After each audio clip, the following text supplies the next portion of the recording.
Was it an Igbo coup? No, it was not an Igbo coup. It was not. And the answer is self-evident. Among the majors that carried out that coup, a principal actor was Major Adewale Ademoyega, a graduate of history from the University of London. He was one of the ideological foundations of that action. He and Major Emmanuel Ifajuna, who also was a graduate who read sciences at the University of Ibadan. They were the ideological bastions of that action. So you couldn't have an Igbo coup where one of the leaders was a Yoruba man. And out of 5 officers, they are known, Ifajuna, Major Nzogu, Major Okafor, Major, what's his name? This guy who was killed in the counter coup. So about 5 majors, and you had that Major Adewale, and you had lieutenants who were of other ethnic groups, including Atong Pera, who was from the north. But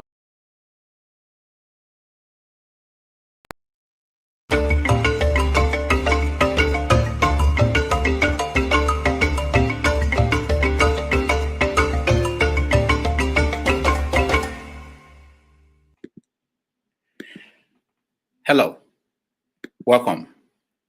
My name is Rudolph Okonkwo, and welcome to 90 Minutes Africa.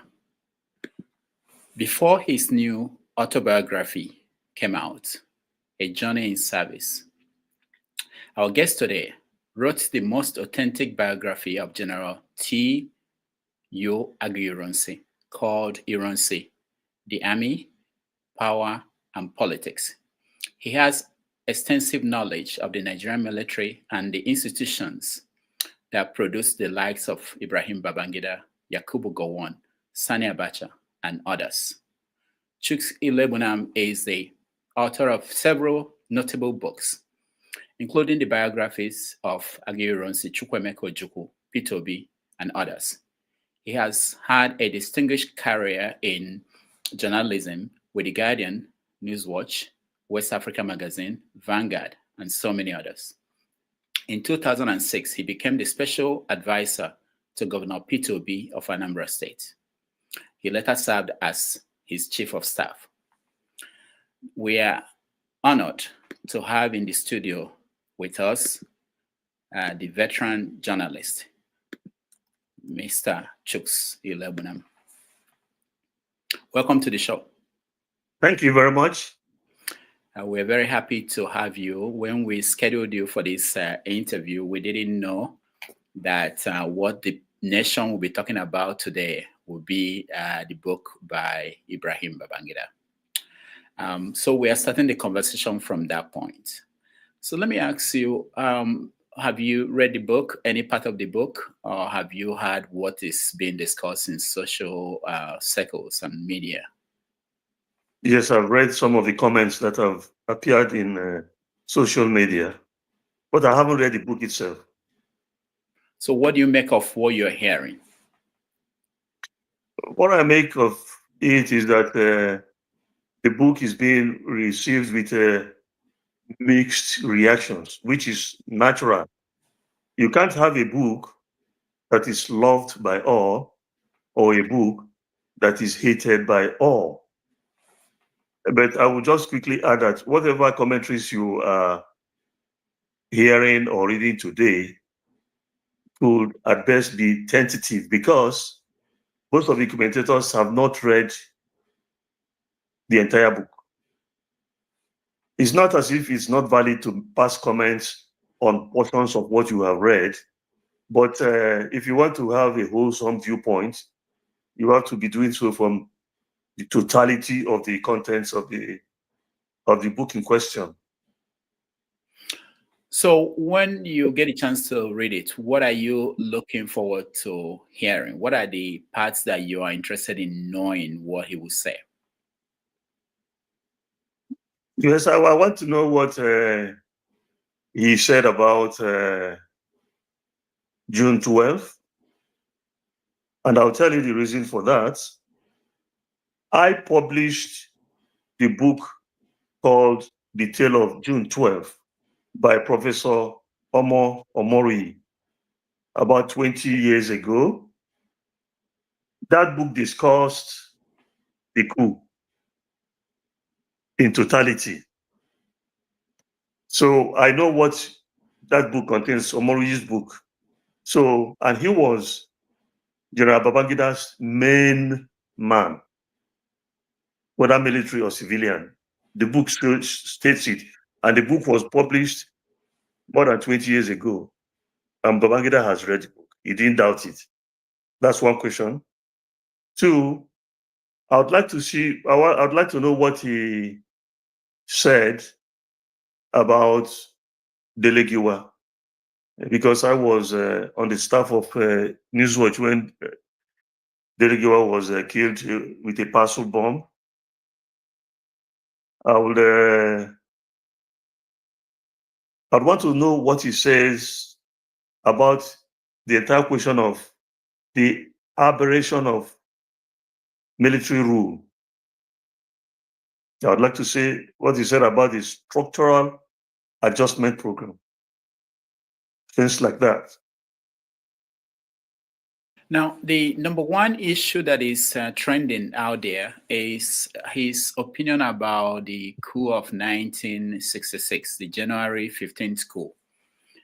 He wrote, I don't have it in front of me, but he wrote that he does not believe that the coup is what people say is an Igbo coup.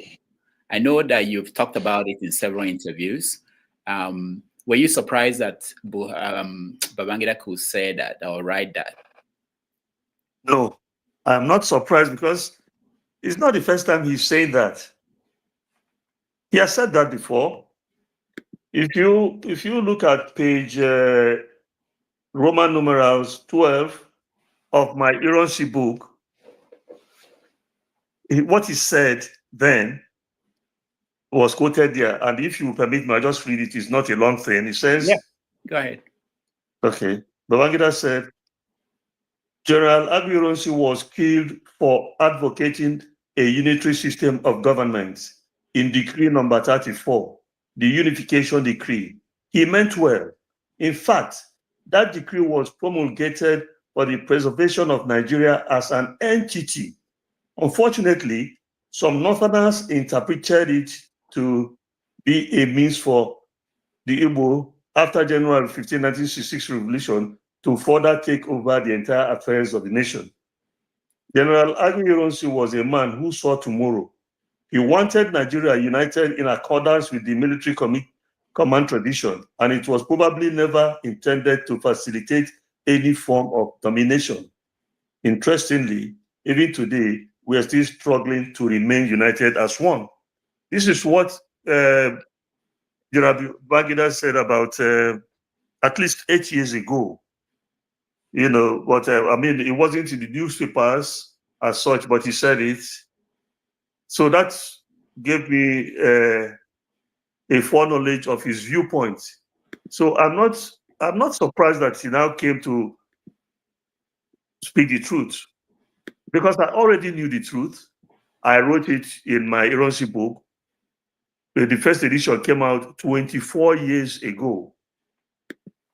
This one that you have now, the one that says Ironsi, Nigeria, the army, power and politics, came out about 4 years ago. So I always knew the truth.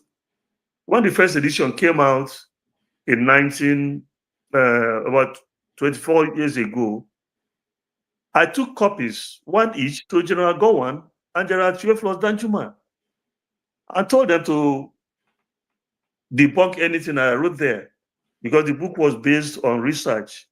And as I told you, as I've always said, you couldn't have a coup with the purpose of objective of Igbo domination, intending to insert in power a Yoruba politician. It wasn't possible. And then the names of non-Igbo participants in the coup are open knowledge. But it was just in the interest of those who distort history for personal purposes, for their designs, to keep telling the lies. Even with Babangida's position today, people will continue to insist that it was an Igbo coup. It will not change. Why is that? Why it is so is simple. The story itself has an objective: to perpetuate the hatred of Ndibo and concretize their marginalization. If you remember, Chinua Achebe said in The Trouble with Nigeria that about the only thing in which the rest of Nigeria has a consensus is their antipathy towards Ndibo. The coup was not an Igbo coup. There were Igbo victims of the coup. But it was in the best interest of those who wanted to subjugate Ndibo to continue to deny those facts. I'll tell you something I was told. General Gowon and Lieutenant Colonel Arthur Chinyelu Unegbe were the best of friends. They were cohorts. They attained their majority, their lieutenant colonel status at the same time. So much so that when Colonel Unegbe wedded, his best man was Colonel Gowon.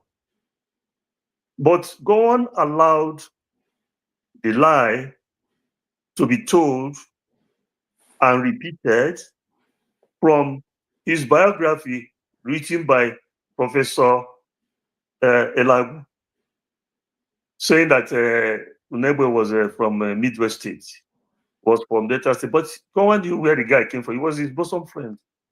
So those lies have continued. But lies, whatever you tell that is a lie, will be busted with the passage of time. It's a law of nature, not my own concoction. Now, in the introduction to the book, Babangida wrote that a lot of people form opinions about what happened in history without knowledge, the knowledge of what actually happened. Do you think how do you think we can get to a point where we can actually agree on certain aspects of our history, the Nigerian history, especially the lead to the Civil War, that coup of 1966? Well, it's by people airing their opinions. And mind you, whether the opinion is negative or positive does not really matter at the end of the day. What matters is that whatever is in the public space will be subjected to thorough forensic analysis by people who are rational.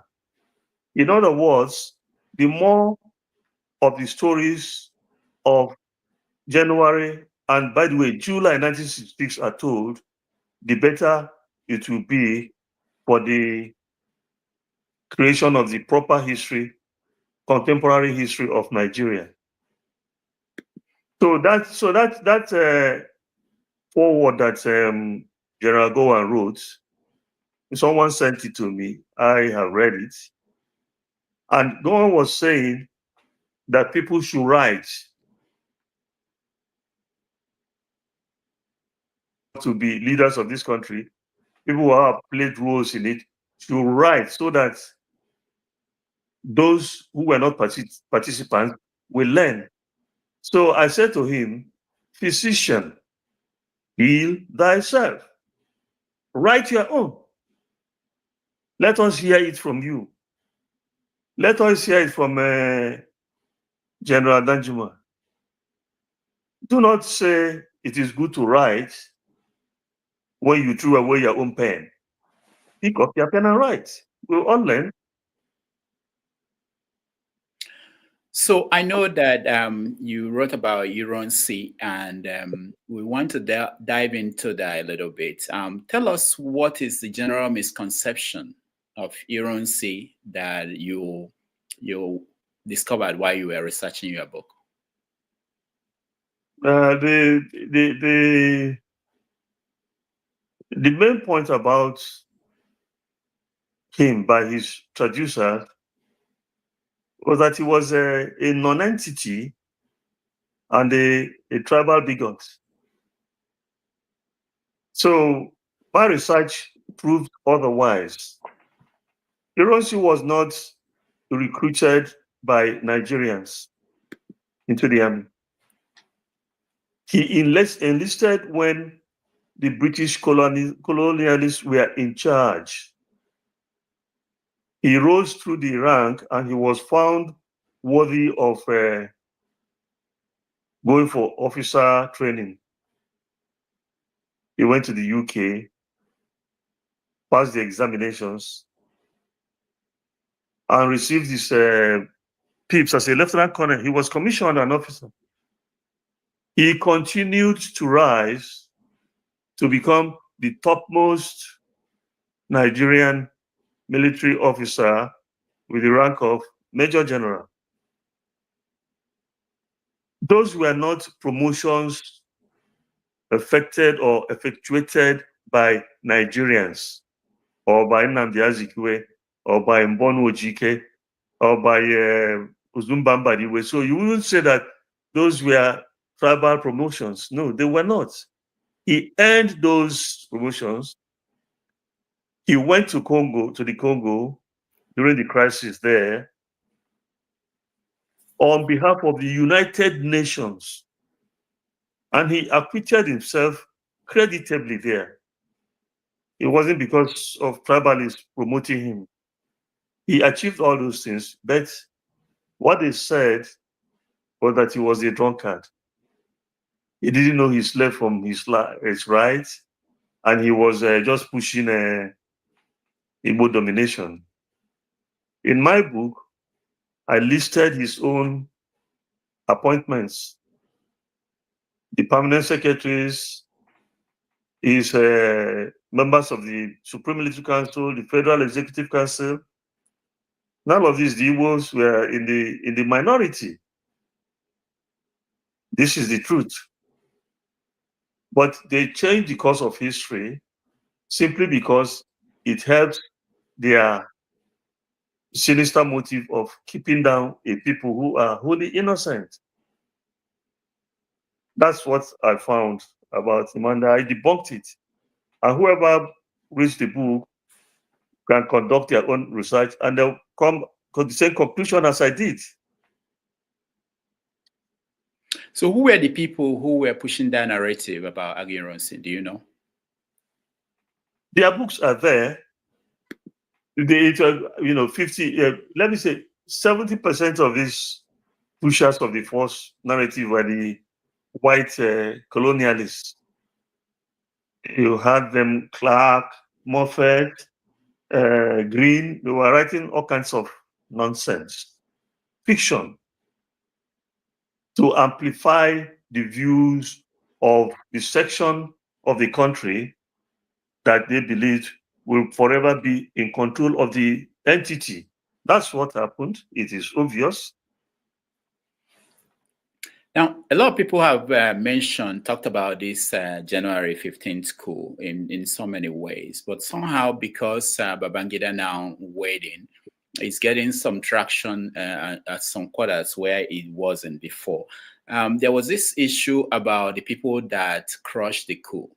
Babangida mentioned it in his book. I know that you've mentioned it in several interviews.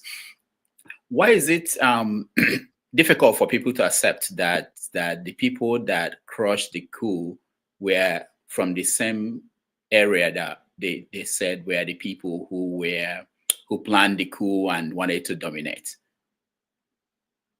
If you have animus against a human being, if they are singing a good song, you would say that they are croaking like a frog.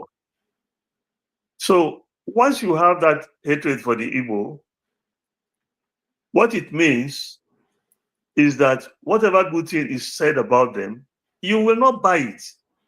It's not that the truth is not there. The truth is there. I even went as far as getting the Cameroonian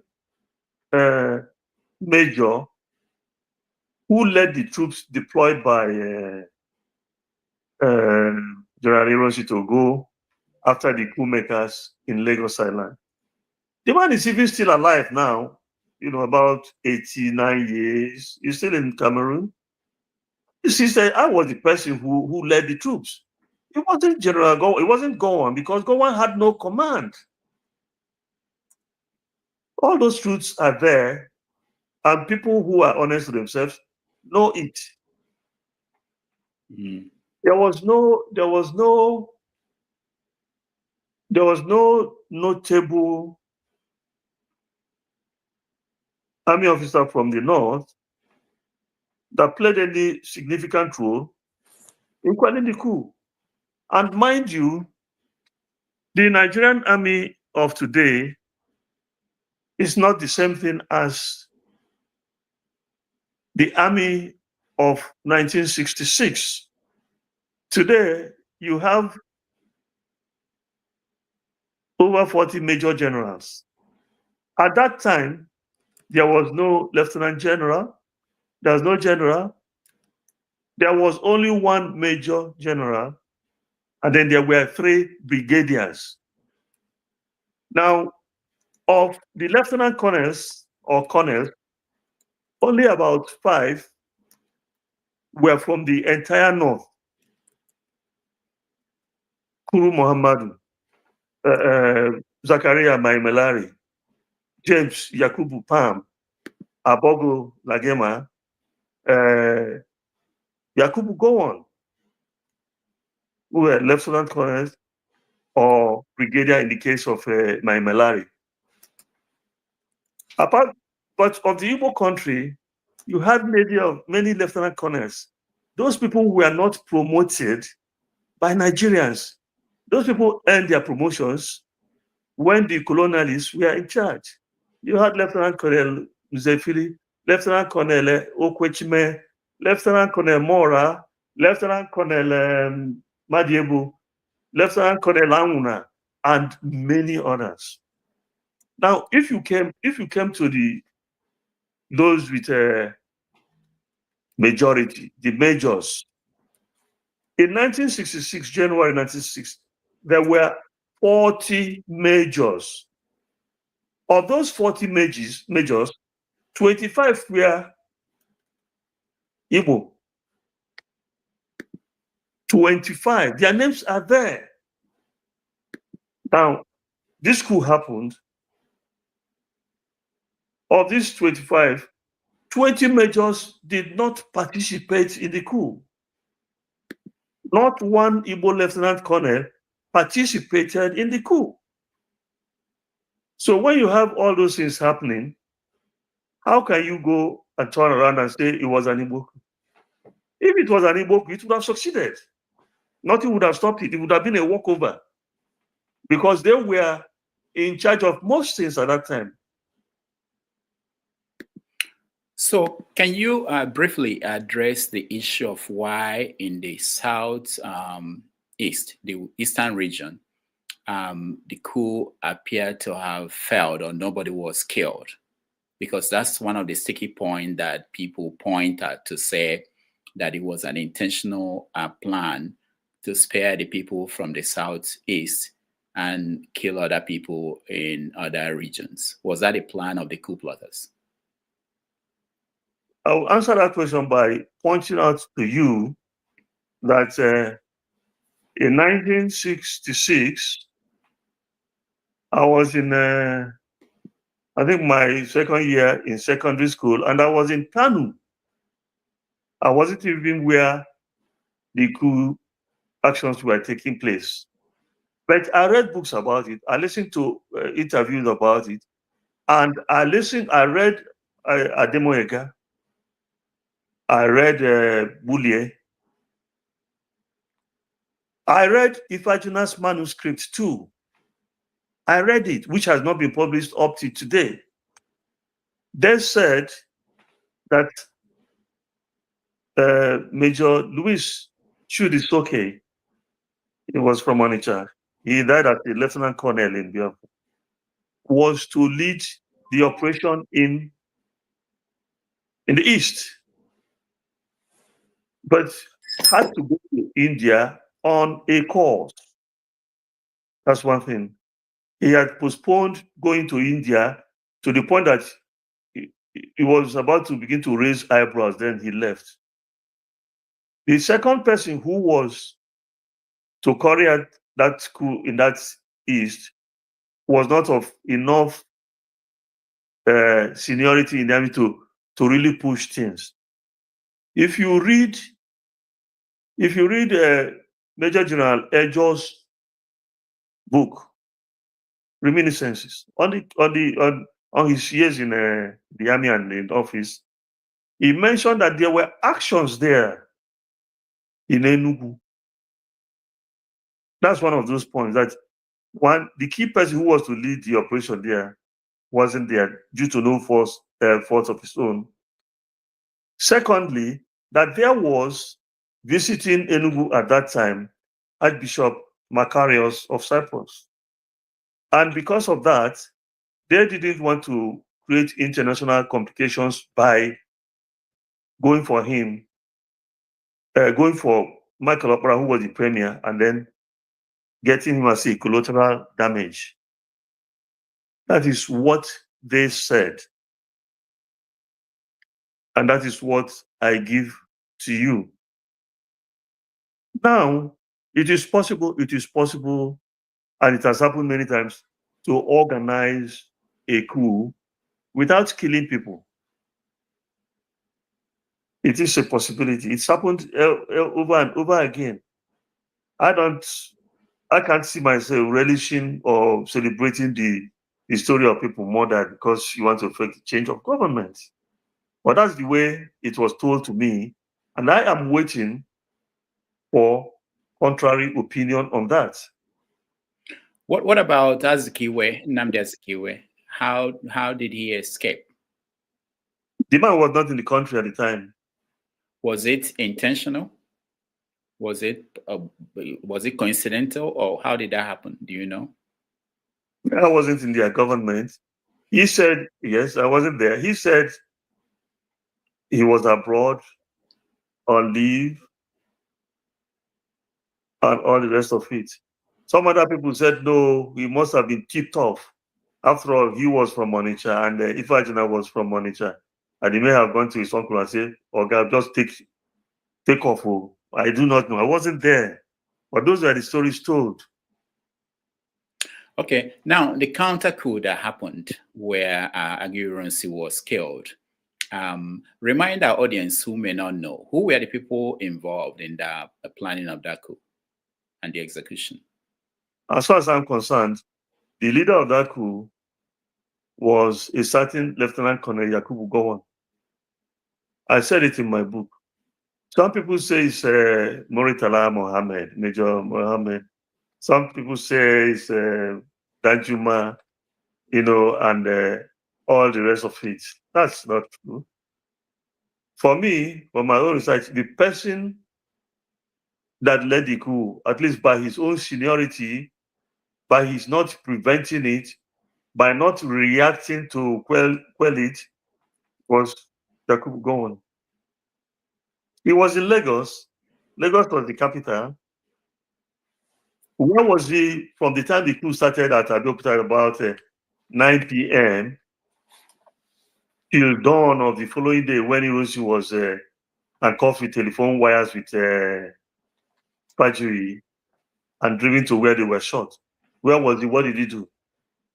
He phoned, according to the book by Lindsay Barrett's biography of General Danjuma. He phoned the government house in Ibadan, and Danjuma picked it up.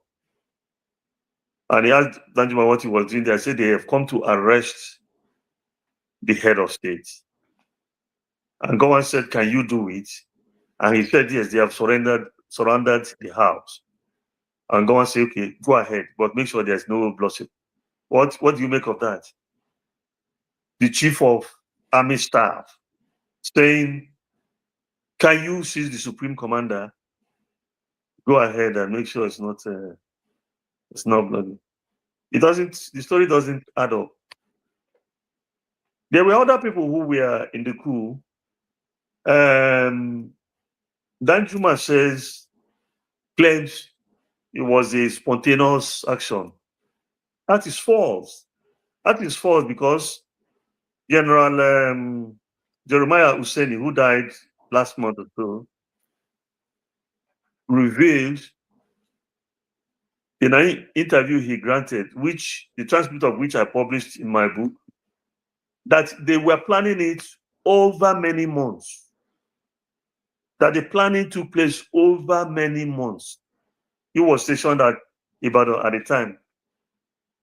How could a coup be planned over many months and Yakubu Gowon didn't know about it in Ibadan there? How can that be? Okay, there was this other sticky point in terms of after Ironsi was killed, who should take over? What is the actual story? There is this story that Ojukwu and Gowon, that their issue started when Ogundipe, who was the most senior, did not take over, and Ojukwu refused to take orders from Gowon. What do you know about that? What I know about that is that at the time the argument was going on, it had become even academic, because once a junior officer told Brigadier Ogundipe that he doesn't take orders from him, Ogundipe fled. So even if they had said, come and take over, by then the man was in a ship, and before he knew it, he was in England, where he ended up as a high commissioner. He was no longer there. This is true. This has happened. Because, discipline had broken down. If you have an army without discipline, you couldn't reasonably or sensibly call it an army. It was, at that point, there was a lot of chaos. So the man ran for his dear life. Of course, Ojukwu talks about hierarchy, people taking positions according to their seniority. When Flight Lieutenant Jerry Rawlings took over power in Ghana, he was just a captain. Flight Lieutenant is captain. By then you had generals there, air vice marshals, and all the rest of if you have the guns, you are the general de facto. So the question of whether you will see that this man will take over power, which man will not take over power, is academic. If you don't have the guns before you and you go and sit on the throne, a bullet will remove you from there. That's the truth. Mm-hmm. All right. So, so where we are now is that coup happened, the counter coup, and a lot of officers were killed, and Gowon took over. What followed? Is the personal relationship between Gowon and Ojukwu a factor in what led to the war? What do you think led to the breakdown of that communication and then people going to war? For me, the major crisis that led to the war started from the different interpretations given to the Aburi Accord. That was what caused it. Even before Aburi, Gowon and Ojukwu were in communication. Otherwise, how did they get to tell him to fly over to Ghana for the summit? It's not as if they weren't talking, but everybody had his own position. Now they got to Ghana, they talked over 2 days. They reached an agreement to which voluntarily they all appended their signatures. The document is still there. The voice recording of their deliberations is still there. When they came back here, Gowon reneged on the agreement. That Why? was complete. Why should you ask me? Why should you ask me why Gowon took a decision? Am I his mentor? No, I wanted to know whether you found out why he did it. Why he did it? If you say, well, people have all kinds of opinions on the matter. Some said that if he carried out the agreement, he would have led Nigeria into a confederal system of government, which would be one step away to secession for Ojukwu. But Ojukwu said that in all their deliberations, the word confederation never came in. So people advised Gowon, especially the civil servants that went with him, do not go ahead with the accord. That is the truth. One of these days, someone, most of those who went to the Aburi summit are dead now. It does seem as if it's only General Gowon that remains of all those people, even the permanent secretaries like Solomon Akenzwa, who became a Oba of Benin. It's long gone. His son is on the throne. Like Timothy Omabare of the police, he is gone. They're all gone. It's just about Gowon that remains among those officers who went to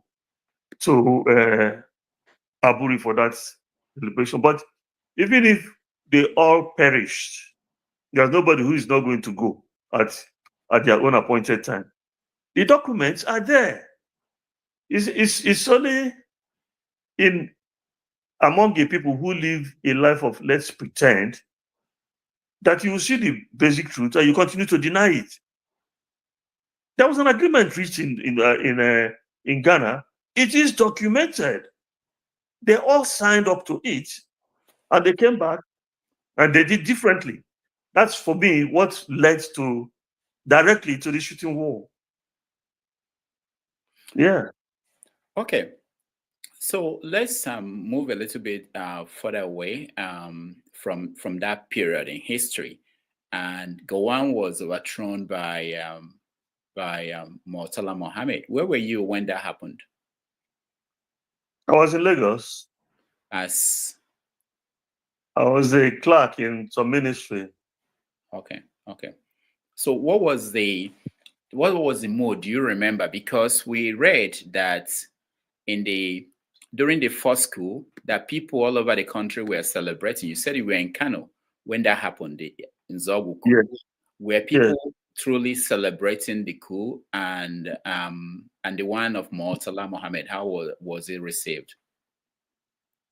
In Kanu, we lived in Savongeri. That's just a small portion of the whole of Kanu metropolis. I didn't know what was happening elsewhere. And I don't even know the level of celebration then. When Gowon was overthrown, we were on the Ministry of Finance, where Alhaji Shehu Shagari was the Federal Commissioner of Federal Ministry. What I remember is that once it was announced, we were hearing the voice of Colonel Joe Garba. There was widespread panic and people were running, entering buses, their vehicles, and fleeing the island. That's what I remember. And also, later that evening, I knew that there were people who were celebrating. Some politicians were celebrating because Gowon had postponed the original date he gave for handover of power. Some of them we are celebrating because even when Gowon came to power, they never welcomed him. Gowon is not from the far north, even if he was born in Sasazaya. Gowon is also a Christian, and there were people who didn't believe that the mantle of leadership should fall on him. So there were also celebrations in that department. And mind you, there is something called celebration, and there is another thing called hysteria. A lot of people who celebrate instant developments do not know where they are going to until their eyes clear. So you could be celebrating today. It's just like Chelsea was playing football yesterday and they scored the first goal and their supporters were celebrating. And then the other opposing team equalized. And at the end of to the tail end, they defeated Chelsea. I'm not for these instant celebrations. For instance, I'm not celebrating Babangida's book and I'm not condemning it. All I would say is that it is positive that he wrote because we must hear from those who acted on the national stage. Then I would know whether I should celebrate or declaim the book. I'm going to review the book after I have read it. So the celebrations that went on when Gowon was overthrown, I remember I was huddled by one transistor radio. Mind, it's not that time of you have these digital things and telephones and the man was speaking that all the world is stage and everyone has his exits and entrances. And then I say they were mocking him, saying he was quoting Shakespeare and all the rest of it. But later on, some people discovered that Kaki no be leather. So let's go back to Babangida. By this time, we're talking about 1975. He has started showing up in Nigerian history and Nigerian stories. We had the story of him going to, we're talking about Murtala Muhammad now. We had the story of him going to stop Dimka at the radio station when Dimka killed Muhammad. What do you know about that we don't know? Most people don't know in that story. Was Babangida about Babangida? Yes, the role he played. Well, although I was in Lagos at the time, I wasn't anywhere around Dodan Barracks. What I know is that there are two accounts to the story. There was the account in which we also published in Newswatch magazine where I worked, where he went there and disarmed Timka and all the rest of it and crushed the coup attempt. That's one of the stories. There's another story told by General Yakubu Danjuma, Theophilus Yakubu Danjuma, who said it wasn't true.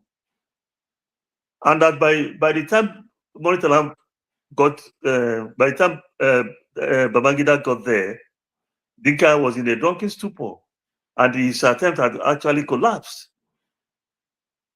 Danjuma is still alive. That's what he said. I read it myself. So why didn't Babangida arrest Dimka if he was in that state?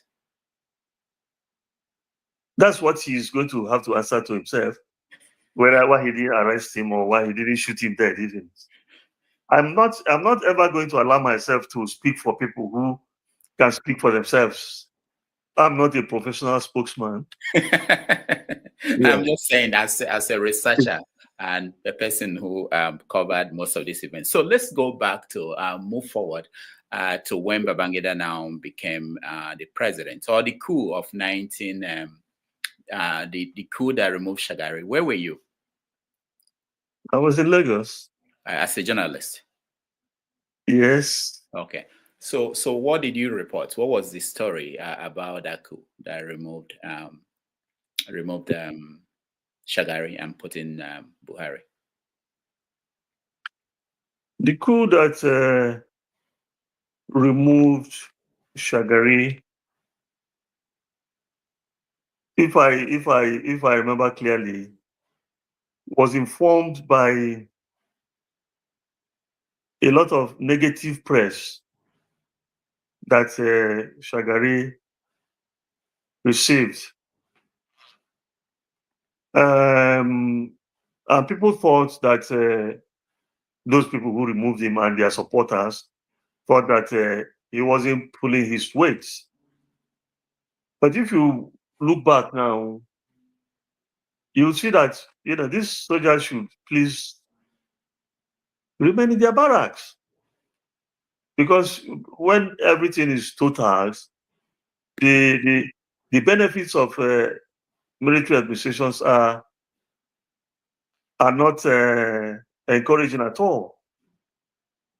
So they removed him, and Buhari became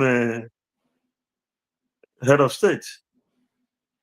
They even locked him up and they put him in house arrest, and they put Chukwuemeka in prison, and they gathered many other people, including Ojukwu, and detained them.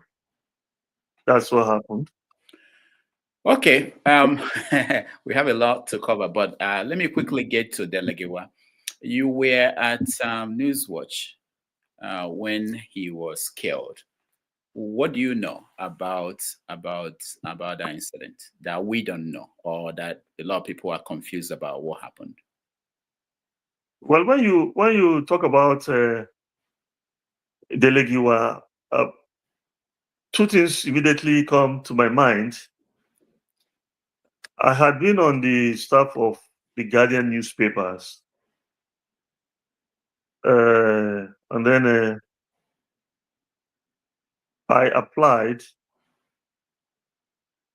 to work for Newswatch magazine. The four heads of Newswatch were Dele, Giwa, Rebu, Dana Bese, and Yakubu Mohammed. So they said, okay, they gave me a date for an interview, a job interview. On that day, I went for the interview. Dana Bese wasn't there. Rebu wasn't there. Yakubu Mohammed wasn't there. Only Dele Giwa. And I went to his office and I met him. And Dele said, Chuks, your interview is for tomorrow. I said, no, it's for today. He said, no. So I showed him the letter inviting me for the interview, and it was for that day. And then I said, Chuks, what's the interview about anyway? Don't we know you? How much are they paying you at the Guardian? I told him. He added something to it, and they tagged my letter, and I started work in Newswatch. I tell this story to say that, the man was my friend. I knew him even before Newswatch was set up. I knew them. I knew Yakubu Mohammed was in the Concord. I knew Ray. Both of us were classmates at a master's program in mass comm. So I knew all those people. They're my friends. That's one of the things I remember about Dele Giwa. The second thing was that it was the first anniversary of my wedding, October 19th. It was a Sunday. But we work, journalists, as you know, we work every day. I had to go to the office because I was going to write the next cover story. I got to Newswatch. I was in the library. At some point, a messenger came and said, Dele Olojede, and some other people, they were in Dele Giwa's office. I should come down there. I said, no, don't bother me. I'm working. Why should I go there? Still, they kept insisting. Then I came down. I went into Dele Giwa's office. I saw them sitting around there. And Dele Olojede called somebody in Concord and said, I want to tell you that Dele Giwa is dead. He was blown up by a parcel bomb about 2 hours ago. That's how I knew what was happening. I said, what are you guys talking about? And then we went to, they said he was taken to First Foundation Hospital in Ikeja. We went there. There was already a crowd there at the hospital. And they said, come and see where he's lying. From his neck down was covered up completely. And I said, thank God, this man didn't die. They said he was dead. He looked so peaceful. So as I was going away, a nurse that said, please come and see. Don't go, come and say, why should I say, well, I've seen him now. Why do you want me to say, please come? And he threw up the thing covering the...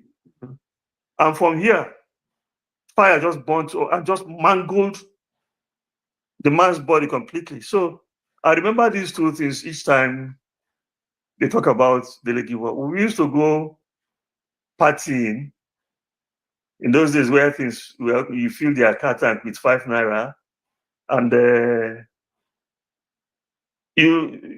wasn't insecurity. You could drive about everywhere. So those were happy times until that kind of thing was introduced. So when you talk about him,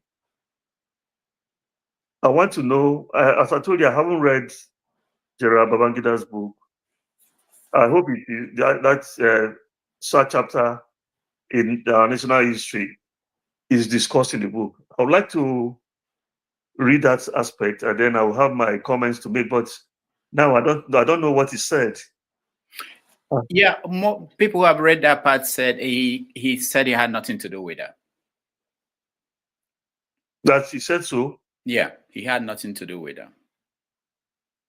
Okay, did those people say if he suggested those who had something to do with it? No, that's why I want to ask you now. Did you, over the years that you were at, and I don't know how long you stayed at Newswatch after, have you turned up any investigative, story about what actually happened?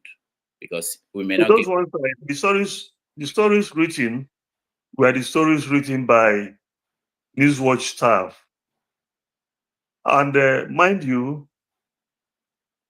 Newswatch staff or the Newswatch magazine, as far as I know, never pointedly accused Babangida of the assassination of Dele Giwa. It doesn't mean that he did it or that he did not do it. What it means is that in such a dispensation as we had at that time, common sense dictated caution. That's how it is. But I didn't go investigating what happened to him on a personal basis. And but there's a book I'll recommend, Born to Run by Dele and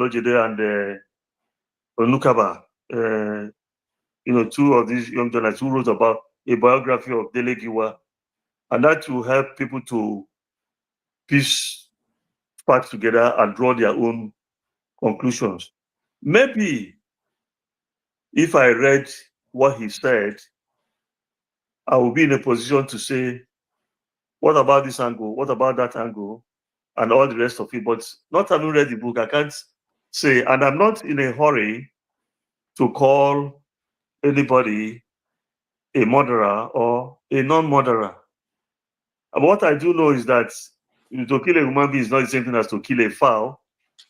And that in the ultimate, everybody pays their own dues. Now, when you say you're not in a hurry, are you not worried that some of the actors... I'm not in a hurry to do what? You said you're not in a hurry to call anybody a murderer. A murderer or non-murderer? Yes, I'm not. I'm also thinking in terms of being able to get the accurate story. Are you not concerned that most of these stories we're talking about, you mentioned people who have died now, like the people at the Aburi conference. Are we not worried or that we may lose the opportunity to hear from some of the participants and maybe miss a vital part of the history? I am worried that there are people who think that it's only those who are in Nigeria or only those who worked in Newswatch are to be, impelled to conduct research on what happened to Dele Giwa. That's where my worry lies. Okay. All right. But you talked about, what about this angle? What about this angle? So there are angles. Can you briefly, maybe for those who may not know, what are the angles? I don't want to insinuate things, but what happens when there's vacancy, when there's vacuum, is that people fill it in with things that are not, maybe not credible. But that's all they walk out of, because they don't have any credible information. And we're talking about years now, more than 30 years. Yeah, what I know is this. In conducting research, hate, speed is not the most essential element. The fact that it's taken about 30 years since it happened does not mean that one couldn't get to the bottom of the matter. Look at now, Babangida is talking about the January 1966 coup. It still resonates his story, and people are learning new lessons about it. So that even if the story comes up in 50 years' time, the truth will still come out. There's nothing that is, even today, there are people who are settled in their minds about most of these things. So that you say what you want to say, you write what you want to write, you pass any commentary that suits you, and they dig into their own positions and stay put there.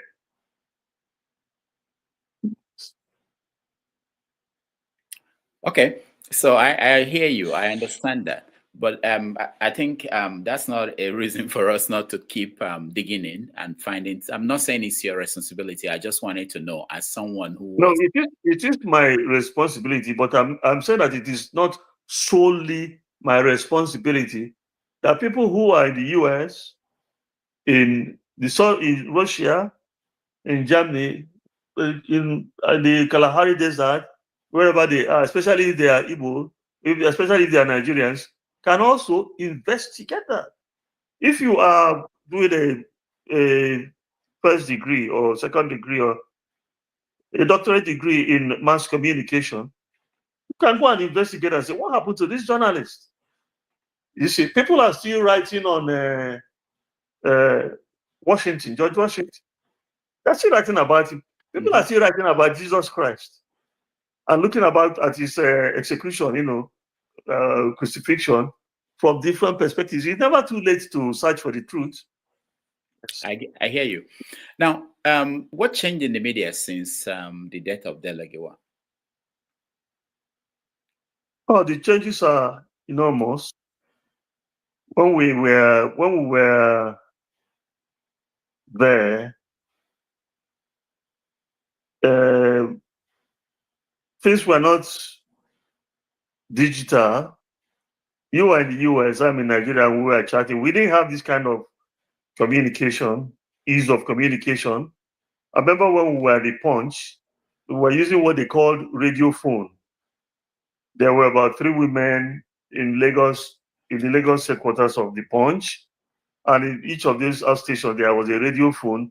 When you press the button, it gives you way to speak. And they are using pencil and paper and pen to write it out. And then somebody goes and types it out. And then it is taken to the compographic machine. And all those ones done bafuka. They are no longer there. So everything is now automatic. We went to P. Jason's funeral years ago in his hometown near Owerri. By the time we finished, before we left the venue, we had Emeka Mama, one of our reporters, use his phone and write the story and send it to the Vanguard in Lagos, and it appeared the following morning. So those ones are there. They have changed.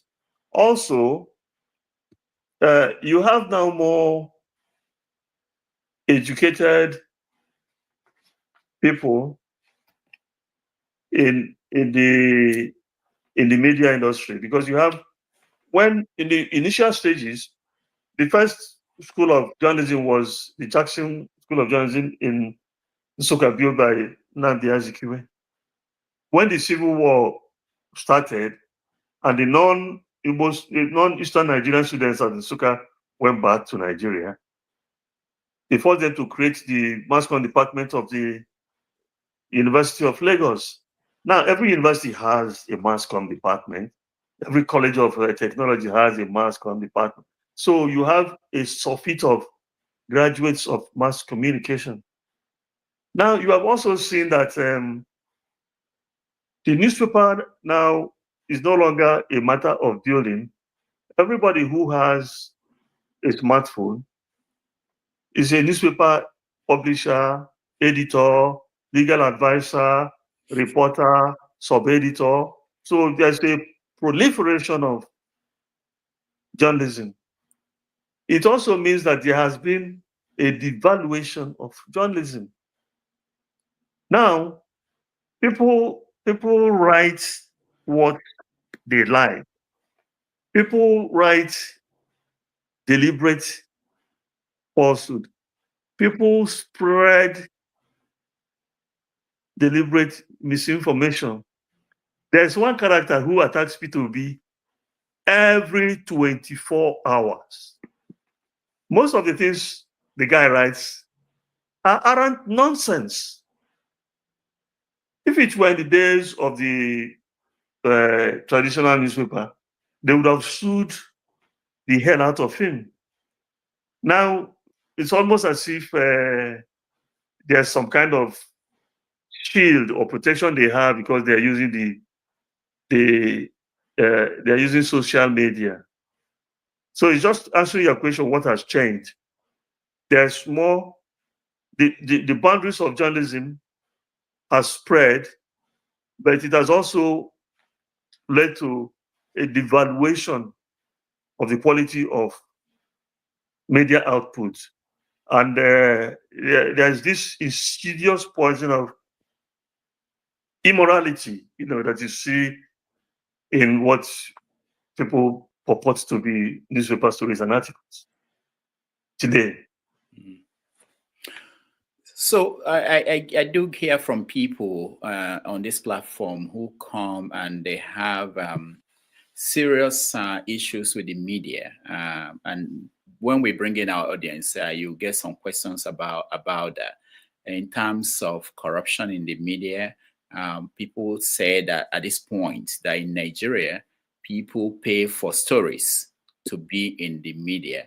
How did you see the transformation along that line? Do you think the media is more credible now or less? I'm talking about the traditional media. I'm not talking about social media or and things like that. I want you to bear something in mind. When people talk about corruption in the Nigerian media, they are not looking at the total picture. It's just like saying that a mango tree bearing fruits was felled. And you come out and you begin to say the fruits it was carrying, did they also fall? The problem of corruption in Nigeria is systemic. So you can't have a corrupt superstructure and then an incorrupt and incorruptible structure. That's not the way things happen. The whole now if you talk about corruption, you just want to excite me for that, because listen, the policeman waiting for road there, they look you. If I'm going to travel from Onitsha to Oka, I will encounter at least 20 checkpoints. Some people now call them choke points. I have never seen any checkpoint where the bonnet or the boot of any car was touched. And openly, these policemen are there collecting money openly within their pocket. Even the road safety corps people, even the military. Listen, it is not because those characters are innately more corrupt than the rest of Nigerians.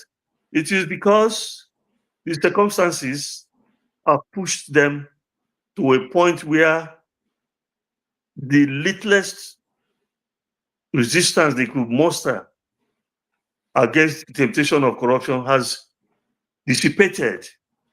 This is what is happening. You can't go to seek admission from for your child now, without people asking you to pay this, pay that, pay this. That's why I say it's systemic. Let me give you an example. If you have a department of mass communication that has a place, about 300 placements for the new intake, and those who are applying are 150, you're not probably to enter there. But when you have a mass communication department that wants only 20, that has space for only 20 admissions, and then the applicants are 200, people will begin to cut corners to find their way to gain admission. You want to fly, they say there's no more space, it's all fully booked. Whereas they're keeping about 4 seats, then you pay extra, the seat appears for you. All these things are systemic. It is not everybody who will behave like Dr. Tai Solari. Let me tell you why I mentioned him. He was the proprietor of Mayflower School, a unique secondary school. His daughter did not make admission. Dr. Tai Solari's daughter. He sent her to a different school. How many Nigerians will do it? Now, even if he did it, it was a one-man thing. What about other secondary schools? Who is going to do such things there? So to say journalists are taking money, a lot of these traditional journalists, they are not paying salaries. Won't they eat? Won't they put fuel in their car? In fact, most of them, they are working their foot run and foot watching that they are using now. I'm not supporting corruption, but I'm saying that we must understand the underlying factors that necessitate that. If you consider where you are in the United States, there, a state governor will think about it before he misappropriates state fund, because 9 times out of 10 he will be caught, and when he is caught, he will be prosecuted and punished. His subordinates who discover that will report him, will blow the whistle on him. But in Nigeria, if you're a state governor, you split the state in two and appropriate one, and nobody will say anything. They will be hailing you. That's why it's systemic. So let's not just scapegoat the journalists. They are not the only ones who are doing this thing. Mm. All right, we'll take a break at this point. When we come back, we finish up talking about Peter Obi. You served under his government as chief of staff, and also we talk about Charles Soludo and how he's running Anambra State.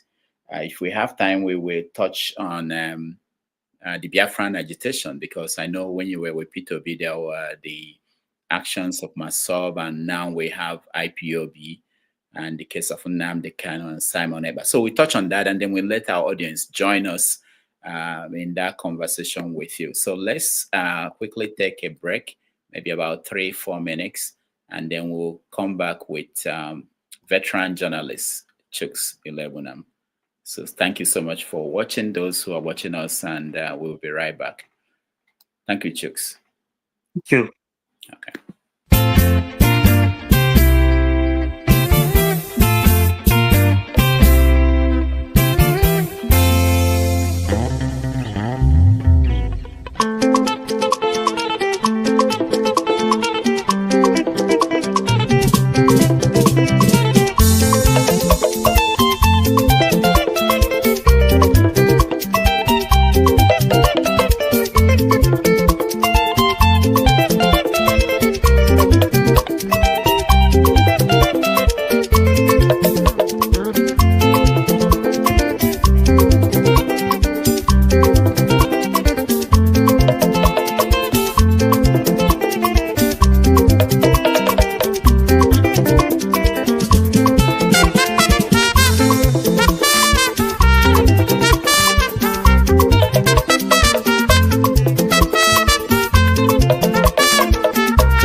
right, welcome back, everybody. We're having an interesting conversation this afternoon with veteran Nigerian journalist Chuks Iloegbunam.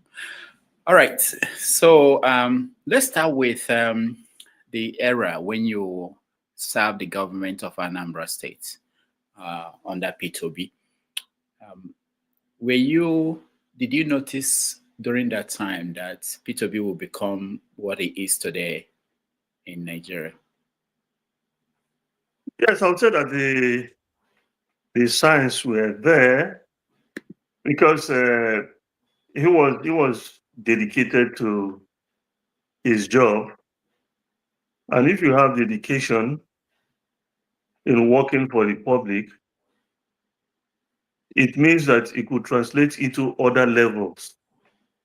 But he didn't give any indication, and we never discussed anything about his future. We were concerned and concentrating on the present after that time.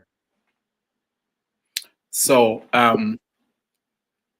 you were there during that time, and during the campaign, people paid attention to his era, the time he was governor of Anambra State. Was there anything that you were concerned about that people in the political arena were talking about that period that wasn't accurate? They said many false things about him, and that was why I wrote his biography, the promise of a new era. I didn't discuss it with him. He didn't commission me to write it, but when I saw the way lies were flying up and down, I decided to sit down and write a book, and I did it. They told many blatant lies about him. They said, for instance, that hero brew with this brew where they make hero in Nigeria is his family business, and he put Anambra State money there. That's false. The parent company of that brewery there is South African, and he started talking about bringing them in even before he became governor. Because I was working with him, not on a formal basis, in Lagos when he was in the courts challenging Dr. Chris Ngige to regain his mandate.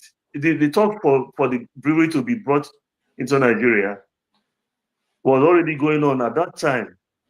And today, Anambra State still collects its own dividends from that very profitable enterprise.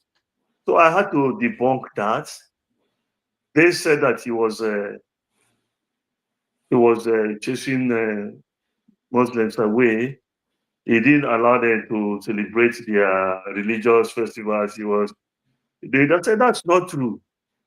The P2B, I remember, was loading cows in trailers and sending to us to go and do this thing, to celebrate with them or wish them well during their celebrations. That he didn't do any such thing, And they said he had appropriated the whole state and put it into his own pocket.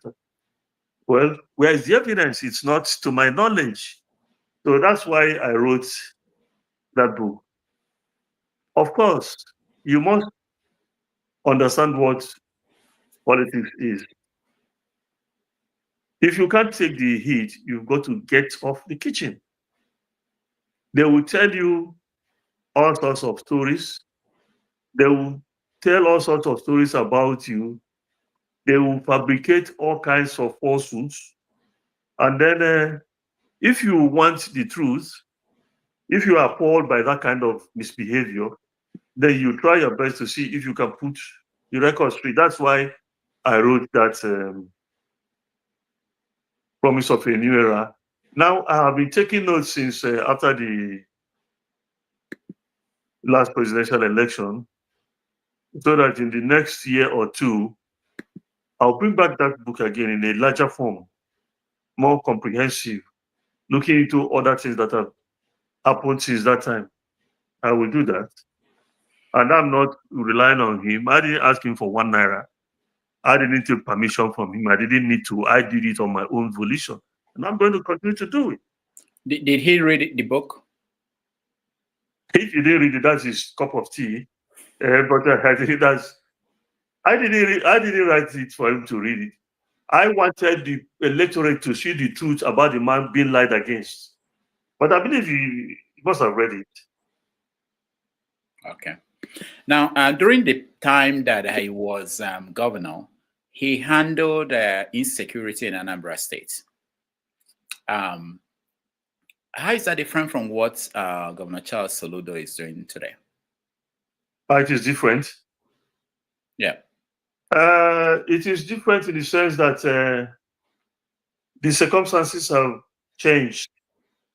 We didn't have, at that time, these cases of kidnapping. No.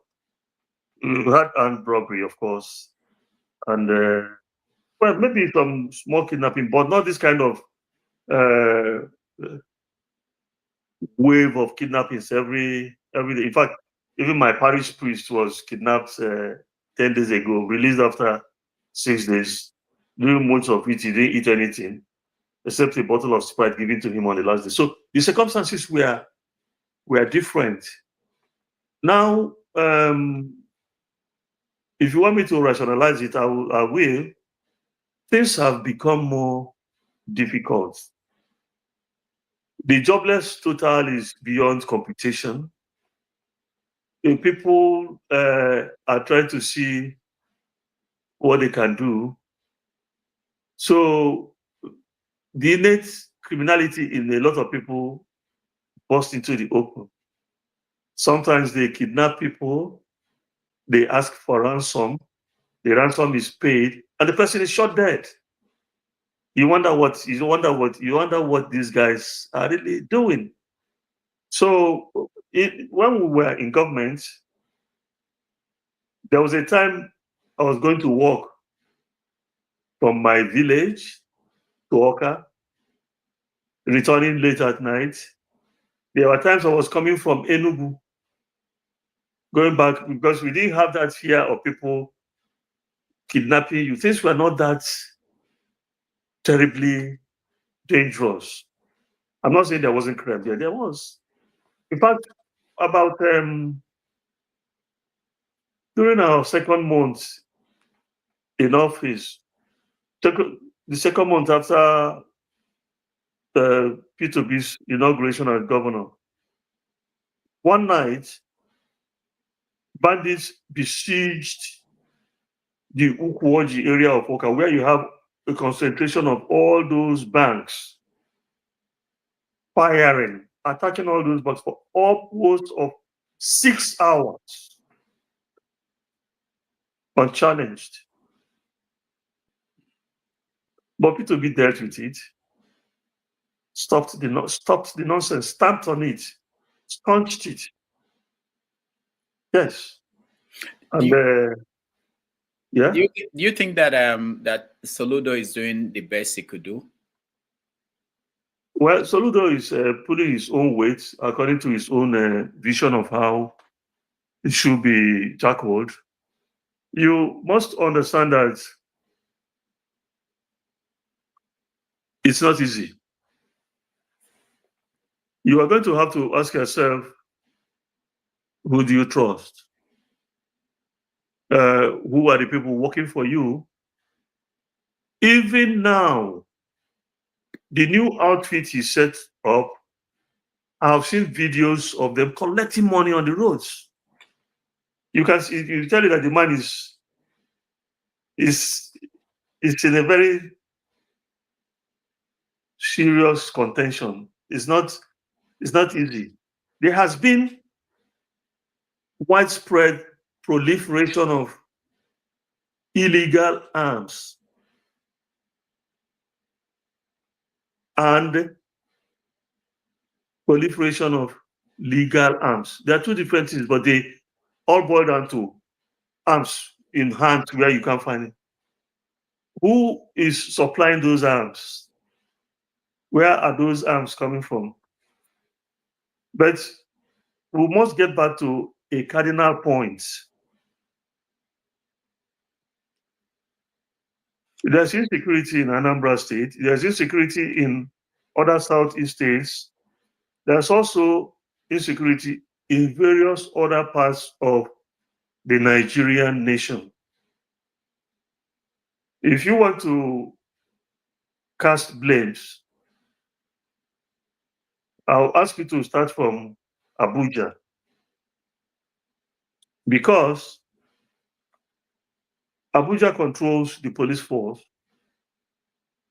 Abuja controls the military, Abuja controls the civil defense, and all the rest of it. When you have made that point, you then begin to ask questions. Every day you put on your phone, you go to WhatsApp, you see images of people caught kidnapping or caught with involved in ritual murder and all the rest of it. Please point out, in the last, since Soludo came to power, how many of those cases have been prosecuted? You hear there was the time they reported with fanfare a factory where they made this crystal meth, what they call Upulumiri. They caught Mexicans, they caught their people who brought them in, they arrested them. It was everywhere in the media, and that was the end. What happened to them? Was it your responsibility to prosecute them? Is it my responsibility to prosecute them? So you don't live here. Have you ever gone to a police station here? Go there and see what is happening. And then what amount of blame are you going to apportion to them? How much are they paid? Listen, if a stream is polluted at source, the pollution goes the entire length of the body of water. Nigeria is in stasis. People should not pretend that that's not the truth. That's the truth. And this road that has been festering for years cannot be halted in 1 month. But I have advice for Governor Soludo. He has to keep an eye on those he has deployed into this difficult task of containing insecurity state. In Nigeria, anybody who wears a uniform becomes a despot automatically. Vehicles are going, the uniform people, they are wielding horse whips and they're hitting cars, and is that how it should be? When you have discipline, which is not easy to inculcate, but when you have it, things will become better.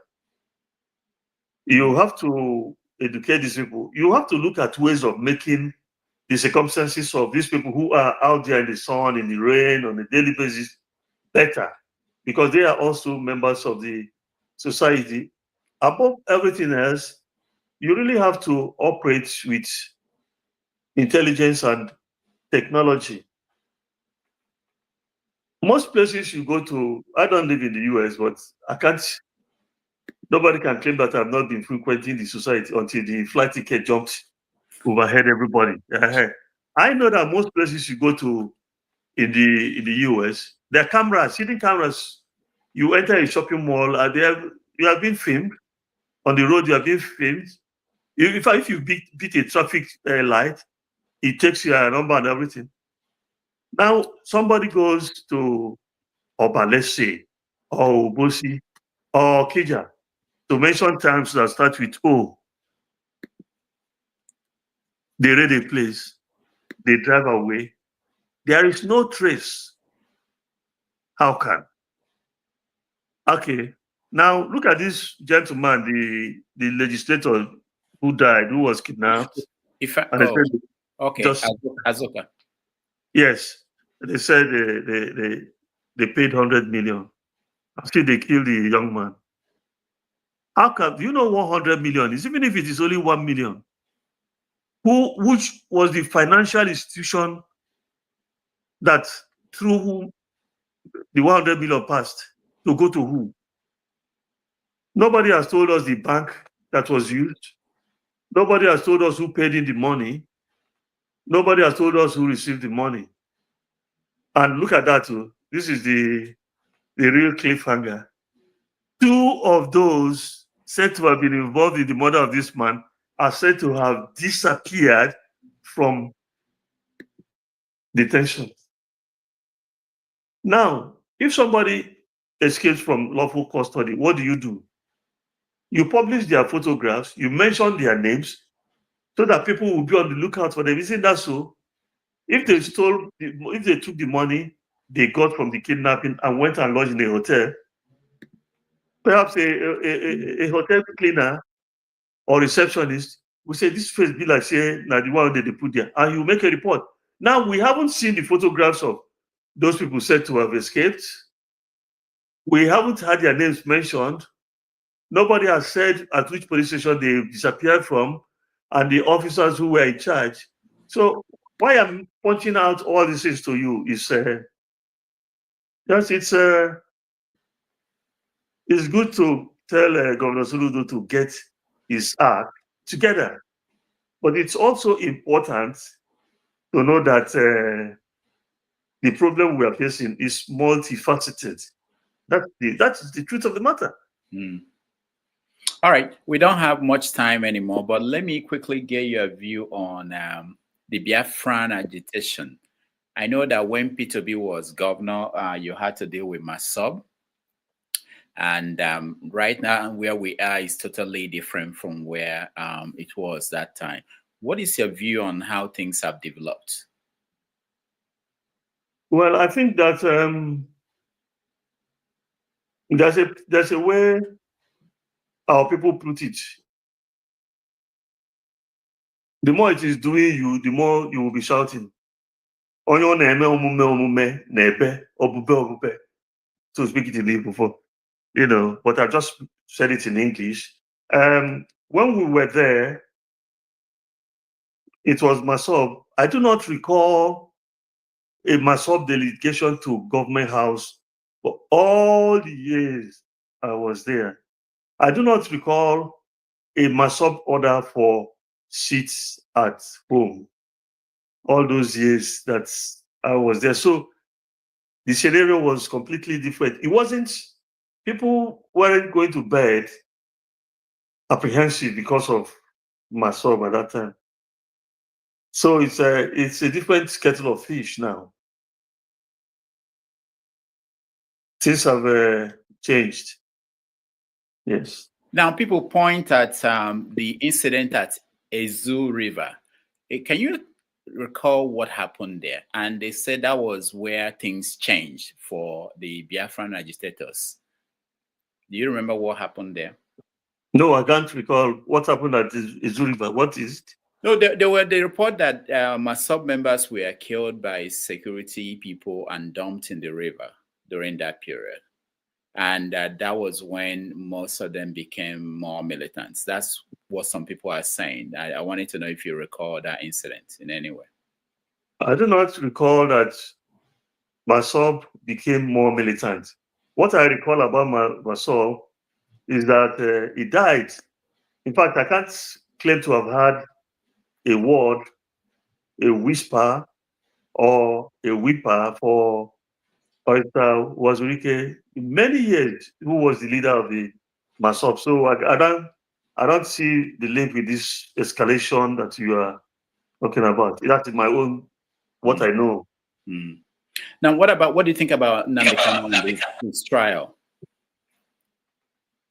What I think about it is that there are different kinds of trials, Some people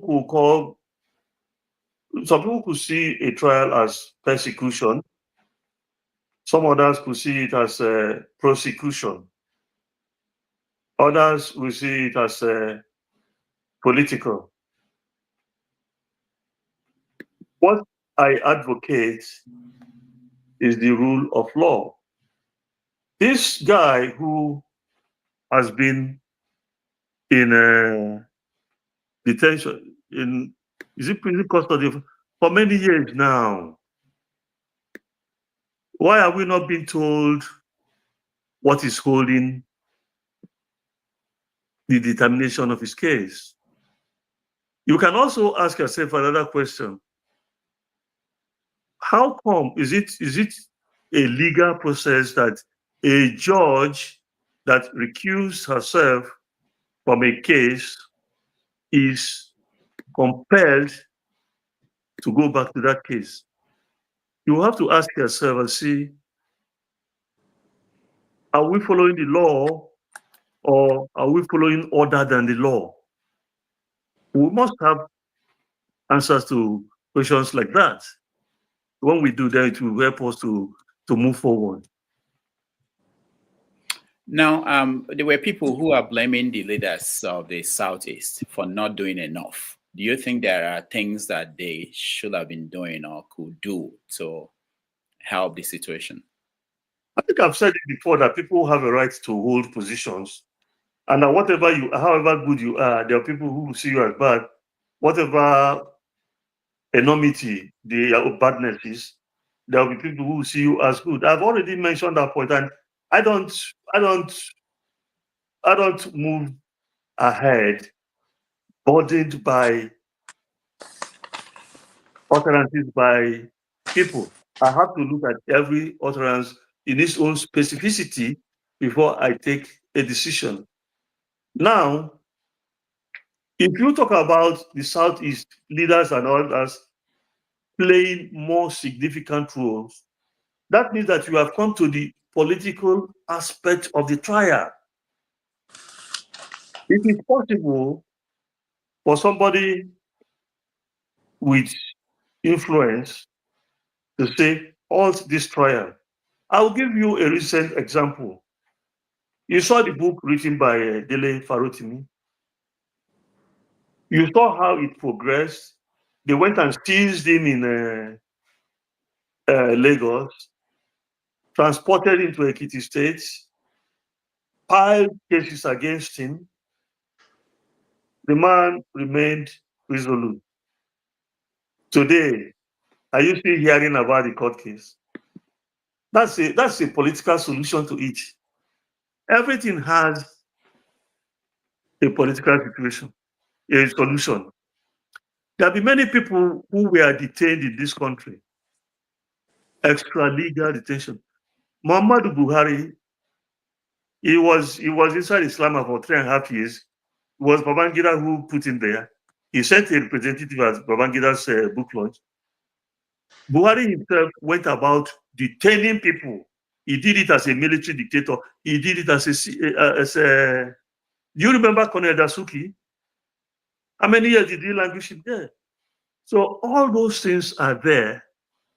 The Yoruba traditional rulers, led by their foremost, one of their foremost, the Ooni of Ife, they went to Chief Afe Babalola, and the case died. Is that not a political solution? At least it has died for the present. It could resurface again. In fact, in terms of ideas, arguments, contentions it will generate, it's only started, but nobody's going to court again. And people have been saved from acute, irreversible embarrassment. That's what has happened. Now, this question you are talking about, the Southeast, our people do not all of our people, but some of the more vocal ones among us are not bothered about looking at the background of things. In this dispensation that we have, any Igbo person telling you he's influential in Abuja, tell him to find the address of a good psychiatrist. Have any influence anywhere, they are barely tolerated. How many of them have access to wherever those people live or work to go and do what? That's the question. If you do not have it, it means that you don't have it. Where you don't have it and go about claiming that you do have it, you are living a life of let's pretend. You are deceiving yourself. A lot of these governors they are seeing are looking at the next gubernatorial election. If they upset the apple carts, will they be re-elected? Don't you know how elections go in this country? When we were kids, what they were saying is that women became pregnant with ballot papers. They stuff it in their tummies, and then they go and dump it there. And you read about the voter, one of Chinua Achebe's earliest short stories, how they did it in those days. Today, you will go and stand in the sun, you will go and stand in the rain, you will be flogged by all kinds of people. Some will be shot, some will be stabbed. At the end of the day, one man will just sit down somewhere and write results and announce it, and they'll tell you to go to court. If you know that that scenario is a possibility, you'll be doing everything you like, everything you believe will save you from being hit over the head when election time comes. That is why, for instance, you have people like one former governor who is in Abuja now making all the noise saying that it's not Igbo, it's not Igbo, it's not Igbo. It is in the scheme of things that if you distance yourself from the hated ethnic group, that hatred will not impact on you or will not impact heavily on you. Do you understand? That was why people like Elechi Amadi, the writer, went about talking about being Ikore and not being Igbo. While he was doing that, there are people like Dr. Obiwale. There are people like Senator, what's his name now? Ella,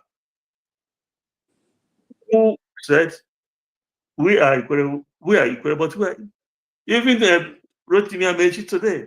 The truth is there, but they are trying to run away from the bludgeon of hatred. So when you have those people who are hated here, they are not entirely in the best position to go and influence any political decision on the Nnamdi Kanu case. That is the truth. All right. Thank you so much, Chuks. Let's now go to our people who joined us to ask a question. Please, if I call on you, please find your best question. We've exceeded the time we agreed with our guest. So let's see. Michael Adeyo first. Go ahead. All right. Thank you so much, Professor Rudolph, for allowing me again, inviting me onto your show. Mr. Chuck, I appreciate you so much. All the time you come here with some information, and I appreciate that. And first of all, I want to thank you for your loyalty, for your patriotism, being part of Newswatch, because that was my best subscribed news magazine when I was in Nigeria, because it has a lot of information. I don't know, maybe I've read a lot of articles in it. Part of it must be one of your own published articles and editorial version. My question to you, my statement first of all is about that 1966 group. And I think Rudolph have asked you the question that I wanted to ask, because when you read all about it, the execution part of that coup was found that it's mostly like the Igbo's army officers that carry out the execution. To a layman, to somebody like us, we think that it is Igbo or the people that perpetrate or organize it. But for your own assertion, for your own statement that you know the historical part, I agree with you, and I can say I can move forward now to understand who are the perpetrator, who was the planner for that coup. Because all my assumption when I read it, because I see somebody who killed what do you call it, Akintoye, and all those people in the north, and then these Igbo army officers. So leave that up. My question to you now is this: what is the way forward for Nigeria today to remain a unified nation?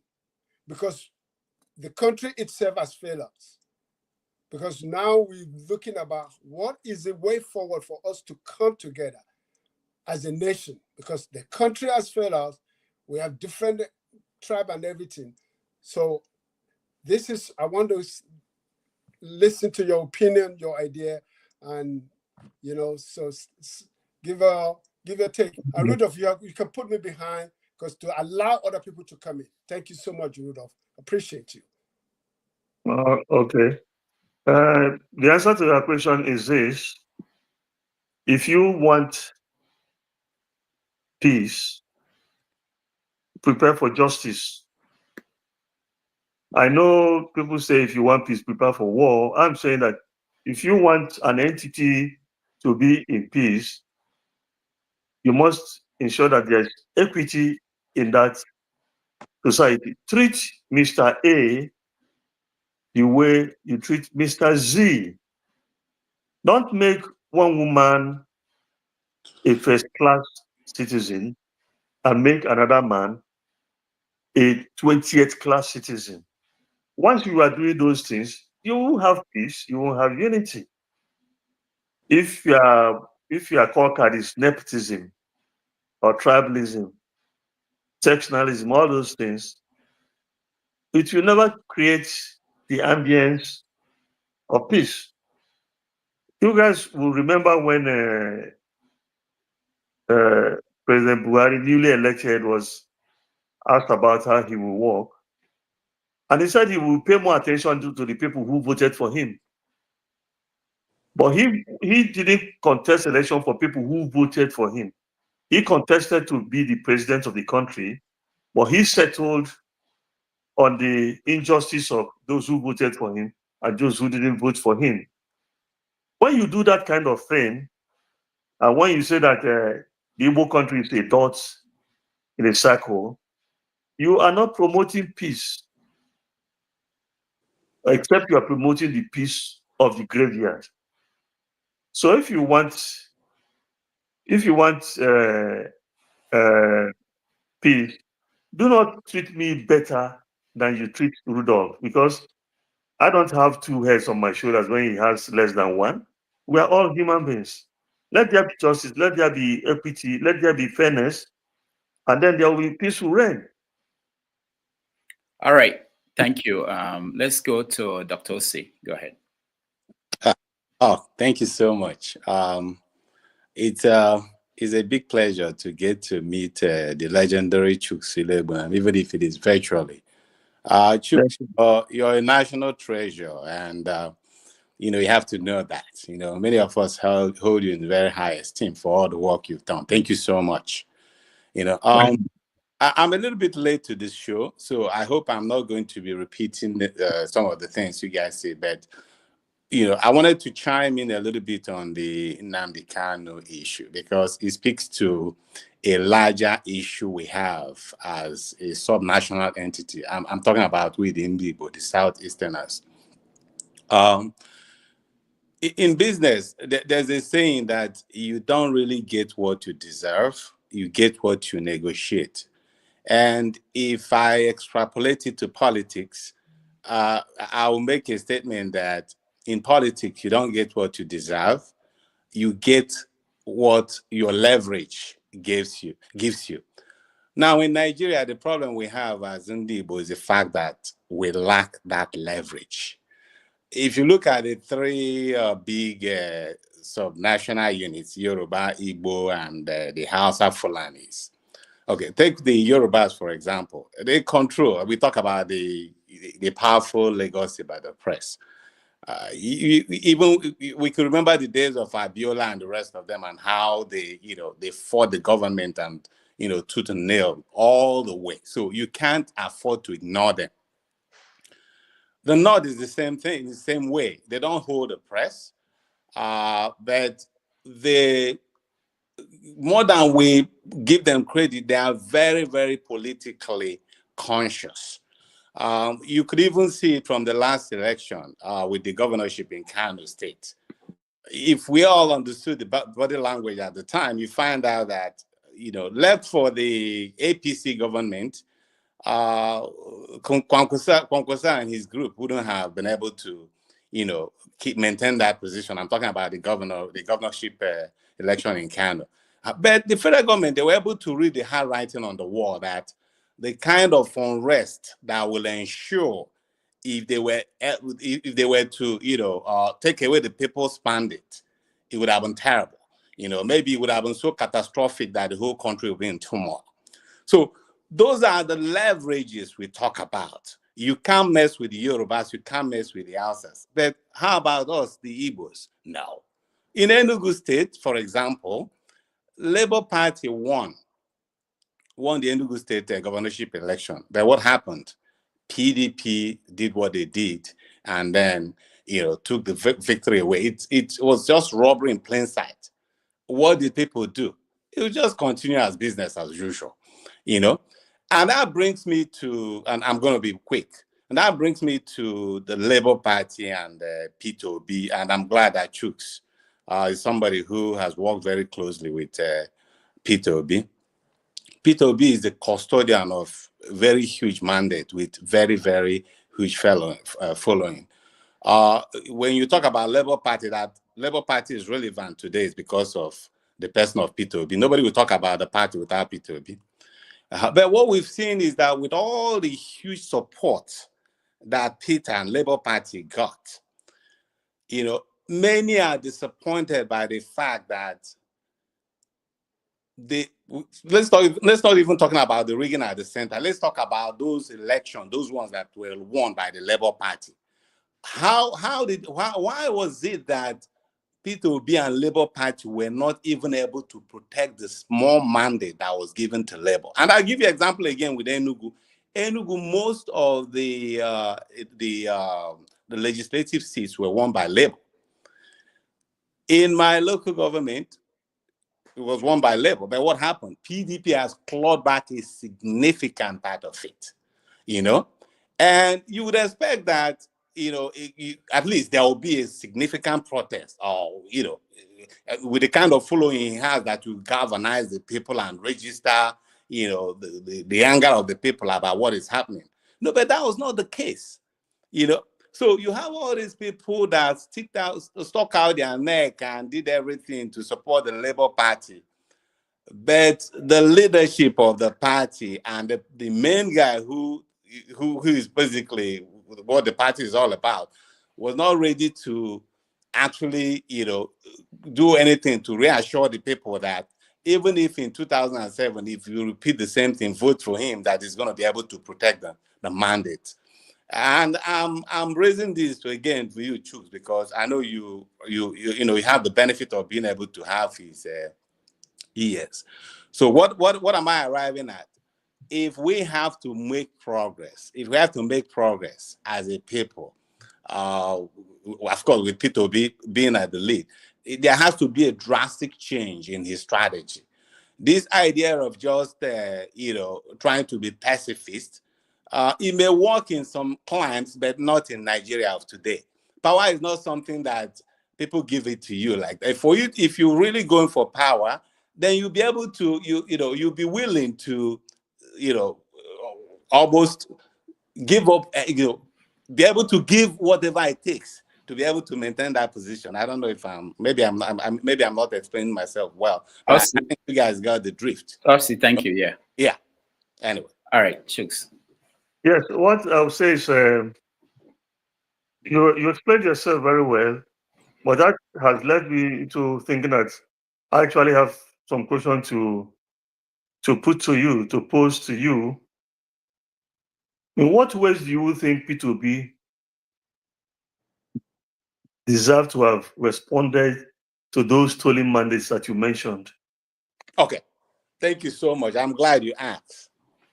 If not for anything, I could have expected him that he would lead a mass protest, to at least register, at least create the consciousness that, okay, this is exactly what happened, But none of those things happened. As a matter of fact, when some of his supporters tried to, raise the awareness and, make some demonstration, he quickly distanced himself and said he wants everything, So that's where people have a problem with him. Nobody's expecting him to change to a military fatigue and start shooting, fighting or, with a gun and all those. No, but in the very least, you should be able to lead at least a mass demonstration and say, okay, this is what happened. This is our mandate that we already got that was stolen in broad daylight. Would that make things change? Probably, maybe not. But at least folks will see that at least you are ready and willing to at least stick out a little bit of your net. But if you're not even ready to, even be arrested, let alone get to jail, then I don't think that I don't think that you have the temperament. I don't think that you're ready to really take us to that finish line. We give him the credit that you've energized the base, created the consciousness, but you'll be willing to do more than that. Tinubu, who is now the president, we know how they fought with the Nadeko and all those things to protect them, Abiola's mandate, to the point that he went in exile. Okay, so we expecting Peter to at least give us some reason to believe that it's not just going to be going to thank Babangida for the work he did or praising Gowon for what he did. He has to show more leadership, that, okay, I am ready to protect the mandate if you guys give it to me. Otherwise, even if the next election everybody votes for him and they do what we know they basically going to do, which is rig it, he will just sit down and say, oh, okay, try to be pacifist. That's my answer to that. Okay, so let me now come in. Okay. In my view, the position taken by P2B is the best way to pursue this case. I commented on the Enugu gubernatorial election. I wrote an article on it. I can send it to you if you leave your. I can send it by WhatsApp to Rudolph, and he will give it to you. Sure. But what I want to tell you is this: our people have a proverb. You stay in the house of the coward to be pointing to the ruins of the home of the hero or the valiant person. That's one point. Now, if you remember NSAS demonstration that was nationwide, and then Buhari sent troops to massacre people here because of demonstration. The Igbo people have already been called a dot in a circle, the dot in a circle.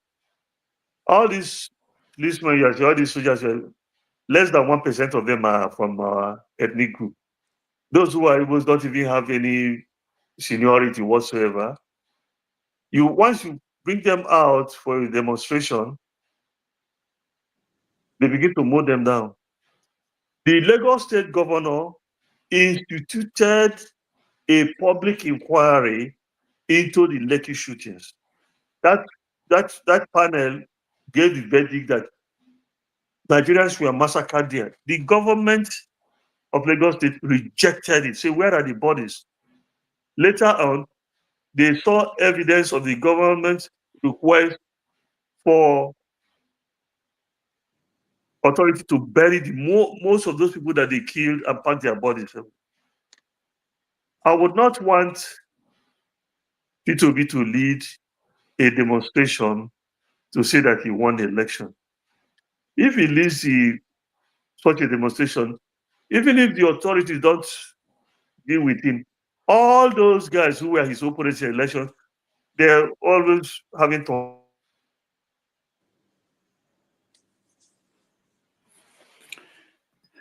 right. I think the connection, the internet with our guests has done well for almost 2 hours. Okay. Those people who are killed, they will just go.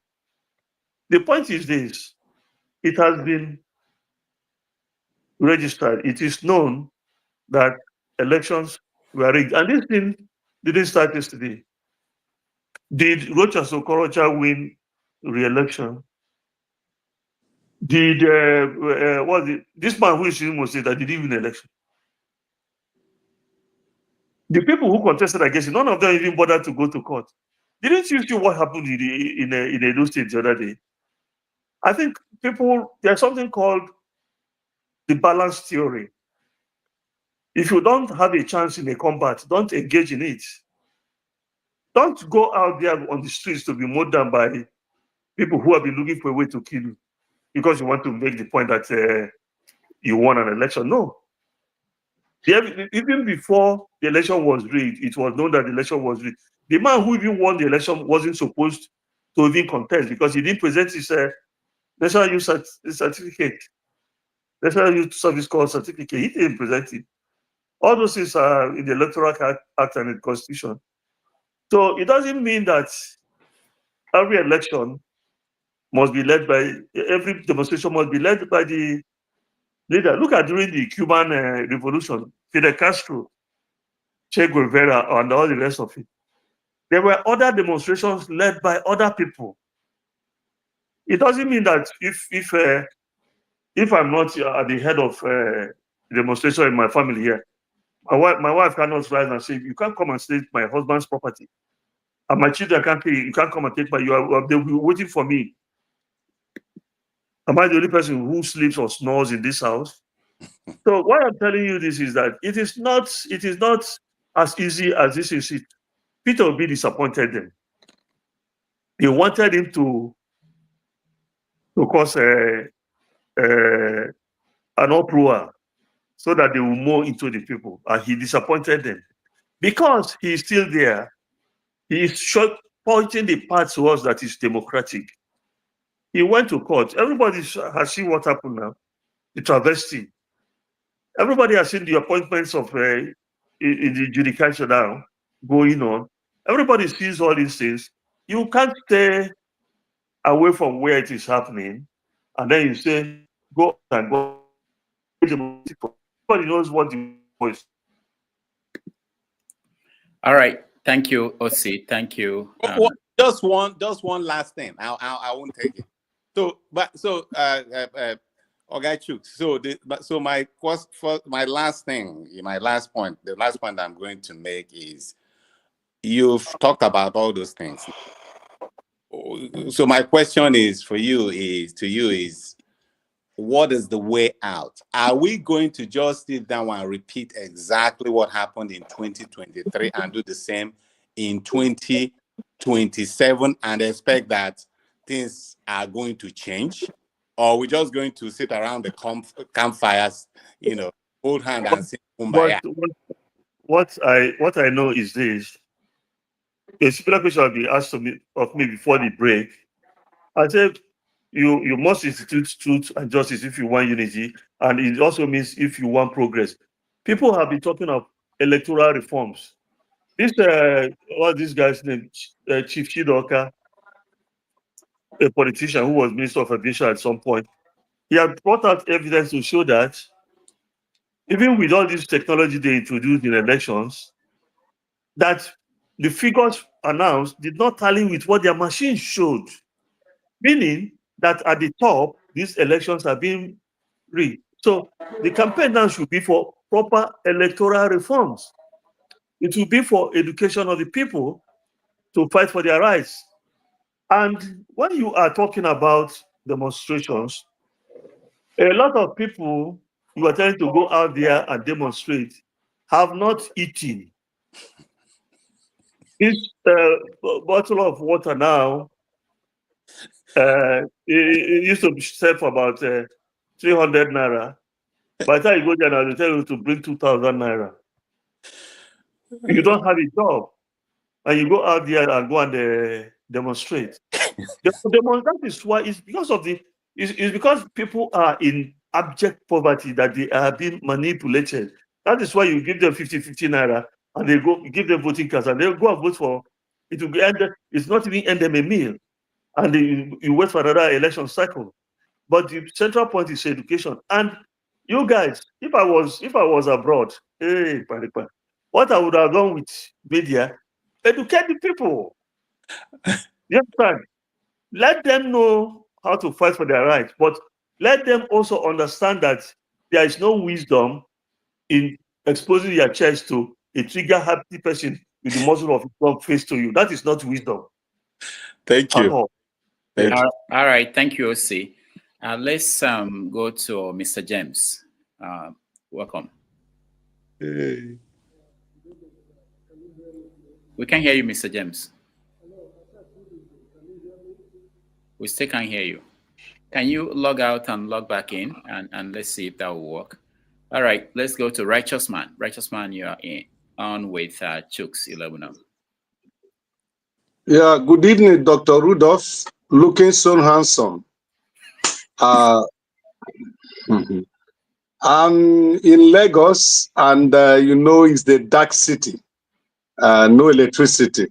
And good evening to our guest, Elder Chuks. I appreciate you. I really love your explanation.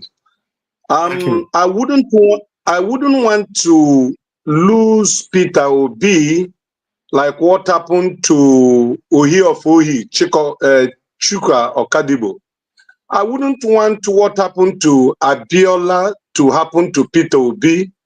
So respectfully, I love how he took his stand during that 2023 election. To be precise, I was a victim during that election. It was the finger of God. I escaped being macheted in the polling booth where I went to vote. And I called the radio station and I was given a live information of what was happening there.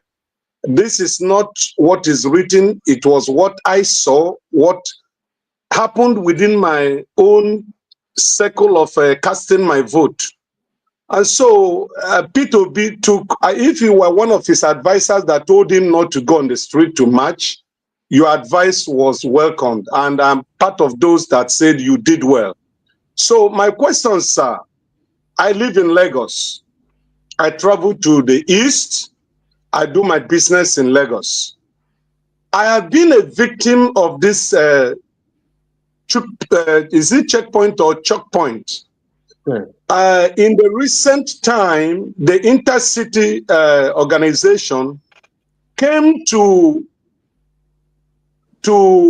make a public announcement that a total of about 20 to 21 billion was extorted from the Easterners within a period of 2 months. And up to today, we are yet to hear from the Igbo elders. In response, we are yet to hear the Igbo elders calling the federal government to question not only 20 or 21 billion extorted, also had that 180 Easterners were gunned down.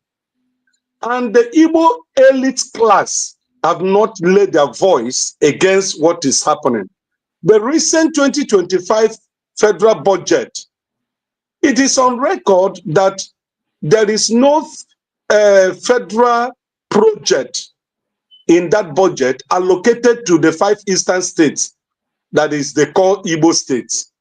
And we are yet to hear the Igbo elite elders speaking out and asking why. Sir, why is this silent from the Igbo elders? Thank you.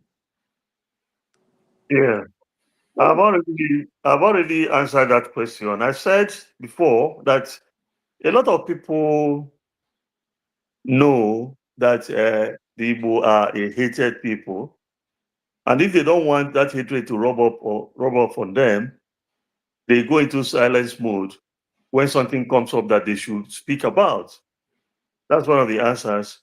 2, on a general level, the level of influence or leverage that the Igbo people have in the political calculations of today is very little indeed. Thirdly, a lot of those people who you say are leaders don't have the people's mandate. So to start with, defending your interest is not their business, because you didn't elect them to begin with. They are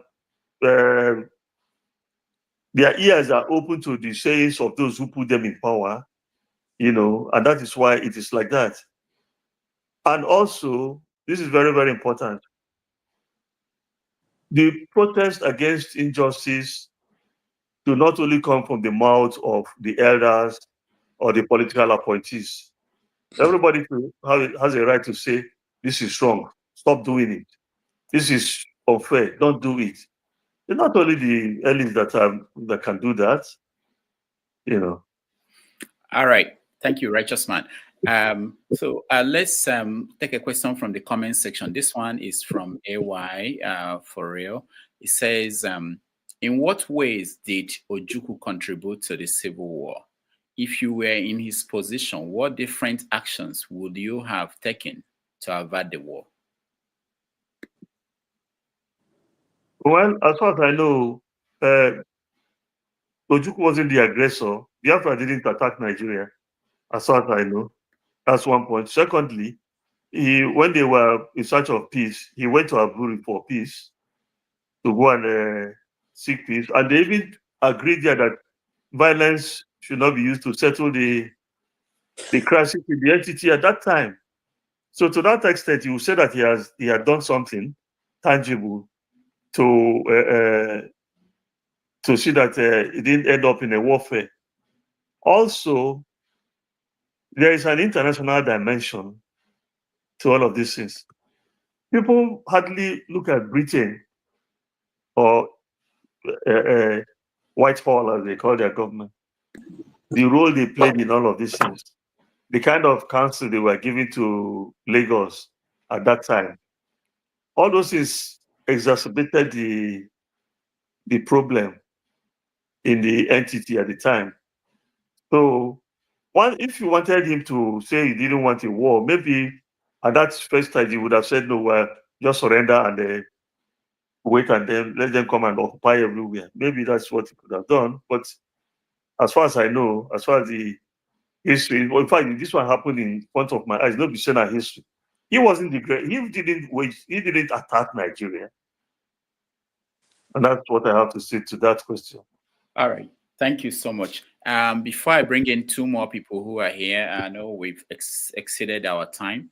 Let me ask you a question. That when you were talking, you talked about something you said, if you don't have a chance in a combat, don't go into it. Something like that. Somebody might listen to you and say, did the Biafrans, when they went to that war, did they have a chance of winning?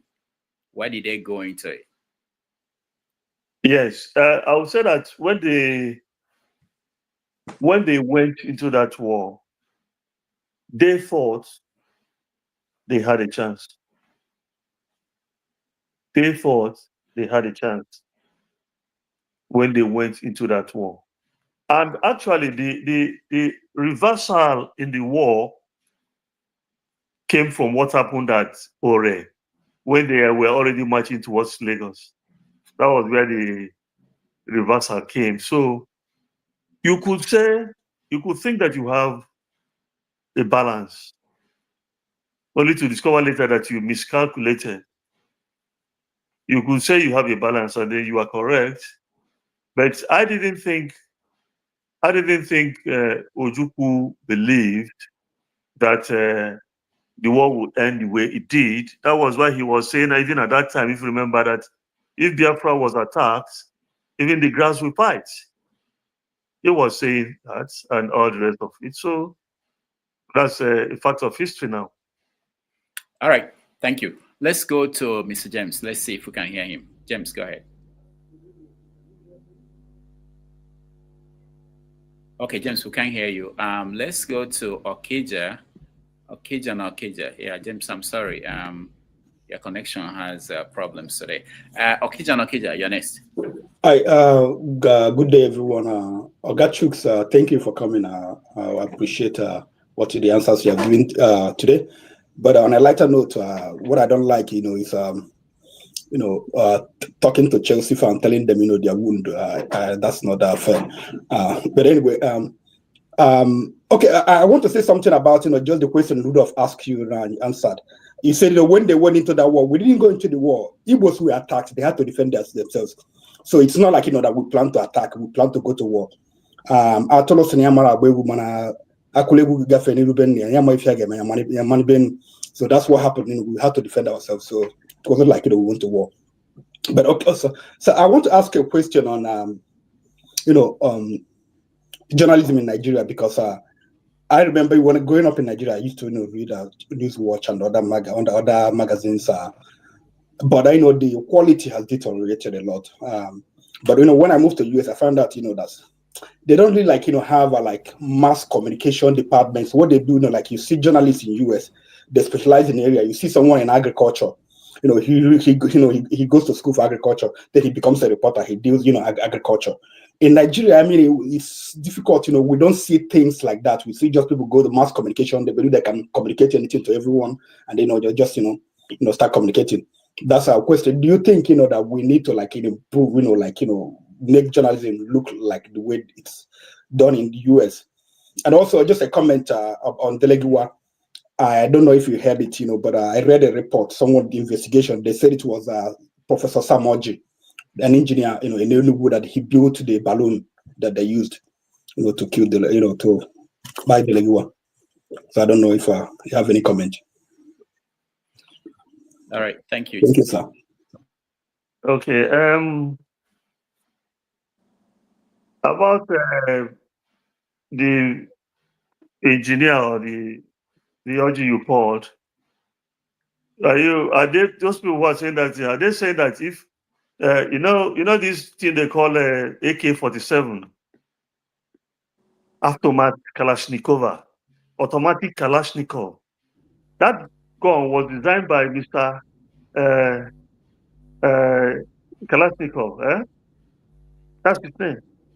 The gun was named after him. So any place someone is shot dead with an AK-47, the man is to blame. Is that what you're telling me? So the question of who primed the bomb that killed Dele Giwa, who didn't prime it, or who built it, is neither here nor there. You understand? It's the person who wielded, who commanded the act that bears the responsibility. That's one. You talked also about journalism. As far as I know, if you went into journalism, you took a basic background course that taught you about reportage and commentating and analysis and all the rest of it. It's in later stages, classes, that you begin to specialize. There are the people who want to report judiciary. You have a special lexicon for that. There are people who want to report aviation. You have a special register for that. You train basically, then you go to advanced courses, or even in your office. I started as a sports writer, writing about Rangers International and Police of Senegal and all the rest of it. I'm saying that because you mentioned Chelsea. My son is Chelsea, and he tried to remove me from Rangers International and to put me in Chelsea. I don't know the percentage of success he has registered so much, but I would say that when you take everything into consideration, we still have in the media immediate reportage of news of events in the society. But with all those things that are being reported, you have a lot of falsehood. With all those things that are being reported, sometimes analysis becomes scarce. Sometimes disinformation moves in. All those things are there. That is why if you are listening to people like now, or you are reading the newspaper, or you are listening to a broadcast, you also use your own judgment to know what you're going to take or what you're not going to take. All right. Thank you so much. Please pardon me, Oga Chuks. Let's get two of our very prominent contributors here to weigh in. Then we can round up. So KJ, you're next. Thank you so much. Oga Chuks, I have thoroughly enjoyed your your contributions and your wealth of understanding of the politics in Nigeria. And I think that we should make most of what you publish available to, Ndi Igbo especially, because some of us do not have a handle of what, played through. And I also want to commend the newspaper, the Newswatch. I was in secondary school. One of our, I have quoted him here before. A prominent government teacher used to give us a lot of essay to go read Newswatch and come and explain what we have read. So it was quite one of the things we use in building up our understanding of government and how government functions. Thank you so much. Yes, I just have to ask maybe just one question. And will you say, because of your knowledge of understanding what has played out, will you say that the hatred of Ndibo came because of the civil war? Because some historians will have said that that's not where it started. It started a long time ago. And so, if you can give us a bit of an understanding of what really led to this hatred that now our so-called leaders in the East are distancing themselves from when they have to speak on behalf of the Igbos. Um, that's one. Secondly, I'm sorry, I got about two questions. I'm gonna say because log, I have to say log. What are we going to do? Do we just fold our hands until the day that the East is pointed as a place where nobody now lives? Because the plan will to run over the East. So I guess that I get Luziog so that we just wait for them to do as they like, ravage the East, or what is the way forward for Ndibo? Thank you so much, sir. But the hatred of Ndibo started well before the war. And the explanation is easy. In terms of population, it's rational to say that the Igbo ethnic group is the largest in the country. We've never had any real scientific census exercise in this country. And the Igbo people travel out of their home region to other places. They go to other places. They build homes. There are a lot of Hausa people in the Igbo country. I have not seen up to 5 houses they built here. But we go to my brother went to Lagos on transfer from Onitsha. He got there. He went to look for a house and they told him how much he was going to pay. And he said, what for? He went and stayed with my cousin and go and bought a bit of land and built his own house in that Lagos. That's the way our people do. So when you have a people who are moving forward, acquiring property, getting rich against all odds, it invariably elicits envy and jealousy. That's how it started. Now you saw what happened in during the last presidential election, where people are saying that the Igbo in Lagos should go. They shouldn't vote. Some were even attacked. It is because they have their population there. They have their own choices. They are not going to be told into voting for who they don't want to vote to. And so that hatred manifests. So it was there before the war. It is still there. What you will know is this. It is prominent now because people who are perpetrating it are looking at a lodestar.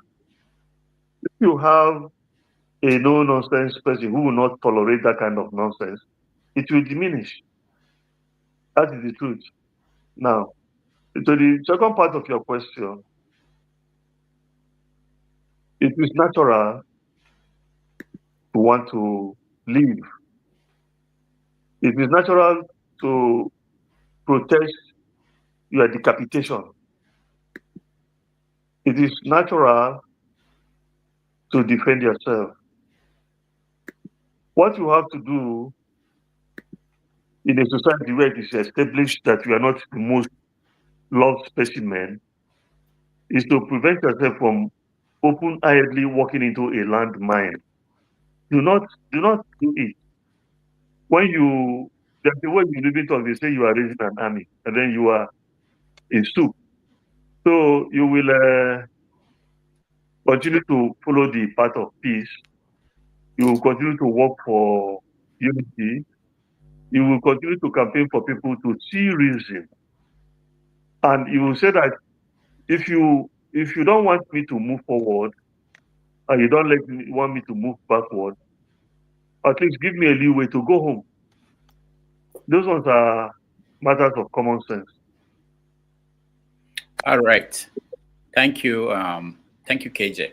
Let me now get Ike. You may have the final question. Oh, I saw Igbo Basics. Ike, go ahead.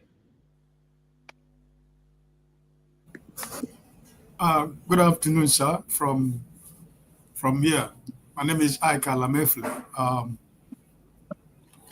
Thank you for your services in the print world and in the government. And I've been listening. I'm in the office, but I've been listening your conversation with my brother Rudolph, and I just want to thank you for your deep knowledge of what is going on in Nigeria, and most importantly, Alibo. My question goes to, I want to be political. My question is about the Southeast. The governors of the Southeast presently as it is.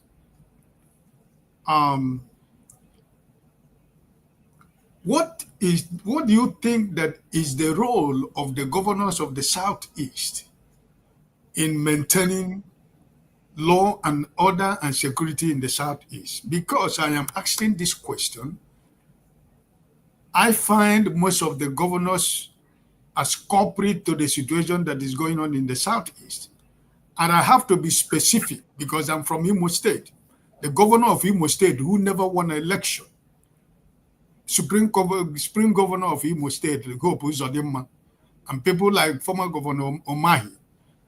And I'm also allegedly suspecting the governor of Anambra State because we saw him when he was coming in as somebody who knows his onion, somebody who knows what administration and government is all about because of his, economic ideas as an intellectual. But he has become a complete failure to my own understanding. And as an Igbo man who love my people, I don't think that he deserves a second term. So my question is, what role do you think that the governors of Eastern Nigeria is playing concerning the insecurity in Nigeria and concerning the continuous incarceration of Nnamdi Kanu presently as it is? Thank you, sir. All right, Chuks, before you answer, let me just say that there are several questions that people want to ask that have been, these questions have been answered before. I know most people come in late. Okay. So don't, like on the comment section, they don't know, and I feel sorry about that, but we don't want to... Repetition, okay. Yeah, Chuks, go ahead. Any way you can summarize that, so we go to the last question. Okay, sorry for that. No, it's okay, it's okay. It's not your fault. I know, I understand. Yeah, I don't know what... No, I can't say exactly what each governor in the Southeast state is doing in terms of security. All I can say is that a governor is the chief security officer of his own state. But also he has some handicaps in terms of the fact that the security men in his state do not take orders from his government house. They take orders from Abuja. You don't have state police. What you have is the federal police. You don't have a state or zonal military. What you have is the federal military. They are under the command of the commander-in-chief of the armed forces. So, to that extent, you cannot be sure of what each or any particular governor is doing. You will find it out from the reports that you read or from the experiences you live in any state in question. That is really the way it is. I have talked about the Nnamdi Kanu thing, and I said there is what you call legal prosecution. There's what you call legal persecution. There is what you have what you call political adjudication. And I gave those instances.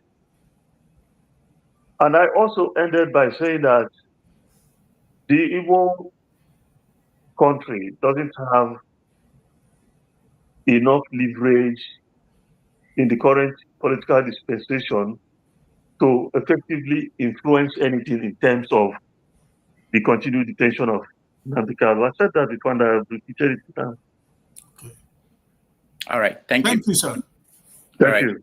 Our last question will come from Igbo Basics. Igbo Basics.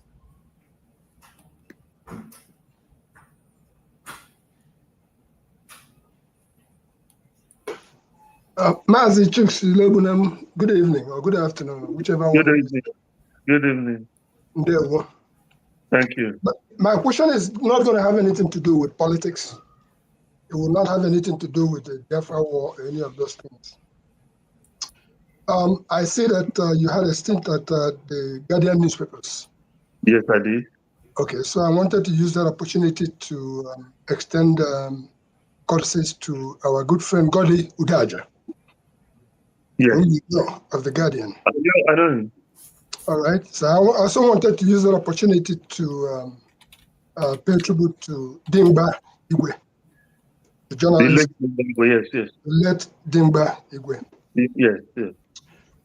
And I also wanted to bring my question to, I'm sure at your age, you are aware of the Ngwa Road dance. That's when they talk about Ngwa Road in Aba.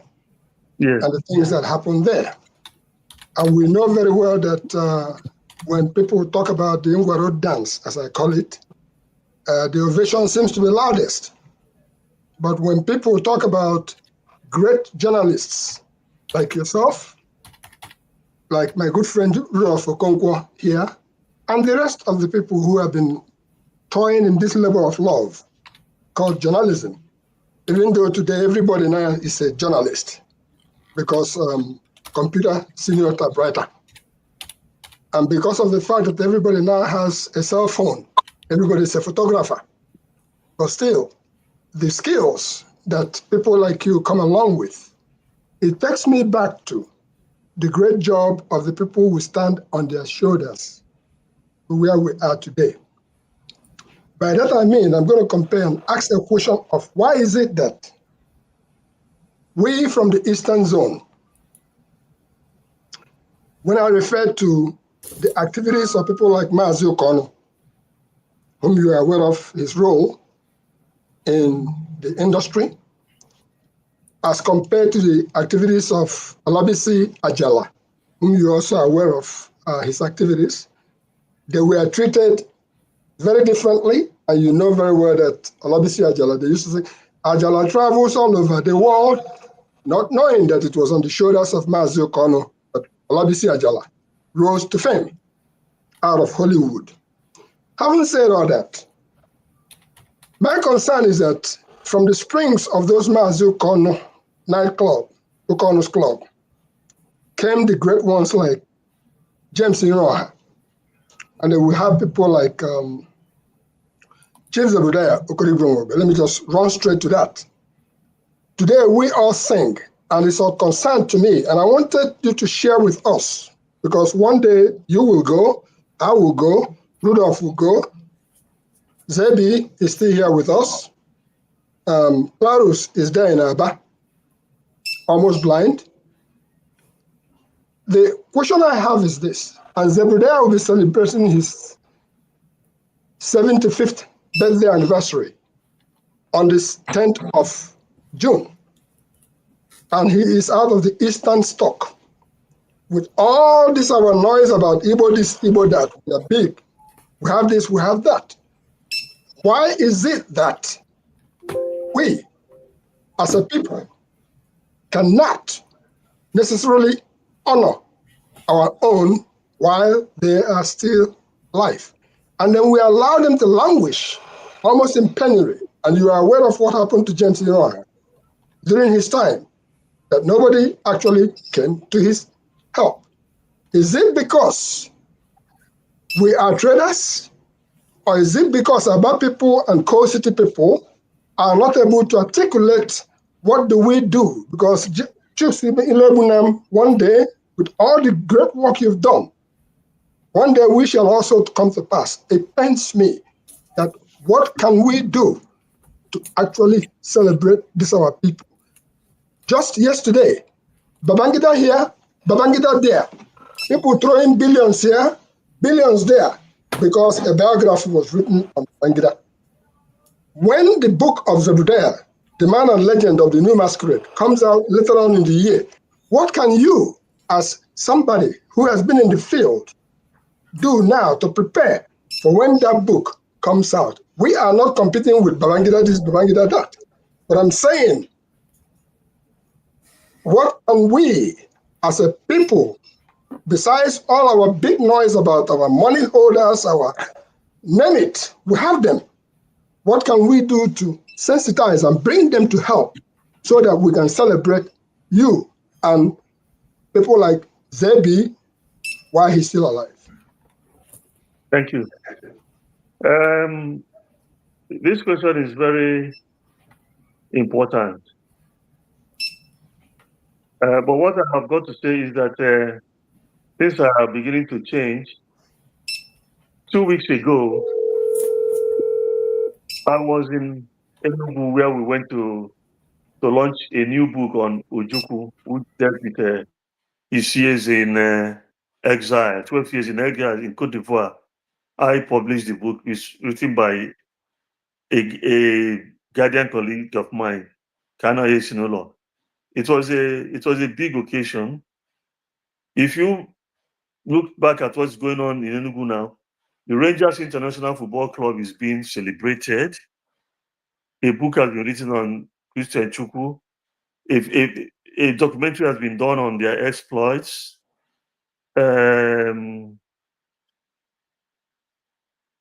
If you look at Celeste Noku, the daughter, with people like Chief Ben Etiaba, they have done a documentary and they resuscitated his name and they are promoting it. So these things will continue to go on. It's a gradual process. You could say, you could say the Ibrahim who donated 500 million naira at the launch of General Babangida's book may wish to bring out 10 million and promote the celebration of Chief Zebudiah Okorugbemu, who is Chikaba, is a personal friend of mine. There are many other people who can contribute to that kind of thing. We have people who have money, we have people who have vision. Your vision can link up with finance, and will rise. Those of you who are in America, if you have the leverage, if you bring out $1 now, you have bought 1,000 this thing. You aggregate, you have to promote those things and all the rest of it.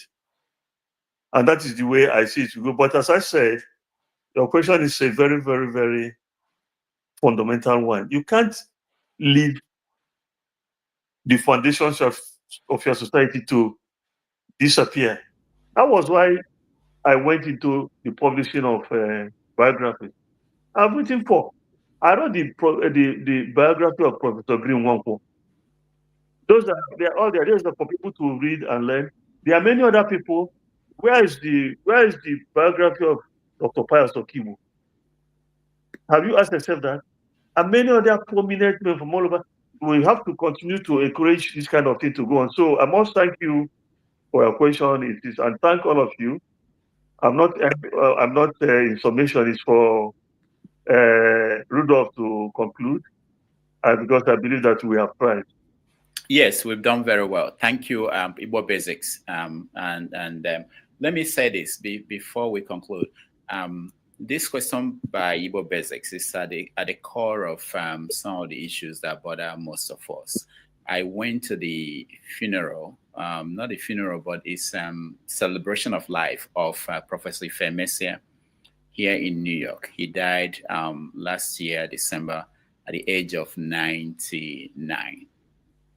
And when I wrote a profile of him, a kind of a tribute to him, people were calling me from all over the world. Oh, we didn't know he was still alive. And it's always painful that our people don't remember people. They don't even check on their teachers. You have to start from people who made you, people who like you, Chuks, you know, the contribution you made to knowledge, people who have been reading what you were writing. People don't celebrate, don't even ask about people like that, you know.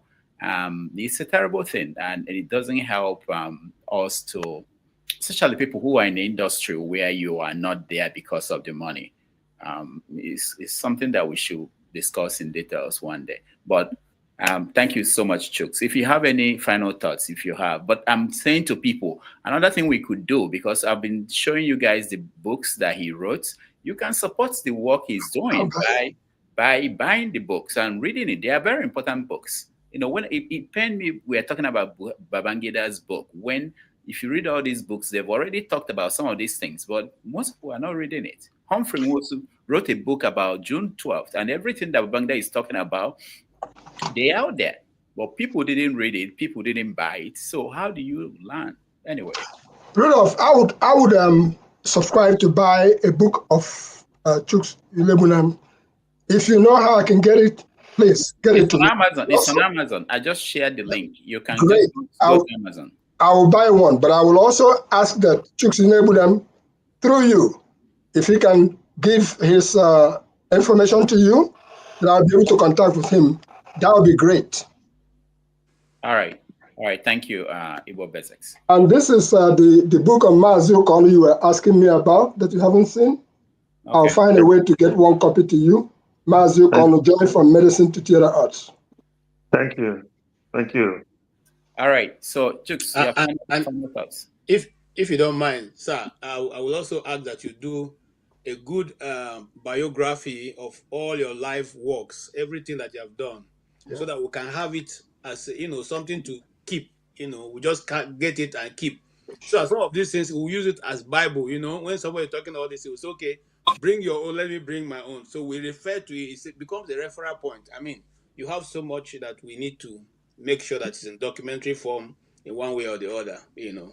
I'm not saying, I mean, tomorrow is this thing. As Aneku, I mean, we are putting bridges so that if you don't have a referral point, you don't know why the rent start beating you. I mean, because these days, you know, like I said, people don't read any longer. When we were in secondary school, they make us go read news. All right. Thank you, KJ. Chuks, final words before we close. We take a break. Well, final words. Thank you to all of you, Rudolph, and all the contributors, participants. It's been a good 3 hours, short of a few minutes. Thank you again. Yeah, thank you so much. We really appreciate you. And we will take a break. When we come back, we do a quick recap. But thank you, Chuks, for joining us. And maybe next time you have a new book, we're always here. We would like to have you come in and talk about it, you know. So thank you. Thank you. All right. I have nothing new to say. People are hungry. Let them die. It's their fault. Yeah, I'm supporting Tinubu 100%. You're supporting Tinubu 100% to deal with Nigerians. People like you. So that when next election comes, I will now see whether when people bring money, you will vote for them or you will do your conscience.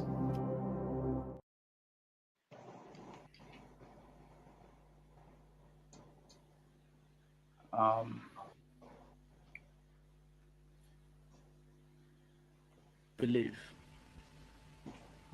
As far as I'm concerned, the Igbos will be treated as an equal citizen in this country.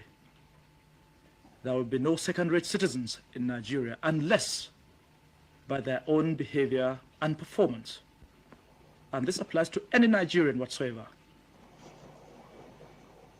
The head and the heart is the only yardstick which can judge who will be a second-rate citizen. Therefore, the Igbos have got nothing to be afraid of. they can rest assured that they have got a part to play in rebuilding the new Nigeria which has just been born. Let them come. Let them join hands with us, wherever they are, and appeal to them, the Igbos at home, in areas now being liberated, to Igbos abroad, to Igbos everywhere, not to listen to the propaganda of foreign press or propaganda of people who really do not care for their welfare. The only thing is to sort of see that they continue to resist or to continue to cause trouble and continue to cause and continue to suffer without really bothering about their own fate, except to praise them wishy-washingly. I don't know for what purpose. So the Igbos have got nothing to be afraid as far as we are concerned. Let them come home. Let them return to the fold. I have given them my word of honor. There will be amnesty for anyone who cares to come back. And with that, I'm quite convinced if they're prepared, to play their part, to play, their role properly, I think we can rebuild a new Nigeria where no man will be oppressed. General.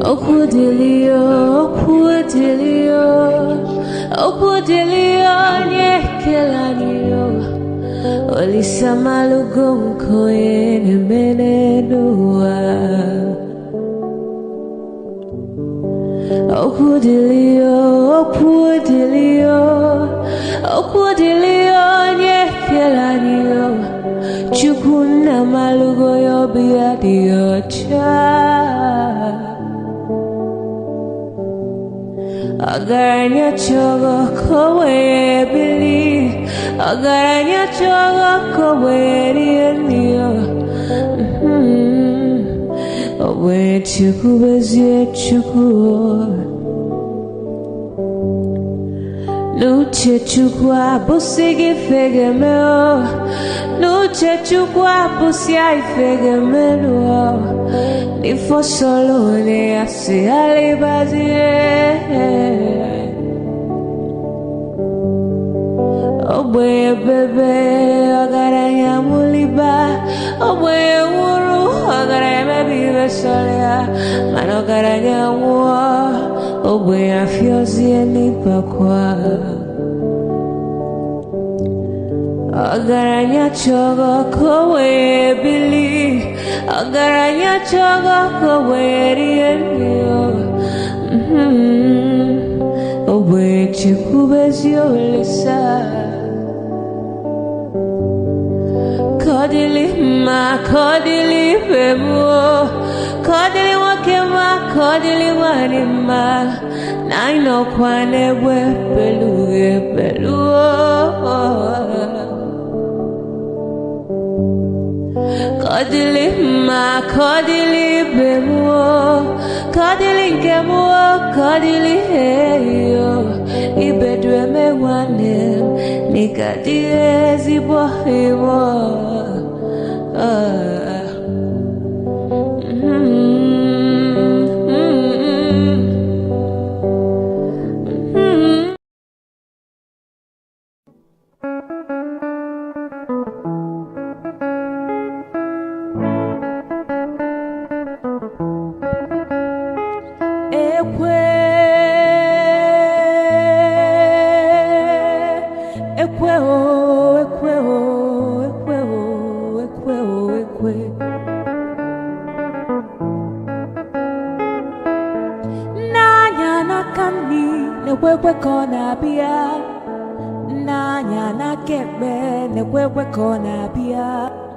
Ebemjelu ekweje gwanumi femgeme, umuwa watanu gwanumi femgeme.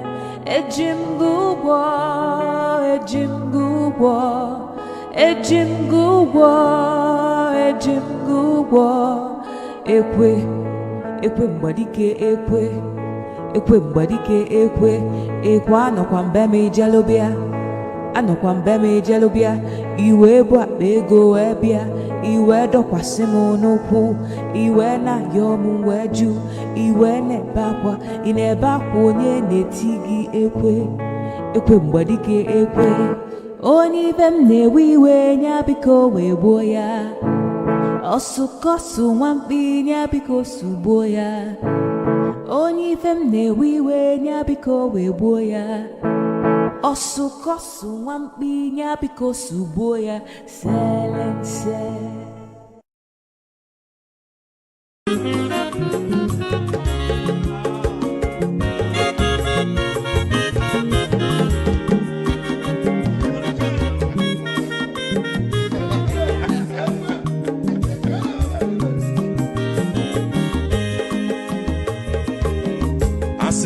Onye ọma zoro bio akwa nwa zoro bio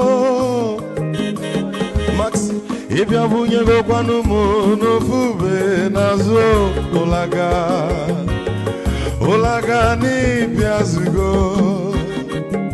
mmanwụ ụlaga do n'ịbịa zugo akwa nwa ilochi yo biko rapụ zoro ka ọ nabazi ya onye ọma zoro biko abọmma nwatara ndosari ịbịa onye nịgwana m ụlagado n'ịbịa zigo mma ụlagado n'ịbịa zigo abọmma nwa ilochilo biko rapụ zoro ọ na-abazi ya Mazi wekoma odogu no kwere sunenka onyoma niga dele mo Mazi ni bazi Ibu go with melody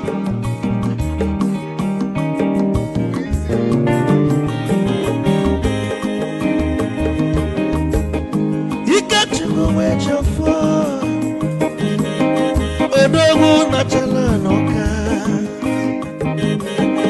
Ezi wande mliga dele mo Olagado ni pezigo Ma olagado ni pezigo Amama mwilo chilo Bigora muzoro Anabazi Te Onyama zoro Mama was a sorry. If I were to go on a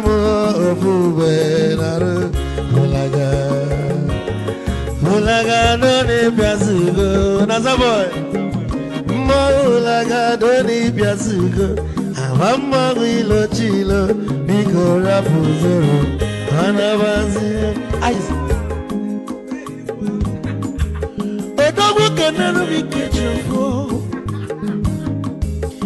I'm a Pamnika Gogodia. Well, you work well. He can't jump a bell. Hey, you want?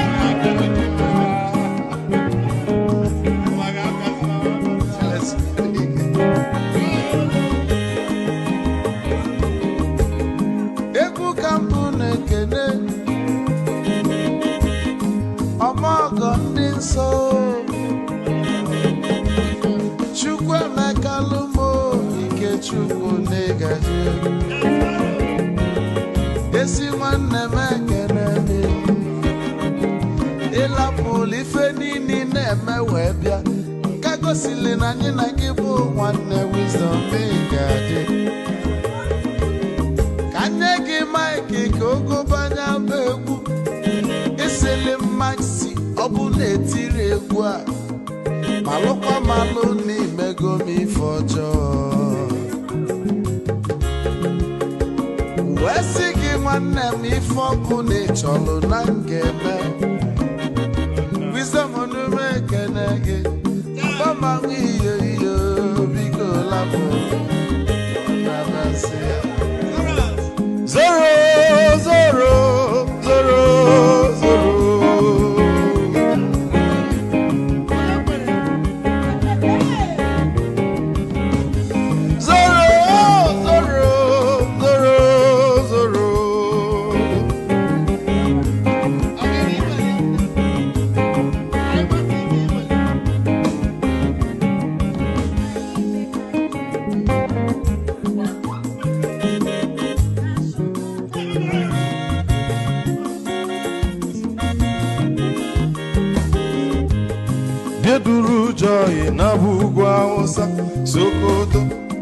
ujembe nwilo anụ solo nwe ma n'ọfịa na-ara onye nwụrụ zuru ike.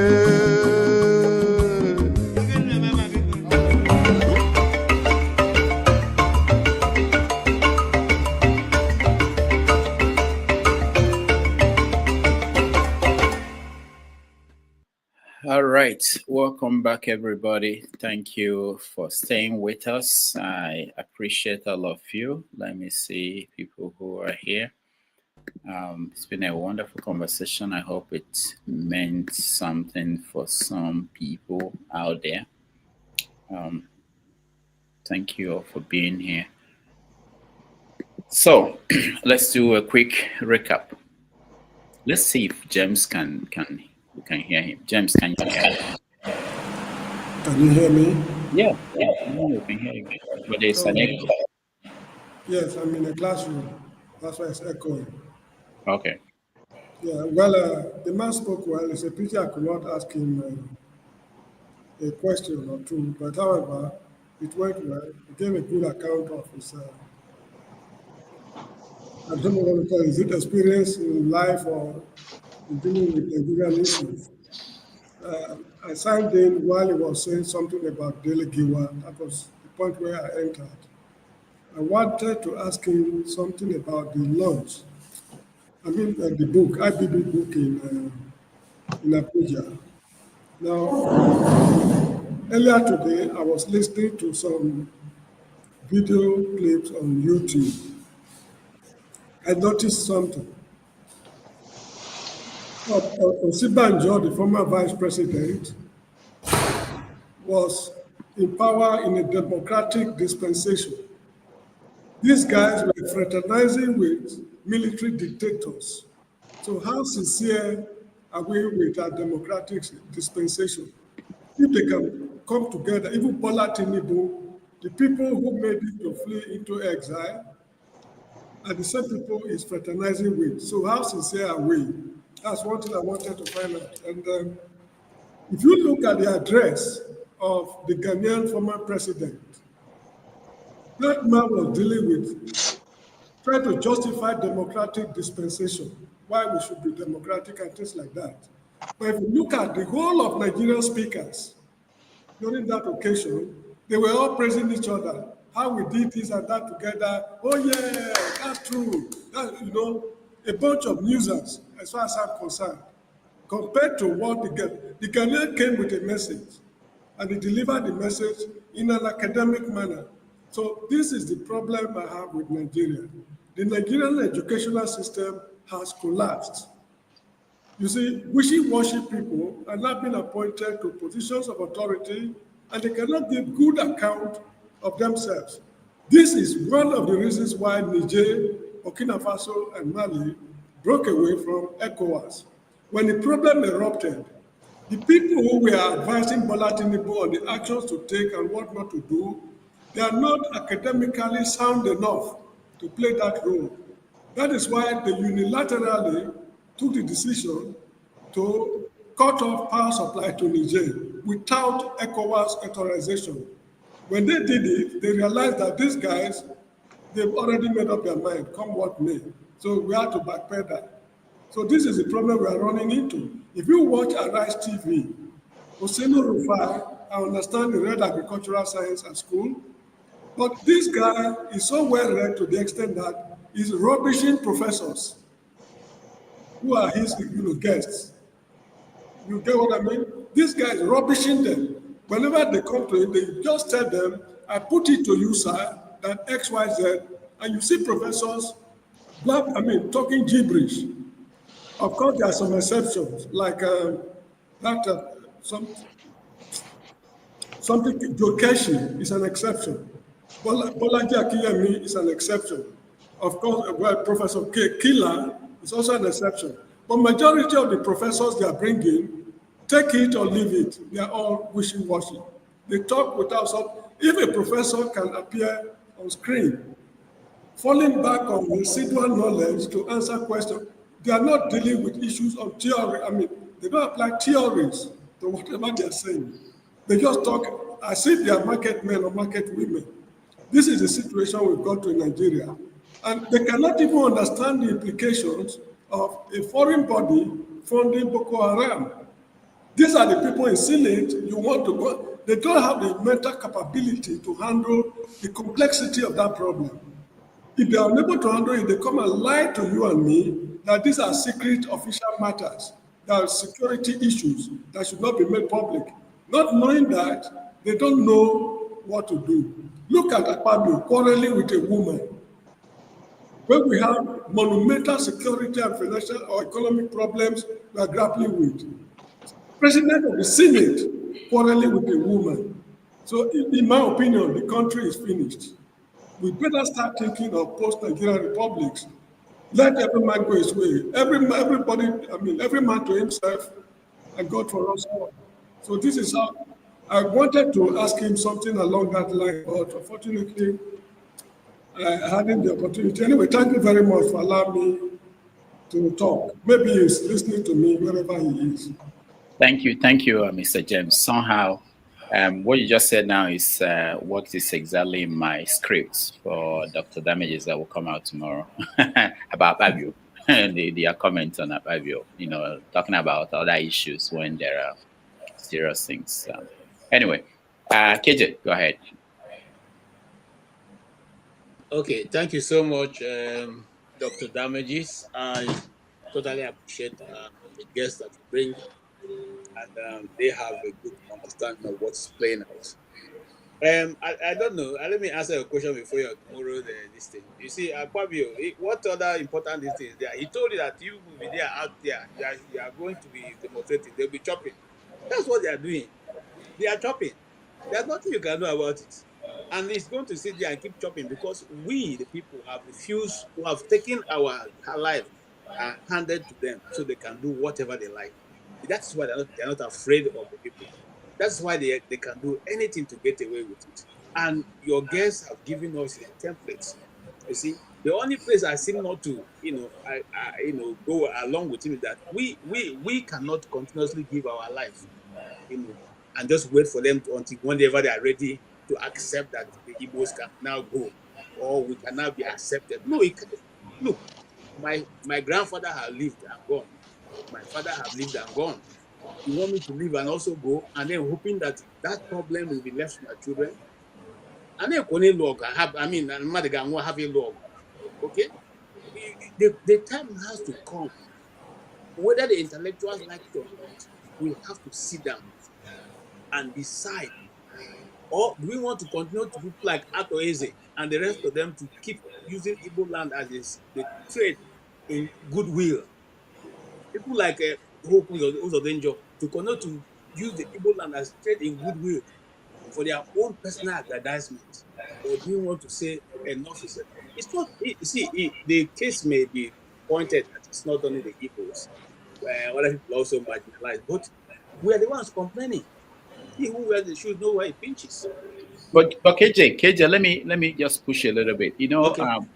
Where he came. Sometimes why I bring people like that is that they have personal experiences. They've had so many people. They've talked to people in different fields, and they know more than typical people. We say, even if you're a professor, you are whatever you are. So he talked about some assumptions we make that Igbo leaders or those leaders in the East, they have any influence in Abuja. They don't. And we may be assuming and thinking, oh, why are they not doing this? They should do this. And then he also answered the question about P2B and the expectations that people have. I grew up in the North, and a majority of my adult life was in the federal state capital. I have a friend, a schoolmate, who is now an emir in Bauchi State. Okay, and one of the things he said before we all left for various service that, look, our friendship is good now in the university, but once he takes over that bank, not going to be the same again, because their definition is totally different. That's why when I talk about somebody's mic is on. Yeah, I'm trying to mute it. Go ahead. Now, when that indoctrination comes in, these guys no longer think like you and I, who we were in the class, we were best of friends, we were telling each other how we can better Nigeria.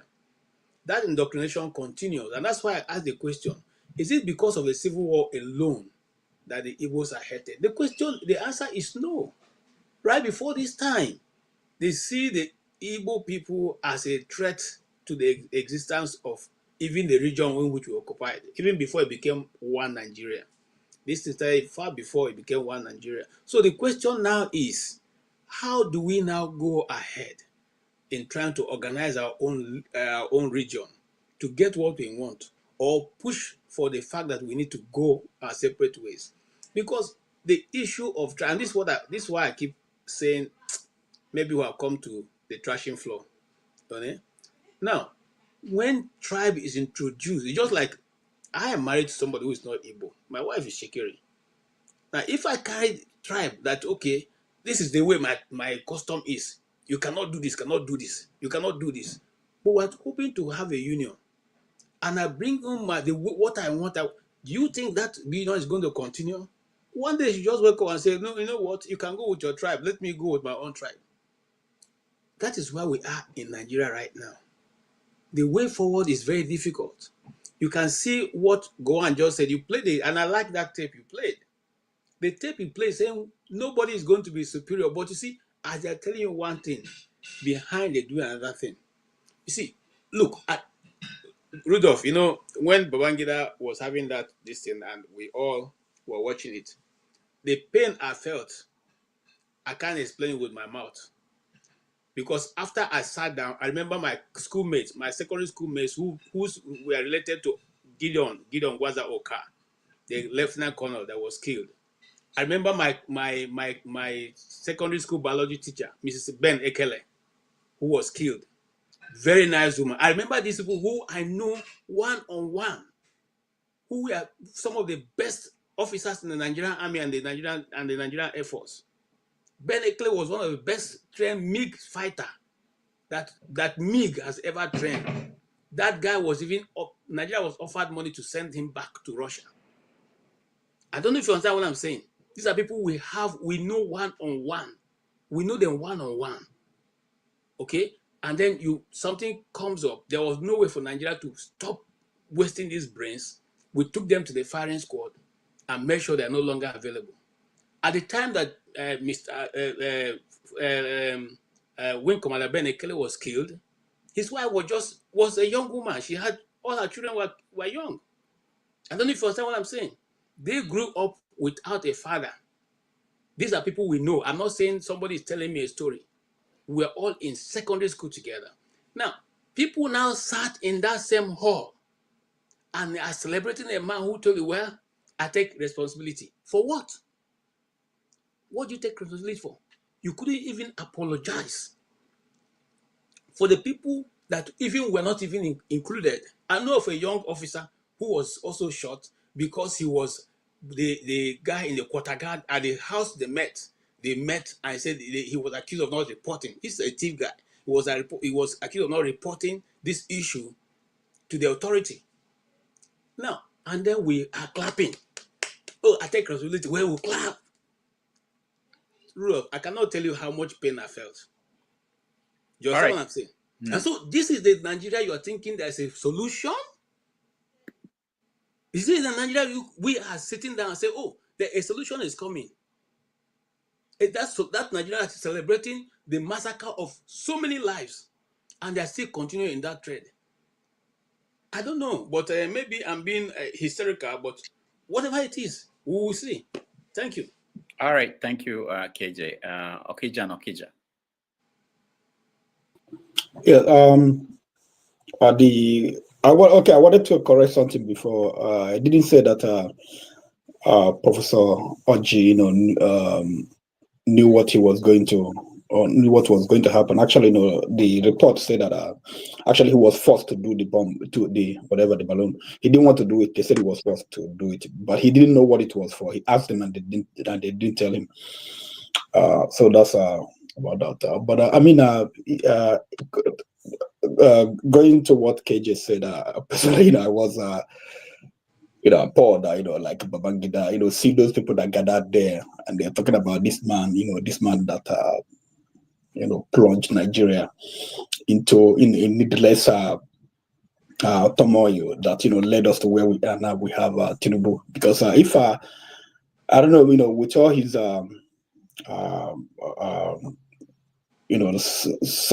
bad sides and all those corruption allegations the people say about what's his name, Abiola. He won an election. He should have been allowed to. If Nigeria would have been a different place today, but it seems Babangida, he didn't want to tell us that he staged it. He didn't actually want to hand over, and then he handed over and he left Abacha there. And then Abacha, I mean, he's I don't know. And there was a man. He lived in a house in a mansion built by corruption. And there's nothing you can say about Babangida. That it's not a good news. Where we are right now, because Babangida, especially because if you had him and his group, they came with Buhari and they did the 1983 coup, and then from Buhari they took over from Buhari, and he knew about all these things. They're talking about. He knew about. They said that he wrote in his book that it was not an Igbo coup, and he knew about all this for how many years. And he was married to an Igbo woman. He knew about this. This thing. People appreciating it. Saying it all everywhere in the media. He wouldn't say that. Oh, I never heard about that. And finally, he came after so many years. Even during the election, 2023 election, so many people used it against Ndibo, including what's his name, what's his name, who is the vice president today.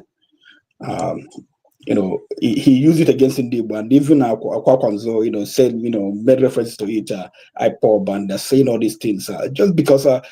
There was a coup in 1966, and people termed it Igbo coup, and then it changed the whole history. 2 million people died, and properties lost. So many things in life, disfigured. Where we are today, Babangida, after how many years? You didn't say it in 1977. You didn't say it in 1970. I didn't say 2025. So. Sometimes I was going to respond to Dr. Abu. He will ask, Chief Chuks why, Peter Obi, why he didn't go to protest. I don't know, Peter Obi, I don't think he's a sensible man. He sat in his room and he thought about it. He said that no, Nigeria is not worth dying for. That's basically the way it is. And then even if you die for Nigeria, what will happen? Sometimes I just see that I think sometimes the destiny or fate, they want to see you perpetuate so many injustice, and then they will deal with you once and for all. They will leave you, you do whatever you want to do, running around that you are God, that you have all the power, and then your iniquities, you have your inhumanity, and all those things will just pile up to get to a point that no gods will will look away. They will come together and punish you. That's probably what will happen to Nigeria. I don't know. All right, thank you. Before we go to Ike, let me just remind you guys of this history. Convoy of military vehicles led by Brigadier Ibrahim Bako had entered the city of Abuja from Kaduna. Their task was simple enough: arrest and secure the President and Commander-in-Chief of the Armed Forces of Nigeria, Alhaji Shehu Usman Aliyu Shagari. This was on the premise that President Shagari's brigade of guards would have been neutralized, as planned, without violence, by Colonel Tunde Ogbeha. This was not so, and Bako was not aware of that. Worst still, the coup plot had been leaked to President Shagari, whose guards were now on high alert. After arriving at Aguda House, the presidential residence, with an armed detachment to secure the president, the stage was set for one of the most dramatic gunfights in Nigeria's political history. To guard, protect, and defend the Nigerian president was the Brigade of Guards, an elite presidential bodyguard made up of some of the best-trained hands in the Nigerian armed forces and headed by Captain Augustine Anyogo.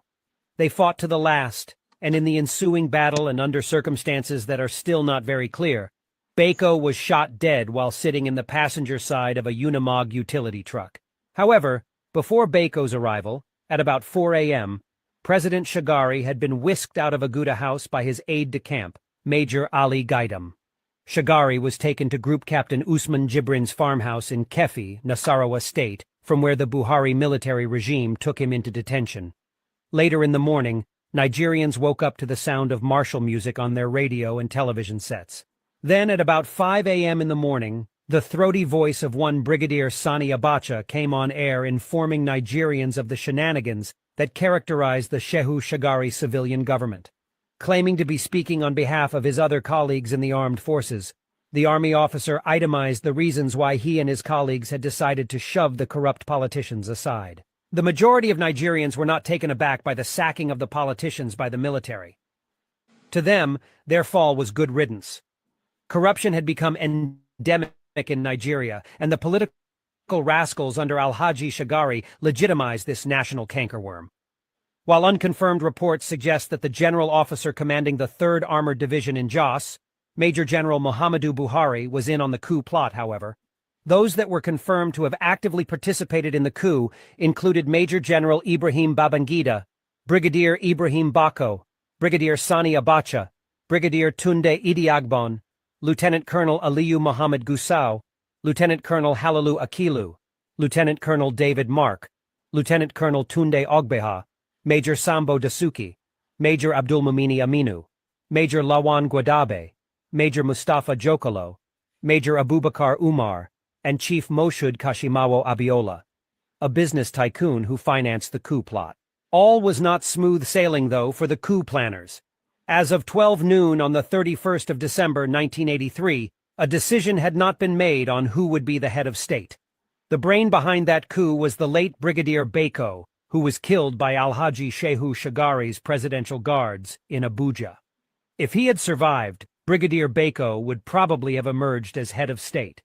There was so much rancor and bitterness at the meeting called to deliberate on who will be Brigadier Bako's replacement. 2 names, however, came out tops. Major General Ibrahim Babangida, who was the Director of Army Staff Duties and Plans, and Major General Muhammadu Buhari. Eventually, a consensus was reached, and Major General Muhammadu Buhari was agreed upon to be the next head of state. A plane was then dispatched to Jos Plateau State to fetch Buhari, and he was made head of state. Thus began the Muhammadu Buhari Tunde Idiagbon military regime, which, unfortunately, lasted for only 20 months before it was ousted by Major General Ibrahim Babangida. All right. That's a brief history of your country. Ike, go ahead. I'm sorry, we should try to authenticate the veracity of what they are saying. Are they that accurate? Because I was in Nigeria when that coup. What is wrong? Was there fighting? Was there fighting? I remember somebody was shot, yes. But was there military action? I was in Benin City when the whole show was unfolding. There was military action. I wasn't old enough to know what was. No, there was. I know that because my school was in the barracks. I knew when the troops were moving. I knew. Okay. Thank you for the information. All right, Ike.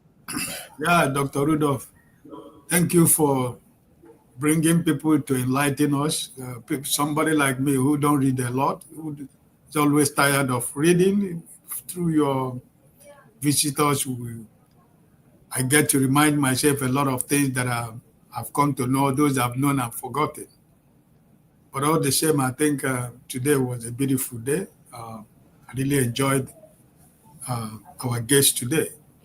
And also, from all the available statistics and information, how could anybody think about that the military is going to be out of Nigerian politics? They have tested power. They are the people that are ruling Nigeria even right now.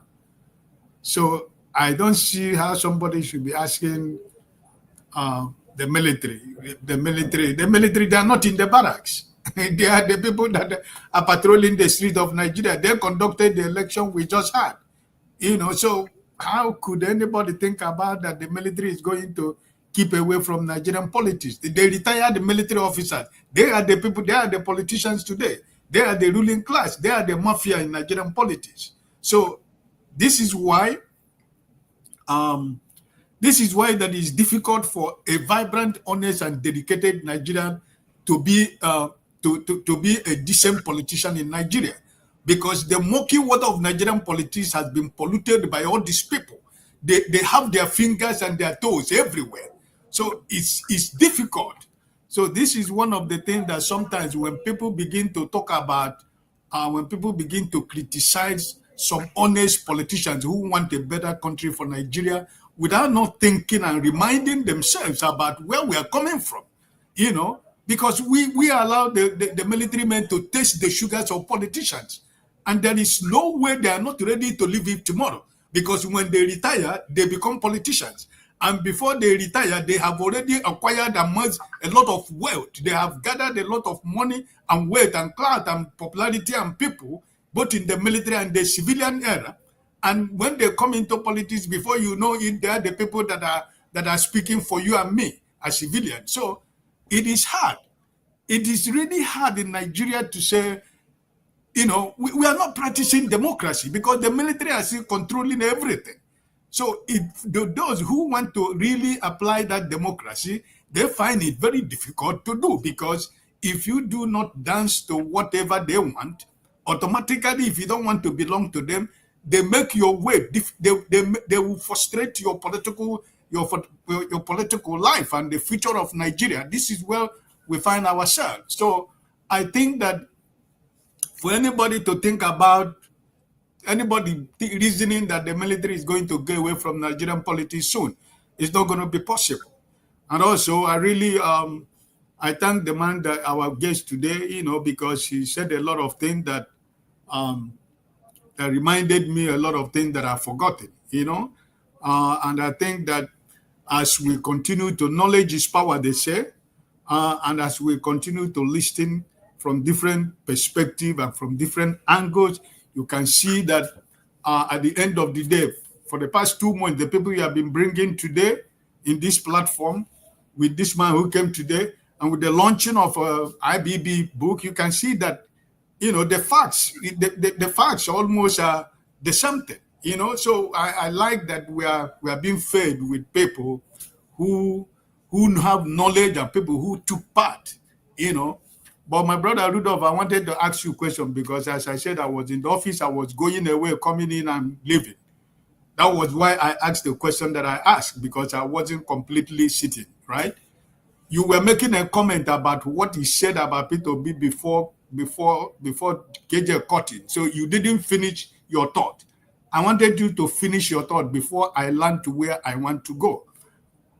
When you were trying to say, when he was talking about Mr. Peter B, because I wasn't here sitting when he was making a comment, maybe people asked me a question. So if you can enlighten me a little bit. Oh, I don't remember everything as I can't remember them, but he spoke a long time. There were several questions about Peter B that I asked him, so he spoke a lot of things about him and the administration. So I don't know which part you're talking about. Is it a part about when the people were expecting him to go on the streets to demonstrate, or? Yes, because you were talking. So you were talking. He said, "I come to understand that he said that Igbos has no power in Abuja. They don't have a voice in Abuja. Yeah, they don't have influence at this point. That's what he's saying. Yeah, sometimes we assume that if you put together all the leaders in the East and then send them to Abuja, just like they did under Buhari, that they will influence anything. That they don't have that influence, you know, especially this time. And that's actually maybe true. And if you talk to those people around the corridors of power, they will tell you that it's not what it seems. That you're a governor doesn't mean you have easy access to the president. Not to talk about after you meet him, whether he will do what you want him to do. That's a different thing. Okay. So, all right. Okay, let's keep going. Michael, you are next, and then. Sorry. Can I quickly just chip in something, because I need to go, if you don't mind, if it's not going to break your protocol? All right. Let's see. Where are you? I can't find you on my screen. I'm here. No. Okay. All right. So sorry, I'm at work now. I just took a break. So I didn't watch the full program, but I caught this documentary you played now. And listening to the documentary, there's a bit of inaccuracy in it. I'm not going to contest that there were no military actions. They probably were. I lived in Lagos. I live very close to, not too far away from Dodon Barracks. And there was really no major everything. And if I can recollect, Shehu Shagari was in Lagos. He wasn't in Abuja. And the guy mentioned Aguda House. Aguda House is currently where the Vice President of Nigeria lives. At that time, it used to be a passage house for whenever the president visited an empty Abuja. Abuja was under construction. There wasn't really major life there. It was just a federal capital territory with no real major events going on. So it was just a part of construction, not like today. So for that documentary to be saying they went to Aguda House to pick up Shagari, I don't think that's correct. That's all I wanted to call out. Okay, that might be right now that you said it. I wasn't aware of a lot of things at that time. I don't even know when they moved to Abuja. That may be right. Yeah, I think it sounds right. Yeah, because I know that Babangida was the one that moved first to Abuja. So, yeah, but it didn't mean that Aguda House was not functioning then. Aguda House was still functioning. But again, it depends on where Shagari was. Aguda House was not yet in the offing because the very first major presence into Abuja was Babangida, who used to own, and it was Babangida. But it was Babangida. Hold on, just so that you know history a little bit. The first time we even Nigerians at that age started knowing anything much about Abuja was when Babangida mischievously went to do October celebration in Abuja and expected ABT Kiwe to come, and it looked like there was going to be an assassination there because ABT didn't show up. And after that event, he removed ABT Kiwe and replaced him with Ikomo. I know what I'm saying. Yeah, but what led, which is what I'm going to discuss later on. There was no Aguda House yet. Hold on, sir. What I want to discuss later on was what really, that's part of what I felt because that Babangida didn't include in his book. What led to Obito Okiwe stepping out, okay? And what led to Obito Okiwe, who is a senior officer to all of them, but because he fought in the Biafran, was on the side of the Biafran Civil War, he was not promoted. Okay. Yeah, no, but that's not why he was removed. I'm coming now, but they insisted. Okay, people who insisted: Don Kabali, Augustus Aikomo, and who else? About three of them. Sani Abacha. There's one other another officer who insisted that Obito Okiwe will not be given a promotion to fit the rank of what position he's occupying. I can say that much because I followed that trend. Now, that made it, that made it a bit difficult for the Babangida administration to operate. So you find out that if you are following the trend of things, at that time, if there is an official function for which Obito Okiwe was going to come, they refuse to honor him as the vice president. They want him to take his position. So hold on, you're going too far. Remember the whole idea of, I was just trying to correct that documentary, but bringing this up, why it might not exactly sit well is because before then, we had a Brigadier General Tunde Idiagbo, who was Brigadier General as number 2, Supreme Military Council, up until he was removed. Brigadier General is lower than a Major General. While Babangida was already a Major General and was the Chief of Army Staff, Tunde Idiagbo was Brigadier General. Go and look at the records. No, you are. The point I'm mistaken is in the Nigerian force, the army is the lead force. So if you occupy any other position, whether you are Navy, you are Air Force, you are supposed to defer to an army officer whenever he's available. And I can say that much because but that's fine. Well, let's not go there. But all I'm saying is that Aguda House had been standing already. Okay, so it was Aguda House before Babangida moved was already standing as a guest house. Stand as a guest house, yes. So, but all right, no problem. Let me not distract your program. Go ahead. What I know was that the coup was so organized that the guy I mentioned earlier, who was group captain Benekele, was supposed to leave from the Makurdi Airport, Air Force Base, with a jet to complete the assignment. Okay, so that's how he got involved because he was the only one who they think can do that job. Well, that's not that's so. All I right. feel that Babangida left a lot of details, except he. Yes, I haven't read it yet, so when I read, I will complete reading it. Then I can say that. If you give me small money, I can tell you how I got my own. All right, thank you, Rudolph. All right, thank you so much, Jim. Let's go back to Michael. Michael, you're... All right. Thank you, Dr. Rudolph. And hello, everybody, once again. In fact, I'm listening to everything Mr. Chuck said. And as a journalist, I've respected the journalist to be a source of information because I read so much. I respect everybody, even my Igbo basic man. I know he's a very versatile in journalist background. So I respect you guys so much because you guys, either you like it or not, through your articles, and even though it's a lot of opinion, you guys brings out a lot of information. But my takes is about Peter Obi. And a lot of people have been saying that Peter Obi should stand up, should be a violent and this thing. I, as a Nigerian, I mean, I was born there. I came to this country when I was 20-something. I'm sorry to say it. It's not worth to die for Nigerian cause. Let's speak to the fact. Because look at all our leaders that have dead and gone, that have achieved a lot. Why are they today? There's nothing in reference to them to say this is who we are. This is our history. We have nothing to show for it.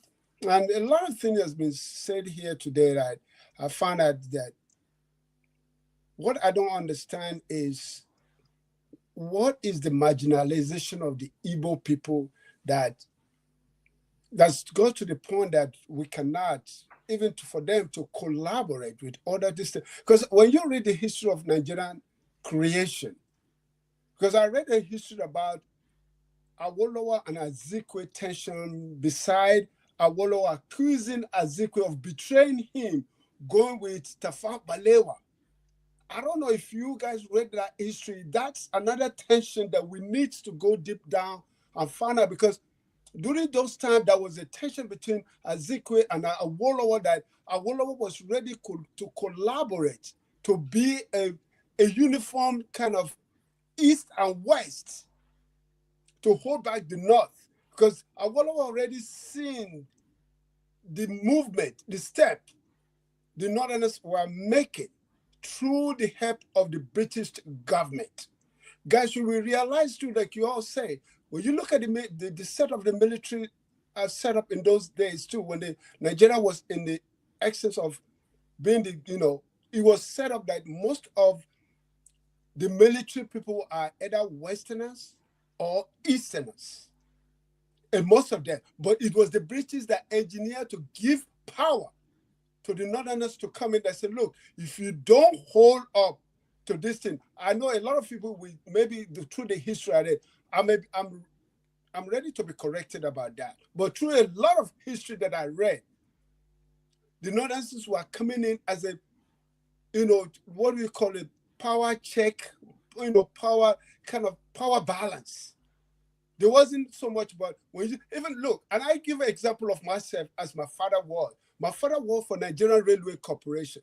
And I knew when I was growing up, the Nigerian Railway Corporation, you will find that all the positions were occupied by the Western and the Easterners. Guess what?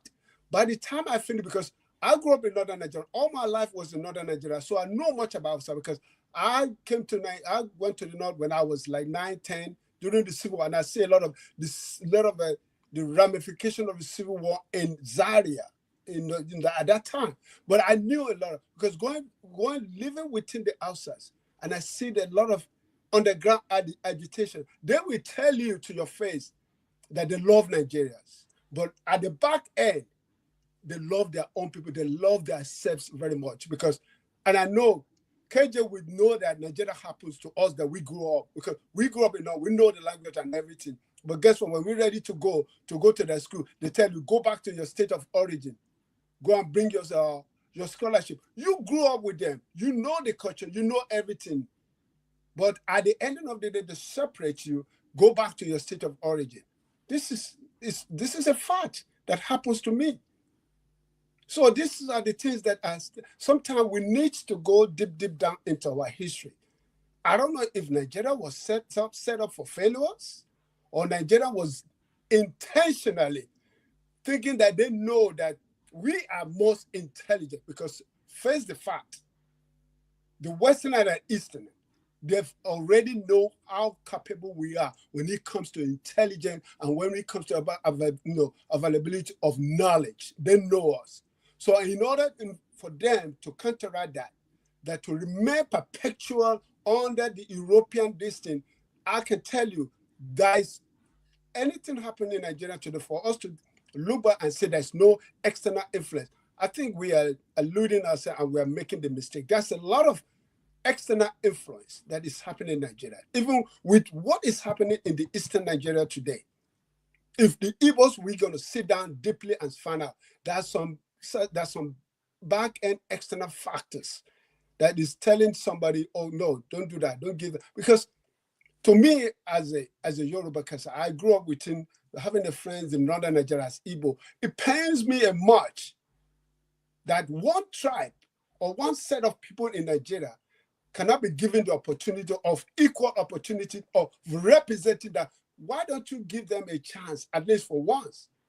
Let's see what they are capable of. If you get a chance for once and see what they are capable of, then you can say, oh, we gave you guys a chance. We gave your tribe this before and see what happened. But no. And a lot of you guys say that is the natural instinct of an evil man, that anything I do, I must be successful.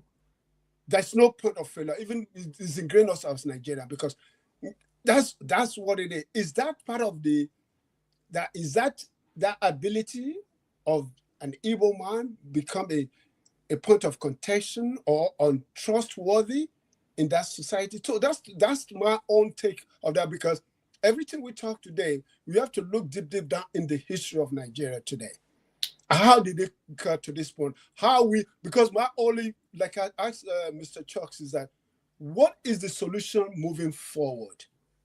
How can we rectify what is in the past? Because we cannot keep going saying, oh, they did this, they did that. Well, what is it that we need to do as individual or as a Nigerian to make sure the next generation, because either we like it or not, our next generation will listen to these shows and take some information or some facts and dilute it to their own benefit of consumption. Because now we live in the age of information, because everybody is a journalist now. So everybody can come. So which I call a dissection of misinformation. Everybody can say anything. And either we like it or not, they will have followers. They will have believed that belief. Like Babangida now publishing a book, which is not the truth history of himself. And then you can see who are the people gathering. These are the same people before they are saying some negative thing about him. Now they go in the same room with him to give him accolade, to give him respect, to say this, and that. So that's to tell you the fact about Nigerians, that we need to speak to the fact of what is wrong with our society. Who are the leaders? Because to me, it's like, what is the genuineness? What is the authenticity of a Nigerian? For somebody who have done so much atrocity that we know of, and then we're supporting him. I mean, him coming out to say Abiola election was legit and this thing. Come on, for how many years now? You coming forward to say that? So now, what I listened to him about in the YouTube is, so what has he done now for him to rectify that? No, nothing. So you get away with it, and he's going to die with it, either we like it or not. So that's all my take. Thank you, Dr. Rudolph. All right. Thank you, Michael. I appreciate you. Igbo Basics. Thank you, Brother Michael. Point of information. You made mention that Westerners and Easterners were mostly in the military. The way I understand it is that it wasn't really Westerners and Easterners. It was more so the Westerners and Middle Belt. Middle Belt, which is the Benue area, they were the people that generally composed the Nigerian military. For the Easterners, they were mostly traders. And at the point in time when we were growing up, it was believed that if you sent your son, then it was mostly men. If you sent your son to the military, that you sent him to a land of, I won't use the word, a lost cause. That's what the Easterners believed in. So they didn't look at the military as a place to go. and render their service. They may have rendered service in different ways, like you talked about the Nigerian Railway Corporation, of which you said your father was in the Nigerian Railway Corporation. Chukwuemeka Ojukwu, by the time I knew, was at some point the head of the Nigerian Railway Corporation, late Chukwuemeka Ojukwu. Having said all that, it brings me to the point of today. I like to stay in my lane, and my lane encompasses either things I've had experience with, or things that I've been personally involved in, or the friends that I've made along the road, whom I can pretty much ascertain to some degree who they are.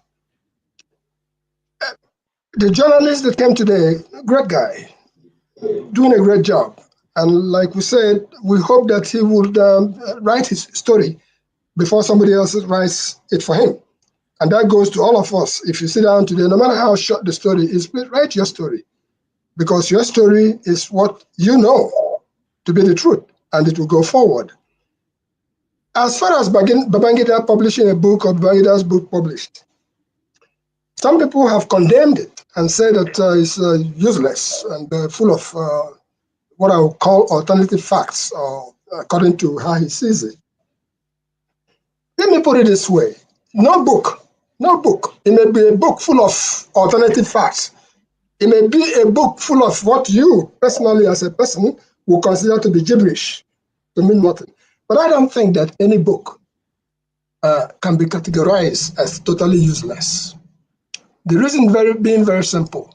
Anything that is written down for posterity's sake is something that long after we are gone, people would read on it, try to digest it, and then try to understand it their own way. During our time, there was history being taught, Songhai Empire, Mali Empire, all those empires. History was taught in schools. Religion was taught in school. There was even something that called Igbo Bike, stuff like that.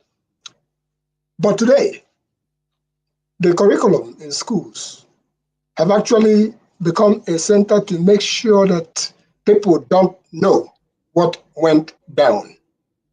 And that is why some of us who have been through the age of, I had the privilege of seeing Nnamdi Azikiwe the first time in my lifetime at Jos Stadium, Tafawa Balewa Road in Jos. So I have followed up to date. And it leads me back to the question that I had asked today. And I say I try to stay away from politics now, because politics is a source that can bankrupt you overnight. I've seen those who went into politics and they're kaput, just like that. I try to stay in the path of what I call the art of bushcraft.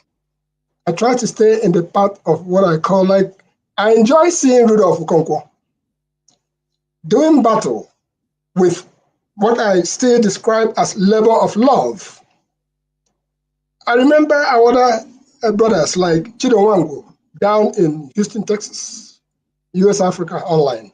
And I remember so many other journalists, nameless, all the way from Daily Times to Champion newspapers to Abiola's paper, which later on, all the rest of it. These are people who were doing the right thing. But today, everybody is a journalist, like we just said. Anything goes. But there are still some fundamentals in the whole process. You talk about people like, I was talking about Zebrodea. I keep going back to Zebrodea. And that work will be brought to fruition, hopefully at the shortest possible time. When we talk about people like Mazi Okpabi Asika, Okpabi Asika's matter was on you Beruru, Yararama, if your spear right, make you chop him. And he chopulated his spear. And we all know how that went. And of course, Okpabi Asika had come and gone. But Okpabi Asika was one who, in actuality, brought out the characters like, when I say brought out, brought them to light, characters like Zebrodea.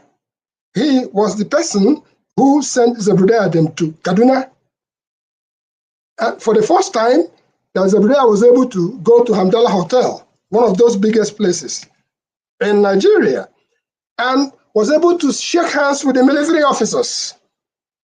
It was the same trend that led Zebrudea Adam to go to Dolan Barracks and perform, and had a handshake with people like General Yakubu Gowon for the first time in a lifetime. At some point in time, that comedy series was actually what the people, the grassroots of Nigeria, was communicating with the military with. Hence, people like Zebrudea Adam were sent to a place like Sierra Leone to go and represent the interests of Nigeria. That's how far they have gone. And then bringing it back to where we are today. I still say that, with all due respect, whatever book that is on the shelf, anybody can buy or not buy, read or not read, but let us not condemn books that have been written. And to that end, I would say that success is teamwork. I see Brother James where he is, and I appreciate his contributions. KJ, I always say I pass through KJ's village before I go to my own village. And as we dance on towards the rest of whatever we have in stock, some of us who are old enough, like you talked about Buhari and the history that was unveiling, the thing that Rudolph had just showed about the military takeovers and stuff like that. I would say that Buhari, General Buhari, having met him a couple of times, one in my village, and I gave him a pen, Igbo Basics pen, then 2005, and then again in 2004 in Newark, New Jersey. The man almost ran me over. In other words, I'm standing and saying, hold on for a second, sir, let them know that we are here. That's when he was running for president of Nigeria then. He remembered there are Igbos. The man almost ran me over. I have to say, okay, no problem. Anyway, all in all, as it stands today, let us appreciate the work that the great journalists are doing, and let us also pay tribute to those who have died in the cause, and for those who are doing documentaries. Let's not take it for granted, because the stories that are in those documentaries, if you have the privilege of learning some of those things, I think it will go a long way to unveil the future. I wasn't really ready to come in today, not Zedi, but Rudolph. But I saw you had a great guy. Yeah, that's what it showed up. We appreciate you all the time. Thank you so much, Igbo Basics. Let me just correct something here.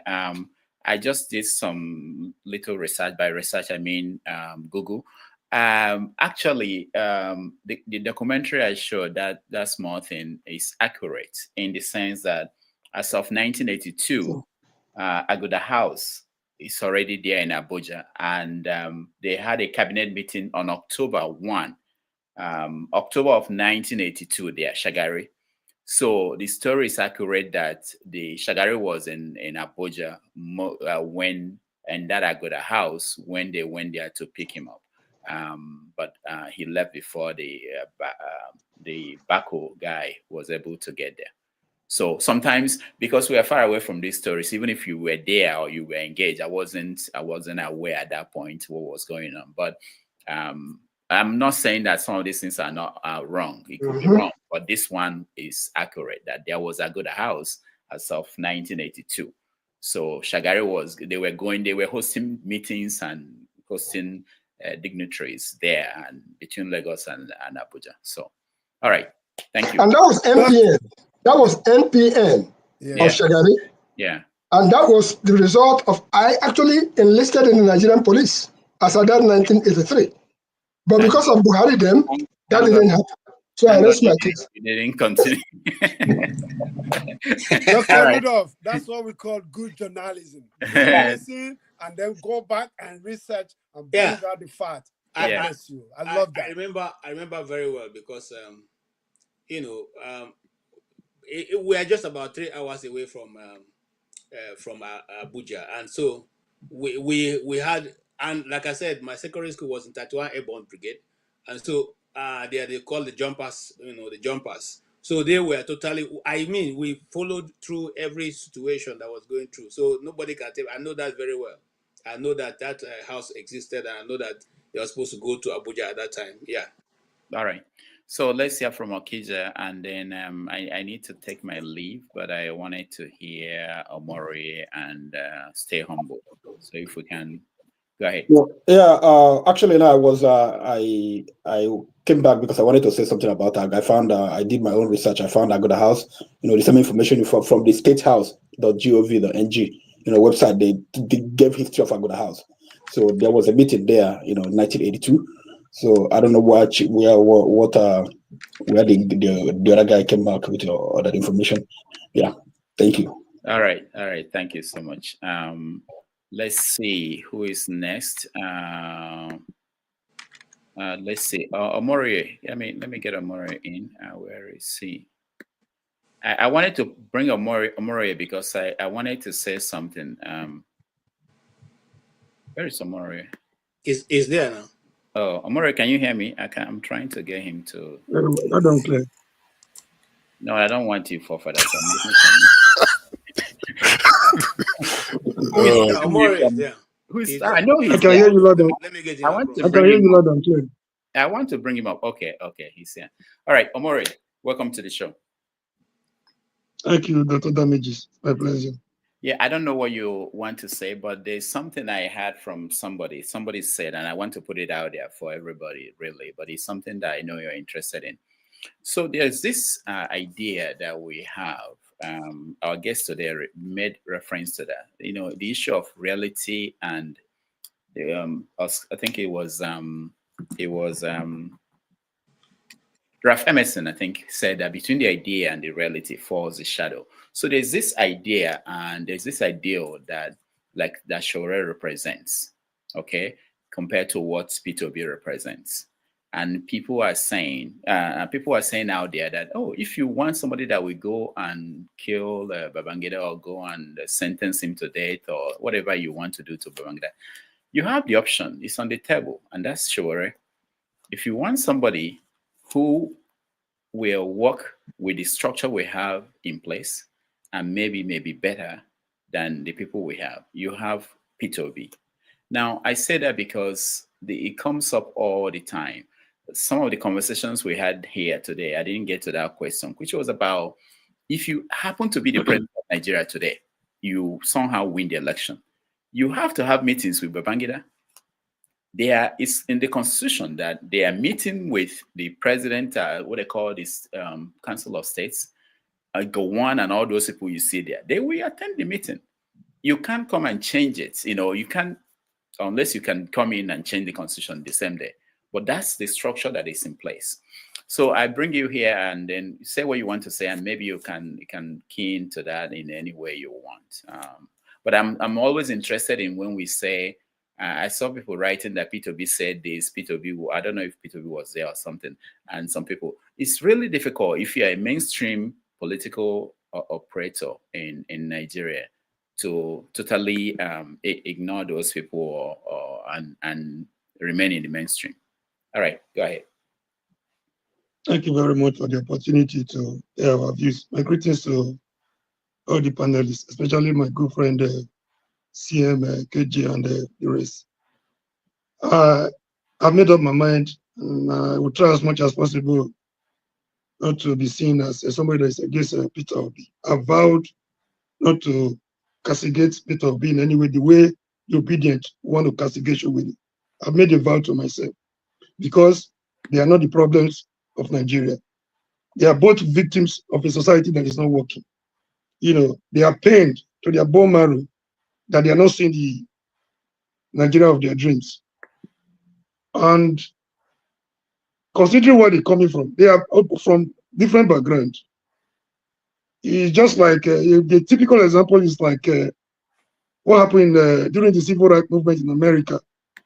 Martin Luther King was of one opinion, like we have to do it peacefully and get what we want. Malcolm X was like, they can't be killing us, and we're looking at them telling us to be peaceful. I think Showore and Peter Obi can be likened to those personalities and characters. You know, but you talk about if you have opportunity to be a Nigerian president, there is no way you can do without the likes of IBB and Co. I can tell you without asking Showore, you know, he will not extend the invitation to somebody like IBB. If that will cost him his job, he's ready to bear it. Considering the kind of Showore I know, what Babangida did to some of us that participated in that struggle was a slight, was an insult, was an attempt to rewrite history. It was an attempt to distort the truth. It was an attempt, you know, to spit on the grave of our friends and beloved comrades and you know, people we lost in that to that struggle. Today, I still not a bullet wound in my body. We took tear gas, we were traumatized, we were brutalized. A con artist coming to tell Nigerians and people are there clapping for him, donating money for him. He didn't say anything new. He didn't tell us anything. There was nothing close to confession in what he did. He did not confess anything. You know, he took his lies to a different level. He took his life. Babangida took his life to a different level. That was why when Mustafa came here one time, you could see my eyeballs. I wasn't happy because these are con artists. These are chronic liars. And my greatest disappointment is if 1993 such a credible election was aborted by the singular pronouncement of one man, and today in 2020, 2 years ago in 2023, we have not gotten it right. And somebody like Jagaban was there, you know, applauding the utterances of somebody that participated, that said he was an ADECO member, somebody that had the courage to disagree with IBB as far back as 1993. Now you're coming back to, I know, I want to believe he's up to something. This is my own suspicion. I think it's up to something bigger. He's looking for an opportunity to do something for the Abiola family. So he wants to clear the coast so that whatever decision he wants to take, I don't know if he wants to compensate them monetarily or otherwise. That is my feeling. Other than that, when they came to the gathering of those hawk and Buccaneers in Abuja, in Abuja or wherever they had a meeting, I mean, if I had the opportunity, something should have been done. The problems of Nigeria were gathered in that house. Something should have happened there so that we can begin to build a new Nigeria. And my greatest disappointment, I was in a platform last night. People are not getting the gimmicks and the tricks of these people. People were busy talking about if it was an Igbo coup or no Igbo coup. People were fighting among themselves. People were ready to die. You know, they throw lies at us. They set traps for us, and we fall, you know, cheaply for them. Instead of thinking of how to hold these people accountable, we are busy fighting among ourselves for their cheap lies. People cannot get the bigger elephant in the room. It's most unfortunate. We are paid to our bone marrow. If we have opportunity to come together the way we did in 1993, Nigeria will burn to ashes. That is not my wish. And we don't need a Babangida to tell us that wasn't an Igbo coup. By composition, it wasn't an Igbo coup. There were Yoruba military officers. There were some Hausa officers. You know, we don't need a Babangida to tell us it was an Igbo coup. The aftermath of the coup. Amore, hold on. Let me, because what you touched on is something that I really want people to think about. It has been said by many people, but it was dismissed. The only attention they are paying to it now was because it came from Babangida in a book. So while I hear what you're saying and I know what you're saying, my issue with, I read that part of the book. My issue is that Babangida did not even, because these people are not really very smart, he did not go to the level I was expecting him to go. Look at what he should have said if he actually was sincere. Babangida is always a little to the right, a little to the left. If he was sincere, what he could have said is this: if there is a coup today and all the participants were Fulani, House of Fulani, and all the people killed were only Igbos or Yoruba, it still does not mean that this is House of Fulani coup. the plotters did not go to Hausa Fulani people and say, let's plan a coup. Let's go and kill the Yorubas and the Igbos. So why should you call something like that? So I'm saying this is not what happened really in the case of 1966. But it's been there, and it's been the narrative that people push out. So to say well orchestrated to deceive Nigerians, to divide Nigerians. Yes, it's a calculated attempt to cause division among us, so that we can continue to fight among ourselves instead of so that we can leave the object and pursue shadows. And people are not getting the handwriting on the wall. It's painful and disheartening. I don't know the kind of generation we are. Omori, I'm especially concerned about this because I was the one that went and found the gazetted document by Aguiyi-Ironsi regarding the decree he passed because some people were laughing at Northerners due to that coup. The coup itself is not what made it this in an Igbo coup, as people like to say. Is the chain of event that resulted from that. I'm sure maybe the day after that coup, and let me finish. The entire country was jubilating the day after that coup. It's the events that happened after that made it like that. I'm going there. I'll break it down for you. I'll break it down for you. Go ahead, Omori.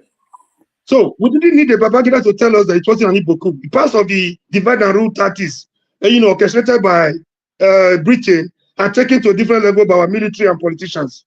And the day we start getting them, the day we start getting the tricks they are playing on us, the division they are causing among us, we will begin to have the signs for a better Nigeria. Other than that, we are wasting our time. But whatever we are doing right now, coming on platform, fighting among ourselves, Yoruba fighting the Igbo fighting Hausas, with the minorities are having their say, and they are not, the past are telling me how they crushed my state and went to Ore and everything. It's not the solution we need. Until we come together as a people, we are just deceiving ourselves. What happened in that coup was that by composition, they had an agenda. By composition, it was neither an Igbo coup nor a Yoruba coup. But the aftermath of the coup, like we were trying to say, some people got wind of what was to happen. Either by design or by coincidence, a lot of people were able to escape. And either by design too or by coincidence, the pattern of killing, the casualties, the resultant casualties from the coup gave room for suspicion by certain sections was targeted at them, which was not the original design. People should get this. And again, my Igbo brothers may not be happy. The handling situation by Aguiyi-Ironsi did not help matters. The coup plotters were not tried. They were kept somewhere. Another version even had it that they were getting their benefits somewhere. I cannot, buttress that. So, what they came for, when they came for Aguiyi-Ironsi, it was a vengeance. They were on a vengeance mission. They were ready to kill. They were ready to brutalize. They were ready to do anything as in revenge of what they felt was done to them, which was not the original design. We should be able to outsmart these people, when they come with their lies. Another thing BB did in that occasion was even more than what they did in that 1966 to deceive Nigerians. That is causing a hatred, bitterness, and acrimony among us. We are not the problem. CM is not my problem. CM is my Igbo friend. The kind of Nigeria I want. Do you know where they came from, Aguiyi-Ironsi? He was in the house of a Yoruba man. They didn't come for that governor who was then governor of Western region. But he preferred to die with his commander-in-chief instead of allowing them to take it away. That is the kind of Nigeria that can help us, not the division we are creating today. We are not learning anything from the mistakes of the past. There were mistakes on both sides, whether on the northern side, southern side, eastern side, or minority side of Bermudia and Co. They all made mistakes. But what is the lesson? What is the lesson? What lesson are we learning? We are falling for their tricks. We are falling for their lies. We are arguing with ourselves. We are busy killing ourselves. This will not move us forward. And when we do this, they are clapping. And this is exactly the kind of Nigeria they want to create. Look at what this guy did in Lagos during that election, 2023. That is the kind of narrative people fell for, that they were beginning to kill themselves. They left the object and they start pursuing the shadow. And Emiloko had his way. This is the trick. This is my pain. We suffered. We were brutalized. We were incarcerated. We were traumatized. We were dehumanized. somebody coming to lie and raising close to 18 billion, spitting on the grave of Abiola and our comrades that died in that struggle. Good enough, I rest my case. Let us learn a lesson. Mistake or failure, they say, could be a lesson or could be success. Only to the extent we can learn from it. Thank you and God bless you all. All right, thank you, comrade Omori. I will get Fafada. Yeah, on Peter Obi, going to the occasion wasn't a problem. But the tweet he put out, in all honesty, with all sincerity of purpose, with all sense of modesty, I mean, I think that was, I know he is a politician. He wants to encourage support from every angle, especially for the so-called owners of Nigeria. He should be mindful of where he goes and what he says. I know he needs the support of everybody. This is not the first time he's meeting with Babangida. They're putting out that tweet to create the impression that Babangida has done so much for Nigeria. Whatever Babangida has done for Nigeria was eroded, completely eroded by the singular act of abortion of June 12th. And you know what? See, Babangida brought so many miseries to Nigeria. The first time you could think of a time bomb, that thing was strange to us. Somebody died through time bomb. And before Dele died, he complained to a lot of people that his life was in danger, that he was being threatened. A few hours later, they took his life. Now, put your camera on. Put your camera on. Oh. Yeah. Hey, I'm sorry about that. I'm sorry about that. So, few hours later, his life was taken to a very strange, that is strange to our environment. Do you know the number of young military officers, vibrant officers that were loaded in a plane and their lives life was not out of them in their prime. A lot of miseries that guy brought to Nigeria. So no matter the kind of money you think you made through Babangida, the kind of billionaires, he corrupted the Nigerian system. There was corruption before, but Babangida made it a corruption promise. He brought corruption promise to Nigeria. He almost legalized, if he had his way, he would have made corruption part of our constitution. He almost legalized corruption in Nigeria. Such people that became billionaires overnight, like the authors of this word. I don't know what they call his name. That was there utilizing. Yeah, he made a lot of billionaires. He was a trickster, a corner artist, a Maradona, a player, a chronic liar who can use anything he believes he can buy everybody. That's exactly what we have today. That's why we have the likes of Tinubu loading it over us. Babangida could use everything. He could bribe, he could do anything, he could kill to get his way. People are falling for them. This generation should learn from the mistakes of the past so that we can begin to think of the way forward. Thank you for the opportunity. God bless you all. Thank you, Omori. So for those who might complain that I gave Omori more time, he has a bullet in him because of Nigeria. If you can show me your bullet, I may be able to give you more time. So let's go to James. No, hold on. Let me get people who are here to speak. Humble. I want to hear. Yeah, humble. Stay humble. Yeah. Okay, go ahead. Okay. You were not born. You were not born when you don't know who. Do you know who Babangida is? Yeah, but I wasn't born then. But before I finished primary school, I'd read History of West Africa front and back. Oh, did they mention Baba? Did they mention his name in the history? Government, what have you? So I'm a student of history, and I'm very, very proud of that. And it's one of the reasons why I'm here, because there are some things that have been said that I thought wise to debunk. Okay. Which were not accurate. Okay, but first of all, I just want to thank you again for the opportunity. Good evening to every panelist. Good morning, good afternoon, and good evening, depending on where you're joining from. Yeah, so I didn't catch up with the guest. Yeah, but from the reviews, I could see that he did brilliantly. Kudos to Rudolph again for bringing a very resourceful guest. So Babangida launched his book, and that, as we expected, it generated a lot of reactions.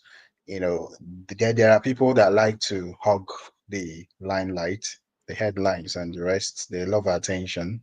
You know, so you are going to expect the mainstream media to be awash with stories regarding the book launch.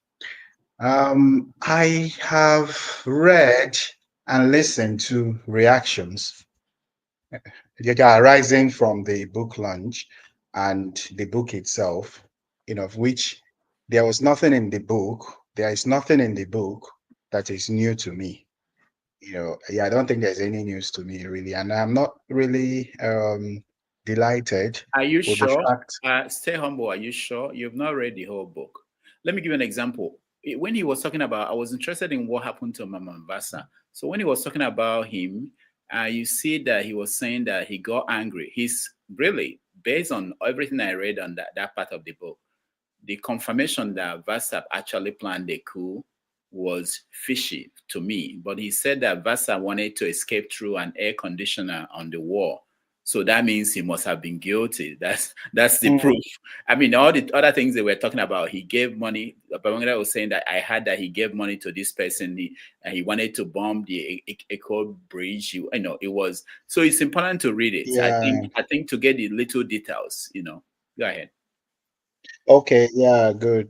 Yeah, yeah, okay, fine. So the fact that people are, you know, trying to ascribe, you know, Babangida that singular authority of declaring which coup it was, whether it was an Igbo coup or not an Igbo coup. I don't think that's correct because Babangida was more or less an unknown quantity by the time the coup took place. Babangida returned from India in 1964 as a lieutenant colonel, and he had some months of probation before he was made a substantive lieutenant colonel in the Nigerian army. And the coup took place on 15th January 1966.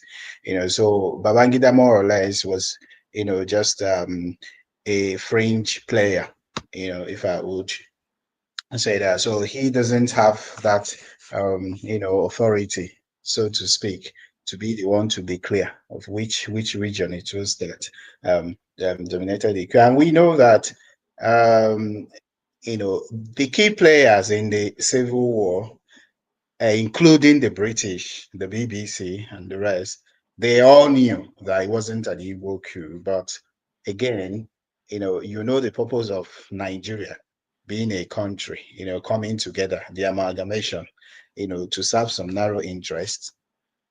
And the narrow interest it was meant to serve, they were meant to try to install, you know, a particular, you know, cabal, you know, group of people to hold the reins of power. And then they tried every possible means to preserve that. So the coup was going to disrupt that. So they were going to do everything possible to make sure that they capitalized on any sentiments or narratives to say, oh, it was an Igbo coup. And then back to what you know, someone said, I think Igbo basics. He said that at independence, that the Western and Middle Belt dominated the army. I was scandalized by that statement because it's false. Yeah, because at the time of independence, the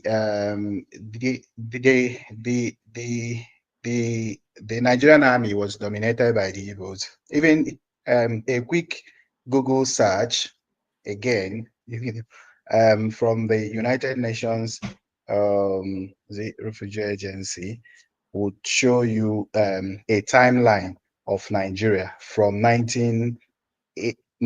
from 1914 down to 2025. So for October 1st, 1960, they said that a referendum that added the territory of Northern Cameroon called Gongola State, which was administered by Britain as part of Nigeria. Prior to independence, the Igbo dominated the political, social, military, and business institutions of Nigeria. After independence, the Igbos lost their privileged status, while the Hausa Fulani gained affluence and controlled the federal government. So though it was the Civil War really ushered some kind of northern dominance of the Nigerian army, so then, because when Awolowo sent his team to discuss with Ojukwu before the war started, the reason, that he gave why the West would not join the East was that the West did not have a strong military. So the West had a very, very weak military. So the West didn't have the military strength, to pull off, resistance of any sort. The people that were in that meeting, Hanezi Okoro, the late Hanezi Okoro was in that meeting. The late Aluko was in that meeting as well. So I just wanted to debunk that. My brother Moru had already had a judge with him in one of those for us, so I will not join issues with him. Yeah, I think he's a pro show somebody. I have known P2B. I've been following P2B since 2002. Since 2002, I was in secondary school when P2B was impeached. Yeah, we were mobilized to go and protest his impeachment. Yeah, so I've been following P2B since 2002. Did he stop you guys today? So I don't think there's anything. Stay humble. Sorry? Did he stop you guys from going to protest? So the people that organized the protest, we are not the people in government. The people that organized the protest were, the Nigerian Union of Teachers, in Anambra State. People that were not happy that P2B was impeached because they saw the direction that P2B was going, and they thought that was going to truncate, that line of development. Yeah, so, but we didn't really protest. We just went to government house and just registered our presence and then came back, really. Yeah. Right. So I don't think there is anything that anybody will tell me about P2, really. From 2002 till can I now, say something to almost 2 3 years. Yeah, stay humble. Hold on. Yes. Stay humble. I like to also ask you something. You said the Igbos did not dominate the military. The Igbos have never dominated the military. What you say, and I will agree with you, is that the Igbos were at the top. There were more Igbo officers than they were in other parts.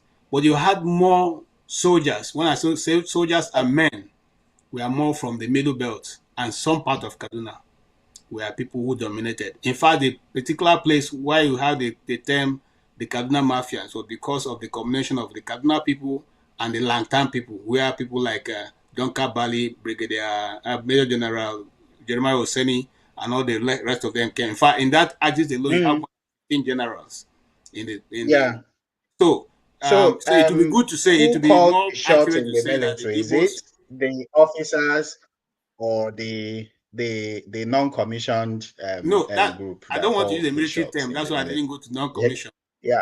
I'm saying that there my are more service Igbo was officers. in the military. Hold on, sir. Hold on.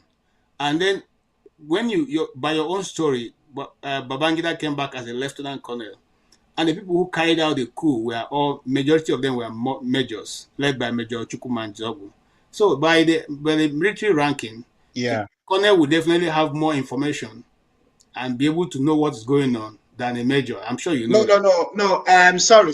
He came back as a second lieutenant. Sorry, not a lieutenant colonel. He came back as a second lieutenant. All right, thank you for putting that correct. At independence. All right. Yeah. All right. Thank you. Stay humble. Thank you. Let me go to CM. I'm rounding up. I'll hand it over to KJ. I want to listen to CM forefathers. If there's any other person, OT. Oh, God help me. Okay, let's see how far I can go. I really need to. CM, go ahead. You're muted, CM. Okay. Okay. Thank you, Rudolph. Good evening, everybody. Actually, I think I do have to apologize. Tried all I could today. I couldn't join. I had wanted to field questions with the guest, because the guy is just a walking historian, particularly around the Ironsi from 1966 to throughout the Civil War. I read his book and I follow him quite a lot. What I wanted him to clear, because in Nigeria, before I come to Babangida's book, Ironsi promulgated Decree 34 on 24th May 1966. Then Ironsi was killed on 29th July 1966. Between January 16th, I want people to know this, between January 16th, 1966, that is a day after the coup, till 23rd May 1966, that should be about 4 months or 5. What Nigeria was still practicing was regionalism. 4 regions the way it is. Because the Almighty Unification Decree came into being on 24th July. I mean, 24th May. These are facts, so these are historical facts. Now, because the day you promulgate a decree, it takes effect. As at 23rd May, nobody knew about Unification Decree. It hasn't been enacted. So the next day, 24th, it started. By 29th, Ironsi has lost his life. 30th, no head of state in Nigeria. 30th July, 31st, nobody was in charge of Nigeria. No Gundikwe to hand over to take over. 1st of August, Gowon came in as head of state. By 9th of August, Gowon promulgated Decree 9.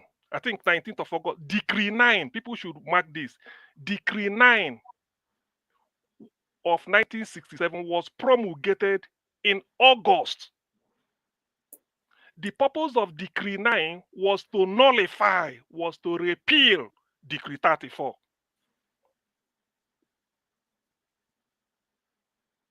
So for Gowon to do that, that is to reassure the North that this unification decree that was in effect from 24th May to 24th June, which is 1 month, to 24th July, which is 2 months, and some weeks, maybe 24th plus, okay, let's say 24 plus 5, that this decree that took effect, that lasted only less than, say, 2 months, 2 weeks, it has been repealed. Therefore, the status quo remained. As at that August, it is still 4 regions: East, West, Midwest, and North. Ironsi never abolished the region. They decree only, this decree 34, people are blaming. People will come here in the midnight and be talking trash. They are blaming. This decree only worked for 2, that's why you can do the calculation, for 2 months and some weeks. So when it was repealed, Gowon took Nigeria back to the regions, the way it is administratively. It was that same Gowon that came a year later, almost a year later, the next year in 1967, to start dividing states.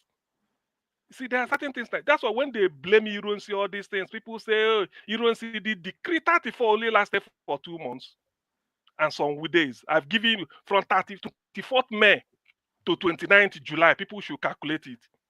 That was only the time Decree 34 worked. Gowon first, that is one of the first thing Gowon did was to repeal it and tell the Northerners, now a Northerner is in charge. You can continue as usual. So why are people still, 50 years later, they are blaming Ironsi? Why not blame Gowon?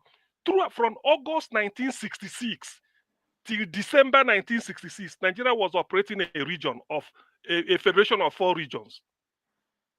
From August to December, that is 4 months, Nigeria was operating a region of federation of 4 regions. Up to January, when they went to Aburi 67, the same thing. Up to February 67, the same.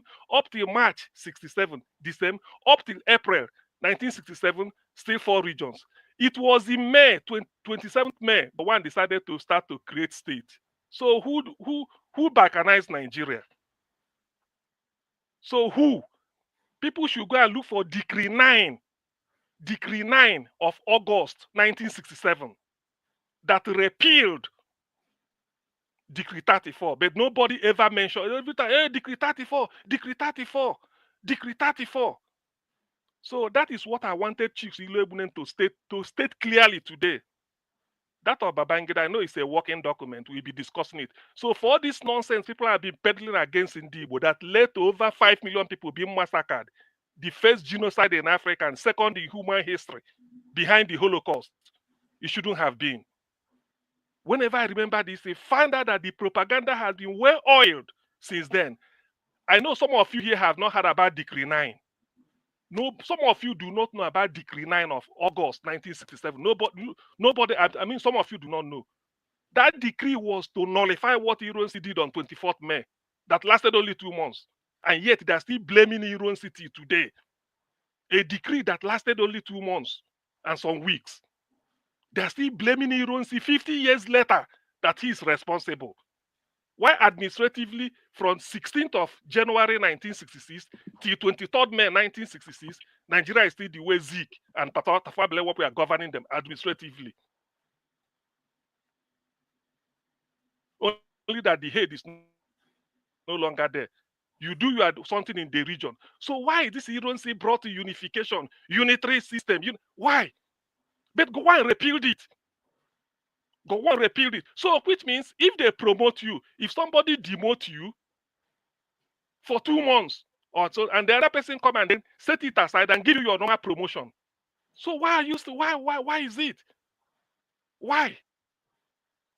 That is what people, I want people to take me on Decree 9. Everything is Decree 9 that repealed it. What did Nigerians do? Some of them do not. They know. Babangida should have stated all these things. But they are hiding. Thank God some of us went to school. We have to go and dig it out. We have to go and dig it out. And there are more to come. So Gowon damaged. That's why he's still there looking. Babangida now blamed him in his book that he refused. He failed to protect Ndibo in the north. The massacre was too much.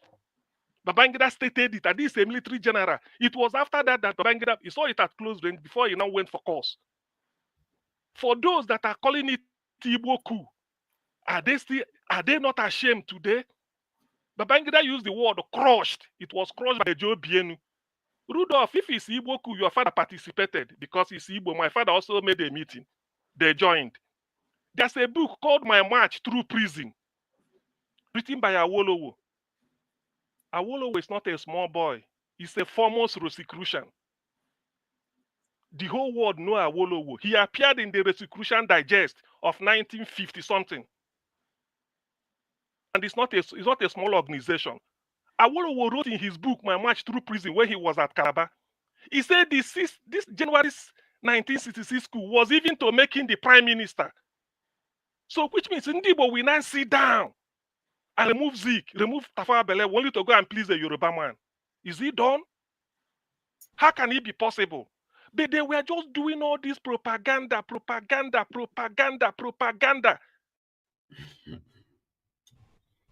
Yeah. They slaughtered Ndibo. Sorry. Sorry. Set us backwards by more than a century. CM, sorry. Look at the screen. Go and read the analysis made by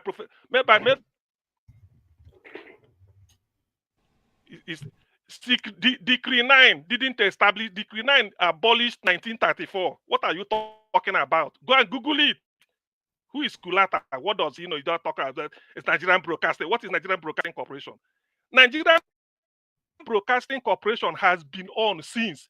It was during the time of Nigerian Broadcasting Corporation wasn't Gowon that established it. NBC has been on during the time of when Zik was in charge and the Tafawa Balewa. What is this idiot talking about? Does you know what NBC means? Federal Radio Corporation of Nigeria. Go and check when it was established. Why is he talking about NBC, Nigerian Broadcasting? Look at later daylight. Decree 9 established by Gowon was to repeal. You repeal a decree. So which decree repeal the Decree 34? Are you telling me Gowon was governing with Decree 34? You repeal it. That is the way it's done. Kulata, you should be ashamed of yourself. You are coming here to come and peddle lie in the 20th century. What are you talking about, 21st century? What is he talking about? This was the nonsense people have been pushing.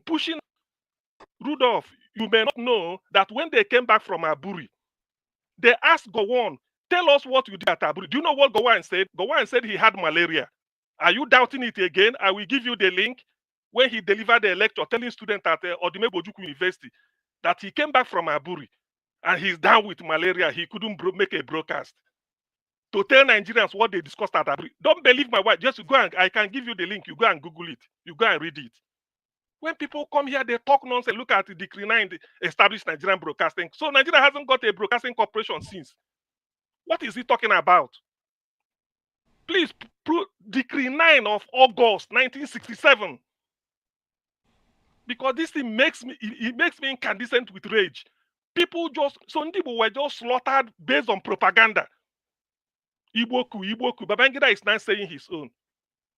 Nzogu, look at what he said about Nzogu. Now look at the names Babangida mentioned. Olafomiyo, is he not Yoruba? Femi Oyewole, is he not Yoruba? These are people that planned it. Adewola Ademoyega, is he not Yoruba? Because Nzogu, who is even Midwest, which is Niger Delta. Because Nzogu and Ifajuna no more, it's Igboku. And they are talking, they didn't kill other people. It was called Igboku not because of the fact that Ndi Igbo were rejoicing as forefather will come and peddle lie. Oh, it's too early for me to deal with his, all this nonsense, gigantic nonsense they do. It was not because of Ndi Igbo we are dancing in the street after. No. People don't call it Igboku because Ndi Igbo were clapping hand. It's a lie. The way they call it Igboku is that they say they kill every leader and left the Igbo leaders. That was the reason. So all this nonsense, people come and revision. Go and check what we've been saying before. They killed everybody. At the time, they were even asking, why didn't Ironsi hand over to Zanabuka Dipcherima? When their gang come here, gang of AY, what is it called, Loco P, the forefather we are in charge, and then the one that wears Hamas uniform. They come here in the middle talking. Why didn't they hand over to Zanabuka Dipcherima? Why didn't Gowon hand over to Brigadier Ogundipe? Have you asked why didn't Gowon hand over to Ogundipe? Is Ogundipe not senior to Gowon? Okay. And they come here and be talking trash. Anyway, we will establish a channel, a special channel, where we will now be able to revise all these things. Ndi Igbo has died enough in Nigeria, and this will be the last time. They slaughtered us, genocide because of propaganda. Igboku. Look at Babangida, what he's saying now. Putting it in writing in black and white, just to tell you the damage every time. Igboku. I will list the names. People that plan coup against Abacha. There are 11. 8 are Yoruba. Is he called Yoruba coup? People that plan coup against Abacha. Dia, Olare Nwaju, Tajudeen Olare Nwaju, Major Abdul Karim Adisa, Femi, the other one, Fadipe, Professor Olagunju, all of them. There are 11 with Bamiya and the people. 8 are Yoruba. Has he been called Yoruba coup? Has he been called Yoruba coup against Abacha? All you hear is Abacha coup. What nonsense are people talking about? So it pains me that Ndibu were just slaughtered for nothing. Based on propaganda. They didn't do anything. You don't see this something and then that was it. What Gowon has repealed. Gowon has repealed it with Decree 9. Now, if you now look at what Kulata is writing, do you think you are talking to fool? I don't know my father before coming out here. Go and check Decree 9. That was the decree Gowon used to repeal Decree 34. That was the first mandate the North gave him. That unification, they don't want it because they're always talking of Araba, how to go on their way. As at 1st August 1967, the flag of Araba was flown at Ikeja cantonment in Lagos. Who doesn't know that? Go and read the books of Mark Siolum. Gowon was telling them, now that a Northerner is in charge, what are you still talking about? Having discussed with the British, he told them, don't go. Central Bank in Lagos. Central Bank, the new Central Bank building in Lagos was surrounded because the Northerners are tired. They want to go. Gowon now reassured them. He said this decree that want to unify them, they don't want it with Igbo. Gowon now have to repeal it. So why are they still blaming Ironsi up to today? And because of that, we lost millions. Intelligent people, we lost. Dr. Kalu Ezera, some of you may not know him. PhD, Oxford University, 1954, professor of political science. We lost him. These are the type of brain we lost because of propaganda. Ndi Igbo lost the cream of all the things they had. Incapacitated us economically. Nothing. Then today they are now coming to tell us the truth. No, we can't take it. We can't take it anymore. We are now information age. Thank God, one of the fathers of internet is an Igbo man, Philip Emeagwali. So it's not for nothing that God used him to bring up internet. We must make use of it very well. Let me stop here because I'm so annoyed when I hear this type of nonsense people are talking. Okay. They come here and they'll be talking rubbish. Sorry, can I come in a bit? Calm down, CM. Calm down. Let's go one by one. Sorry, I'm not taking over your position, Dr. Rudolph. I'm going to hand over to you, but I wanted to hear from forefathers and yes. So that's why I wanted CM to calm down. And for those of you who don't have that information that CM is giving, you can actually request and you put it online for you to get it. So we're all arguing from the point of understanding. Right. Forefather, please. I know you have a lot to say. And you must have been looking at CM and say, okay, we'll give him this long time. Let us all give you a long time. So say what you want to say. Thank you. Thank you. At least, I appreciate that. Thank you for having me, Dr. Damages. Greetings to all the panelists, the chat, and the viewers. Everything, the quotes and the dating and everything CM said is accurate. But the narrative is painting is misleading.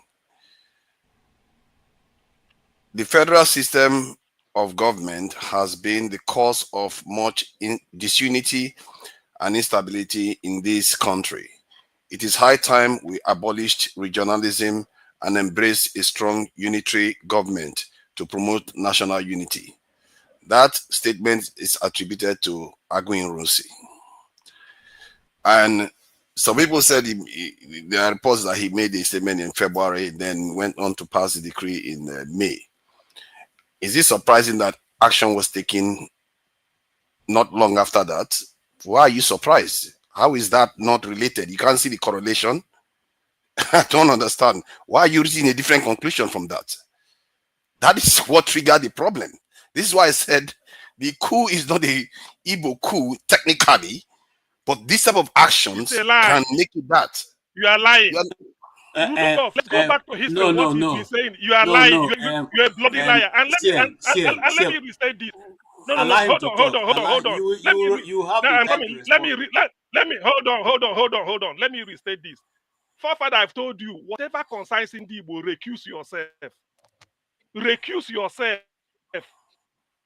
Whatever, because I can give you all the things. I have you at the fingertips. All these things we are just revising is rubbish. Okay, thank you. I can give you all your past this thing. Okay, Sam, can you let him finish? Okay, you can respond again to him, but let him finish. Go ahead. All right. So in medical profession, when you are too close to a relative or an issue, you recuse yourself from it. And in many industries, they do that for a reason, because you tend to lack objectivity, even when the information is right there in front of you. You have to try to, some people, one thing I will never forget, Jagun said, you expect empathy, but you give none. You don't think about what other people are going through in their head too. You just think about only what you are going through in your head. Aguiyi-Ironsi went on to pass a decree for a reason. He saw the division, and from what he's saying, let me finish. Where are you from? CM, where are you from? That is the thing now. Aguiyi-Ironsi from Umuahia. Where are you from? I mean, I don't need to leave. These are the people that are purveying. These are the people that are sadistic narratives here. I didn't make it up. These are the people. Just wait. What is the meeting? These are the people. These are the narrative. Now he's trying to prove this thing. You did. Everything I've said doesn't justify.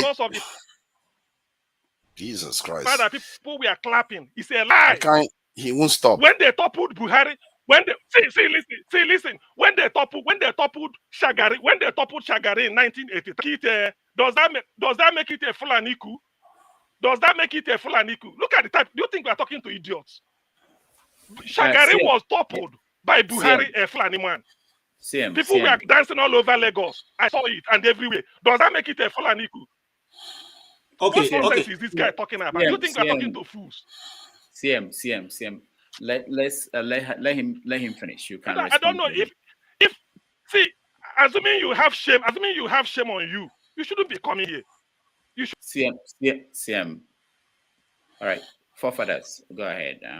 So, before Nigeria became independent, it's evidently clear that the South was not as educated as the North was not as educated and sophisticated in terms of Western education and even in the military as the Southern part. That's why they didn't want to join Nigeria. They had that fear that they will be a kind of overshadowed and dominated inside Nigeria. The fear was there. That's why we didn't get independence in 1953, just like Ghana did.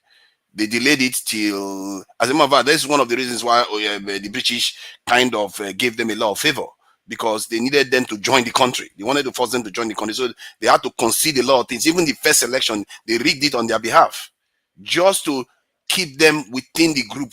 For whatever reason, the British wanted Nigeria to be together at that time. So if you look at the trends at that time, the way they looked at the coup was different. At first they were mourning their dead that had died. They felt like, okay, some of all these people that were killed were the ones that were very tribalist. It's like when somebody comes and targets somebody like Nnamdi Kanu, you will feel like, oh, they targeted him because he is so much for us. You see, those people, the Igbo people will not jubilate when that kind of person dies. They will be like, you kill our hero, that's not happening. That's what happened to them. You have to think from their point of view. Someone like Ahmadu Bello that was spouting all those bigoted statements that he was spouting. You kill him, and then a lot of Southeastern leaders didn't perish. Then after that, Aguiyi-Ironsi took over, didn't go on not to just execute all the people that actually were responsible for the death of the first independence leaders of Nigeria. He didn't do anything to them for months. Then go on to do one of their greatest fear in terms of passing that unitary decree. That is, if you look at the chain of events, you are asking for trouble. I don't know how, as a politician, that was somebody that didn't pay attention to the danger that was coming. So take that into account, and also take into account that Aguiyi-Ironsi himself responded to the situation in the country at that time. So it's easy for us to say, oh, we are not there, we don't know what happened, but we have the documents to show what he did. The fact that a military leader could take it onto, with all his busy schedule, clearly a lot of people were trying to kill him. He took it onto himself to go and pass a decree to stop people from mocking Northerners. He took it onto himself to pass a decree to stop people from mocking Northerners. What's the title of that decree? Forefather, what's the title of that decree? I can pull it out. I don't know. I don't put it in my head, but I've shown it here before. I have looked for that decree. I've not seen it. Okay, so I'll provide it later when you are on, so you can see it for yourself. So you have to know the environment at that time. There are testimonies of people during that time that led to the events that we are seeing, and this comes because we lack empathy for each other. We don't see the other people as human beings. This is the part of the problem, and I think Ironsi was right when he said it. That statement he made there about our regionalism, he was right, but he killed him anyway.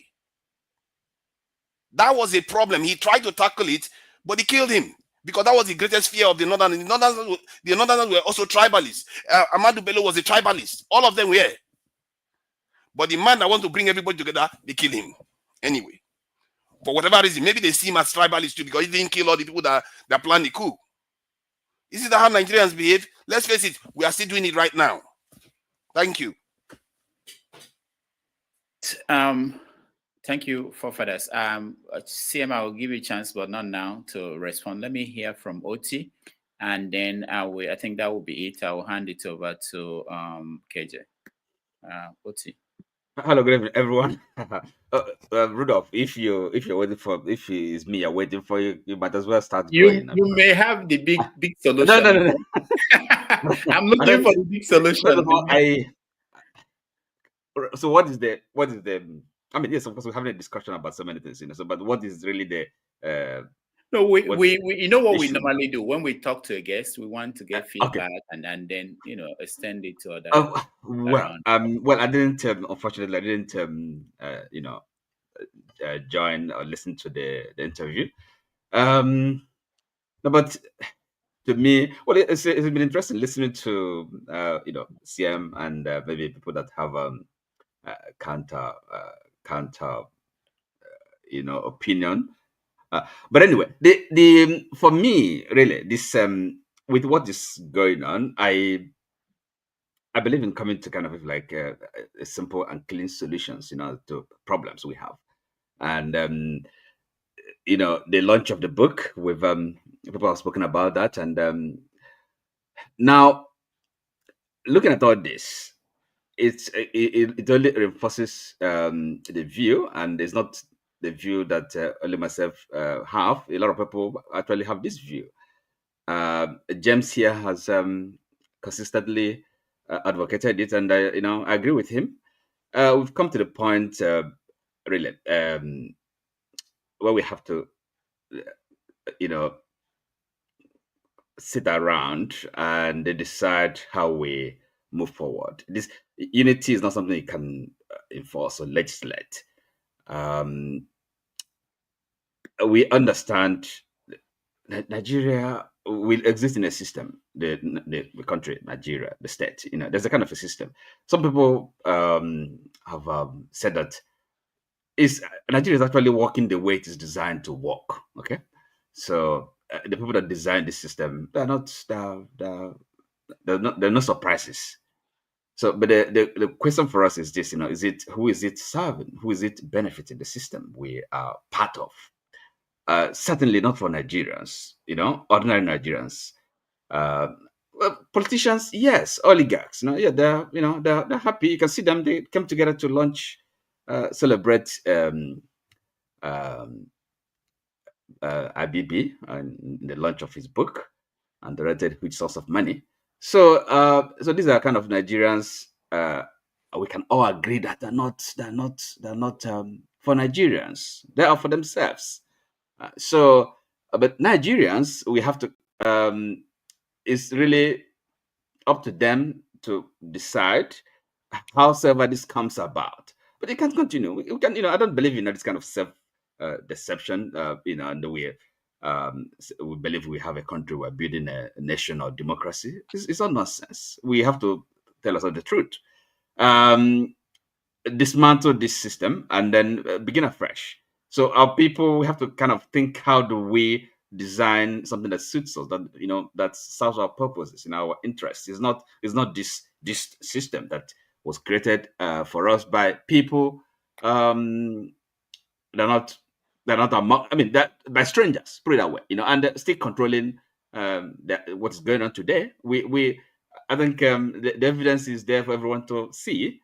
So what do? That's the question. It's not. We can speak of all sorts of grammar here, and history and the revisionist history, but the truth remains that this is our destiny is not in our hands. The peoples of Nigeria. Okay, that's my view. So Rudolph, I'm not delaying you. I'm not detaining you. Can then pack your things. All right. Thank you, Yoti. Thank you so much. All right. So where is CM? Okay, yeah, for his rebuttal. CM. All right. So before I let CM do his talk, let me just say that for those of you, everybody watching, everybody on the comment section, let me repeat it again.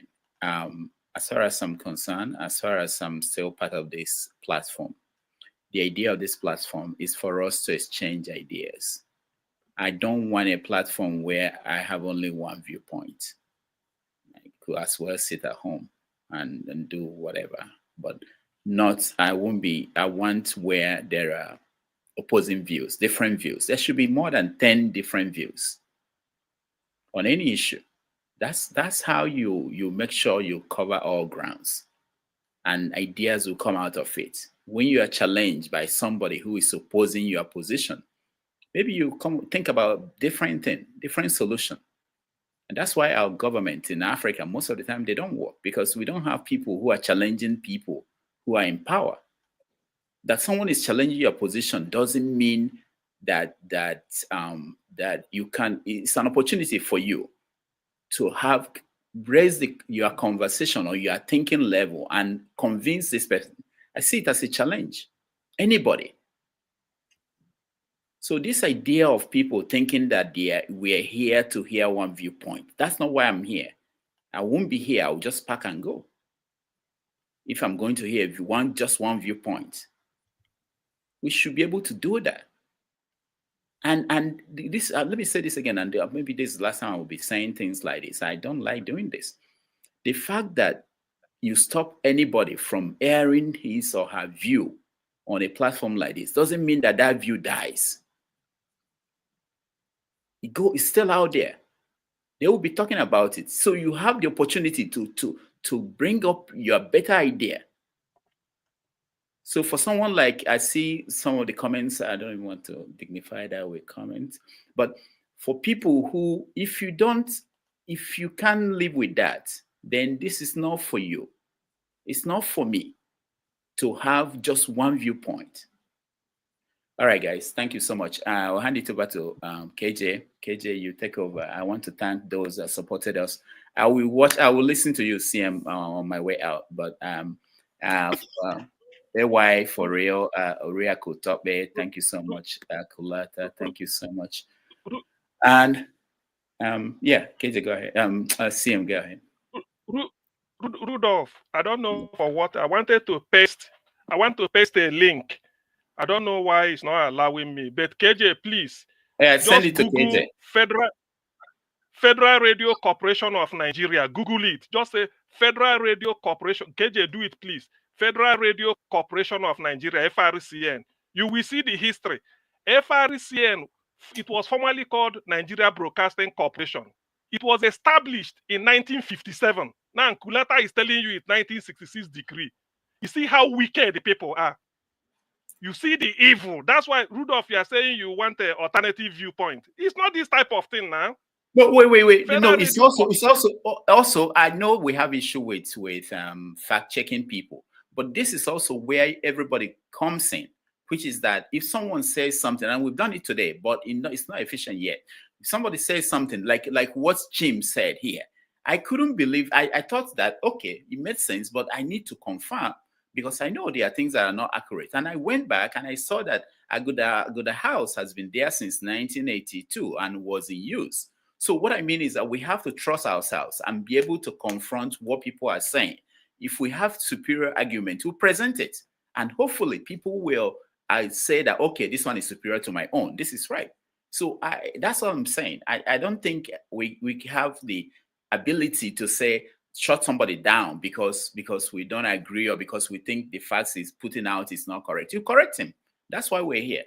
And people, I think I trust the people who are here. I think that people are here are smart enough to be able to say this is right, this is wrong. And we have the tools now. You don't have to go and open a newspaper to find out. If somebody says Bako, I went and Googled Bako. Where did Bako die? What happened to him? It's easy. So we can do it. I trust all of you. Thank you so much. I got to run. Thank you. And I will see you guys on Saturday. CM, I will listen to you out of my way, on the way. It becomes distressing. And it becomes distressing. Somebody like Kulata will just peddle such a pathetic lie and then put $5 on it so that it can be highlighted. For what? Who could have believed? So it means Nigeria was not operating broadcasting service until Gowon came in 1966. What is he talking about? It was opened in 1957 before independence. NBC, it was called. My uncle worked there at Ikoyi. Later it was changed to FRCN. And this is what people come here and peddle. Let them hold on until midnight when they hold their nonsense meeting. By the way, for the avoidance of that, nobody should ever believe that it was called Igbo coup because people were clapping on the street. Was it only in Igbo we are? If you check people we are clapping in, how do you know that all of them are Igbos? Can't some people, other people clap? That is nonsense. People peddle the narrative that it was Igbo coup because they felt that only Ndi Igbo, where their leaders like Zik wasn't slaughtered. They killed Sadwana Fulani. They killed Tafawa Balewa from Bauchi. They killed Okotiebo from Urobo, I think. They killed the other man from the west, Akintola, Premier, Yoruba. They just planned it, so it was Igbo coup. What of those that planned it? Igbo will plan a coup to bring in Awolowo, Yoruba man, for prime minister. Can Don't I ask ask you a me any question? stupid question. You are not even supposed to. You are not even supposed to be among where we are discussing this. KJ. What you had the opportunity of telling us? Why Right should there when he was between insulting you. 24th May? I mean, what nonsense is this? Between and so what? Between 24th May 1966 and 29 July 1966. It's about 2 months that Ironsi operated the unification decree. Gowon had to come with Decree 9 to nullify it. And then we went back to status quo. So why are they still blaming Ironsi today? That is my question. Explain to me. When Gowon has nullified it, why are you still blaming Ironsi? You were paid your backlog. If you are owed salary and somebody came and said, no, I pay you all your backlog. So why are you still blaming? Why? Okay. Why are you still blaming? When you are giving up what Gowon restored Nigeria. No, I'm not finished because hold on. Something led to something. Hold on, please. Hold on. One of the questions I asked our guest today is this perceived Igbo hatred, and I'm asking that to a forefather and any other person who is on the other side. Let's have a very academic discussion. Let's not make it rowdy. Let's discuss as intellectuals, which we are. Now, I asked him the simple question. This perceived Igbo hatred that started because of the guy, Chukwuemeka Ojukwu, who is from the Midwest side of the country, now known as the South-South, who now we know is not an Igbo man because the South-South people say they're not Igbos. So, now that this perceived hatred, did it start because of the war? And he went on to answer the question. Now, I want to put that question to you also, forefather. This now hatred because a certain powerful, very loved leader of the North was brutally murdered. Is that the reason why there's a hatred of the Igbos in everywhere in the country? Is that the reason? So if you have a different opinion, let us hear it. I will repeat it again. It's a cumulative thing. It's not one event. I keep saying it. So it's not the coup alone. No. See, let's not discuss in abstracts. That's why I say let's be more academic now. Let's not discuss in abstract. If it's a cumulative things, can you mention those other activity? That's what I wanted to do. Okay, go ahead. Sorry. So, like the coup on its own wouldn't have meant anything if Aguiyi-Ironsi had gone ahead to say, you know what, you guys, young rascals, decided to go and kill all these founding fathers, will execute you immediately. Would have meant nothing to any other group. He left them alive for months. And then he went on again. That one on its own is bad enough because some part of the country is mourning. They've lost people and the perpetrators were not executed. Then you go on to pass a decree that meant that the country structure was dissolved, assuming the power to yourself. That one, second shot.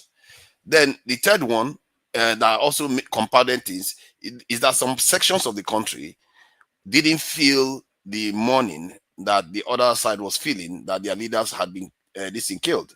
So that section of the country was they were agitating. They were basically agitating to the point whereby Aguiyi-Ironsi himself responded and passed a decree for that reason. But that didn't do much because in the end, when they came for him, one of their main reasons for taking him out, from at least from what I gather, I don't know, I wasn't there, but from the information that is out there, is that they are saying the people that did the coup, you didn't prosecute them, that you are now the problem. You didn't take out the people that killed the leaders of Nigeria. So you can see it's not only one event that led to the stuff being associated with the Southeast. It's just this cumulative event that meant that, okay, why didn't you kill these guys? Even Nzogi himself said one of the biggest mistakes Ironsi made was that unitary system, that dissolving the federalist system that we have. Nzog himself said it. Okay. I'm still with you. Hold on, CM. Are you aware that in 1945 there was an Igbo riot that destroyed the stores and killed lots of Igbos in Jos, in Plateau State? I'm aware of that. You're aware of that? Yes. Was there a perceived Ironsi and all the other people you have mentioned at that point, 1945? Are you also aware there was another one in 1953 of the massacres of the Igbos in the north? This time it was Kanu. I'm not aware of the 1953 one. I think I'm aware of the 1940-something one. Okay. It was in May 1953 when this happened in Kanu. There was violent clash between, out at the outer skirt of Kanu, where majority of the Igbo people there, in fact, were massacred. Anyway, why I'm just throwing that in because sometimes we want to limit the history, but it's not where it started. When if we go back a bit, we'll find out that this has been there on, and this one was just used as a window dressing to continue. But think about it though. By what you are saying that these people have always been tribalists there, and we know that because we saw the kind of statement that Ahmadu Bello was making. So we know that they've been like that. Then somebody decided to carry out a coup and take out some of those leaders, then left the coup plotters alive, and you expect the country to be united after that. You are making a mistake because you are still dealing on the premise of the fact that anyway I don't want to get myself into it. Allow me to correct. Let me because this is still fresh in our memory. Forefather said you don't see a sort of alter the structure. You don't see what you mean by you see this is English. Structure. 4 regions. Ironsi never altered 4 regions. It was still intact till he left. What Ironsi did, what Decree 34 did was administratively. Northern region was still Northern region at Kaduna. Ironsi didn't alter structure. There's nothing called structure. Ironsi didn't touch the structure. Even Gowon did not touch the structure. Listen, because you don't come here and bamboozle people. It's still very early. You should have waited till midnight when you people used to come and peddle your nonsense. Okay. You don't see that you people had his say. Talking about. Let's move on. Ironsi did not alter structure. So what I want people to convince me on is the fact that between January 16th, 1966 till 23rd May, 1966, what system was in operation then? Was it unification? It wasn't, because unification, until you promulgate a decree, then you start to make use of it. So unitary system. Between 16th January 1966, a day after the coup, till 23rd January, on the eve, till 23rd May, before the decree 34 was promulgated, what system was it not federal? It's not unitary. Unitary became effective on 24th May, the day Ironsi promulgated it. And that is what angered the North. That was what angered them. And then when Gowon came in, Gowon has to do something to repeal it. That's what we are saying. So but you are agreeing with what I said. How can I agree with you? Let's move the conversation forward. You are treating me like the devil. I'm just giving you the same information you don't give. Please. Hold on. Let's allow other people to comment also. Hold on. I know they will come in, but I want people, because this is the narrative that led to all this Igbophobia that we lost, that brought in genocide for the first time in Africa. Tell me, between January 16, a day after the coup, till Ironsi promulgated it, what system was in place? No unification, it was federal. The only thing is that the regional premiers were not there. Administratively, Ali Akilu is still in charge of the North as the secretary. Okay. That of the West, everything is going. So until Ironsi brought it, they now say, so this is their plan. And Ironsi was not alone. CM, let's move forward. You see, for those of us who studied a bit of this, the reason the army gave, and many of the compatriots have given, is because if you know the army, the only thing they know is to operate from a central point. So their central structure makes it easy for them to command. And that's the only reason why Ironsi only introduced what he knows. Even after that, all the other army leaders who have come still operated in that central command structure, which they have always known. But let's move forward. I invite my brother Anthony Okonta to come on stage. Yes, I want to hear your own opinion. Greetings, everybody. I missed the guest. I was coming in and on and off because I was on motion. But from what I hear, it does appear to me that he did quite a great job. You know, the thing about history is that you'd never find a professional historian writing on a subject that will say this is the history. There's never anything like that in African historiography. What you have is a history, because everybody, I mean, even if Babangida is writing, he can only write the ones that he saw. But a lot more would be the one that he was told and the fact that he gathered from somewhere. So he can't actually say, and then even in putting all those facts together, the personality of the person comes into play. Some people are the boss, some people will miss some details, and so on and so forth. So I think the claim for anybody to give the impression that this is what happened, it's not, you can't even find it in history. If you read a Carr, he wrote What is History? E.H. Carr, Henry Carr, he will tell you, exactly what history is. So there's not, it's not like arithmetic or science and so on and so forth. Anyway, that said, I just want to start by just giving a quote here by Voltaire and his friends, and he says, "I disapprove of what you say, but I will defend to the death your right to say it." And I think this is very, very instructive. We must give people the opportunity to air their views, even if they are saying nonsense. And thank God for Google. We can always fact check some of all those things. So, but even in our disagreement, we must allow people to air their views. And the thing about this platform, sometimes we don't come on because we see a lot of uproar, we see a lot of mudslinging, bad blood, and so that's not how it should be. And we're talking about changing our country. And yet, even within the platform here, you see all sorts. What moral, what kind of authority would we have if we can organize ourselves here? We're talking about our leaders. So it's not, and people are listening to us. This is something that is on air, and I think it makes even the job of the moderator very, very difficult, But so we are educated people. I think there should be some decency, even in our argument. Now that said, let me just. I have read quite a lot about the Civil War, and as some people know, I was a victim. My town was a victim. I've said it a couple of times here.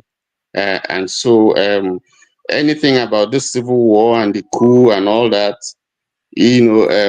touches me very badly. It's an experience that I have been praying to God to help me to let go, because my family was devastated and we were brought down. We had to struggle. But that's by the way.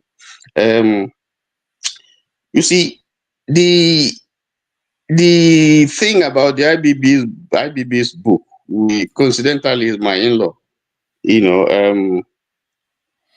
Most of what he said, what we hear, what we read, or what we saw that was said in the book, are not basically things that I knew. In fact, before IBB wrote this book, I have heard him say that if he was around, he would have participated in the Nzogu coup.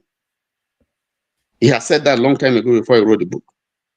And he had said that, he's not just saying it now, he had said it a long time ago that it was not an Igbo coup.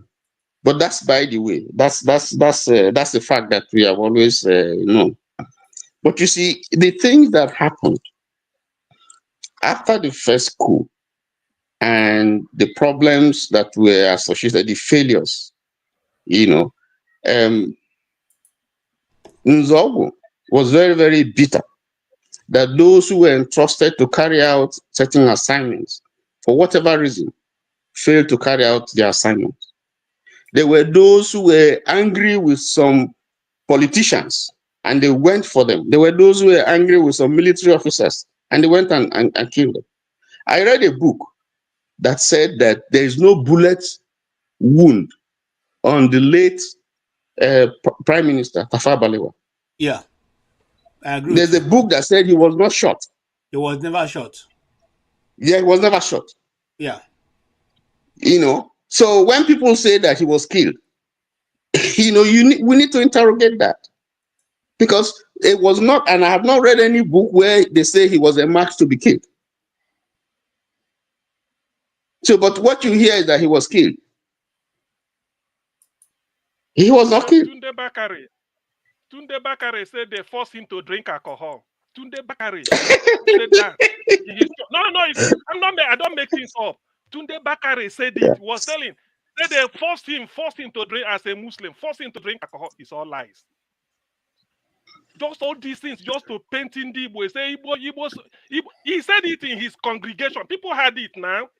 I don't believe in. I believe in telling you. I look at what people. He said they forced him. Imagine just to paint in the Igbo black, and this was what made us to lose over 5 million people. Go and read that. Go and read books. I don't know whether you read in Biafra is Britain's shame. Go and read about it. Propaganda. We lost the best cream we had. People that Zeke sent abroad to go and study. All of them came back. We lost all of them. Igbo intelligentsia. Go to University of Ibadan. Where is Kennedy? Go everywhere. We lost them. Intelligent people. Because of propaganda. And then when we come, the people are not telling me. Sam, take it easy. Just take it easy. Okay. You know, there are facts. There are facts about you know, the first coup and the counter coup. That maybe for fear or for lack of maybe political will, some people don't want to tell. But it's quite clear to me, you know, from the books that I have read, that there were Hausa officers who participated in that coup, in the first coup. There were Yorubas there. There were Hausas there. There were Igbos there. Just that the ones that were. There were 21. 21 of them participated. 21 people were slaughtered. 21 people were killed. 21 people participated. Michael Zekome has done the job. So this is not a CM talking. 21 people from different tribes, including some Ijo people. There are Ijo people. There's somebody from Esan in Edo State. There are many. But because of the fact that they just want to pin it on Ndibo and they finish them. Who stopped the Igbo? Who stopped the coup in Kanu? Ojukwu. Who stopped it in Lagos? Aguiyi-Ironsi. Look at IBP saying Major Obienu crushed it. Obienu also. Obienu was also involved. In fact, it's easy to understand. I don't know why it's so hard to understand what happened. For me, can I just finish? Even I did say the other time that Anufuru had to kill Unebu, who is also an Igbo officer.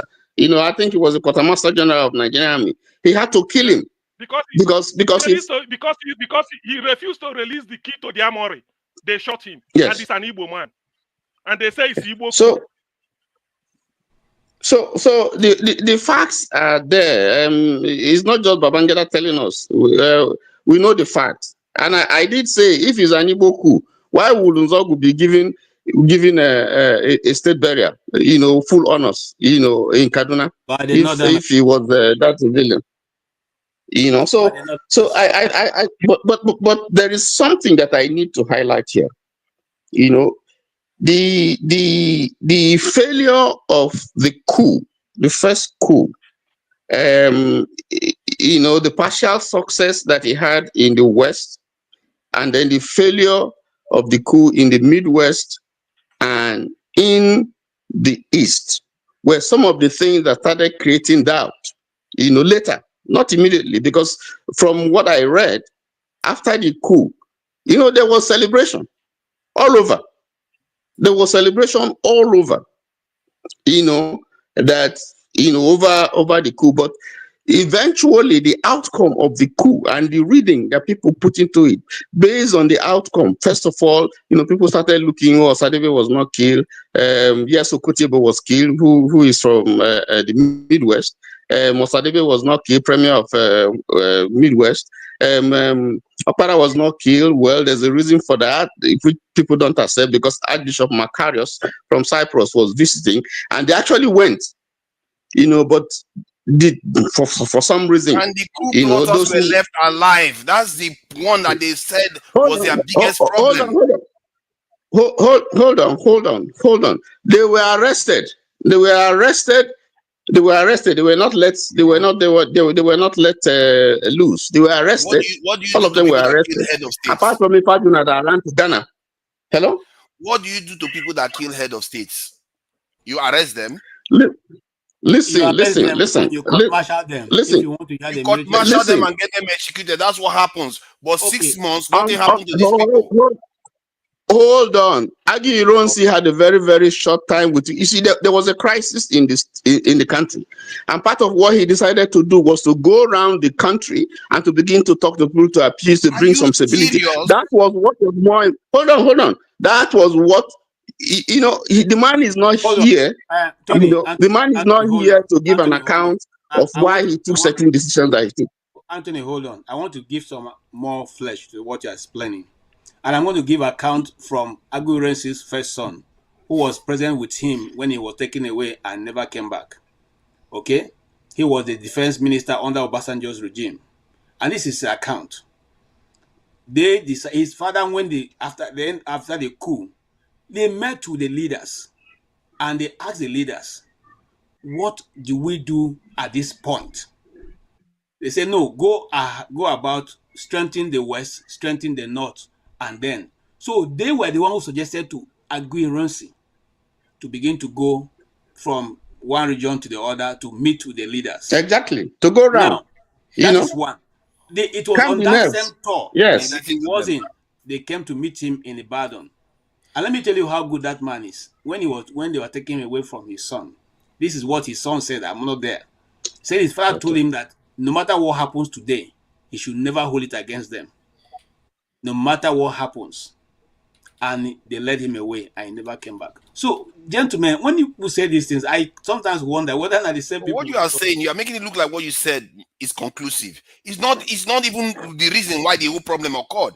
If you didn't execute coup plotters, there are consequences. Stop pretending as if that is not consequential. It's a process for everything. When the coup plotters 6 months elapsed. Hold on now. Gowon, who took over, should have executed them on behalf of the North. Gowon could have Aguiyi-Ironsi should have done it. Why? Aguiyi-Ironsi had time. He should have done it. Didn't do it. Then why didn't Gowon execute them? I think why is stopping us for one? They transferred them to the east. What? Can we just allow the? They transferred them to the east. It's a lie. It's a lie. It's a lie. You're a bloody liar. It's a lie. Okay, let me find out when they transferred. I'm calling. Okay, let me move on. I'm calling you. You said this thing before you start telling your lies. You're a bloody liar. They weren't transferred to the east. It's where I know about Nzogu was transferred. Listen. I don't know when, but I know Nzogu was transferred to the east. No. Listen. I can't mute you. It's a lie. You are Nzogu only enlisted because. Can you just hold on, CM? Can you hold on, please? CM, hold on. Hold on, CM, hold on. No, listen now, because this type of lie. No. Hold on, please, CM. Hold on. Everybody has something to say. Let's not monopolize it. Everybody has something here to say, no matter whether we agree with them or not. That's their view, and just like Rudolph said, we're not going to, because we refuse to listen to them. Doesn't mean they're going to forget their view. That's what they hold on to, and so that is the only way. Let's hear them out, and if we have any reporter, let's bring it. I'd like to move on to come to Mr. Ben. I've got precise date now. Nzogu was transferred to the east in March 1966. To the eastern region. Okay, hold on, sir. I'll move away from that. We'll come back to you and you can give all that information. Yes, can we hear from you, sir? Mr. Benson Emmanuel. Thank you, Dr. KJ. Sometimes I come to this program to listen to you, and CM. Yesterday, I was here. I didn't see CM. You see, I'm grateful for all that CM is doing here. I'm very, very grateful. You know, we take Kenya and all the rest. Long time I've not seen CM. You see, it's unfortunate, Mr. Two Niger. I don't know what the Igbos do to you or what, but all the same, if you like hate Igbos, if you don't hate Igbos. Anybody that hate Igbos hate himself or their self. Whether you hate me, you hate yourself. Today, Nigeria, honestly speaking, is an evil country. If the whole people, all those people you call their leaders, yesterday, the other day, they came to listen to an evil genius. Somebody who's supposed to be in jail, and they're not jailing him. Somebody who's supposed to be tried, they don't try him. That shows that Nigeria is an evil country. Anybody who commits evil in Nigeria is being rewarded. All the Fulani herdsmen and so on and so forth, who are killing people and all the rest, they're rewarding them. So that's where Nigeria is going. All those that hate Igbos, you hate Igbo, no problem. But today, go to Angola. Angola, about 15 years ago, we're not giving citizenship to Nigerians. But now, they're giving it to Nigerians now. They're giving it to Igbos now. Because of the business they're doing in Angola. They're helping them, their economy. The business in Angola now is being held by the Igbos. Before, it was not like that. Go to Botswana, the same thing. Go to Namibia, the same thing. Namibia, Nigeria, and Igbos now have the type business in Namibia. That before, when you came there earlier, they were not giving no citizenship. You stay more than 10 years before they can give you citizenship. But now this time it's 1 year, 2 years, because of the business they're doing there. They're helping them. They're helping the economy so much. Gabon, all these places. So Nigeria is losing. Not Igbos that are losing. It's Nigeria that are losing. All these criminals who were there the other day, clapping for a big criminal who's supposed to be in jail, but Nnamdi Kanu is in jail, who didn't do anything. But somebody who annoyed the election, which if in another country, he's supposed to be in jail. No, but nothing is done to him. I want to ask you, if it was a Fulani that won that election, and the Satana and not that election, and today Satana is coming to confess, you think there will be peace in Nigeria today? There will not be peace. The Fulani is supposed to have revolted. They won the election and the Satana revolted and the council and not the election. Today it's supposed to be red in blood in Nigeria today. If you don't know. So you see, this about hatred, hating the Igbos and the hate, but it's them that are hating. You see, when I say Nigeria is an evil country, it's an evil place. That is where things are not moving. All this while you talk about why they didn't kill those that followed in the committed this in the coup. Are you talking about Zeke? They didn't kill Zeke. Zeke was not part of the coup. Zeke was not part of the coup. So what are you talking about? Those that participate in the coup are not only Igbos. And in Babangida's book, Babangida said that Zogu is an adopted child. It's adopted by the royal father, by the Sultan of Sokoto or what? It's like their son, more than like an Igbo. So now the other man asked you before, why they give him national honor when he was killed, if it's an Igbo coup. So all these things are the same narrative that people are doing up till now, just to destroy the Igbos. But let them continue to destroy. They're destroying themselves. Anybody who think that he's destroying me or is hating me for I didn't do anything to him, that person is killing himself. I'll give you examples. Give me one example where you can say this tribe is doing any good thing in abroad. Just give me an example. Nowhere. In Cameroon today, it's all Igbos. In Gabon, it's Igbos. In Angola, it's Igbos. In Namibia, it's Igbos. In Botswana, it's Igbos. Many other places, even in Zimbabwe, it's Igbos. The name they know there is Igbos. So we that we call ourselves Nigeria, we are losing. Honestly speaking, we are losing. They came and they killed how many? Okay, in the whole world today, the only tribe that have been massacred more than any other tribe is only the Igbos. But we still stand. Is it not shameful to how many Igbos we are killed during the war? At the end of the day, how much we were given to them?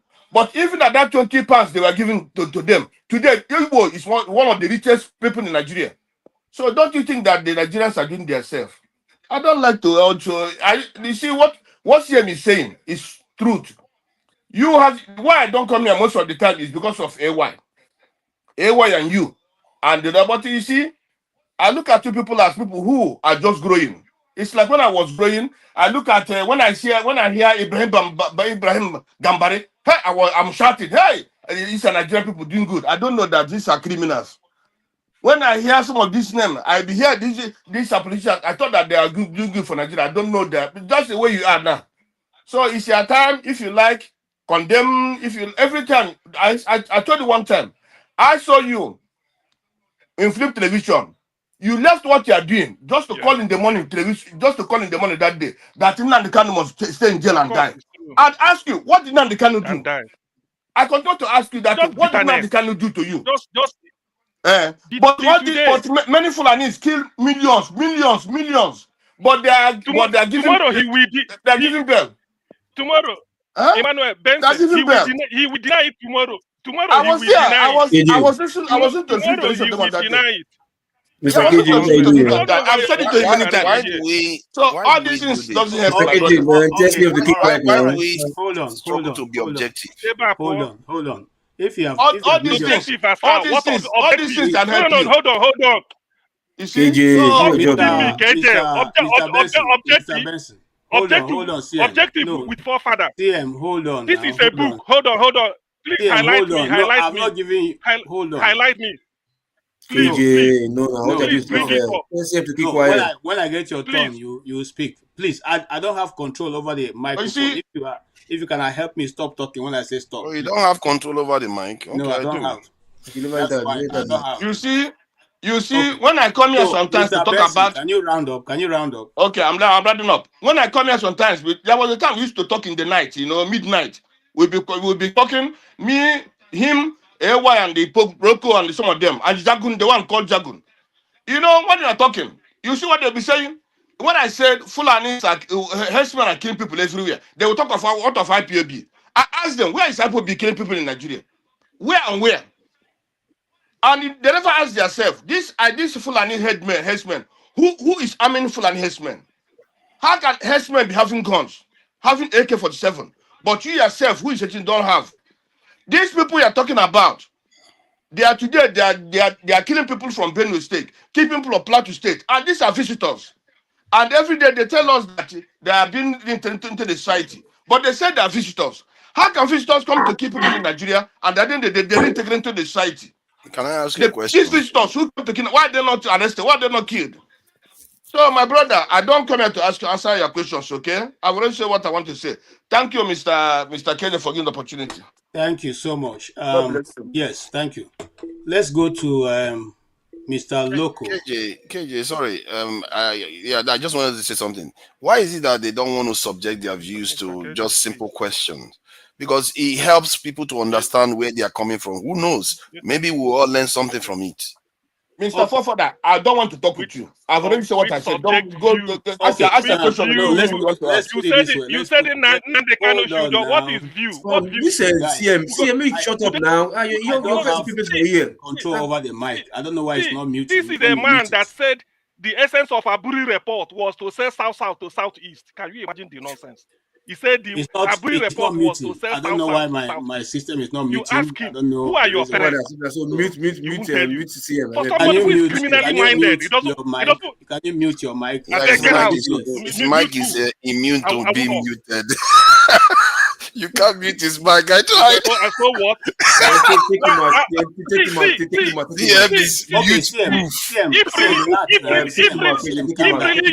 If really you are a human being, you see.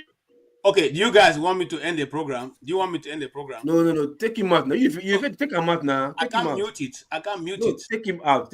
Okay, it's muted now, though.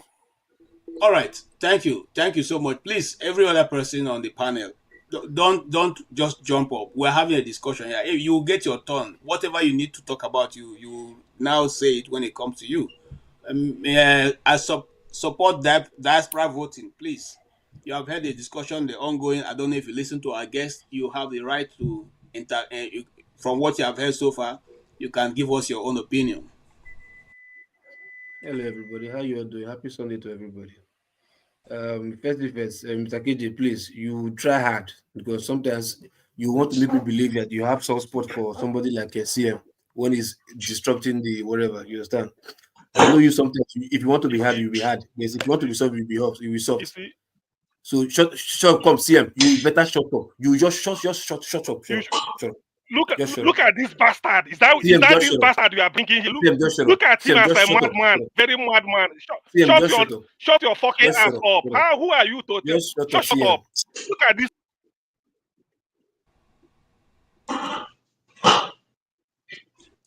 Okay. KJ, what do you want me to do? Well, you want me to bring support diaspora back on all two of them? Yeah, bring him back. What was this so insulting? Yeah, they were cussing each other out. KJ, swearing. KJ, you people didn't let me finish what I was saying, but it's okay. Go ahead. CM, he seems to have disappeared, though. CM has disappeared. But this in diaspora voting is here. Can you hear us, KJ?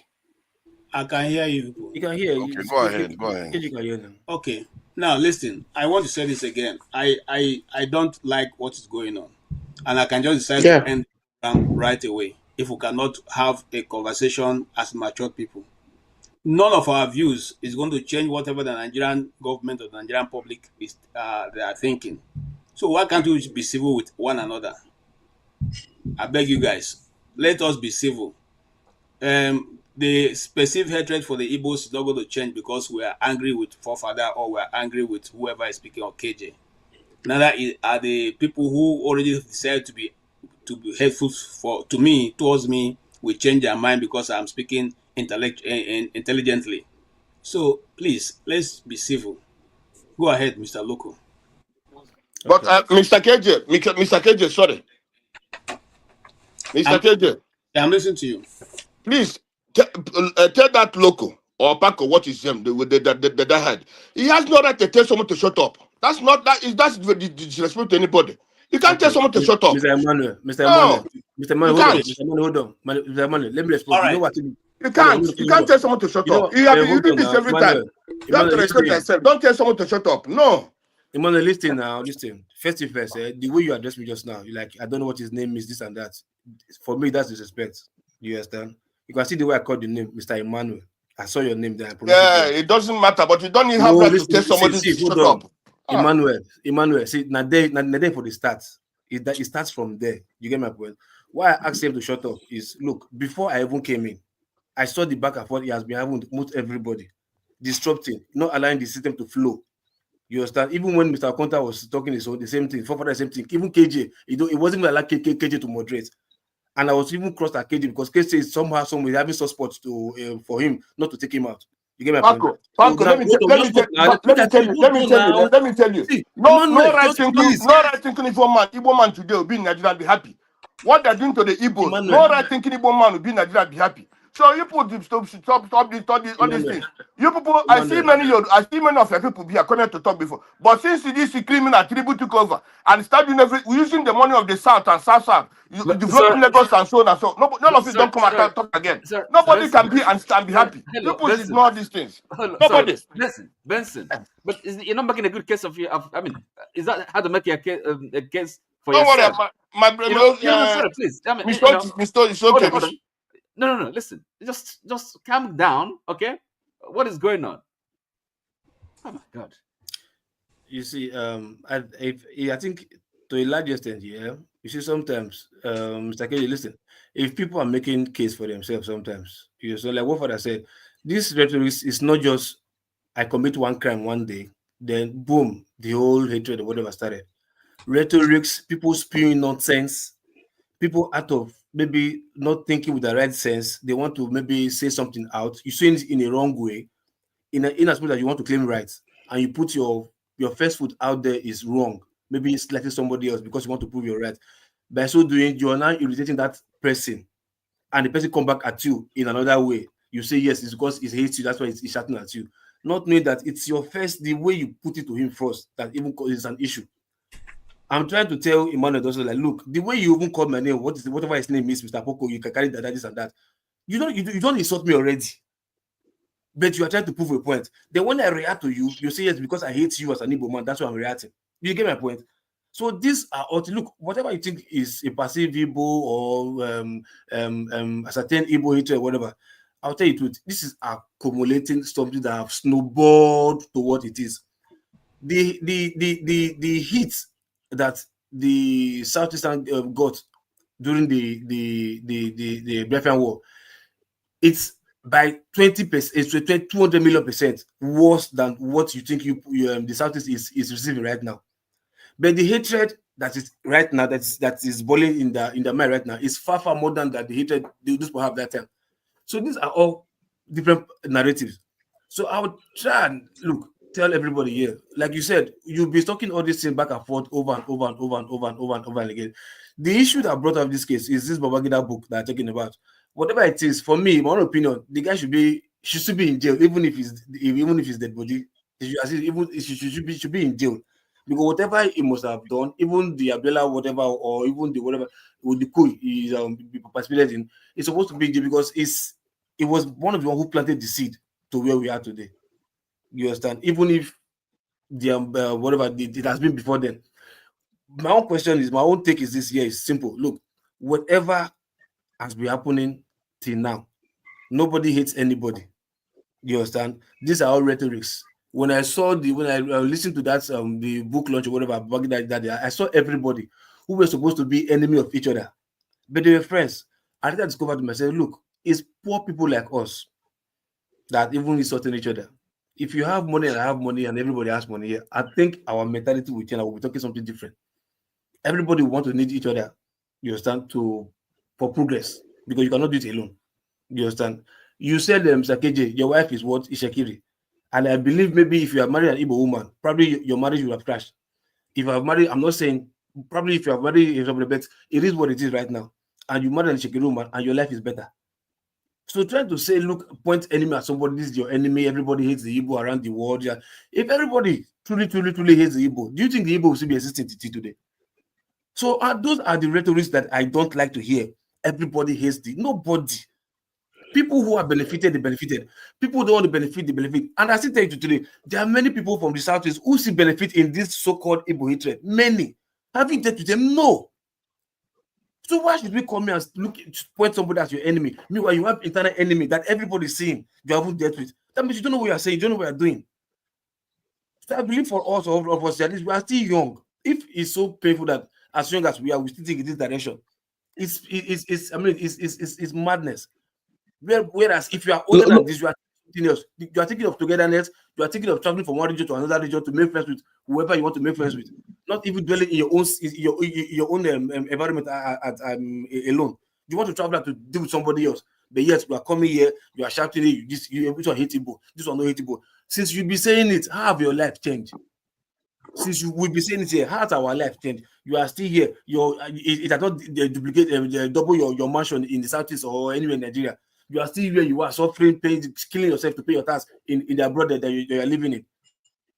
So every time we do this here, this stop it first for now, because it's like people don't know how to handle it. I don't know who is putting it away. Is it the books you are reading or the life you are being told or whatever narrative that is being spun that we will believe, that you just want to believe that somebody that is not related to you is your enemy. I don't understand. Somebody you don't even see before. You say we come here and talk about this. Tony is Emmanuel is saying AY are your don't hit him. Like have you met them before? No. Have you seen what they do to any woman to say they want to fuck any woman up? No. But this is your narrative now. Somebody will buy it and spin it. And once it's hold on, what Emmanuel just said now, somebody will buy Emmanuel Benson. What he said that somebody will buy it and spin it, and we'll start propagating that story. AY and I don't know where you're heading. I don't know what you're talking about. Honestly, your statements have no meaning. Before you know, it will spread. Then they allow you to speak. So please don't interrupt. KJ, can I please, KJ, allow me. I'm coming. Hold please, on. Can I just a second? You are going to speak. Well, hold on. I'm not just speaking. I just wanna. It's not listen. speaking. Everybody's view here is welcome. So let us learn to express our views, knowing that nobody here is your enemy. If you have an enemy to fight, go and fight the Nigerian government. Just leave people here. Let them express whether they like to accept your opinion or not. It is okay for them to express themselves. It's an open platform. Thank you. I won't say that. I'm coming to AY, but Oti, you said Yeah. 1 minute. So it's all I want to say is I think Loco P, you've made the point, and I take it. So the language of hatred, really, I mean, is not. I don't think it's helpful to anybody in one way or the other. Nobody hates anybody. So Who hates you? Loco P, if you have something else to say, some positive contribution, go on with it. Just forget about. You can ignore what's his name. Is it Benson or whatever? Please. No. I mean, So, this guy's not helping anybody. So you're not the point I was making. Sorry. for The point I was making. people, so it's, I'm talking about narrative that spins because it's trust me. There are ways to it's different narrative. Issues, hold okay? on. No, hold on. I did not insult anybody now. Come on, I didn't insult anybody, Mr. Oti. What I'm saying is like, look, in fact, where we are today, it is narrative that people have spin and overspin that got us where we are. I just give you an example. Look at what Bessie just said just now, that AY and they hate Igbos. Now, trust me, he might say it in one style, but this what he said can be spinned over the years, and people in that future years will believe it's true. And they're ready to die for that truth. Meanwhile, it was just I said you made the point, and and I take I'm it. trying to say. Mr. KJ, sorry, I never said AJ. I never say AY hate Igbos. I didn't say so. I never said so. Don't say what I didn't say. Because for fathers, we call them. No, I said whenever they are, when I said that Fulanis are killing people, they will tell me what of the IPAB. That's what they said. I never said that. No. Don't say what I didn't say. No, I said when we are discussing, when I said Fulanis are killing people, all the whole Nigeria, they will tell what of IPAB. It's more IAY. That's what I said. So don't say I said the hate Igbos. I don't say what I didn't say, please. Fair enough. So like don't I say said, what I didn't say. The hatred and the narrative will stop it. KJ, you are muted. KJ, you are muted. KJ, you are muted. Sorry. You have made your point. Thank you. And let's move on. AY.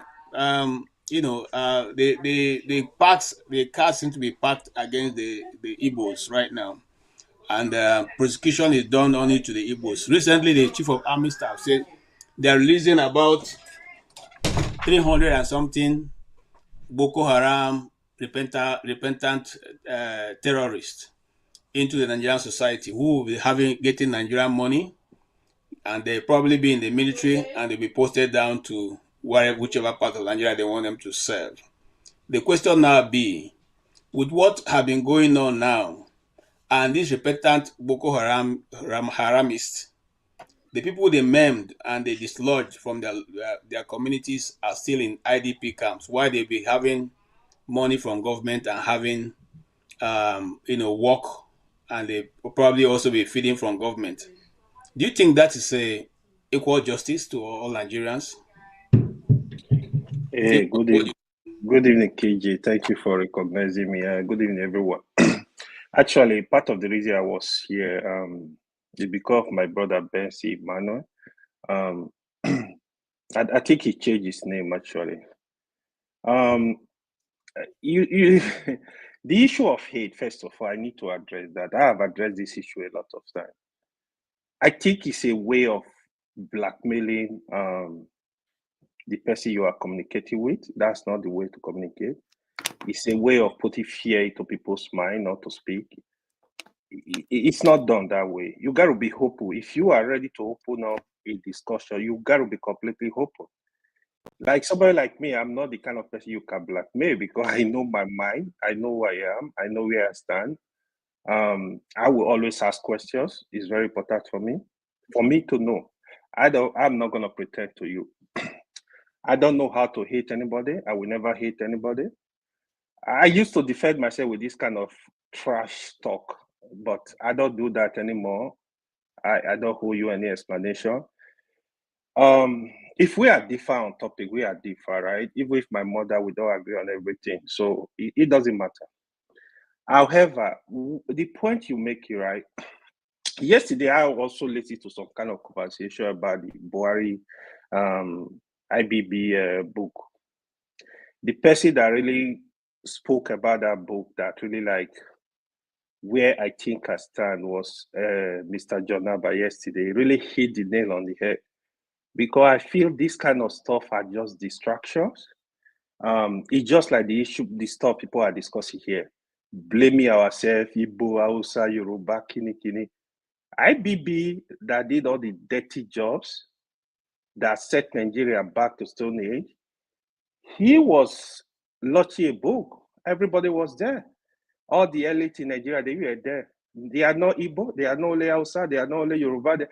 Everybody. So just listing, only 3 people were able to contribute 70 billion to build a stupid library that nobody know what they want to do with the library. Where you have education in the north is on the low. You see, the thinking is just kind of weird to me. And people are here discussing them, celebrating them. These are all bunch of idiots. Like, IBB is supposed to be in prison by now. What are they doing? But the president was also there. He was also, he was his tormentor too, like the former vice president said. They were all laughing. And we are here blaming ourselves again. Oh, he Igbo, he hate Hausa, he hate Yoruba. We need to wake up. Our country is going. We need to wake up very fast. Go and check that table again. Check the people that were there. All of them, they gather. Those are the people we know. If we want to save Nigeria as a country, we need to face the reality and tell ourselves the truth, not listening to all these people that are just distracting us. To your point, Mr. KJ, the issue of Boko Haram, my position on Boko Haram, if anybody is found wanting, you've killed people, I don't see it. In fact, the minimum they can do to you, put the person in life imprisonment. So I don't know how you want to rehabilitate these people and put them back in the military. In fact, in a sane society, if you even allow them, put them back in the society, you have to monitor them. You have to monitor them, not giving them back to the society to put them back into our security. It doesn't make sense. How do you trust these people? How do you think they are going to do? I mean, it's all absolutely nonsense. I don't support any group that have violence in Nigeria in form of this causing mayhem all over the country. I'm not in support of them. I don't care who you are. I don't care your tribe. I don't care your religion. I don't care what you belong. Okay. Question for you. For many years now, those actors in the coup had the opportunity of gathering again this week in Transcorp Hilton in Abuja. And that question was the launching of IBB's book. Now, IBB made it categorically clear in page 34 or 39, I can't remember the page now, that it was not an Igbo coup, but rather it's because of the failure of certain issues in the East. I would have thought, as a dramatic personnel, that he would have played out those things that happened while he failed in the East, which was that there was an international guest who was visiting the premier of the Eastern region. And so when the coup plotters got there, they didn't have opportunity because it would have been an international issue if they have killed that man. So, but he didn't put that in his book. He just said that was for certain reasons, for certain situation that was on ground, they could not execute. Now, he also went ahead to count the number of people who took part majorly, who were either non-Igbos or Middle Belters, and also the Igbos there. Now, since then, there have been series of debate in Nigeria and also in the platform, especially on X. In fact, there's a X channel that I didn't believe what was coming out of the mouth of those who were discussing there concerning that issue. And somebody went on to say, even if IBB has said it, they insist that it's an Igbo coup because it was meant to eliminate their northern leaders. Okay, let's assume it's an Igbo coup for which one northern leader was eliminated. Do you think that the number of Igbos that have been killed so far, starting from 1945 to today, is able to equate that northern leader? Or should they keep on killing the Igbos? Again, this is another distraction. Just like you said, I'm going to pick one line from what you said. Even if this coup was 100% Igbo people, the Igbo that are living today, they didn't participate in that coup. If my brother commit a sin, are you going to use the sin to come and hurt me? No, I'm innocent. Even if it's Igbo, is it okay? You are Igbo. Did you ask them to go and carry out a coup? So even if people call it, to me, these issues, they are past already. We are just grumbling around them. We need to move on as people. I don't think even if that coup, even like I said, even all of them were Igbos, you should not, I should not use it to say, to hurt you because KJ is Igbo. Somebody committed coup 30 years ago, then KJ is going to pay for it. It doesn't make sense. It's foolish. We got to move on. We got to move on as people. IBB, believe what IBB wrote on his book at your opera. If you study IBB, I was a little boy when IBB was president. If you study that man, what the name they call him, that name starts so strong. He's an evil man. People call him evil, he's an evil man. He's the real Maradona. I will never believe anything. Look at the election he annoyed. Now he's blaming Abacha. He completely isolated you. Said, no, it's not. It was not involved. You were not involved. You were this is a military head of state that have the power to call the shot. IBB was in charge. He's telling, forget about IBB book. Whatever, like issue of Igbo or no Igbo coup, to me is irrelevant. Okay. Even if this coup was 100% Igbo people should not pay for it. Period. Thank you. We have actually run very far from our time of living, but I have a great man here who is also from the Middle Belter like myself. We know that during the second coup, which Babangida described so very well, many of the people from the Middle Belt were the ones who were casualties of that coup, the Oka coup. Major Gideon Gwaza Oka. John Abba, can we call it a Middle Belter coup? That particular coup that failed. Can it be said it's a Middle Belter coup since we have majority of the people who executed were from the Middle Belt? Good evening, fellows, KJ and the rest of them. You are trying to continue the part of distraction by your question. I'm not careful to answer it because all those things has nothing to do with the progressive life we demand to live henceforth.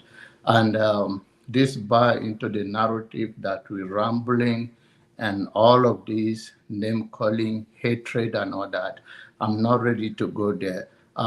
We should learn that we cannot do nothing about the past, but we can learn from it and move forward. But to bring past to make it an issue, it takes us nowhere. So I'm not careful to answer your question. You know you are my brother, but I'm not answering that in that way. It's going to take us to another talking, and somebody that put on the hat like a cowboy coach that was fired, it will come up again with something else. I don't want to play with that. Okay, Jonaba, you are welcome. And the truth of the matter is that, part of what we do here is discuss the current affairs and what is going on before this. Yeah. So let's go to another part of that book for which you that's maybe not very controversial. Okay. He talked about a particular individual whom we know very well. His name is Brigadier General Mamman-Vasa, Major General Mamman-Vasa.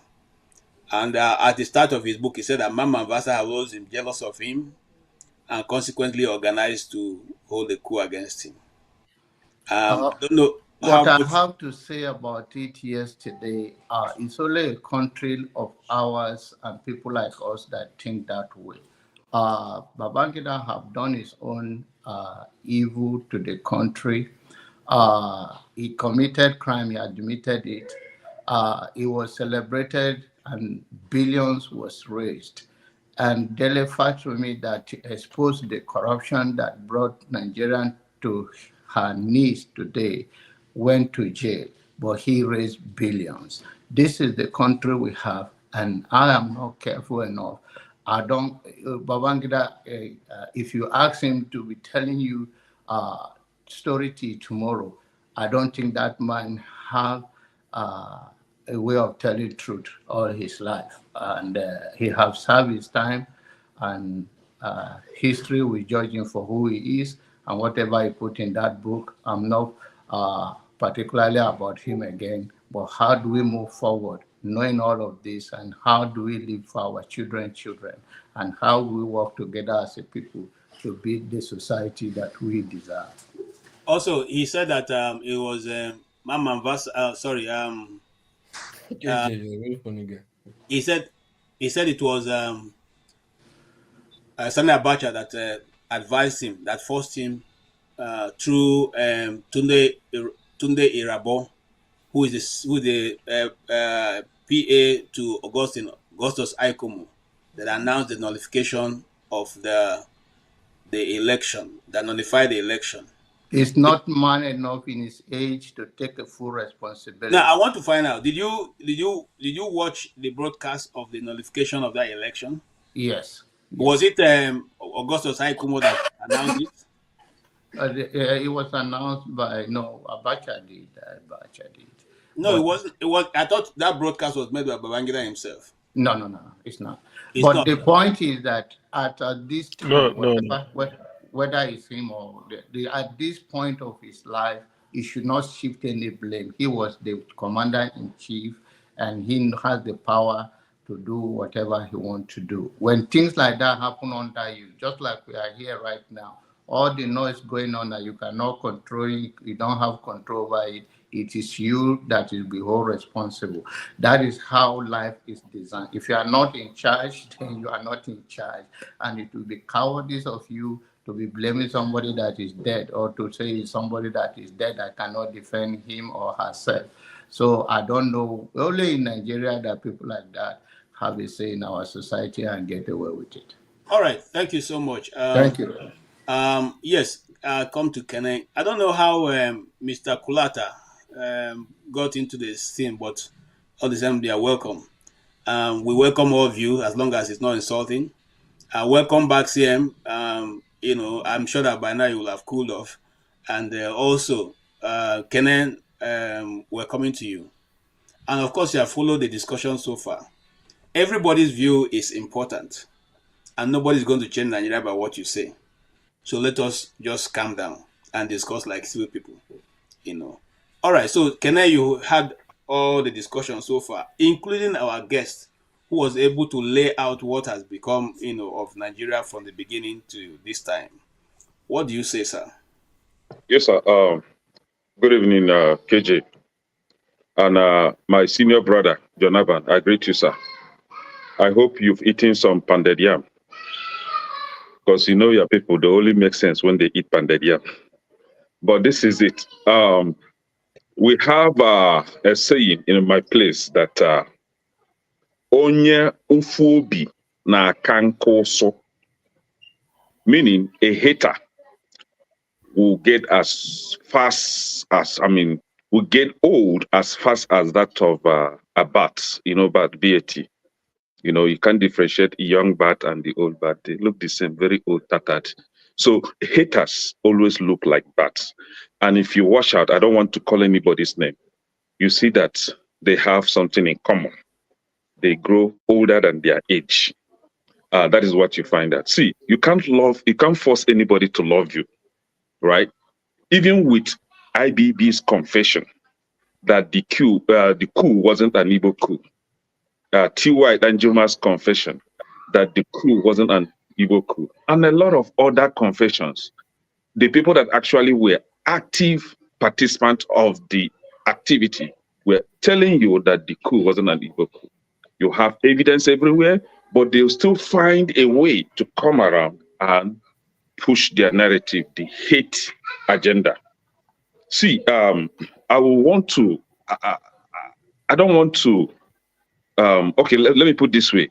I can have a conversation with somebody like Loco, with somebody like AY, because AY actually because I know that AY is a Nigerian, right?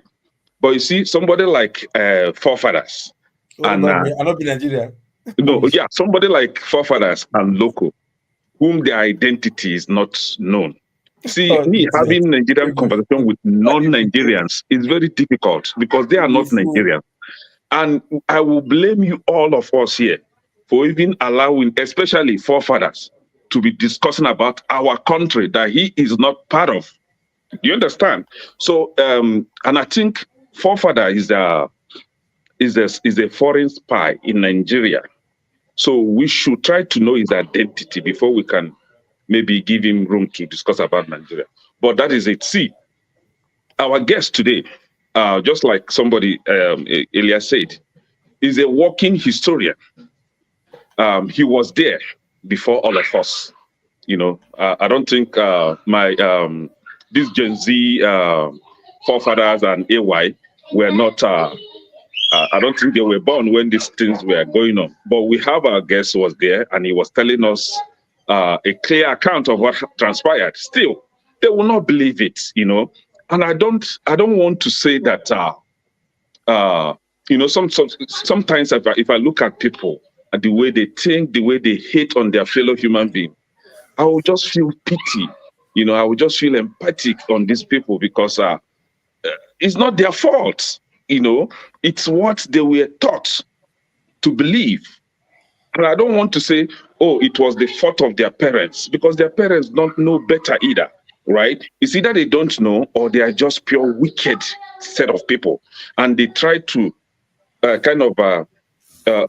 transfer their wickedness to their children, and their children will go on with it.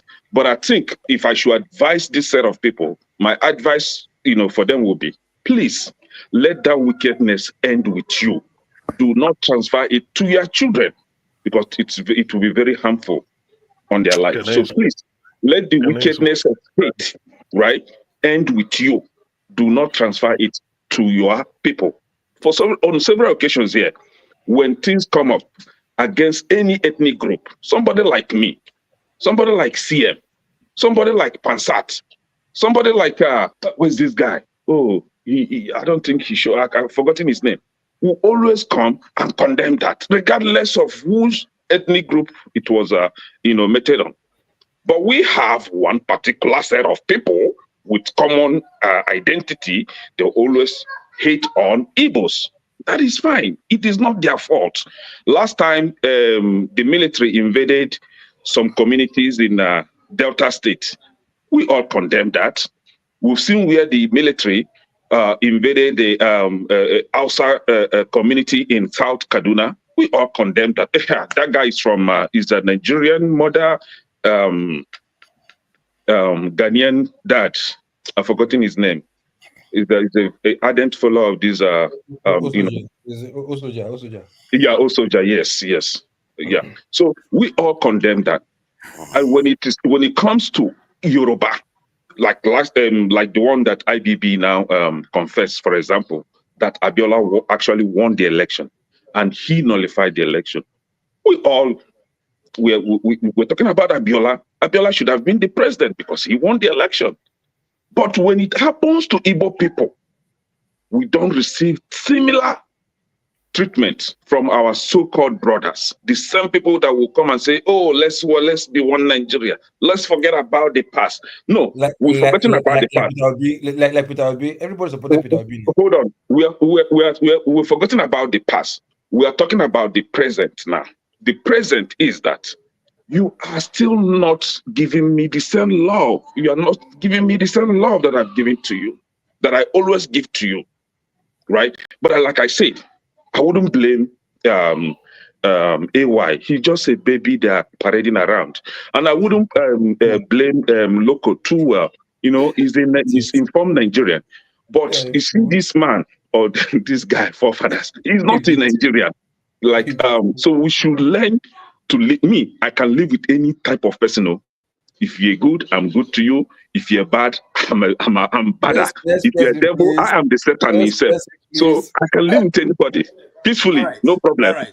All right. Thank you. Next person, Thank you please. so much. Thank you so much. Loco P, it's not your turn. No, it's not my turn. We No, have no, a you're not special speaking. guest who are KJ, before you do that, if I don't know Um, whether you want me to show you the decree that Ironsi passed during that period. I don't know. You were asking for it before, but if you can ignore it if you don't want to. Okay, I we'll think come so. to that. Let We'll us come to hear. that. You Yeah. know, We'll come to that. Kulata has come with a lot of information. And the last time we came here, he brought some. So now he's also here. In fact, I don't know why he keeps calling me a propagandist. Maybe you had the answer also for me right now. So Kulata, you're welcome. Can we hear from you, sir? You have been following up. Hey, I don't need to. KJ. Oh no, my best friends are here. KJ, CM, even two Niger. Okay. Anyway, so let me talk about this. First things first, this coup, because I'm just going to go straight to the point. It is not an Igbo coup, being that I don't believe anybody consulted with KJ's grandfather or CM's grandmother that Igbo people, let's come and plan coup. So with that, you can't call it an Igbo coup. Now, the officers that led the coup come from an ethnic stock, which happens to be Igbo. I don't know the percentage, maybe 60% or 70%. You can make an argument and say that, well, most of the officers during that time were mostly Igbos, which is true. Most of the senior officers at that point in time. So, but that doesn't disturb anything because the coup itself was not the problem. It's the curation of the victims that became suspicious. Because many people that got killed came from Western region, Northern region, but barring Eastern region. So that creates a lot of suspicion, right? Like, I mean, natural human beings, you're like, okay, why did Sardauna die? Why did Akintola die? And why did Okpara escape for whatever reason? And you say, okay, there was a foreign guest with Akintola, but are they, I mean, you also had like, I mean, even though local guests with other people. So that created the suspicion. But like I said, Igbos did not sit down in a community somewhere and said, let's take over Nigeria. But you had some undeniable Igbo officers with some Yorubas and maybe one Northerner that planned the coup, but they just happened to buy everybody apart from the person from the East. So that's number one. Number two, after the coup, it's very unusual to keep the coup plotters alive. There were even some rumors that those guys were even getting paid their salaries. I wasn't there. You see all these things, I wasn't born. So there are even some rumors of accounts. Those guys were paid their salary, but let's even forget whether they were paid their salaries or not. They were not locked up, they were not shot. We saw what they did to other coup plotters in Nigeria. It's the same Nigeria. They kept those guys alive. And the problem is when you already created a suspicion by not buying They were the locked Eastern up. leader. They were locked up. Yeah, let me continue. They weren't killed. When you already buyed other people and you didn't buy the person from the East, and then the officers that perpetrated in it, they didn't buy them too. So people were getting pissed. Now, going to Babangida's book, he clearly said it was being speculative and naive. It wasn't an account of someone involved in the school because the guy just joined the army in 1962. That was 4 years after. It was a junior officer. He wasn't involved. And the next page, he immediately said, this is all speculative and I am naive. On the flip side, Babangida being the Maradona that he is, also now said in one other page, if I'm wrong, someone call me out. He said it took an undeniable ethnic coloration. This same Babangida, the same book. In the same book, he also talked about Igbo army officers making fun of Northern army officers. Am I lying? It's in Babangida's book. So let's not pick and choose the area we like in Babangida's book. It was just Babangida should be in jail for all the people he killed, including my friend's dad.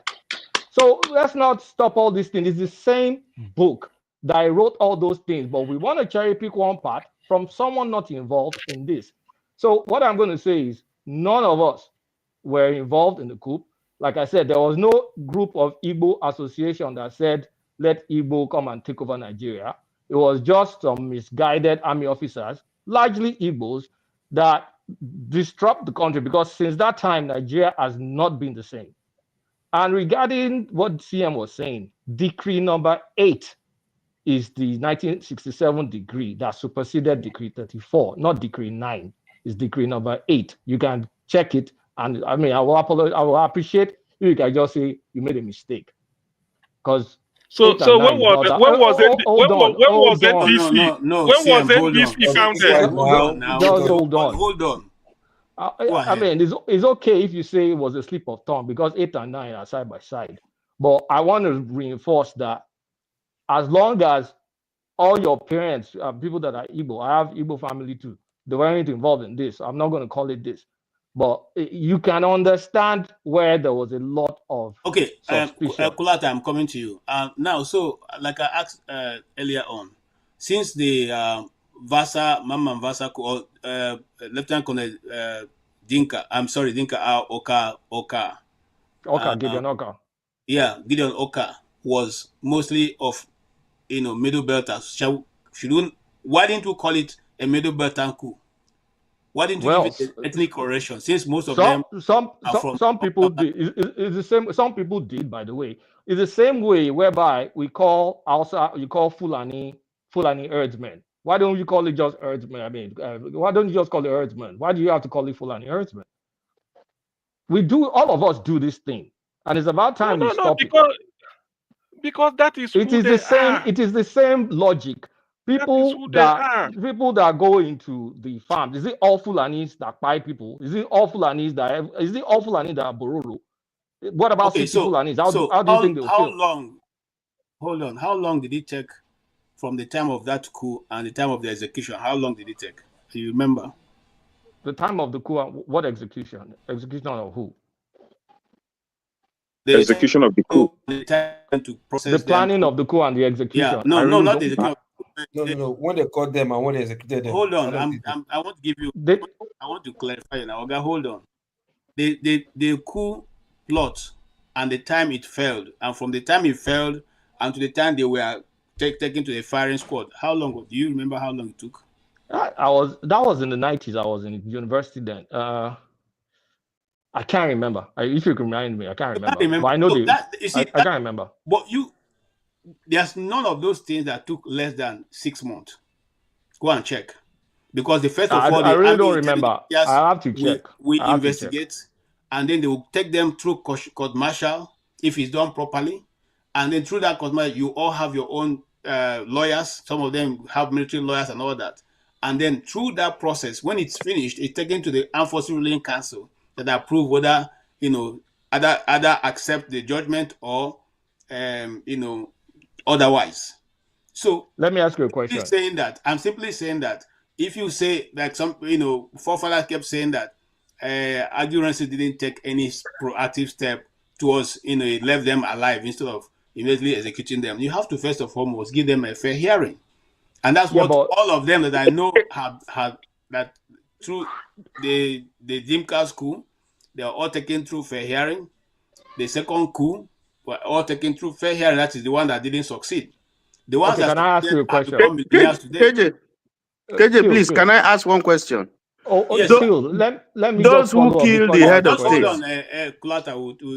Those who killed the head of state, what was done to them while he was on official duty?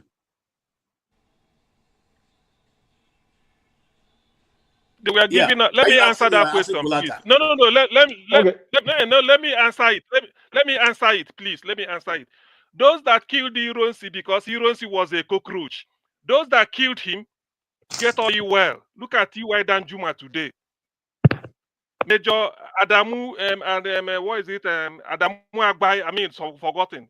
They were all given. They became generals. They weren't tried at all. That was a coup. They all became generals. Look at T.Y. Danjuma today. But people are quick to refer to 6 months earlier where weren't they tried. If you feel that somebody made a mistake, you correct it to show that this is how it's There's a difference, though. There's a difference. Excuse me. Hold on, please. See, I mean, No, it's why still should I hold on it's for my you? turn. It's Just my hold on. turn. I know now. I'm It answering. is my Let me turn. answer the question. CM, Let me hold answer. on now. I know. Let me Just answer the after question. answering, Let then you continue. Kolata complete Let his me answer. answer the question because this is their tactics. Why is it Which that is there? Who is there? Why somebody are you who saying killed there? you are number one? Is it No, not no, you that no, said no. 57? CM, You calm Kulata. down. You are coming CM, here. calm down. Okay, wait. Calm down, Hold please. on. Yes, Calm I'm down. coming. It's not Kulata that Yes. is the problem. Neither is I'm Igbo. coming. I know, but let me make my point. Let me make my point. This is the same Kulata who said that Nigerian Broadcasting Corporation was Decree 9, 1967. Is it not What is Decree 8 1957? and 9? Coming here to talk nonsense. And Now, coup let plots in Nigeria. I think it was the question KJ asked. Sorry, All right. CM, I want let me to. answer the question now. I What is want all to this take CM control about? again. Thank you, What CM. is all Thank this you for the CM about? interjection. What is Thank you. all this CM about? Thank you. calm down. Hey, let's calm down, CM, please. Let's calm down. we cannot listen to one another if we all speak at the same time. All right. CM, answer the question. Let Kulata finish so we can move on. Kulata, just hold on for a second. KJ, when you said something about coup plots, when they generally execute them, in Nigeria, it's a few months at most, generally. And in the case of, I think, Dinka, not a lot of coups have failed in Nigeria, which is quite interesting. But in the case of Dinka, it's a few months before it was executed. Instead, in the case of Nigeria, in the case of 1966, Nzogu was transferred to the east in March. When the coup happened in January, he was transferred to the east. That argument you're trying to hold is not going. It's not holding. You know It's why? not an argument; it's a fact. The argument, whatever fact you're trying to put forward, is not holding for two reasons. If it was because the Igbos want to take over power, why then did it take two Igbo men to stop the coup from happening? No, I didn't say Igbo. What did I say just now that implied that? I just said regarding your statement regarding coup plots. The argument calling it an Igbo coup is because they said that the Igbos want to take over and dominate everybody. And See, then I don't care what it is called. All I care about is what led to the problem we had in 1967, the war itself. The reason why it occurred is a chain of events. It's not just one event. Look at Abacha now. Abacha, when he took over, he look at what he did to Yoruba candidate. He jailed that one. He removed Dasuki. He killed Sadowiwa. He was attacking everybody. So it was hard to make Abacha a tribalist. No, I think you are wrong there. You are wrong there. You are wrong there. You see, I said that because let's not even go there. Kulata finish. We should let Kulata finish exactly. So KJ, you said something that the time. So my follow-up question to you is, were those people, were they court-martialed? Because if you were caught in a coup, you should get court-martialed. I don't see any proof that they were court-martialed, number one. And I don't recall that they were in an active tribunal tried for the coup to be sentenced to whatever it is. And for someone saying that, what about the other coup? Why did they get rewarded? But the other coup was successful. That is what's the word that people, whatever you succeed, you take all the spoils of war. The other coup was successful. That's why they got rewarded. The first coup wasn't successful. And like I said, where's the court martial? It's a suspicion thing. And there were also misguided people that was documented. They were happy or actively showing, like even Babangida said in his books, were happy that the coup happened and they fired some leaders in the country. So that is what really happened. You were not involved, KJ. Your family hopefully was not involved. So why will anybody put it on your head like it's an Igbo coup? No, it's not. It's a group of army officers for whatever intention, mostly Igbos, did a coup and failed.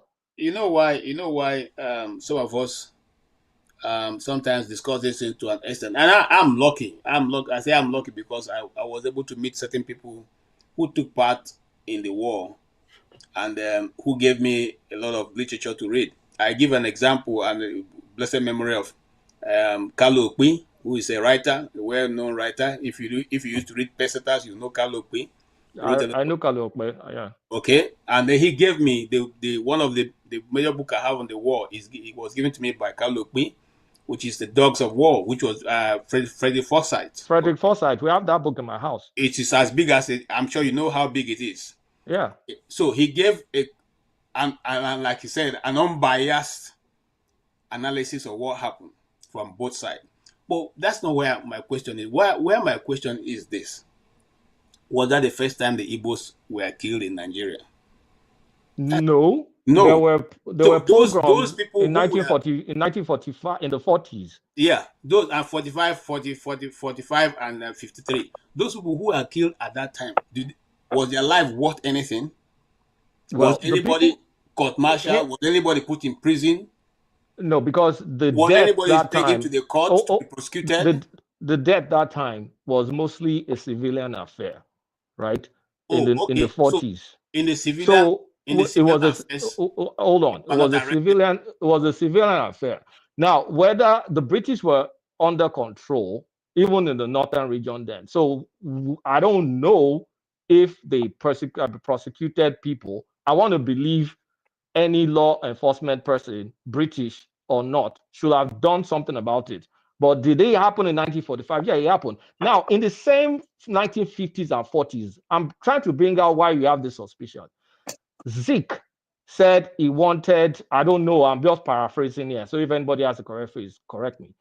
Zeke did say he wanted a one Nigeria, whereby the Igbo race will dominate, will rule over it or something. Like I said, I'm paraphrasing. So anybody that has the correct phrase can have at it. But that happened. I'm just trying to show where there was suspicion. No, so I'm not, you are wrong. You are wrong. I'm not wrong. I'm not wrong. No, you are wrong. And anybody that has that. What did the Sadwana say? Hold on. What did the Sadwana himself say? We know what the Sadwana said. The video is out there. I have a video. I have a video. Hold on, Oti. Hold on. I have a video. And like I said, as a little child, I met most of the northern politicians by providence, not because anything. I met most of them. I have a video of the Sadana talking to Hausa students when they, Awolowo, Nnamdi Azikiwe, Sadana, they went to England for the conference of the independence. At the break, while the rest of them were busy discussing at that, the Southerner went to schools to meet with the northern students who were there and was telling them in Hausa what they were supposed to do when they come back. I have that video. So it's not what you're saying is not true. What I'm saying is true. What you're saying doesn't mean... Right from that time, they already said what they wanted. Here's the thing, KJ, two truths can coexist. No, okay, so let me ask you a question. Hold on. Let me make this point quickly. Saldana said nasty stuff. There's a video that everybody even seen talking about. Why are you not saying it? Why are you concerned with what Zeke said? Excuse me, please. I can play that video, so don't push me that video is there. Everybody knows that want to hear only one side that we like. But why do you want to hear the other side? At the same time, Zeke too made some statement that made people suspect because he alluded to Igbos kind of like dominating the space, and people had some concerns about it.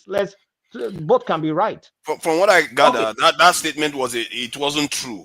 That it comes from a thesis that he released in 1933, if I'm not mistaken, where he said tribalism is a harbinger of national disintegration. There is no denying the fact that some of us belong to different ethnic groups, but Nigeria belongs to all of us.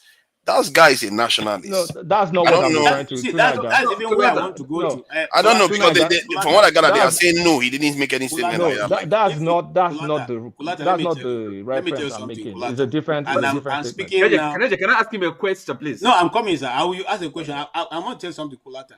If you talk to majority of Igbos, they don't even like Zeke because we think that the problem of the Igbos started with Zeke. Understandably, yeah. So Zeke couldn't have made that statement because every time there's a reason for Zeke to fight for the East, he normally would prefer to fight for everybody for the middle.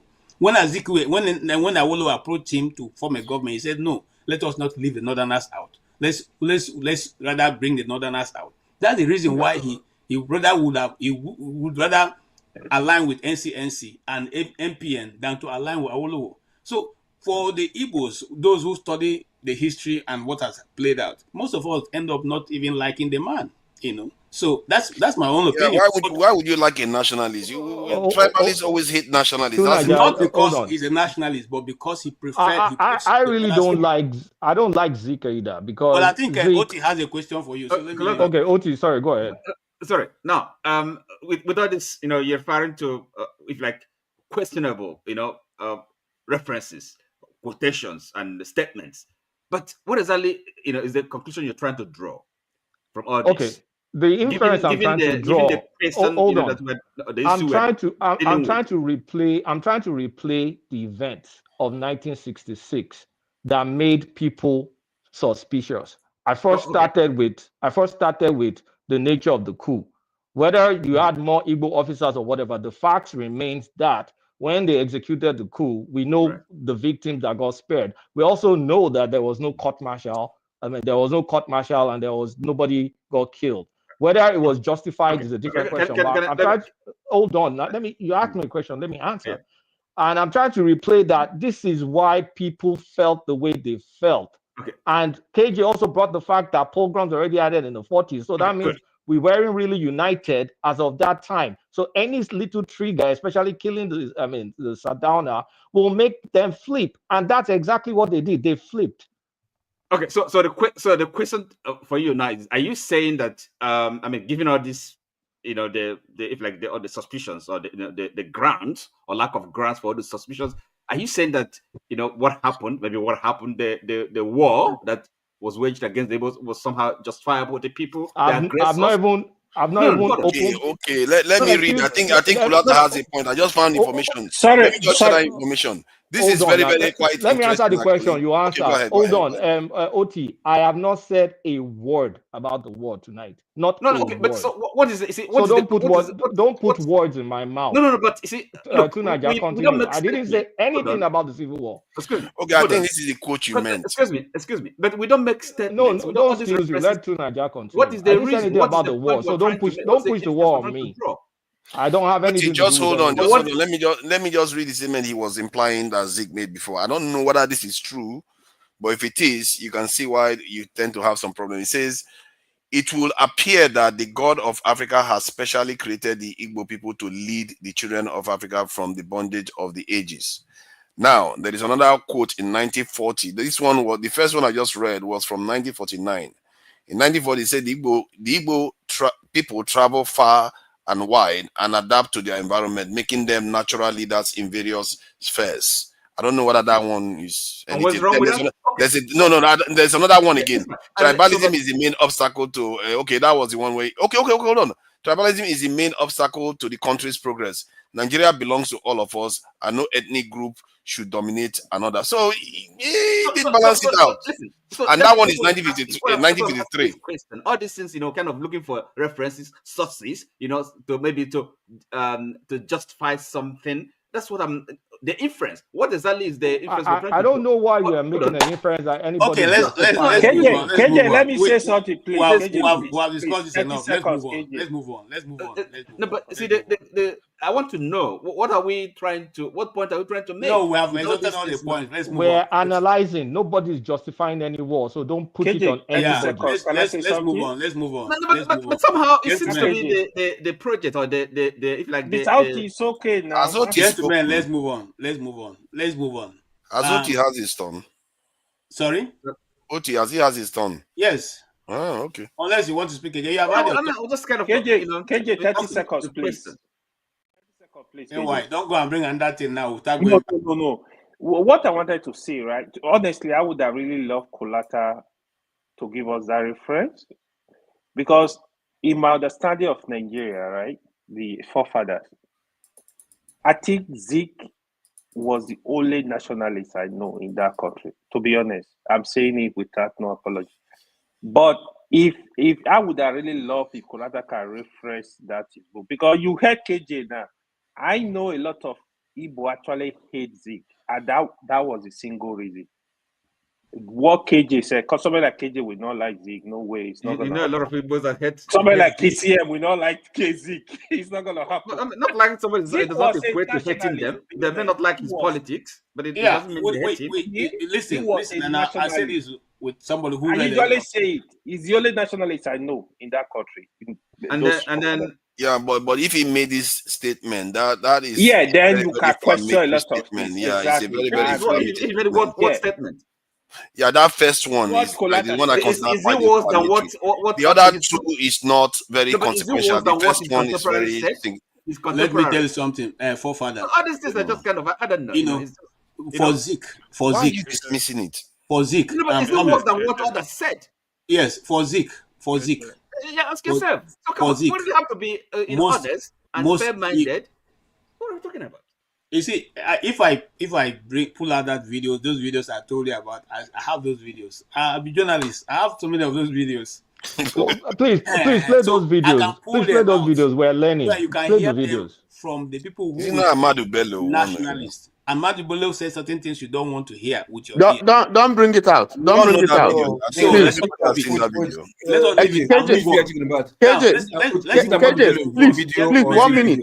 let's please, 1 minute. You Okay, asked a question about Maman Vasta. Yes. There is I saw I saw a caption. I saw a caption on the news magazine where Donkat Bali was saying that Babangida lied. I mean, Yes. Donkat Bali and Babangida, they're never in good terms.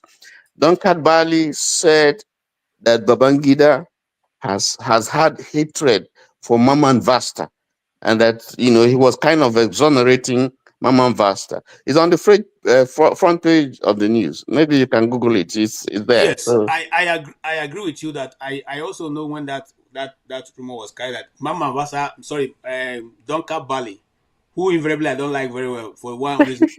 Yeah, I said that because he was one of those who edged out a bit OQA. Anyway, Donka Bali made it very clear at that time that there's not enough evidence against Mama Vasa. And so he does not agree with that sentencing. He didn't agree, and he has constantly said he didn't agree with that move. Okay, it was just like pulling your enemy in just to make sure you get rid of the enemy. And also, the rumor have it that the family of Duncan of Mama Vasa couldn't find his dead body even to this moment. So nobody knows exactly. I'm not saying I'm quoting anybody. I'm saying this was the rumor at that time. They couldn't find his body among the other bodies, so they couldn't give him a proper burial. Whatever it were, that is history. The truth of the matter is that we should be angry. My own take on the whole thing that I felt so pained. In fact, it was like pins were choking me when people were clapping hands because one I don't want to use foul languages. One man said, "I take responsibility for what?" What does that even mean? I take responsibility. Are you gonna commit harakiri? What does that even mean? I take responsibility. I go home and sleep. What does it mean? What does that even mean? I take responsibility. Kolata is here. Bestly, he's an Englishman. Forefather is here.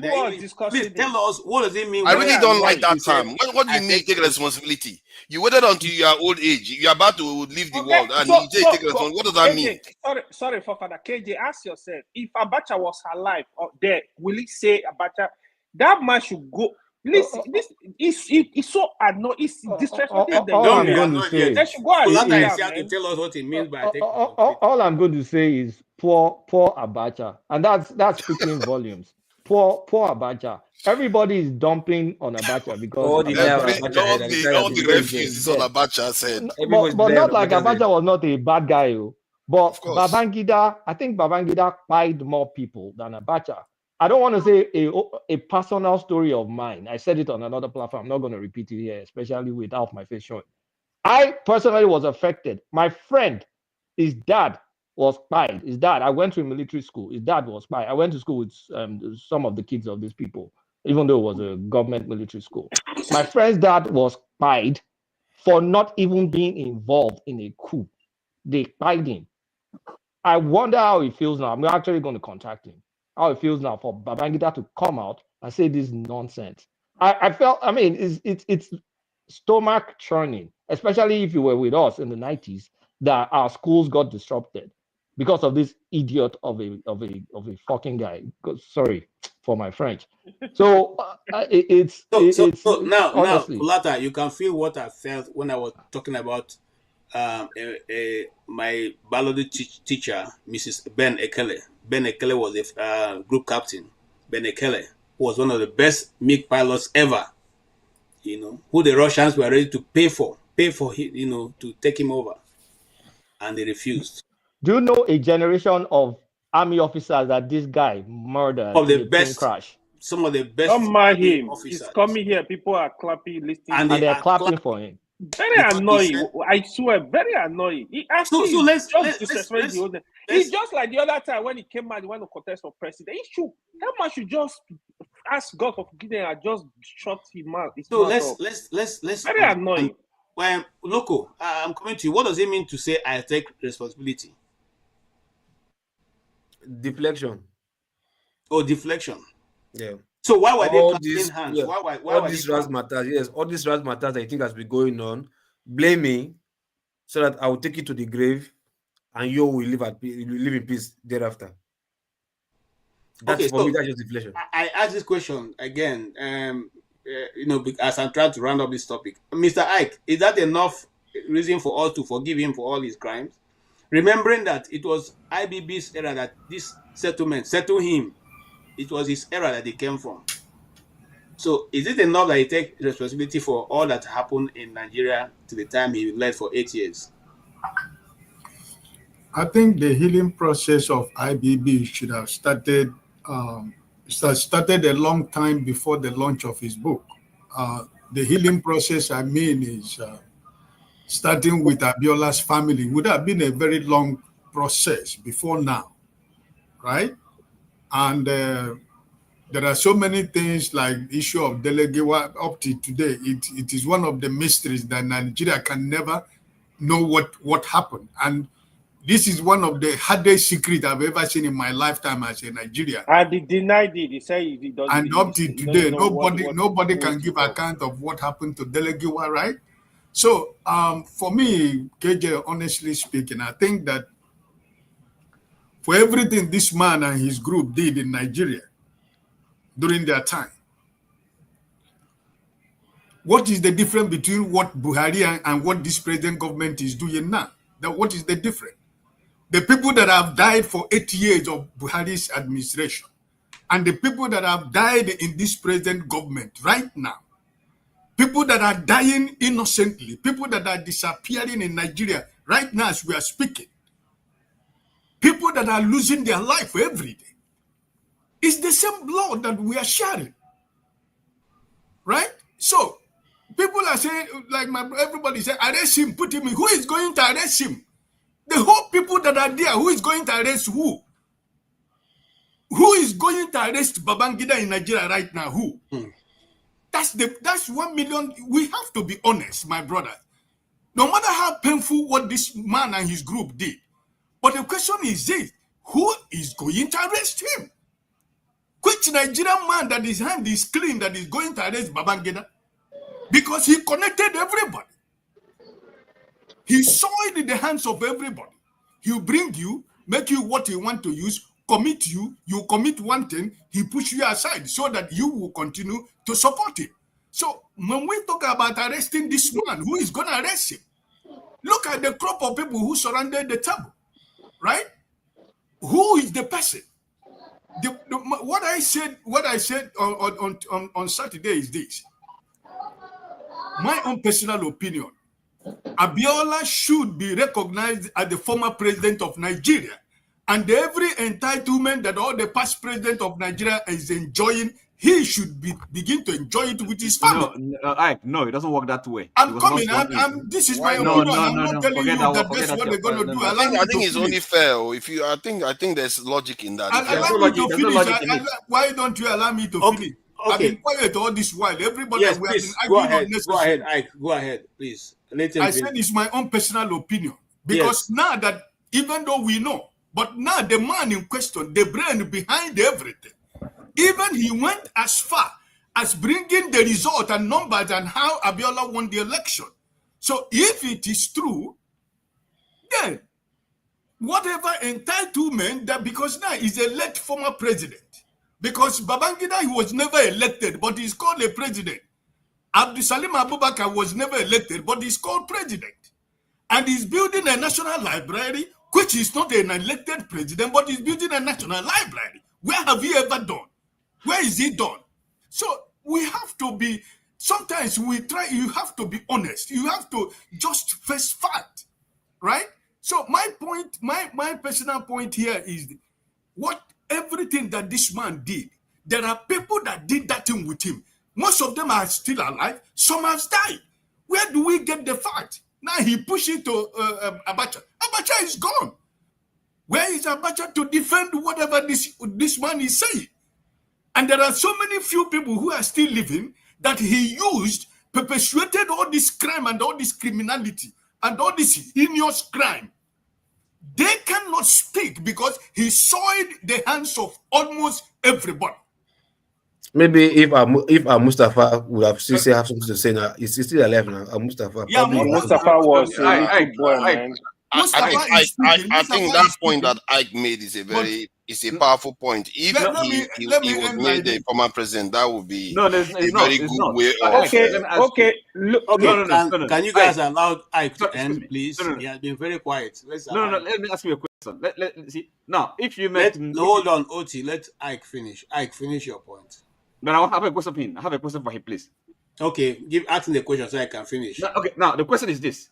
Because I have something to add to what you are saying so that it will make more sense. Let me ask you. Okay. Now, if you make Abiola former president, for what period? If you are writing a history, president for what period? For the period. The period during the election to when. It doesn't make sense. You actually, I think Buhari recognized. Even if you make him president for an instant, it's still presidency. It's a symbolic gesture to say that breach has to be recognized because it was denied. No. They gave him GCFR already. That's the highest honor. He's only president. You can't make him a president. No, it's a symbolic thing. It's a symbolic thing. It's not like it's real, but it's a symbolic thing to say for denying him what he actually earned. Let me ask you this, right? So we had he said he's gonna get all his entitlements, okay? Family. Mr. Oti. So that's the question. Then they deserve it now because it was denied them. And then you say symbolic. Yeah, KJ. No, symbolic in the sense that even if it's not the real president. In fact, he won an election. He wasn't sworn in as a president officially. But symbolically, he did win that election. All right, guys. He got the highest honor already. I don't know. Hold on. We can't be talking. How is honor the presidency? Let's hold on. Okay. Ike, I'm coming back to you. Yes, Mr. Can you have 30 seconds? Okay, thank you. So, a coup that was led by Major Chukwuemeka Ojukwu was named Igbo coup, and people were still in denial that it wasn't Igbo coup. But let's put it this way: Chukwuemeka Ojukwu led the coup with other military officers. Among the list of these coup plotters, I could only count 2 Igbos, Chukwuemeka Ojukwu and Major Ifajuna. These are the 2 Igbos in the coup. Every other name there aren't Igbo names. We have Adewale Ademoyega, is a Yoruba man. We had Adeleke, Yoruba man. We had Fola Oyewolo, is a Yoruba man. We have Lieutenant Ebiko, is an Isan. We have Tijani Kastina, is an Hausa Fulani man. We had Olafe Miyan, is a Yoruba man. We have Captain Gibson Jallo, is a Bali man. We have Captain Swanton, is a Middle Belt man, John Abbas' brother. We have Hope Harris Eyaya, is an Irubo man. We have Dag Wariboro, is an Ijo man. We had Sela Dambo, is an Hausa man. And we have John Atom Bera, is a Tiv man. So of all this list now, this coup was tagged an Igbo coup. But after this coup, we still had many other coups. I think we had about 9 coups in Nigeria. One that was led by Murtala Mohammed and Buhari. Can we now say that it's a Fulani coup? The one that was led by IBB, can we call it Gwari or Hausa coup? You haven't been listening. Hold on, listen, please. We had the one from one point. It's like you don't learn anything. Hold on. You are very slow. You are very slow in learning. Hold on, right? So we have You still come back with the same Dinka rhetoric again.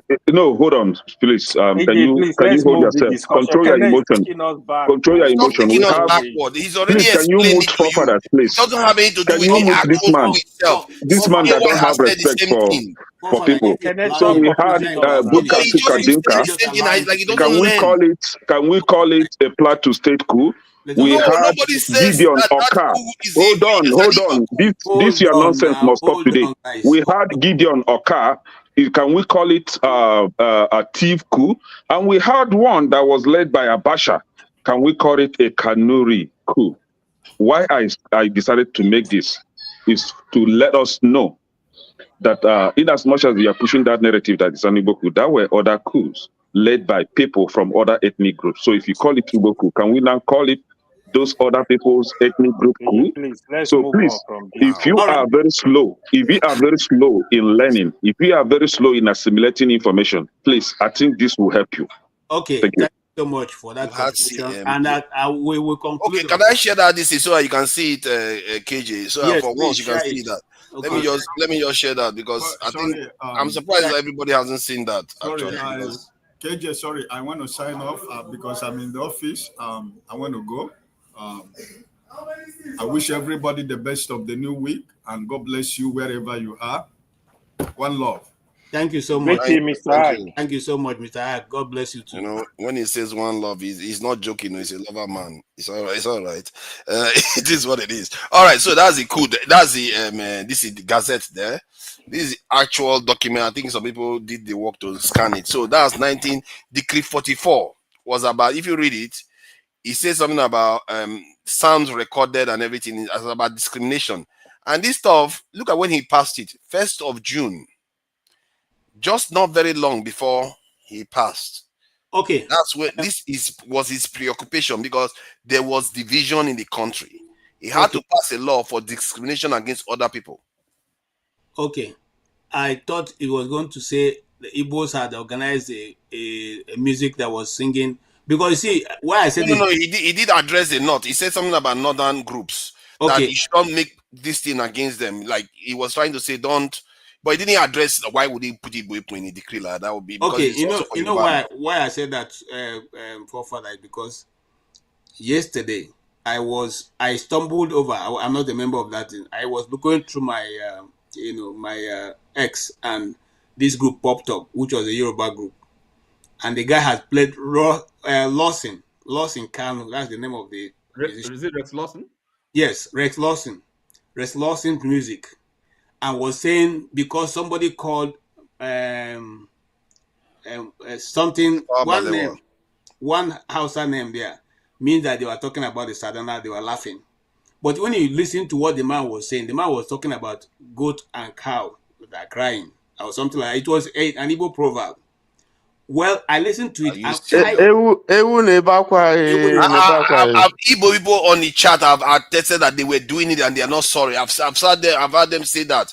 Hold on. It was Tafawa Balewa they were referring to, not Ahmadu Bello. Tafawa Balewa because of his features. If they were referring to Tafawa Balewa, I have it on good notes.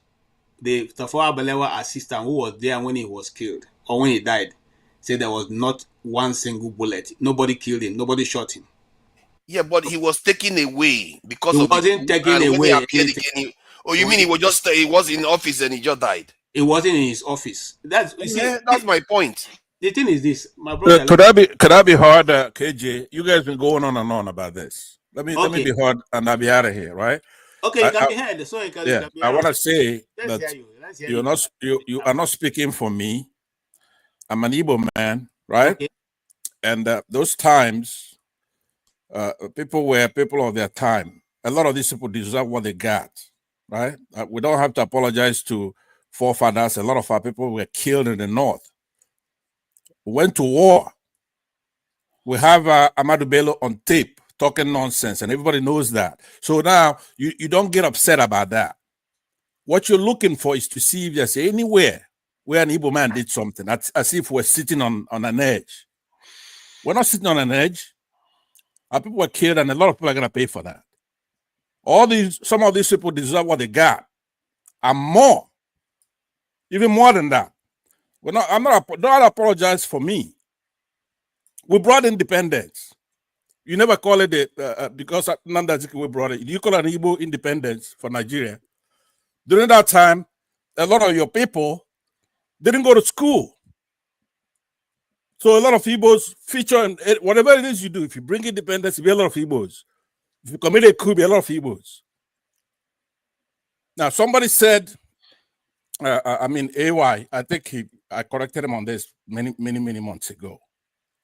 Even if all the Igbos soldiers commit a coup or kill people or do something wrong, what does it have to do with Nigerians who are in Lagos and Kanu doing their business, who are not part of the military? They have nothing to do with the government. You could say the Igbo soldiers committed a coup. You'll be wrong, because now IBB, a great guy, has corrected all the nonsense. It's now that IBB is a bad guy. Now that he's confessed and he's he's a good citizen now. Just like Amechi, when we said Amechi is no good when he was an APC, you say, oh, he's good. You embraced him. Now he comes out and says, you know what? I changed. I'm now on the side of the people. It's now that you hate Amechi because he's telling the truth now, right? But a lot of you, like forefathers here, AY, a lot of minorities, including my friend Tony, you have to understand that there's something we call Wazobia. If you're Nigerian, you have to believe in Wazobia, else you'll be a Biafran like me. You have to cut your coat according to your size. Remove your mouth from all this stuff that we're trying to get straightened out, like Loco P over there. You think that Igbos are your mates. Every time you don't fight the Fulanese with your small numbers. Tony is Igbo, he's not minority. He's a minority. He's from Edo State. So what I'm saying to you is that who is a minority? Don't call anybody minority. I am not from Edo State too. Who told you I'm from Edo State? I know you're from Edo State. No, you are wrong. Don't call anybody minority. Okay, where are you from? You are very wrong. No, where are you from? You know what my name is? You know what my name is? Where are you from? No, seriously. You know what my name is? What makes you think I'm an Edo person? Know. What's your name? No matter. My surname is Okonta. Is that an Edo name? Hey, look, you damn wrong, bro. Hold on. Let me land. I'm almost done here. You are the one causing the distraction. I'm not. Okay, let me land this way. Okay, Igbo is all over the place. Cameroon, Kaduna. It doesn't matter. It's just that they've been whittling away our stuff. Remember, we're gonna come back to get our stuff back. It's our country. That's the difference between me and Nnamdi Kanu. I want the whole thing. Right? We're gonna get the whole thing. So all I'm saying to people like forefathers, because every night in the last couple of years, you come here, you're talking about Igbo coup. So today, we're talking about, we have IBB with Opa, right? You don't want to talk about it anymore. But what about the ones that we already know the solution? They killed a lot of our people. Fellow Nigerian citizens doing business in Kano. Their neighbors who have nothing to do with government. They massacred a lot of our people. And during the war, when we were fighting their soldiers, they were busy killing civilians, talking nonsense. So if they buy the Saduana for running his mouth, when our people came there face to face, mano a mano, he couldn't back it up. So I'm supposed to feel bad about that. What about those people that got killed, our people?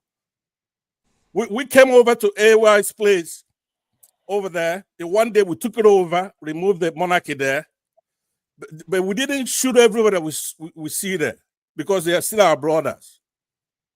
All right, so right now Pastor, try it again. Come again. I see what you will do to you see, the thing is that you're so backwards. You think we'll come again. We're gonna come with rifles. You never did it before. Don't mind. If we come again, we may have to split the atoms when we come. We split atoms. We may come down there with things that you don't know about. So it's not gonna be the same way we came before. We're gonna come now because you're ready for us, right? So you're not going to school, right? Listen to me. You're not going to school.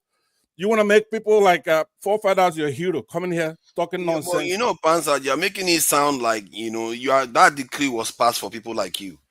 You are the ones causing all the trouble. At your age, it should show you that the people from your generation, they always saw things like that. and you force people like Aguiyi-Ironsi, a military man, to go and pass a decree like a social or a social care worker or something. You turn a military man to let me say this.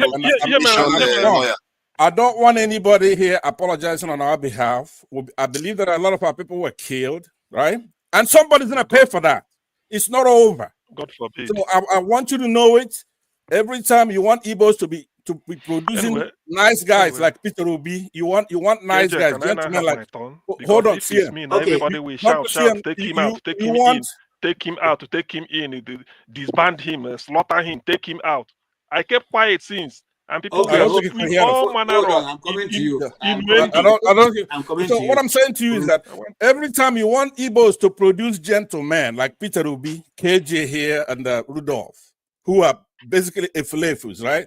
You're gonna set up a channel, then you're gonna have forefathers prominent on it. You're gonna have. So you called me a KJ Eflefu? No, you're not a Eflefu, but KJ is. They're nice guys. I know. Okay. Wow. While you're trying to produce killers, you're trying to produce people who are destroying Nigeria. You want us to produce nice guys. So everything that were done in the 60s, you don't look at cause and effect. Right? There has to be a cause, and then you have to check the effect. I think we need another decree 44. So, the people like this, you can't just be insulting people, even including Igbo people. You are insulting. I'm done. Go ahead. No, we need Pansat. He brings fun into the discussion. We need Pansat. I'm glad he came back. We need to move forward. Okay. Put him Bye. Nice talking. Good night. Good night. Go and have fun. Bye. Go and have Thank fun. you.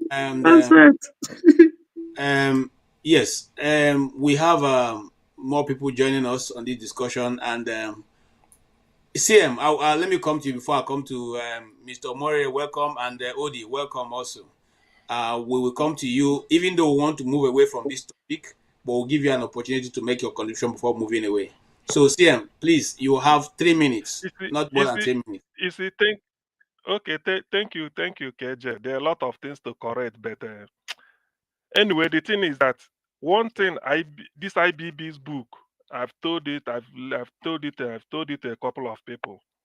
As an Igbo, we have our own channel to correct all this historical nonsense. It won't be here. Take it from me. We go there and enlighten our people. It is not IBB again to come and be telling us. Maybe Gowon we write, say it's not Igbo coup, then we start jumping up. We know all these things and we tell our people. Before, if you tell them that the people that planned the coup at 21, it cut across all parts of Nigeria. Their argument is, Ndi Igbo are in this percentage, 60%, 70%, 80%. That's why it's Igbo coup. You now tell them that Ademola Adeboyega, who is one of the key planners, wrote a book, Why We Struck. You can't be more Catholic than the Pope. He stated it there clearly. The book was released 1981. People are not going to read that book. They will, if you defeat them in that argument, they will not say, but Nzogu then that planned it, they didn't buy them. They didn't try them. Now you tell them, why did people that slaughtered Aguiyi-Ironsi, because Aguiyi-Ironsi is a cockroach, it's a rat, it's not a human being. People that killed Aguiyi-Ironsi were rewarded with oil well. Why didn't Gowon try those people? They will keep quiet. For the avoidance of doubt, Zik never said Ndibo should dominate anywhere. The quotation somebody read here about the Ndibo being the light of Africa was because Zik is called the Zik of Africa. That was what he said in 1940s during the height of his nationalism when Zik was a lion. He inspired Nelson Mandela, inspired Julius Nyerere, Kenneth Kaunda. They all said it was Zambia. That's why they started taking independence struggle, and all of them became the prime ministers of the country. Nyerere and Kaunda. But in Zik's own case, even the Secretary of Guinea, Zik inspired. That's why it's called Zik of Africa. That's why it was called, because he's talking about Ndibu. He brought the light, but people want to. People will not want to make reference to it. Up till today, they still want to justify. What of 1997? 11 people planned a coup against Abacha, 8 are Yorubas. Why is it not called a Yoruba coup? Why is it not called a Yoruba coup? 8 of 11. Why is it not called a Yoruba coup? People, you see, the hatred. I don't know why Ojukwu wrote it. It is not the Igbo that we are that is causing the problem, but the Igbo that people see us to be. When in 1983, Chinua Achebe wrote a book, The Trouble with Nigeria, he said the whole Nigeria can never agree on anything unless how to keep the Igbo away. Is it not happening to you today? Go and revisit it. We have prophetic writers. All that is going here, people are just finding a way. Even when IBB came out, IBB listed their name, people that we quote. IBB mentioned names. Ademola Adeboye guy said, look at the people. Therefore, it's not Igbo coup. The naive IBB was referring to was, he said those people felt that they are naive, they want to change Nigeria. That is that is the pathetic naivety. That's what IBB was referring to. We all read it. I will read my own copy. Okay. So the idea, you can't change it. I'm coming. You cannot change it. I'm being cool now. You cannot change it from their mind. It is that hatred, that innate hatred. Even people who are too criminally minded, like forefather, we never tell you where he came from. But when it comes to Igbo, this thing, he will jump in. Let me tell you my everybody no, hold on. Listen. You see, what is this now? If I start my own, people will say, What did I do I that don't keep you my are making me people look like Listen, I killed somebody? yes, let me tell you, I've encountered forefather here. No, After the don't go election there. of 2002. No, just Hey, listen. No, just make your point. Hold me. I gave you 3 minutes. You have taken 4. Yes, just make your point. I'm coming. The last minute. Let me make my point. Yes, My point is Stop him. this. KJ, I moderate, encountered please. him. Please. You see now. You see it. It's I enough. encountered him. He said, excuse me. He said after the January 1966 coup, by February, Ndibo released the music with which to laugh at those people, laugh at the people in the north. I now asked him, which music is this? Who is the artist of the music? He couldn't say. It was then I have to inform him that it was Rex Lawson, Rex Lawson, a Calabari, who is not even Igbo. And the music was released in 1963 or 64. 64. That was when it was released. So if today you see somebody playing Sonny Okosun's music, Nigeria now or never, is it today? It reflects what is happening now. Does it mean Ozidi released? But it was released in 1983. I told him, I said, okay, now tell me. He couldn't answer. He couldn't answer, but he don't ascribe to Ndibu. So all these revisionists, him and KJ and maybe Lokopi are doing, it's just because IBB released. I know what is in their mind. But don't worry. Some of us went to school. These lies, it can never fly. We open a special channel where we educate our people and tell them exactly what happened. God, yeah. Of course, you should know who the audience will be. Thank you so much, CM. I am also working on that to open a channel. Oni is going to be discussing only Igbo affairs and how to move the Igbo Only or this the Southeast. This January 1966 coup is what we have to discuss. That is a special channel. No, a special channel for January 1966 coup and the Ironsi and Decree 34. We will be analyzing it every week so that people will know. Because all these poisonous snakes you see now here, this is when they rig out. Forget about, go and look at what father was saying 2 years ago. Okay. I have to call him to honor. I said, look, and for the avoider, and let me repeat, and let me say this and then go away.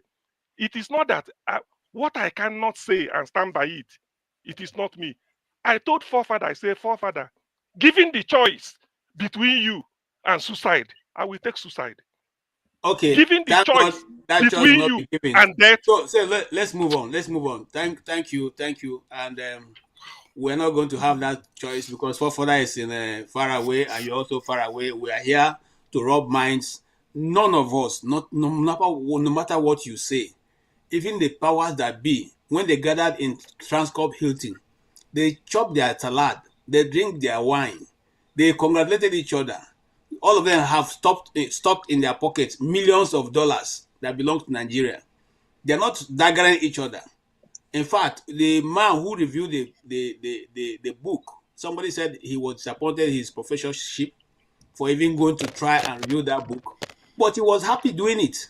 These are people who ordinarily would not have accepted to do such a thing, but he was there.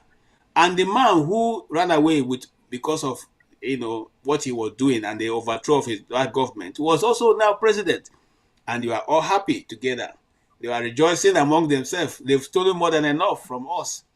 If you all know that Babangida's house is 50 bedrooms, even though in the last interview he said he doesn't even know where the other bedrooms are. He's only managing one room and parlor. So whatever it be the case, gentlemen, it is not AY that is the problem. So if you like insult AY from now till tomorrow, it will change the situation. Let us just analyze our situation and find a way to help our people understand the metrics that are being used against us. And that's why you see, majority of Igbos do not want Biafra. But they've come to the point to say, look, if this is how we're going to be continuously being treated, maybe it's better we shift to where we can all accept that we are not Nigeria. But that's not the discussion for today. The discussion for today is, how do we find a group of people who have maimed and done all kinds of things to Nigerians, and a man is sitting there and say, I take responsibility, and we're all clapping for him for taking responsibility. And with that, I want to welcome Maska. Maybe Maska can tell us what it means by taking responsibility before I come to Odi. Maska, all right. Good evening, my friends, my fellow compatriots. Long time, Maska. Yes, long time. You know, when you find yourself in a place where the music is the same, you need to go out and take a smoke and come back to the same music. I actually came just to greet you guys, say hi. I see AY, OD. I can't, even with my glasses now, the eyes is failing. I can't see the other people. But it's okay. Okay, Tony. Yeah, Tony. I just come to say hi to all of you. Also tell forefathers that don't mind the haters that are complaining about hatred. Meanwhile, when they talk, I ask myself, like, this guy is not hating this guy? Isn't this really hatred? Like, to even say that between suicide, you rather commit suicide than take. Anyway, forefathers keep doing the good work. We black people don't like drill down. We don't like people asking us questions, but that's what you do all the time. I don't totally agree with you, but I think what you do is what we need. We may not like you, but it's a good thing you're doing. So I close my mouth at this point. Maybe in the course of the discussion, I can be moved to speak again. But the key thing is, well done, everybody. I'm happy to see all of you, and I'm glad to be here. Thank you. Okay, thank you, Maska. And since you're happy with forefather, that's okay. I'm not happy with the rest of us, but it's okay. Odi, yeah, we are on your case now. No, you're not on my case. Well, it's good to see everybody. Yeah. Yeah. Well, I think it's a real pity that we're discussing and we're crying about what happened to Nigeria. It was done to Nigeria, a bunch of 20-year-olds and 30-year-olds, These guys were kids and they made a lot of mistakes, but they tried to correct errors made by, more senior persons in our society. You always have a situation where people don't like some certain group of people. And, but, look, I keep saying that as Africans or Black Africans, we have to pull together to be able to survive. What is coming may be worse than what we had for the past 500 years. It's always good to still set the record straight. I watched the show that IBB had and how he was received. You know, I was just ashamed of myself, and I was ashamed for even Tinubu. These were people who said they loved Abiola and all that, you know, and they were all busy jumping and clapping, all of them. And we're here. Some people are, you know, or people who have my Igbo ethnic stock. Well, we have indicated now IBB has no right to write history. It's not history, though history is up to the, you know, the winners of any conflict, right? You know, people have already shaped what we know. They took history, that was how they wrote it, and they left us to figure it out. Some folks like Dele have come to give us that. But the problem is that we have short memory. You know, most of these things were staged by the British. And we are crying, oh, it's not Igbo, it's Igbo, it's Igbo. You know, they told us how they manipulated Zeke. Some people say, oh, Zeke, you know, he wanted to bring the North, or, you know, everybody has, but we already have heard from the MI5 what happened. They said, look at what the British asked these people to do. And if we don't know our common enemy, then we'll continue to make the same mistakes all over again. You know, most Igbos don't like Zeke. Maybe they did. But, you know, the idea, you know, I was seeing some people try to, you know, I don't want to make this like ethnic in any way, but we have to clean ourselves. There's united we stand, divided we fall. If we continue this hatred of the ethnic stock called Igbo, we're in trouble, man. Because the problem is that you can't wish Igbo people away. They're not going anywhere. There's already been, you know, people try to call Gaza ethnic genocide, will cry over that. Well, there was a genocide, you know, but the people are still there. They've even grown stronger. It's like, if you read the Bible, Pharaoh tried to kill the Jews, the Israelis, and they kept growing and growing and growing. This is what's happening. You know, they've taken back. So some people try, oh no, as I had forefathers. You know, everybody who watches this channel knows that forefathers hates anything called Igbo, right? You know, it's not a secret. It's very plain. But should he, you know, he tries to say, oh, we should bring Nigeria back. How can you bring Nigeria without one of the legs together? How can you think you progress to a discussion with others? That's why, you know, what's his name? You know, many Igbos feel, when people are saying, Maska could say, oh, I like what you're saying. But all these people are saying, no, we actually do hate what you're saying. And you keep saying it. And you say, oh, we need to come together. Without the Igbos, how can you come together in Nigeria? There's no unity. Nigeria has failed, even with all the attempts and the plan, just to sideline the whole idea of the British or the governing class in Nigeria. How do we get an Igbo not to lead the country? We'll take anybody. You know, someone said, oh, is Zeke a tribalist or is not? You know, I want to ask Forefather a question, just two questions, actually. Was Awolowo a tribalist? I don't know, but did he say that he was quite tribalistic in some ways? Yeah. Well, but you know, say you don't know, but they did say he was tribalistic. You have to, yeah, you know, I cannot know. I don't know. I don't know. I'll tell you what. Let me I'll ask tell you what I a don't question. know.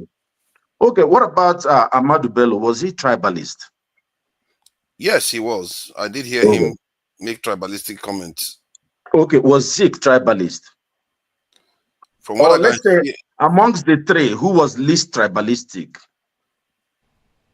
Zeke, see, let's not be. Zeke is the least tribalist. Let's not be. Is the least tribalistic. That's the forefathers. We all know that Zeke is the least tribalist among these three you mentioned. He's the one who clearly is not focused on his tribal enclave. We know that. So why, Masca, thank you. Why, when we are having these discussions, why don't we just say it clearly? Because we know the truth. Why don't We've we said it address clearly this? now. Okay, so Let me why are finish. you? No, We're you not did. hearing it. That's Wait, why. no. Well, that's fine. Let me just land on my point. See, look, what I'm saying is that we are all suffering in this country. What about IBB is just a greedy guy that just came in and just said, whatever he said. He dribbled Nigeria. I think most people here, well, maybe not everybody, many of us here were really maybe in our primary, secondary school, maybe some people may have, during IBB time. It was a time of uncertainty. The man crashed our currency in 1988, right, with SAP. The currency was doing well. He's the one that actually led us to the cliff that we are on. And some people are saying, oh, he brought in 3 banks. He built this. This man was a thief. Everybody knows in Nigeria that IBB was stealing in billions of dollars. Now, some people are kind of watching the man to become what he was never. People are eulogizing him. Whitford, they are seeing his pocket. This man should be, who are we really? So a thief is coming to write our history, and we're cheerleading for him. We should stone him. We should chase him out of the country. He should be ashamed that he should not be able to talk. But people want to become president or anything, they go to him, because you need to be a thief to be able to get a position in Nigeria. Look, let me tell you, all of us, whether you're Igbo or, you can hate Igbo people as much as you want. It doesn't matter. You're not going to wish them away out of the country. They're in Abuja, they're in Lagos, they're in your village, they're everywhere. You're not going to wish them away. We all must come together to face what is coming. Trump has given us notice. He has given Africa notice. By what happened in South Africa. I actually do like whatever Trump is doing. He's my man now. But if you don't see, at least, I like what I think Dele said. If your enemy is showing himself many miles away, at least you can plan. We don't know. Then what is coming after Trump, nobody knows. Many people say, oh, I have my green card, I'm a UK citizen. I talked about with the Windrush, I think, the scandal. Or one day, someone can invalidate everything you have, and all of us will go back to that space, and we'll fight to the death. You see all this thing, Pansati said. Actually, I don't agree with Pansati in many things, but if you are an Igbo man apologizing for, please, stop the nonsense. What do you have to apologize for? I thought Zogu was from the Midwest. It wasn't even from the Eastern region when this happened. Many people said, oh, these people are not Igbo people. Oh, now they are all Igbo people. Most of the people that did this, oh no, but when something good happens, they are not Igbos. When something bad happens, but it's just about, I just learned that it was the BBC that first said it was Igbo. We are all dancing around, oh, is it Igbo? What these people are setting at the agenda for us, we should be ashamed of ourselves. We need to focus on moving forward with us, people who are fairly young, and directing the future for our children. Because our children, what we have under that piece of real estate in Nigeria, it's huge. You have the capacity to maybe treat this question. Why is it that everybody that seems to support your opinions of these events always fail to hear when people talk about that coup itself is not the real reason on its own? If AY said it, Kolata said it, I said it, but why is that none of you hear it? You keep going back to that. You keep going back to Nzogo and all those things. It's the events that occurred after that And that is why you are wrong, forefather. But he asked me a question. Let me hold on. Let me address even Babangida said it that then the stuff took on a tribalist coloration. No, you are being KJ, can you allow me to take my question? Okay. Let me take my question. Okay. Because you see, this is where we get deceived in words. We're talking about, why this? See, look, whatever mistakes, let's even give it to you that Aguiyi-Ironsi made mistakes. Many people believe that he made mistakes. He should have been more Jagaban. Including Nzogwu himself. No, yeah. If you don't remember what happened, I don't like to talk about it. It's a painful period for most Igbos, and remembering what happened. But let me tell you something. Did you know that Nzogwu, Aguiyi-Ironsi had to negotiate with Nzogwu because he had control of a huge part of the north. He had to negotiate for him to surrender and come down. They made a deal, but Aguiyi-Ironsi reneged on the deal and arrested him. I'm not saying that whether Aguiyi-Ironsi, everybody believes that Aguiyi-Ironsi made mistakes. Nobody is saying that's why he died after. He was very smart. He wouldn't have died within 6 months. He should have rounded up many people and dealt with them. And that was the first coup in Nigeria. There was no precedence. Even all these people talking about, did it take 6 months, 3 months? There's no precedent. So my point is this: whatever happened after then, let's move forward. Okay. Let's stop crying over whether it's Igbo. We all suffered what we're still suffering. Look, many Igbo towns, cities are still better than the people who supported the war or who fought for the war or who did that. So what are we talking about? We're all suffering from the consequences of the decisions made by these 20-year-olds and 30-year-olds. Let's move on. Thank you so much. Thank you so much for your contribution, and we appreciate it. Christian, you have followed us with your Christian mind. Can you tell us what your own views are on these issues? Thank you. I've been following you all this for a long time now, and I didn't want to come up, but I wanted to answer a few questions. I brought up there. When Dele Ogun was on this platform about a week or so, I'm sure a lot of people would have benefited from his enlightenment. But it sounds to me so strange that after that, people are still talking about Igbo coup and hatred of Igbo. So on the specific issue, why Aguiyi-Ironsi didn't try the coup plotters, I want people to Google Captain Ben Bullier's answer to that question. That was at the Oputa panel. Oputa panel. Ben Bullier's answer. So because he asked the lawyer, if Aguiyi-Ironsi didn't try them, why couldn't go and try them?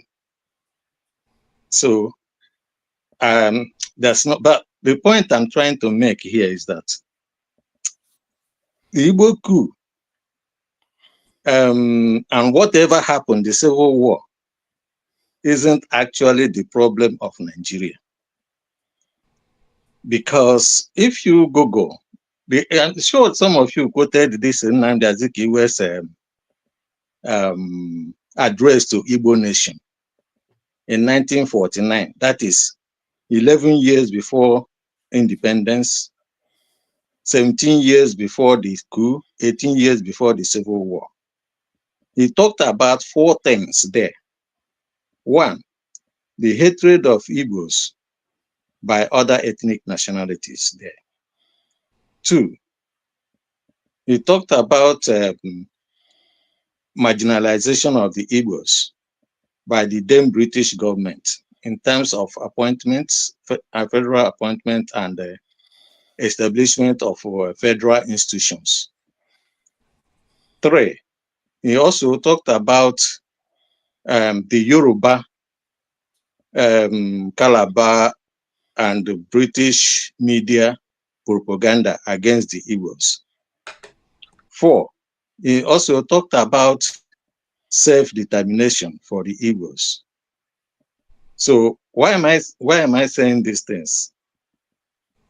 11 years before that, all these things they talk about. So what is then? It shows that the problem in Nigeria has nothing to do with all these symptoms, because I call them symptoms. I call them symptoms, whether it is corruption, whether it is bad governance or whatever, or whether it is marginalization. These are symptoms. They are not this disease. You see, we have the disease, we have vectors, we have symptoms. So these are the symptoms. Now, the vector is the leadership. But the real disease of Nigeria was 1949 amalgamation of different cultures, which is where we are at today, the diversity of culture in Nigeria. Now, those who know something about diversity will tell you that there are only 2 ways to solve the problem of diversity. 1, either through hybridization, or 2, through separation. When you hybridize, you get what is called hybrid vigor. And that is when they say there is diversity, there is strength in diversity. So, but if you cannot hybridize, then you must separate. The Azikiwe, Awolowo, Sadwana, interestingly understood this very well. So when Nnamdi Azikiwe asked them to subsume all the nations into one, he was talking about hybridization. But unfortunately, Awolowo and Sadwana overruled him and said they want separation. And when they went to Lancaster for negotiation, unfortunately, 3 of them were tricked by the British, that they now begin to have what we call cross-pollination in Nigeria today, instead of separation, instead of hybridization. Now, those who understand cross-pollination represents a product contamination, because it is not planned and it is not desirable. So in Nigeria today, you see that nothing is planned and nothing is desirable. Now, the reason why I'm talking about this thing is because if we don't know where the problem lies, we do not know where to start solving it. In one of your programs, I don't know who anchored it, either you, KG, or Forefather. That was when they were talking about hunger strike, hunger protest, or whatever. I did come up that time and tell you, I said, look, it's a waste of time. If you Google today, as I'm talking to you, Google Professor Obiozo's write-up on power of ethnicity, you will understand that ethnicity, people talk about ethnic bigot. Anybody who tell you that it just doesn't understand English. See, because there is a body of knowledge we call science of taxonomy, which has used ethnicity to classify people living in that territory called Nigeria into Igbo, Hausa, Yoruba, Efik, Ejo, or, and extra. Okay? What does this mean? It simply means that they are different. So, what are the implications? They have 3 implications for this. 1, the power of unity among the ethnicity. 2, ability to segregate from one another. 3, if you apply the same treatment to these ethnicities, their response will be different and their outcome will also be different.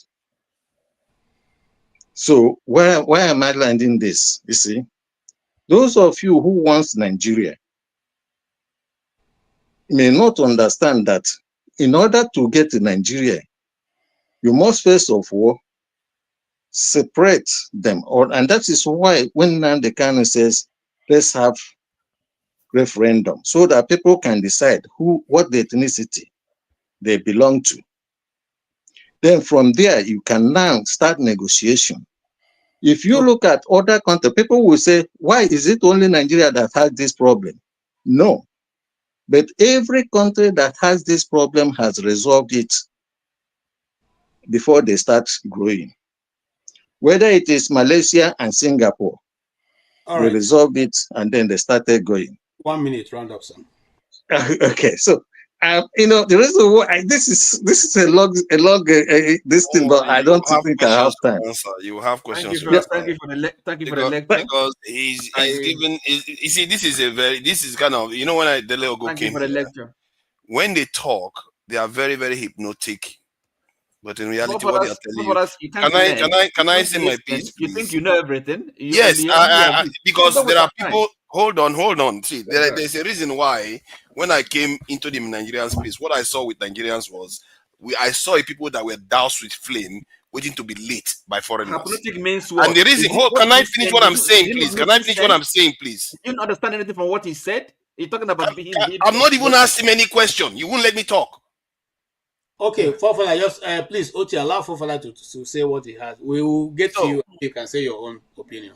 Let him ask him a question. When you hear people talk and they will sound very hypnotic and touch all the necessary buttons that most Nigerians have been conditioned to believe. Ask him the question. But in reality, he doesn't deal with any of the questions that you face today.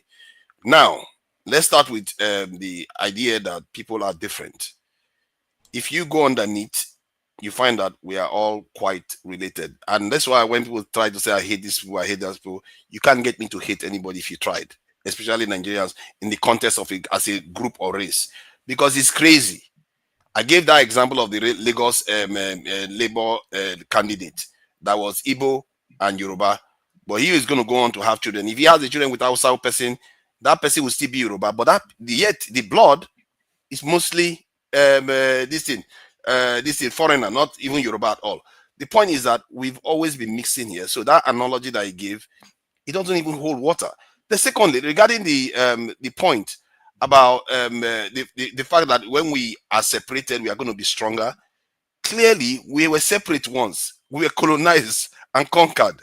The rest of the world has gone since that time. And this is a part you never tell people. Since that time, what has the world become? Do you think they become smaller? They formed groups of billions. And your argument is, let's fly apart as if other nations are like that. That is your argument. Because that's why I consider it extremely dangerous. Because, and I said that to Dele too, because the future we are facing here is when we fly apart, it's going to ensure our demise. There is no, give me a path forward to deal with the world that is coming. No, I'm asking, the question is coming now. Give me a path forward to deal with a world where people have become so sophisticated that they have nuclear weapons. They form alliances of 1 billion people. Some of the countries are almost 1.5 billion individually, technologically more advanced than us. You are asking, give me your scenario how we can deal with that world, because in time we'll have to face that reality, and the consequences could be even worse than what we've experienced in the past. So give me how that path you are walking can smoothly get us there. But Father, sorry, sir. Sorry, Mr. Okay. Let me answer him. I want to push back on Father's position. Can I answer him? Sorry, I just want to beg your indulgence, sir. Before you answer him, I want to just make a counterpoint to Father's.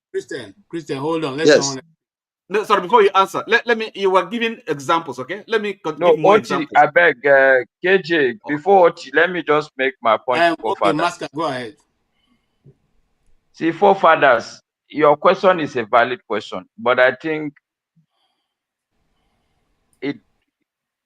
it loses sight of the basic fact that even if, yes, the world is nuclear, it's sophisticated. I think the point that he is raising, or the point about the point he is making, is that, look, Nigeria will have to deal with Nigeria itself first before it can even attempt to deal with that nuclear war. I don't know if that makes any sense. No, I hear what you are saying. Okay, now hear what I'm saying here. The future is the consequences of now. The reason why that is important for us. Let me answer you. Let me answer you, your behavior now should be altered to meet that challenge, not to deal with the past. Okay. Forefather, are you listening? I don't understand. We want to listen. Now, any society, development in any society is directly correlated. Development in any society is directly correlated to the legal system. That is the legal framework of that society, right? And every society can only make laws based on their social, their culture, natural, social, cultural values, right? Outlook. Yeah. Now, these cultural values, these laws, if it doesn't reflect their natural social values, they will tend to disobey it. That sounds familiar with Nigeria, because this doesn't reflect their natural social values. So that is why they don't develop. Now, I want to let you know that if I give you an example now, say like during the time of Biafra, it's the only country in the whole Africa that actually was able to develop technological, had a technological breakthrough. It's simply because they have the laws, their system or their value system allows them to do so.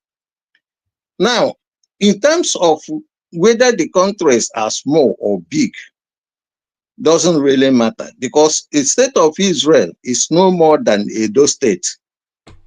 State of Israel is no more than Edo State, but state of Israel can wipe the whole Africa. Okay? And again, when you're talking about big, when you are talking about big, now when I look at West Africa as bigger than Nigeria, right? But what it means is that if you have people growing according to their cultural value, because no society develops without its culture. If you look at Asia and look at Africa, Africa has a problem because it left its culture, while Asia didn't. Right? So because we left our culture, that's why we are finding it difficult to develop. So in other words, Asians left their culture. They didn't. Why do we say these things? The communist regime is not the emperor the socialist movement of Lenin is not the monarchy and the serfdom of the past. The revolution that happened under in France is not the same as the monarchy that they destroyed. I don't know how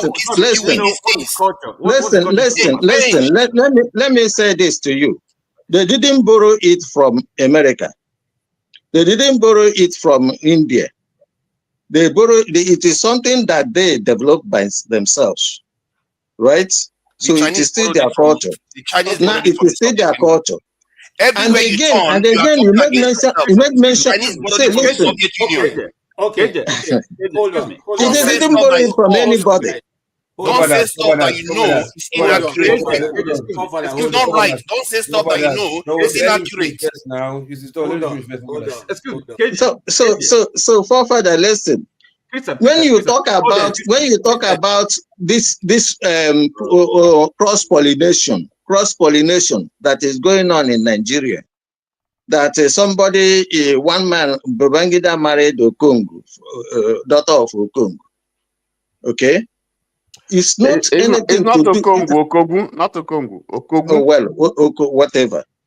So it does not have anything to do with the ethnicity. Can I advise? It is individual. Can I advise Christian? Excuse me, you have explained this well enough. Excuse me, you have explained it well enough. And it's useless. The waste of time. Christian, please, Christian, in case of next time. What I'm saying to him is Christian,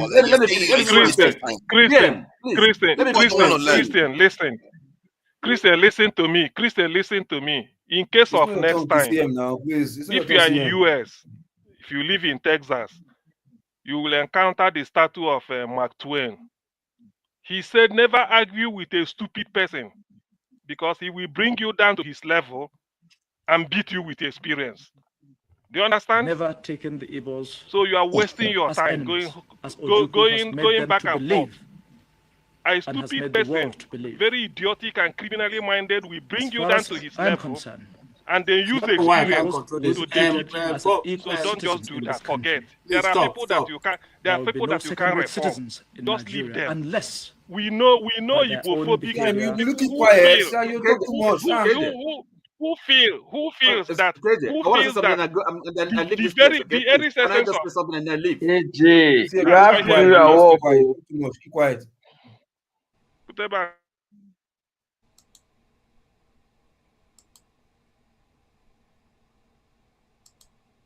KJ, please, can you please moderate, please?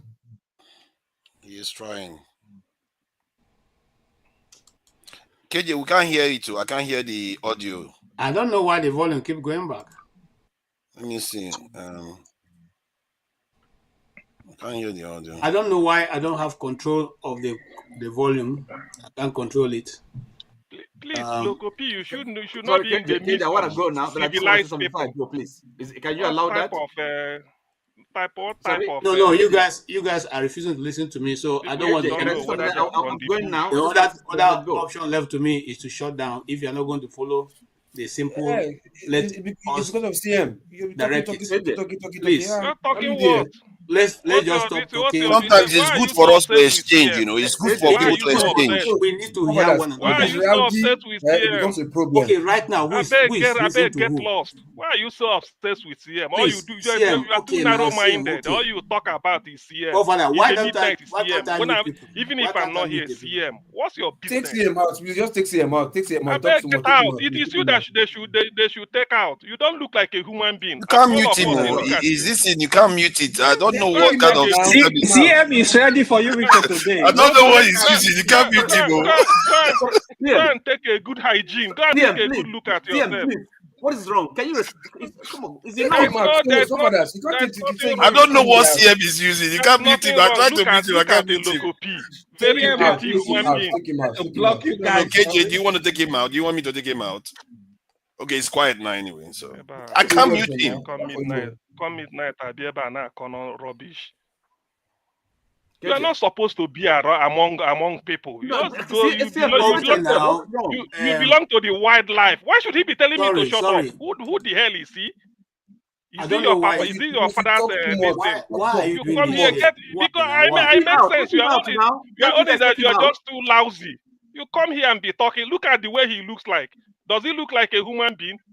Ordinary hygiene you can't get. Come here and be talking, carrying it's typical Nigeria. It's okay. Typical Nigeria, and you are clapping. That's why politicians get away with anything. They get away with murder because you have short memory. Short memory. None of you here seated can defend the votes. If you have complained, Nigerians have been clapping for you. The only way Shekarau became governor, do you know how? Because people lined up. When they ask how many people are there, they say over 500,000. No, I won't give 500,000. Announce announced Shekarau. It happened in Ghana. Before the election of the last president. 2 days, a lot of us were called to intervene. But why did they do that? The people were ready to die. You are talking, abusing everybody. Nobody has power and will give it to you. Nobody, not even me. If you want a pastor as president, can't get one. The politician is there in Nigeria to steal, to maim, to kill, to remain in power. If you think people will give it to you, you are wasting your time. So when we speak, we forget history. Unfortunately for me, poverty has made me to be part of the political system from when I left university. I left university in 1987, and I've been part of the process till today. You can't wish me away in the formation of APC. You certainly can't wish me away. You can't wish me away in how APC won election. You can't. But the truth is that if some of us did not stick at our neck, say, PDP, good luck, we want to die with you. When they saw that we were ready to die, what did they do? They gave up power. So we have sweet mouth, we'll talk about it, we'll repeat these things every day. Tomorrow they will call you in Lagos, you will go. Somebody told me in Lagos, said, look, Mr. Mechi, I said, sir, you see these people that gathered here? I say, yes. We called them transport, this, they came. If tomorrow Tinubu comes with the same transport, they will also come. And the final example is when we are pursuing, APC was registered, and I was scared that, look, they may rig us out.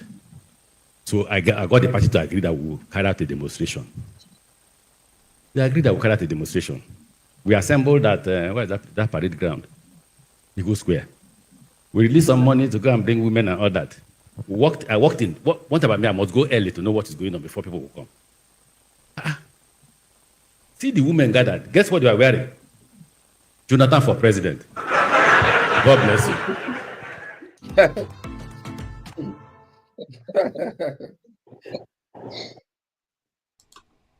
Okay. That was refreshing. Yeah, so okay, you drop microphone. Ipola continues more. Okay, I wanted to say something. I said I'm going to bed. Okay, I mean before I go. Okay. Say something, Mr. Oti, and go to bed.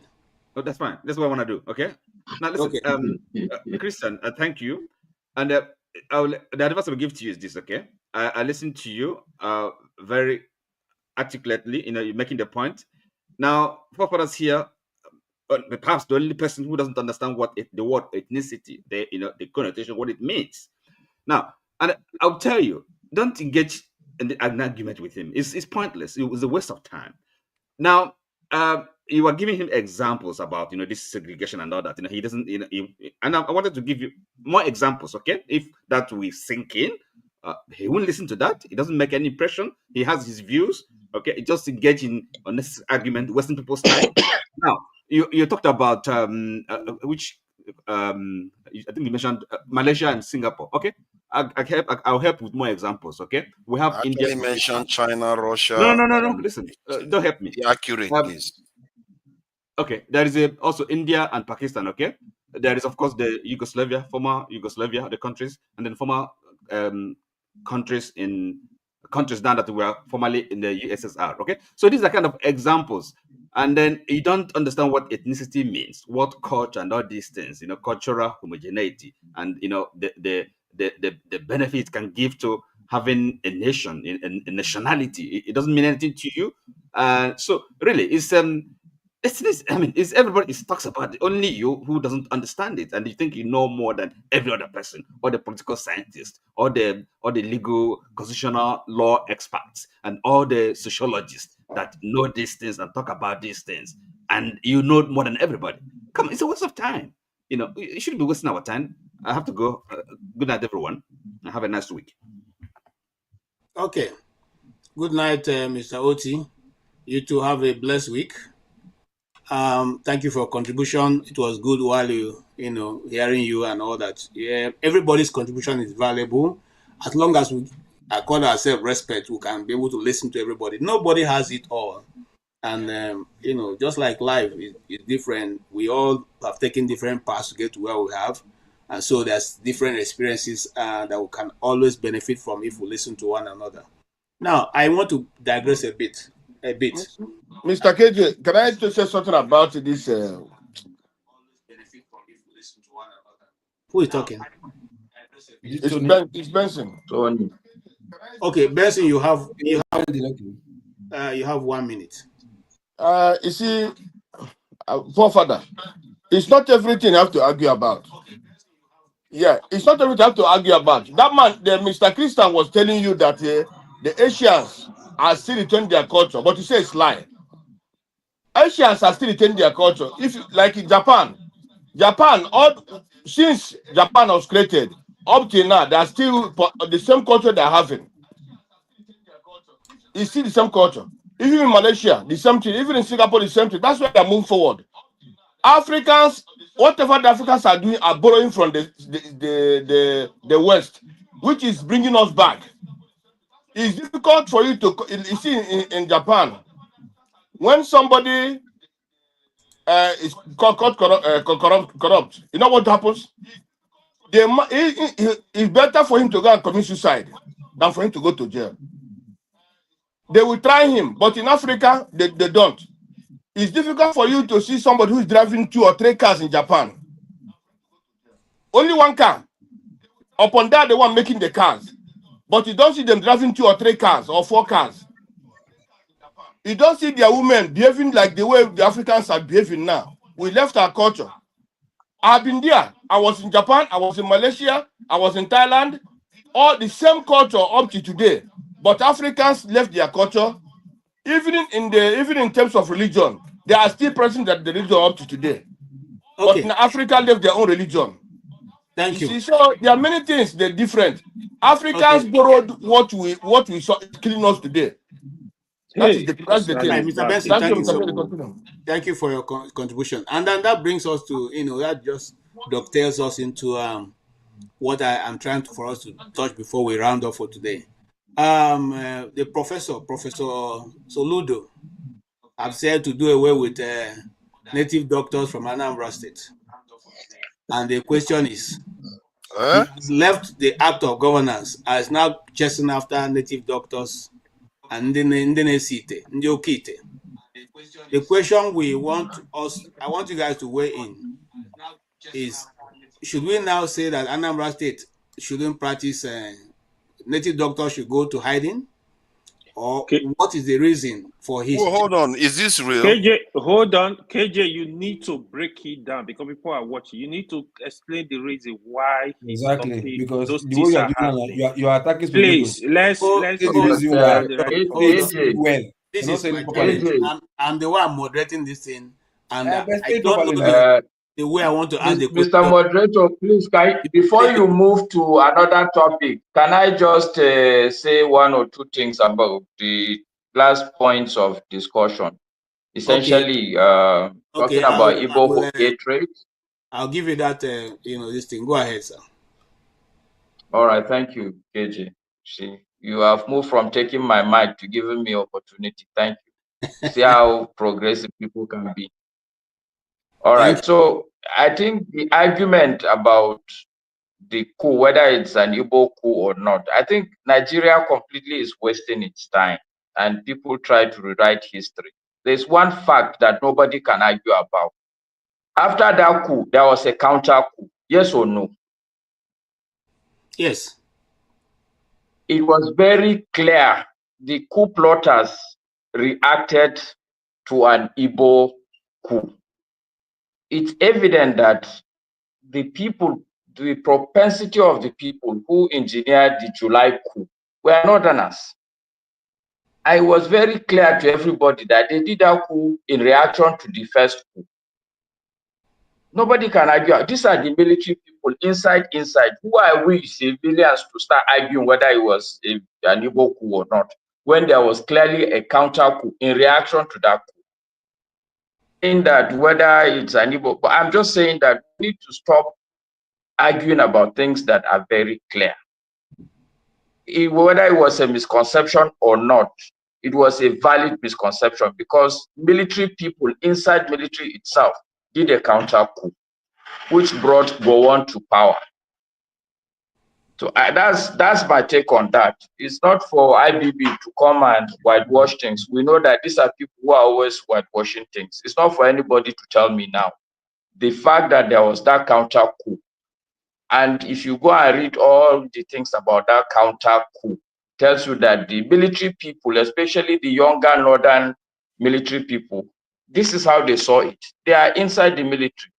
The coup is a military affair. So civilians, I think, should just focus on other things. And the idea that we are going to argue whether it's an Igbo coup or not, the essence of it, I think, is the fact that that is how it has been perceived.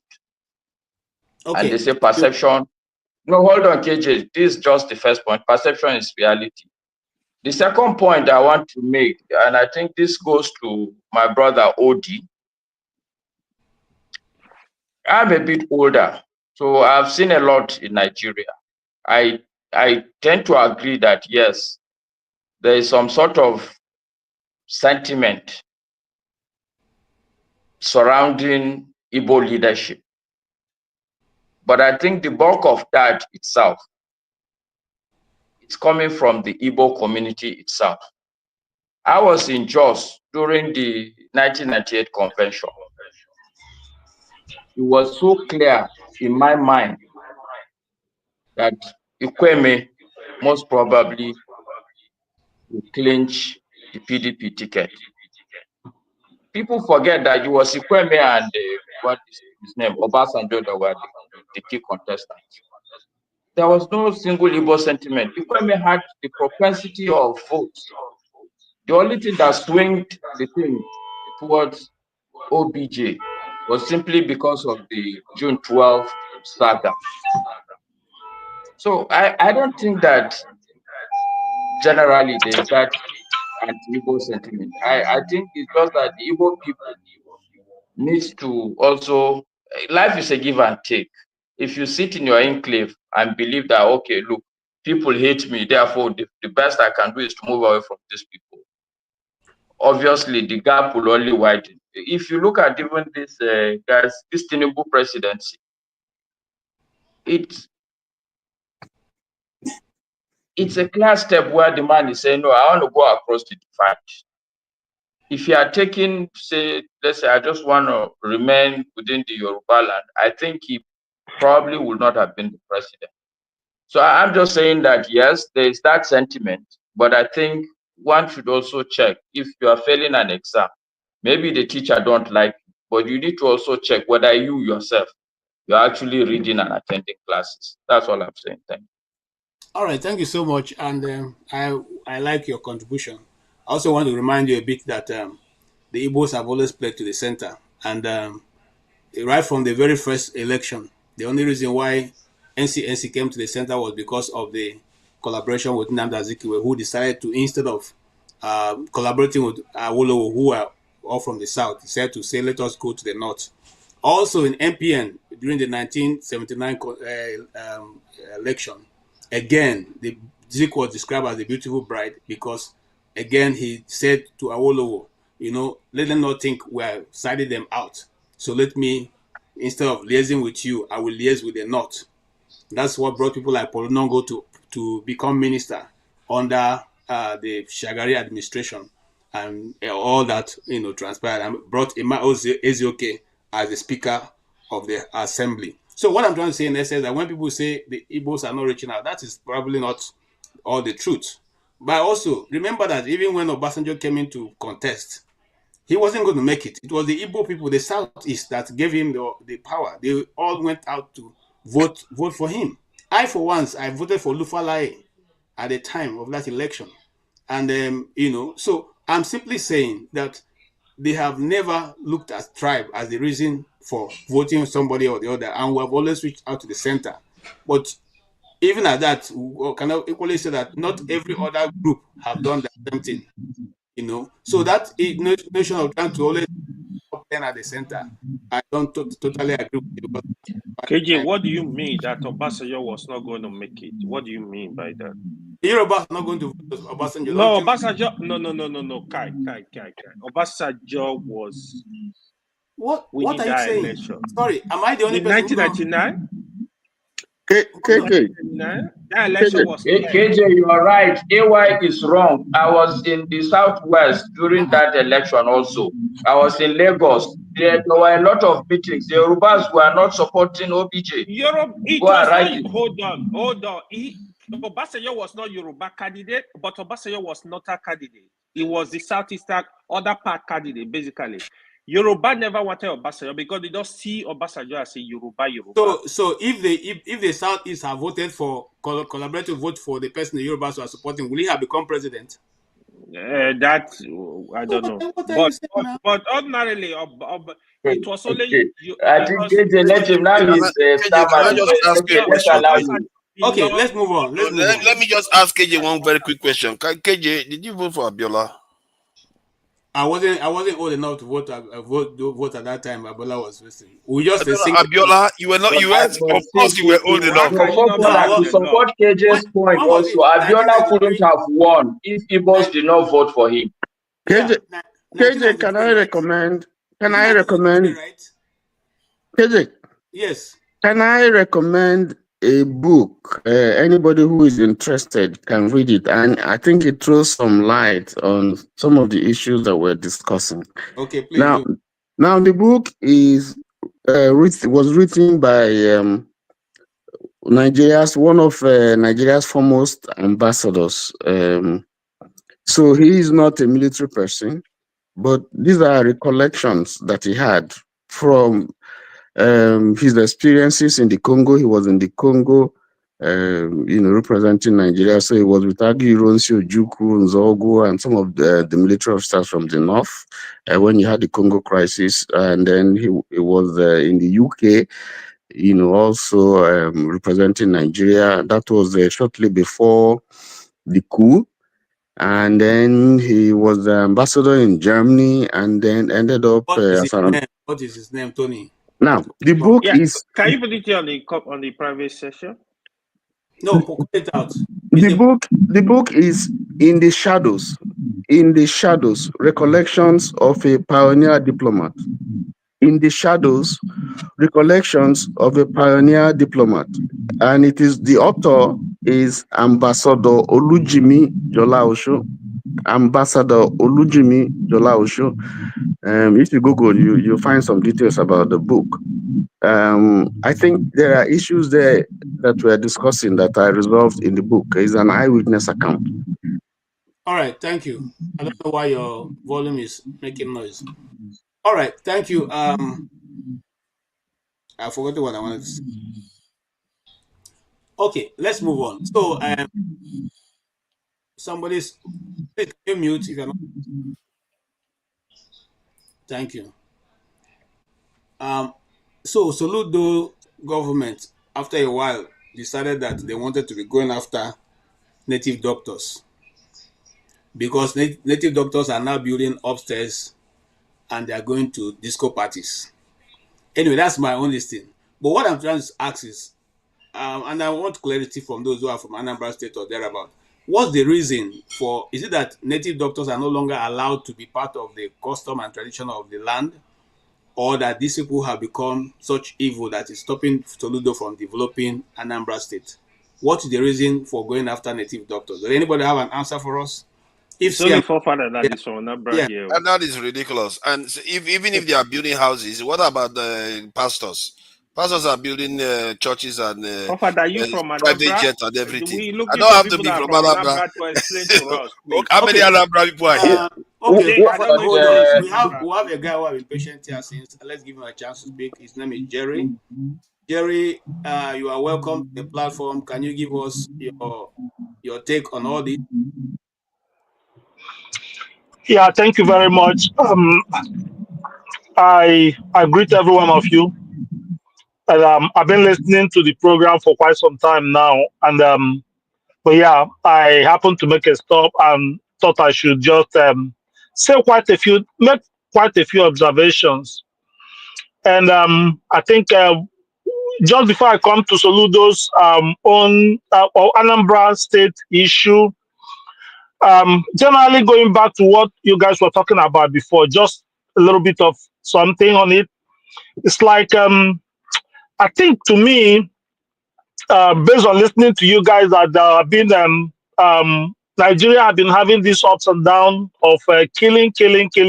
In fact, since I was a little boy, I've been hearing about killing. Maybe I should tell you guys that, yeah, okay, well, since I was a little boy, I've been hearing about killing here and there. In fact, my mom told me stories about it, even about a lot of killing before the Civil War and after the Civil War. So I think every one of us, or someone like me, have been tired of all these killings. So now, what am I trying to say? Some of us here, I live in Texas.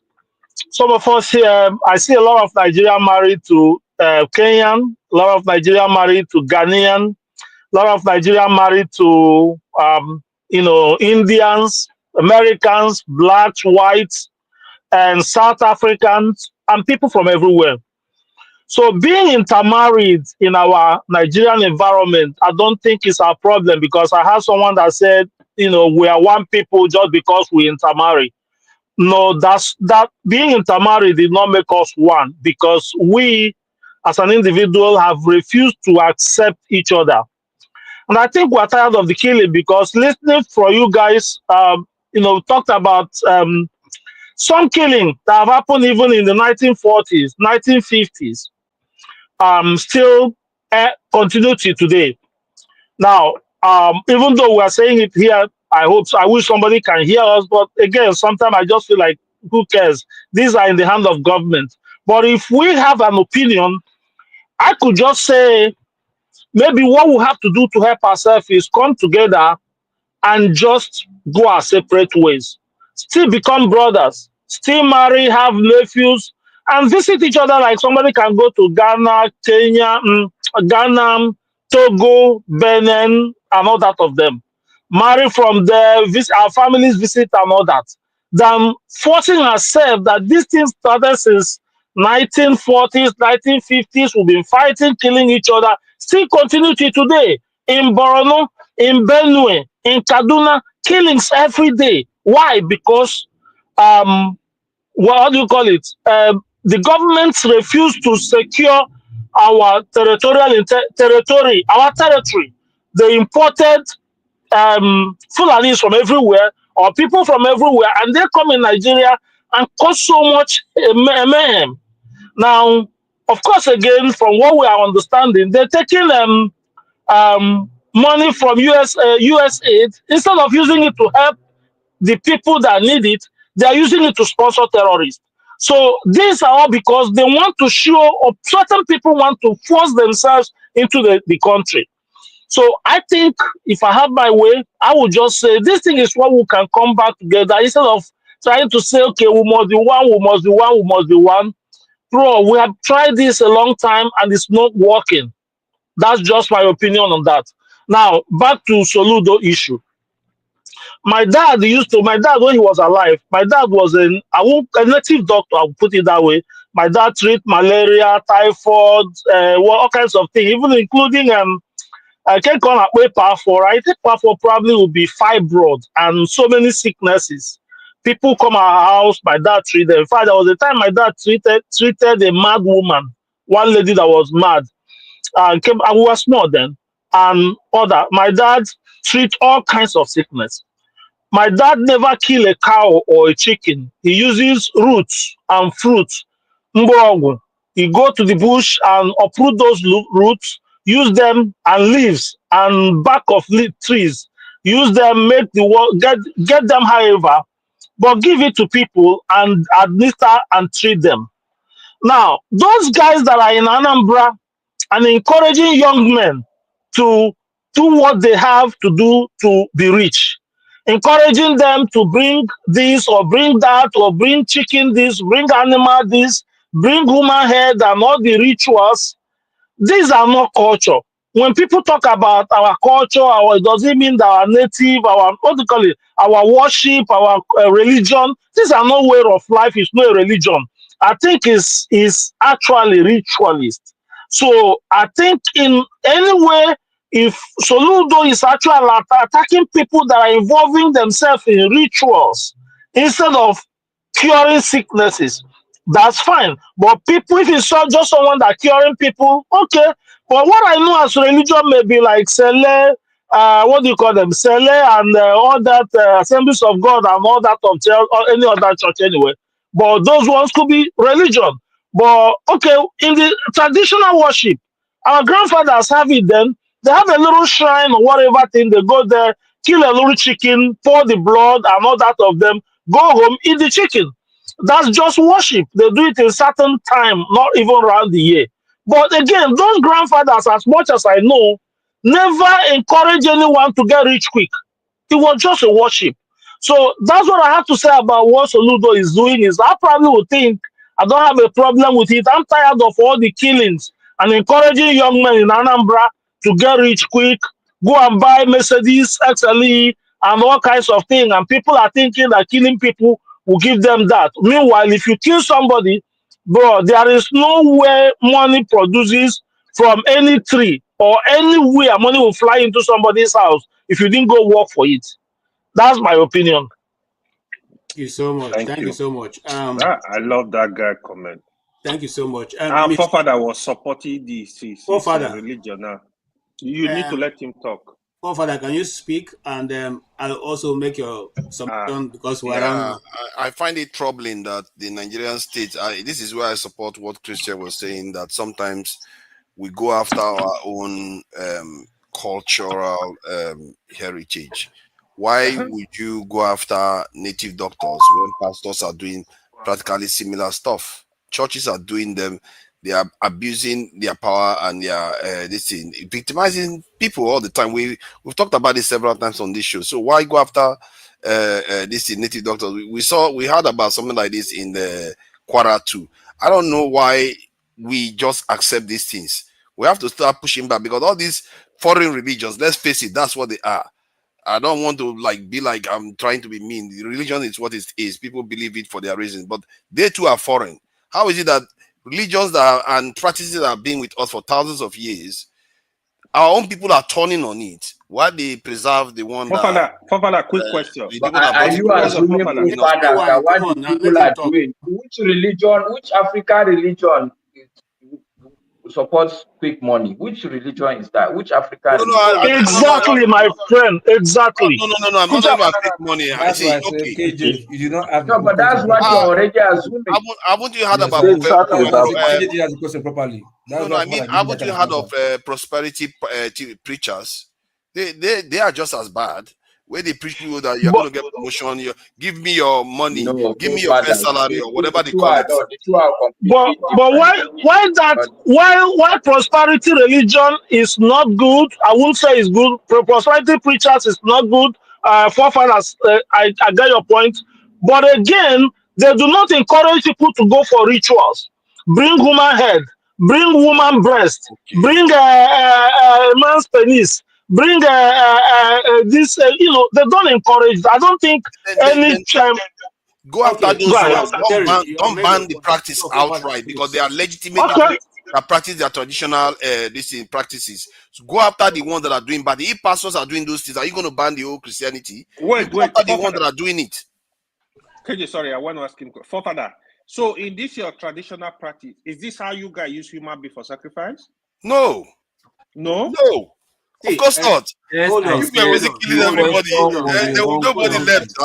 Please don't. KJ, let me have my last say, if you don't mind. Please, Forefather, have you finished? Yeah. Yes, the point is well made that they should preserve the traditional beliefs.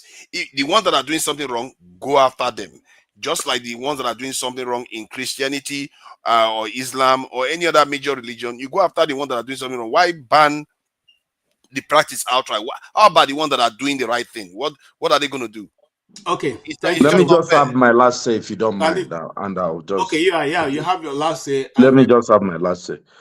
I think I wanted to circle back to what Masca said, but I'll just let it go. The Soludo and Anambra, again, were at this security issue. We know Anambra has a problem with security. Soludo is doing this because of election, right? There's election this year or something in Anambra, which, look, anytime somebody wakes up is their morning. Actually do support him to do this. I don't really like to, I had so much hope for Soludo, which he has really failed mostly. But look, for this one, if you're in and around Anambra, you understand there's a big problem.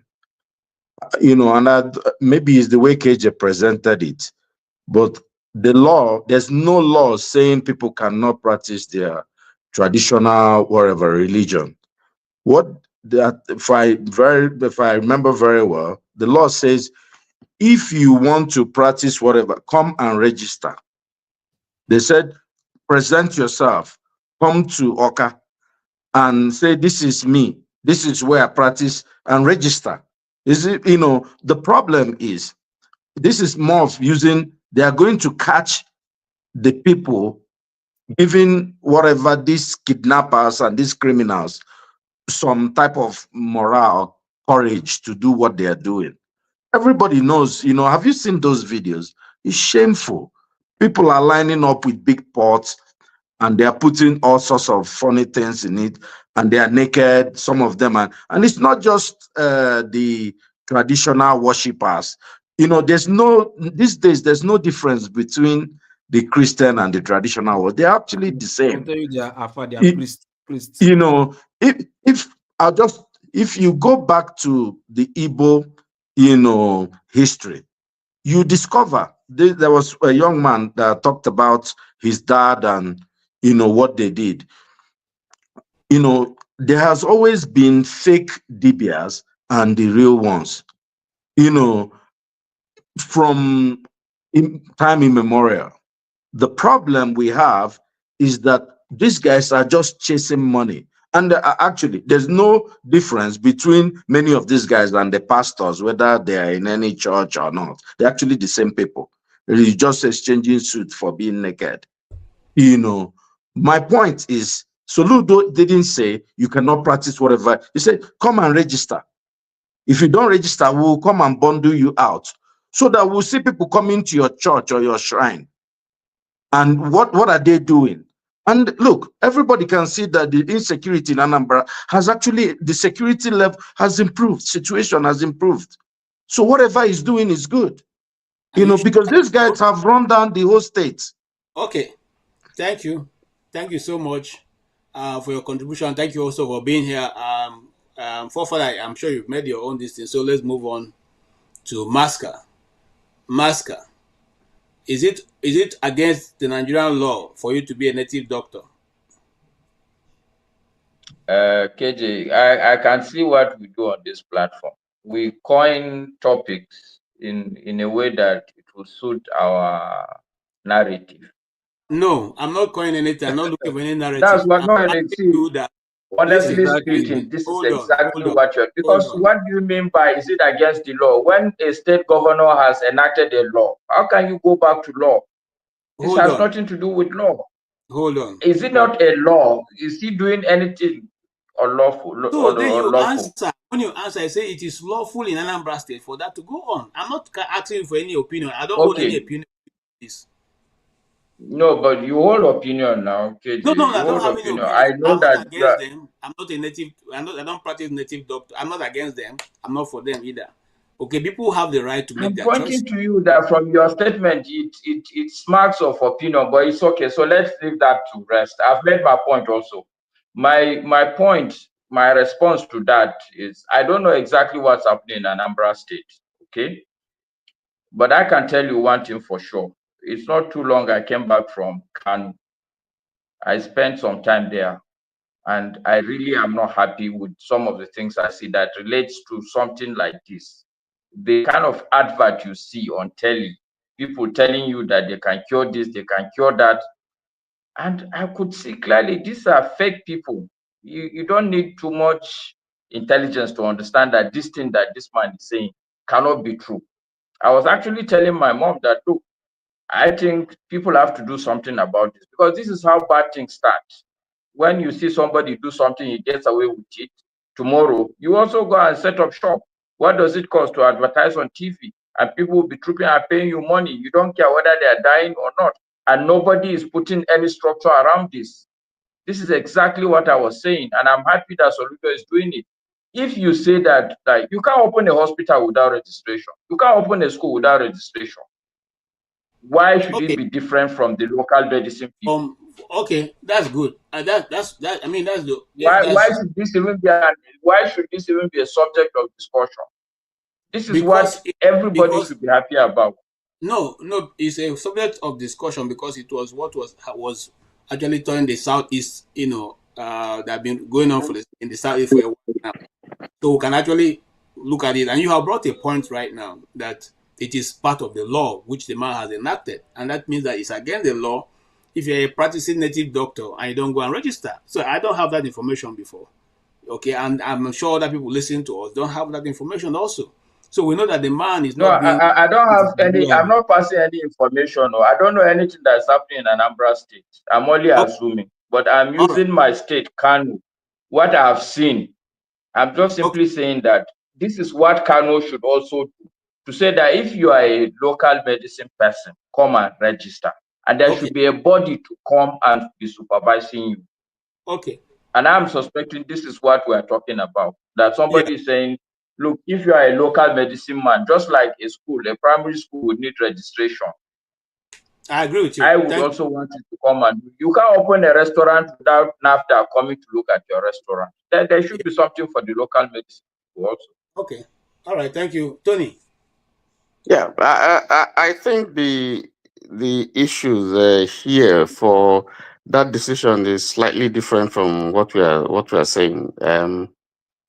My state borders Anambra State, and currently we have a problem because there's a spillover. Some of those native doctors have crossed over the Niger to our side, and from a couple of arrests that were made, some of those native doctors and some of those perpetrating crime in Anambra State were apprehended by the police. Now, the whole issue, the reason why is that Soludo is trying to tackle the security problem in Anambra State.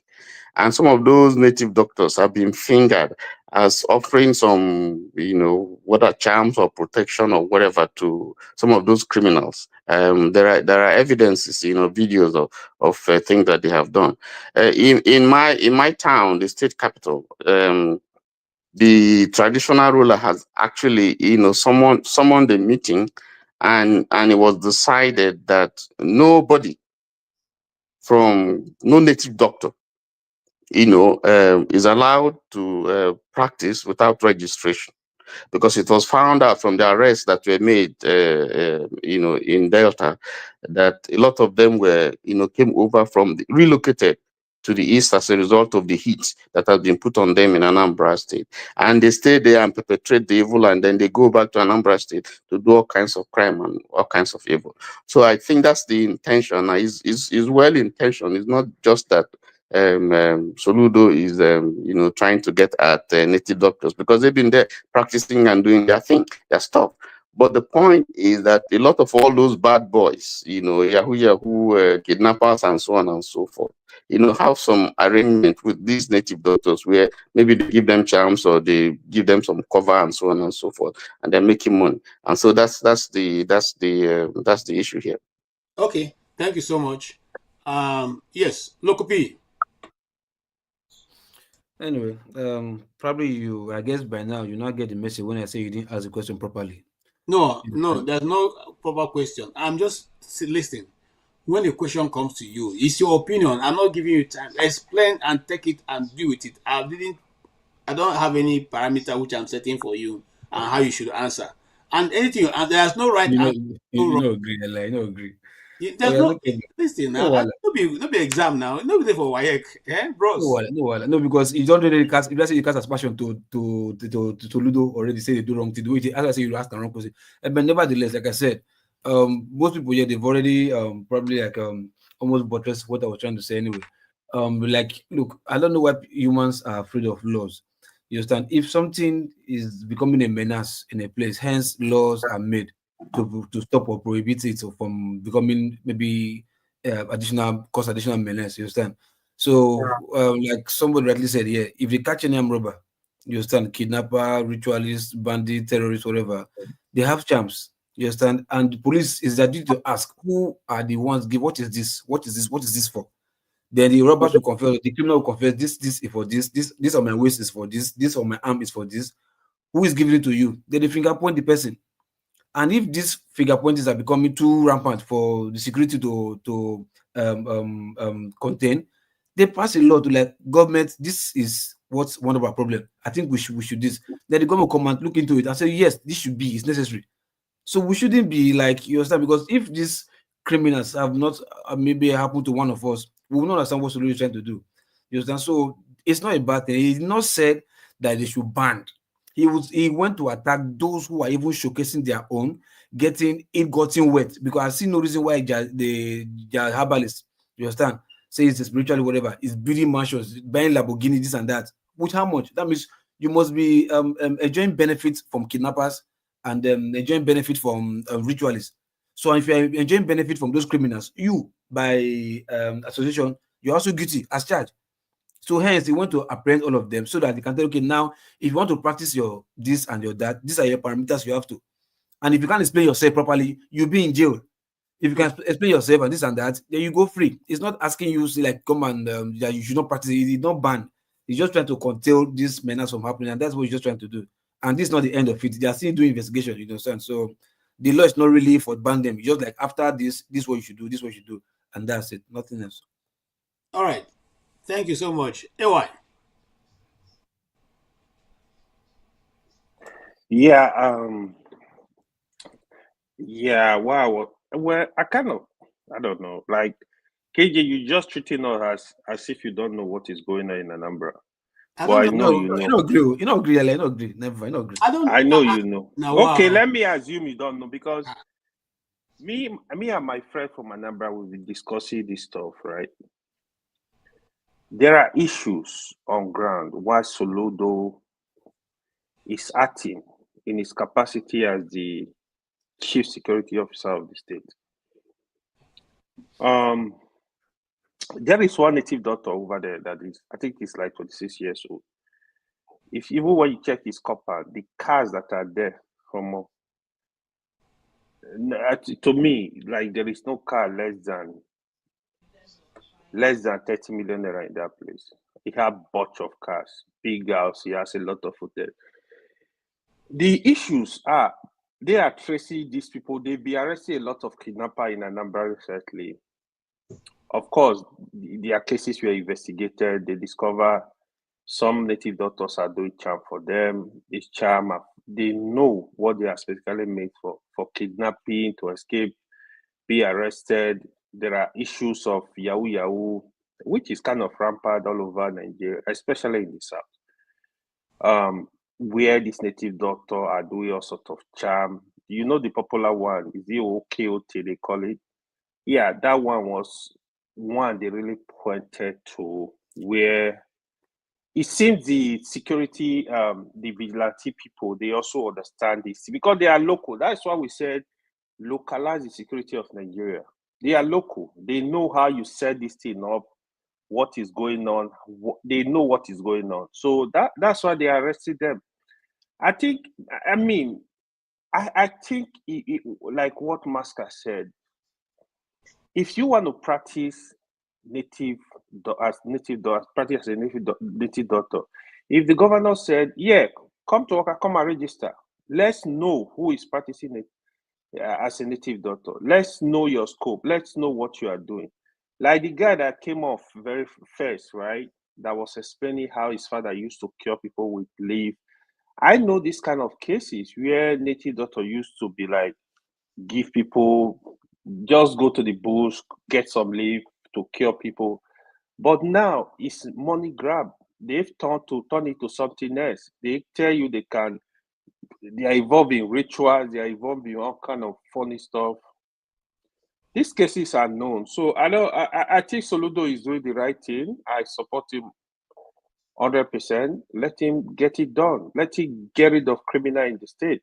Okay. That's what we need. We need active governor. If he's doing that because of election, he needs to continue doing that after election. He should not deceive the people. Thank you. Thank you so much, every single one of you. If Soludo is doing this, I also ask him to go ahead and collect tax from them, since they are able to buy Lexus Jeep and build upstairs and go to nightclubs and close it down. They should also be able to pay tax to the government from whatever they are collecting. And again, we say here on this channel, money don't grow. Extending it to the churches too, to collect tax too. Money, no, I won't extend to churches. Money, why not? Yeah, They have more money. I won't extend to churches for single reason. Why? Because the churches have other social functions that they are doing that you may not be privy to. So religious money. It's not every church leader that is as greedy as the ones you are looking at. You see, KJ, you people are criticizing Fofana on opinion, but I can say that you're dripping with what is the stronger word more than opinion? I don't know. I'm asking for help here. Your own is more than opinion. It's like partiality. Listen. You are very partial. My constituency is the church. And no, you cannot but are you okay? So hold on. No, before you come, KJ, no, let me make this point. See, you are supposedly to be a journalist. Okay, this platform is supposedly to be a platform for the people. They have your say. But you are now calling up constituencies. So is this a Christian platform now? Is that the constituency you are representing now? Or are you a journalist? I think you are being biased sarcastic by your I think so. Because you see, despite that I'm a journalist, I have my own biases. Everybody here has a bias. Even for those who are writing in the papers, they all have. There's no way you can write without having a form of bias. I totally agree with you, KJ. Yes.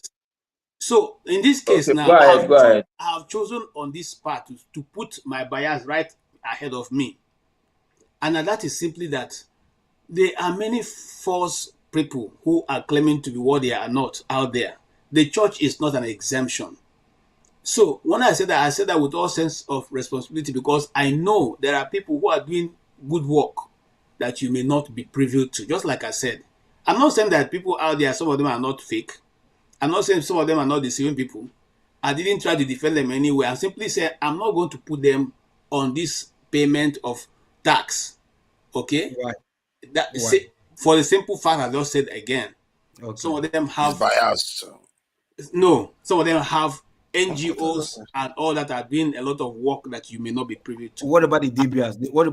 They do there's also NGOs. Okay, let the native doctors also open up places where they help people with the money that they're getting. Then we'll all leave them out. They're helping people now. How about so are you saying they should go after Islam too? Because it shouldn't be only for our own traditional religion. Muslim, there is no money in the mosque. You will not see money. Islam has a way of helping their people. In fact, most of them. I know what I mean is like sometimes they too encourage people to go and do bad things, because when those people still come back, they will praise them. God has forgiven you. Go and do more. And pay your tax. That's what they are.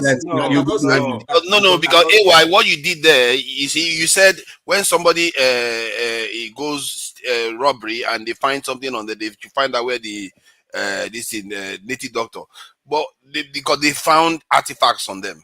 However, the one that go to church and more, they don't find the artifacts because they have given them Holy Ghost blessing. Holy Spirit artifact. Father, hold on, everybody. That's the difference. Hold on. I need to end this broadcast. I'm sure Forefather is back, so he's going to start another one. No. No, we have already done. We have already done 8 hours. I mean, that's crazy. So we need to end right away so that Forefather, please stand by to start another one. Because I think Master is here. We don't have Master every time.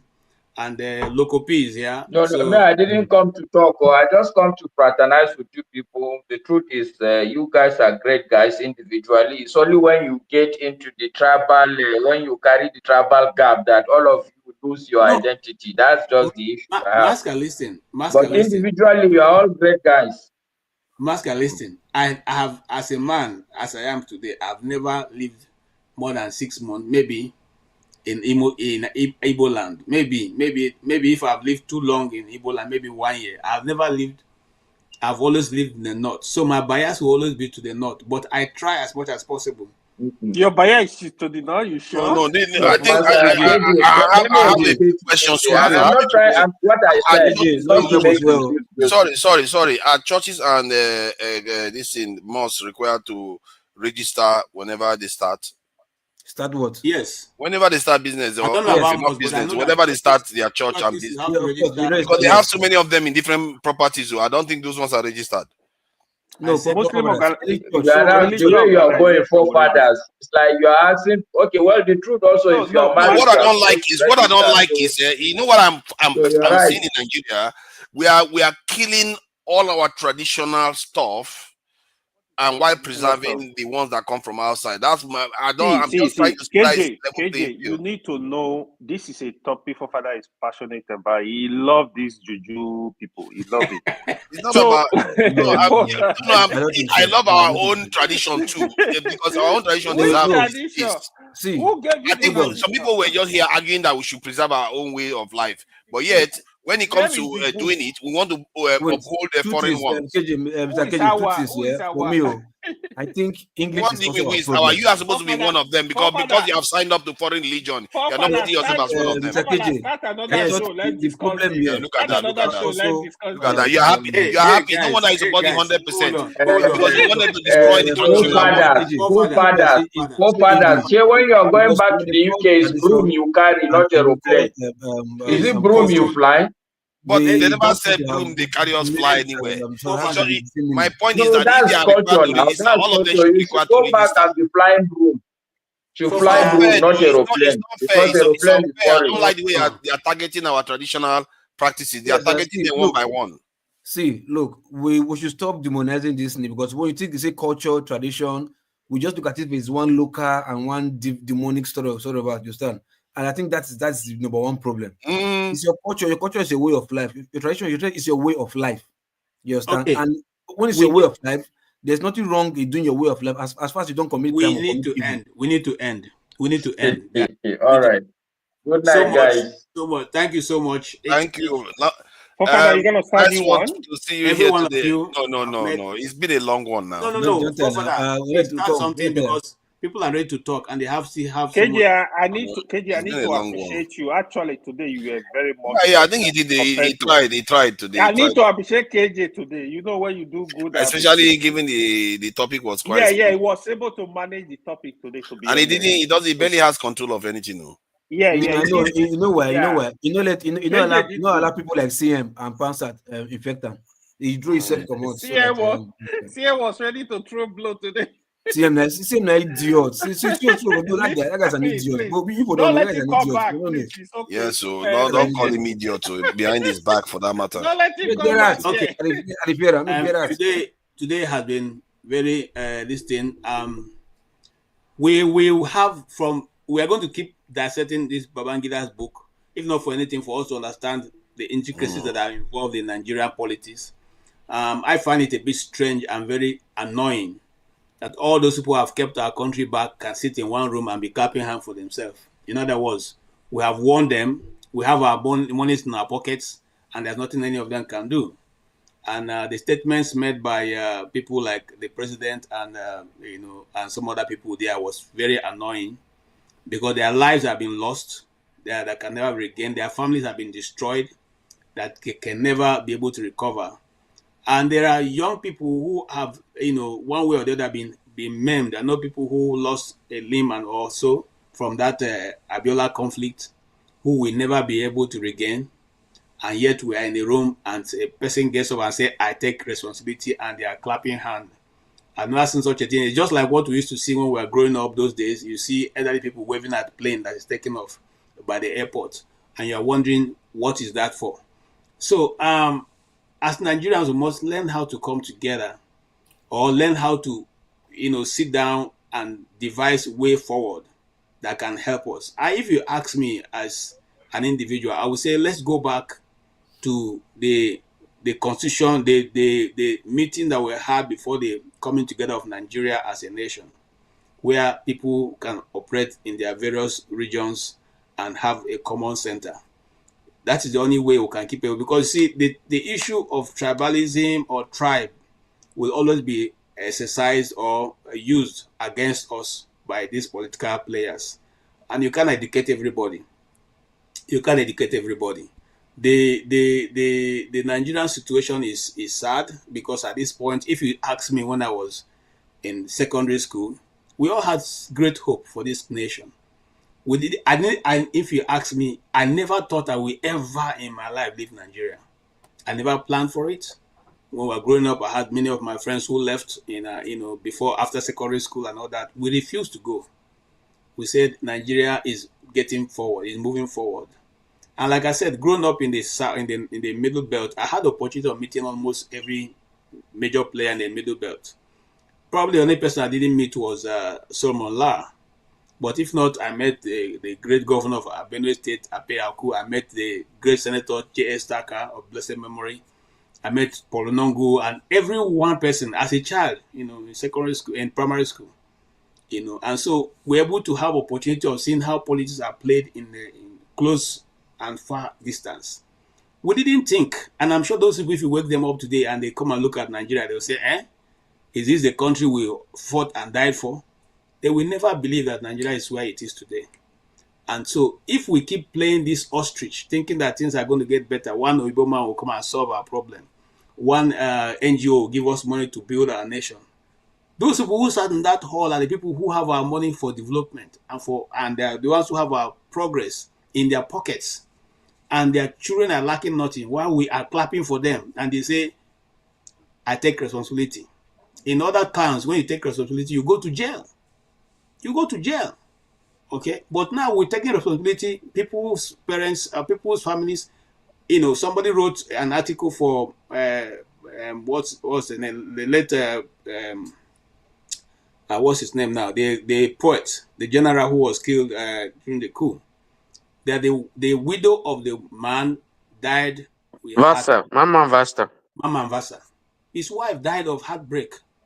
Never able to recover the bodies of her husband, was never ever given proper burial. And now we sit down and we say, oh, we take responsibility, and that is it. And that's why I played the Amechi's clip, that we seem not to follow our development. We seem to think that somebody is going to come down and struggle this power with us. And I keep saying it. The same thing will happen in 2027 if Nigerians go and sit down and say, oh, we will go and cast our vote and it will happen. Can I say something, KG? Yes. Even though the I'm rounding speech up. you're giving is a good speech, okay? But the sad part of it is, on this platform now, this is the platform we are supposed to sit down and agree. But guess what? Go and replay, hold your peace. Go and replay all the episodes on this Dr. Damage's platform. Hardly would you find a day where the discussion will not be waylaid into a tribal discourse. Even on this platform that cannot take more than 12 people. That's where you should start. This is your sermon. You should call all the other people that are always see everything in the color of tribe. And the reality also is that, unfortunately for Africa, if we are going to go to tribes, it's never going to work. Because even in the Benue state you're talking about, how many tribes do you know? Forget all the Idoma and this thing. Me, I also know that there is Egede, there's so many other tribes. Egede and Idoma cannot, see. So the truth is we have to find some idea out of the box. The idea that by separating it makes sense is not going to fly, because we'll separate into too many bits and pieces. I understand the Igbo thinking, because they're also just narcissists. They're only thinking about themselves, not thinking of the other black people. So if the Igbo as a race is going to go and do well, what happened to the Egede? What happened even, let's even go bigger. What happened to Idoma? What happened to people like John Abba? Because they are not going to go anywhere. Even in Benue State, you know that they are suffering within Benue State itself. Yes. So, Masker, what I'm simply saying is this. Where there's a will, there is a way. Where there's no will, how can the way come? We first have to... My brother, KJ, I think Masca should also make this preaching to the people who are also promoting ethnicity and injustice and so on and so forth, because there's no way. It's the reality in Nigeria. You can't say people shouldn't talk about it when it's staring them in the face. So it has to be talked about. Okay, so It Mr. is the Tony, talking this is about. what this is. Hold This on, is hold what on, I understand hold what on. you're saying. This is It my is the school of talking. thought. It is the talking about it that will bring solution. We can't sweep it under No, the carpet because it's real. I know it's not about. See, look, the reality is what you're saying is a fact. Okay, that there's injustice in Nigeria. But what I am addressing is KJ's speech, because the fact of the matter is that the people that sat in that IBB book launch in the room, is it one tribe? No, it's not a rhetorical question. I'm asking you. Yes, it's one tribe. It's a tribe. It's only one tribe that sat inside. Yes. It's one tribe. What Now tribe is that? let me explain it to you. Let me explain it to you. Okay. It's a tribe. It's a political tribe that has one interest. So it's a tribe. Okay, fantastic. So what I'm saying, so that is my point, that the other tribe should aggregate itself. If that political tribe can go beyond its ethnicity and see itself as a tribe, the other tribe that is being exploited also should go beyond that ethnic divide, because the injustice that is happening, I can tell you that if you take Fulani or you take Hausa, they are suffering a lot of injustice. Yes, but they are not willing to cry out. So because they're not willing No, to who cry says out, people are not crying? But the issue is, I don't like the idea that I will cry out as a Fulani man. I should cry out as a Nigerian. But this is what I'm saying. You see, well, Masker, so this question, I will raise the topic and we'll come back and discuss how should Nigerians go about dealing with this issue. And then we'll make it a raising topic. their issue. The way you raise an issue is very important. If I raise an issue now as me or as a Fulani man, chances are that I'm not going to get the backing I deserve. But if it is an issue that I can get the buy-in of every other person, and we agree at a common ground, I believe there will be a lot of progress. There's no doubt that the Igbo person is suffering in this country. But the truth is that the Igbo person should not expect the Hausa person to drop his problem and deal only with the Igbo problem now. There is a general problem across the land. Let's all agree. Let's deal with that. Masca, you are making a very good point. You're making a valid point. But I have to see Nigeria first. I don't see Nigeria. I don't see it. No, you are not being honest. No, I'm telling you, that's the fact. I don't see it. No, you're not being honest. Because this whole platform is about Nigeria. No. I don't see it. You have to make me see it. Listen, then we can talk.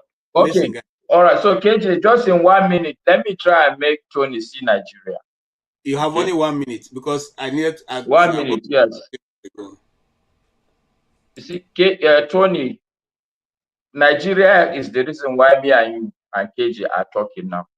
And that Nigeria, for me, is the sheer fact that there is a conglomeration of a lot of Black people who are very confident in themselves. You can't deny that. Like, if when you say Nigeria, I'm sure Nigeria as the concept has expired. That means you must have seen it for it to have expired. What doesn't exist cannot expire.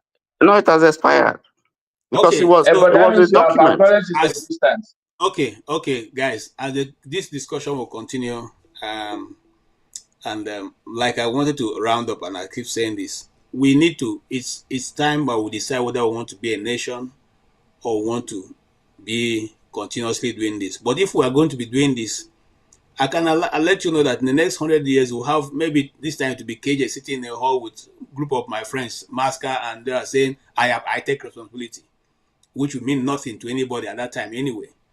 Let us now that responsibility have been taken, let's form a new pathway that can bring about the development of Nigeria. And then if we have decided that there's a particular group of people who don't want them to be part of Nigeria, let us also decide in that conference. We have had so many conferences that have discussed Nigeria, and we have these conferences, their papers lying there in the office. Nobody can say we don't know what we can do to develop Nigeria. And like somebody said, if Nigeria gets it right, every other black man will get it right. That's Mandela who says. Yes, we are the only hope, not because of our size, but because of our confidence, KG. It's the only black country in the whole world where the citizens really believe in themselves, rightly or wrongly. This is what I've seen. We are the hope of the black man, not because we are many, but because there is something about us that there is a ginger in us. Okay. Thank you, guys. Good night, everybody. Thank you so much. Thank you so much. The truth remains, like I said earlier, we can either decide to tell ourselves the truth or continuously to say to ourselves, look, and we are doing so well. We don't need anybody to tell us where to go to. The truth is that we're not doing well at all.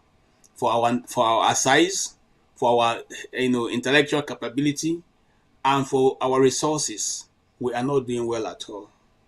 We need to tell ourselves that. You see, the reason why developed countries develop is that the leaders tell themselves the truth. If you have done something wrong, they tell you up straight. Nobody is afraid of you.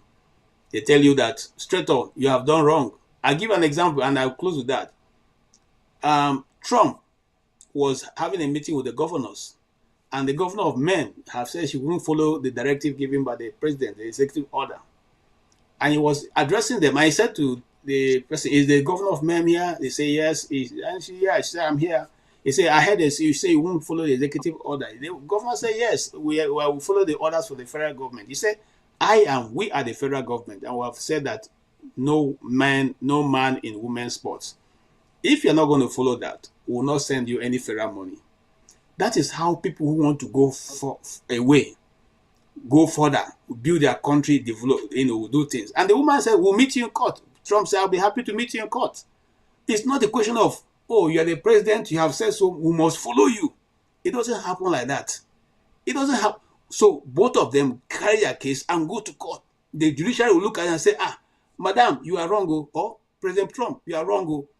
Not somebody just sitting, and once you say something, everyone must follow you, everyone must obey you. If you have said that is it, they say the president said. Who is the president?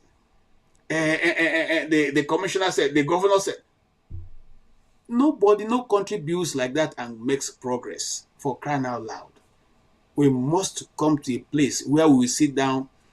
How many tribes do we have in Benue State? How do we divide the resources to make sure that it touches everybody? Igede, Idoma, Agatu, and all the rest.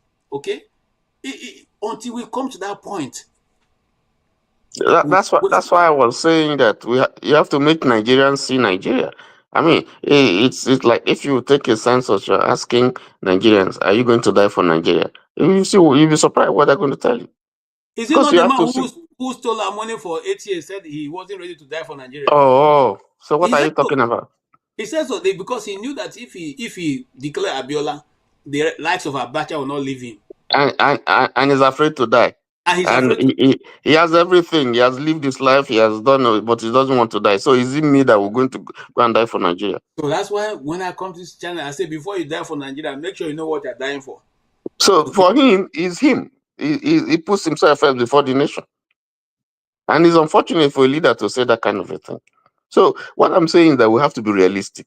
We can't run away from the problem. We see the problem. It's staring us in the face. Let's talk about it. Maybe when we fight and tear ourselves to pieces, we'll come down and we'll sort it out. But we have to talk about it. We cannot reinvent the wheel. I keep telling myself, each day it snows in America, I go out, I thank God for giving us rain. Because if we didn't have rain, we have snow, the kind of weather that they have in America. I'm telling you, people will die and be smelling in their house because nobody will go there to them. Just imagine if we had snow and they are not even allowing you to have electricity. Imagine if you have snow and they're not nobody to clear the road. So you can imagine. We even have the minimum to do, and yet our people who are in power are not doing that. All those that we are ahead of, they've all gone past us. And some people are telling us Rome was not built in one day. Was it built in 100 years? They've gone far past us. So, gentlemen, as we come to a close today, our reason for meeting here is to just think about our sorrows, talk about our pains, talk about what we desire for our nation to move forward, how we can help with all that. And we so much thank everybody who has been part of this, those who gave, and there are many of you. And we have overshot this program. It's supposed to be 3 hours, but we have gone all the way to 9 hours, which I didn't believe myself. I didn't think I would sit down for this long, And so we thank you for being here. We thank you for spending your hours, your time and treasure, because it's your data that is burning. We thank you, Mr. Tony, for always being available to give us, your ideas and your thoughts, which is very, very valuable. Support diaspora, voting, and that is my man Loco P, and also Maska, who has not been here for a while. We thank you all, those who are on the keyboard, Boom Boom Ray, and the rest. All my friends, those who love me and those who not. I celebrate all of you, and we welcome all your thoughts and comments. God bless you all. Have a good night from here, and we'll see you on Sunday next week. All right. Thank you so much, Mr. Tony. I really appreciate your staying to the end. Thank you. And then this is KJ sitting in for Dr. Damages, who will be with you next week, Sunday, by 12:30 p.m. New York time. God bless you all. Arise, O compatriots, Nigeria's call obey, to serve our fatherland.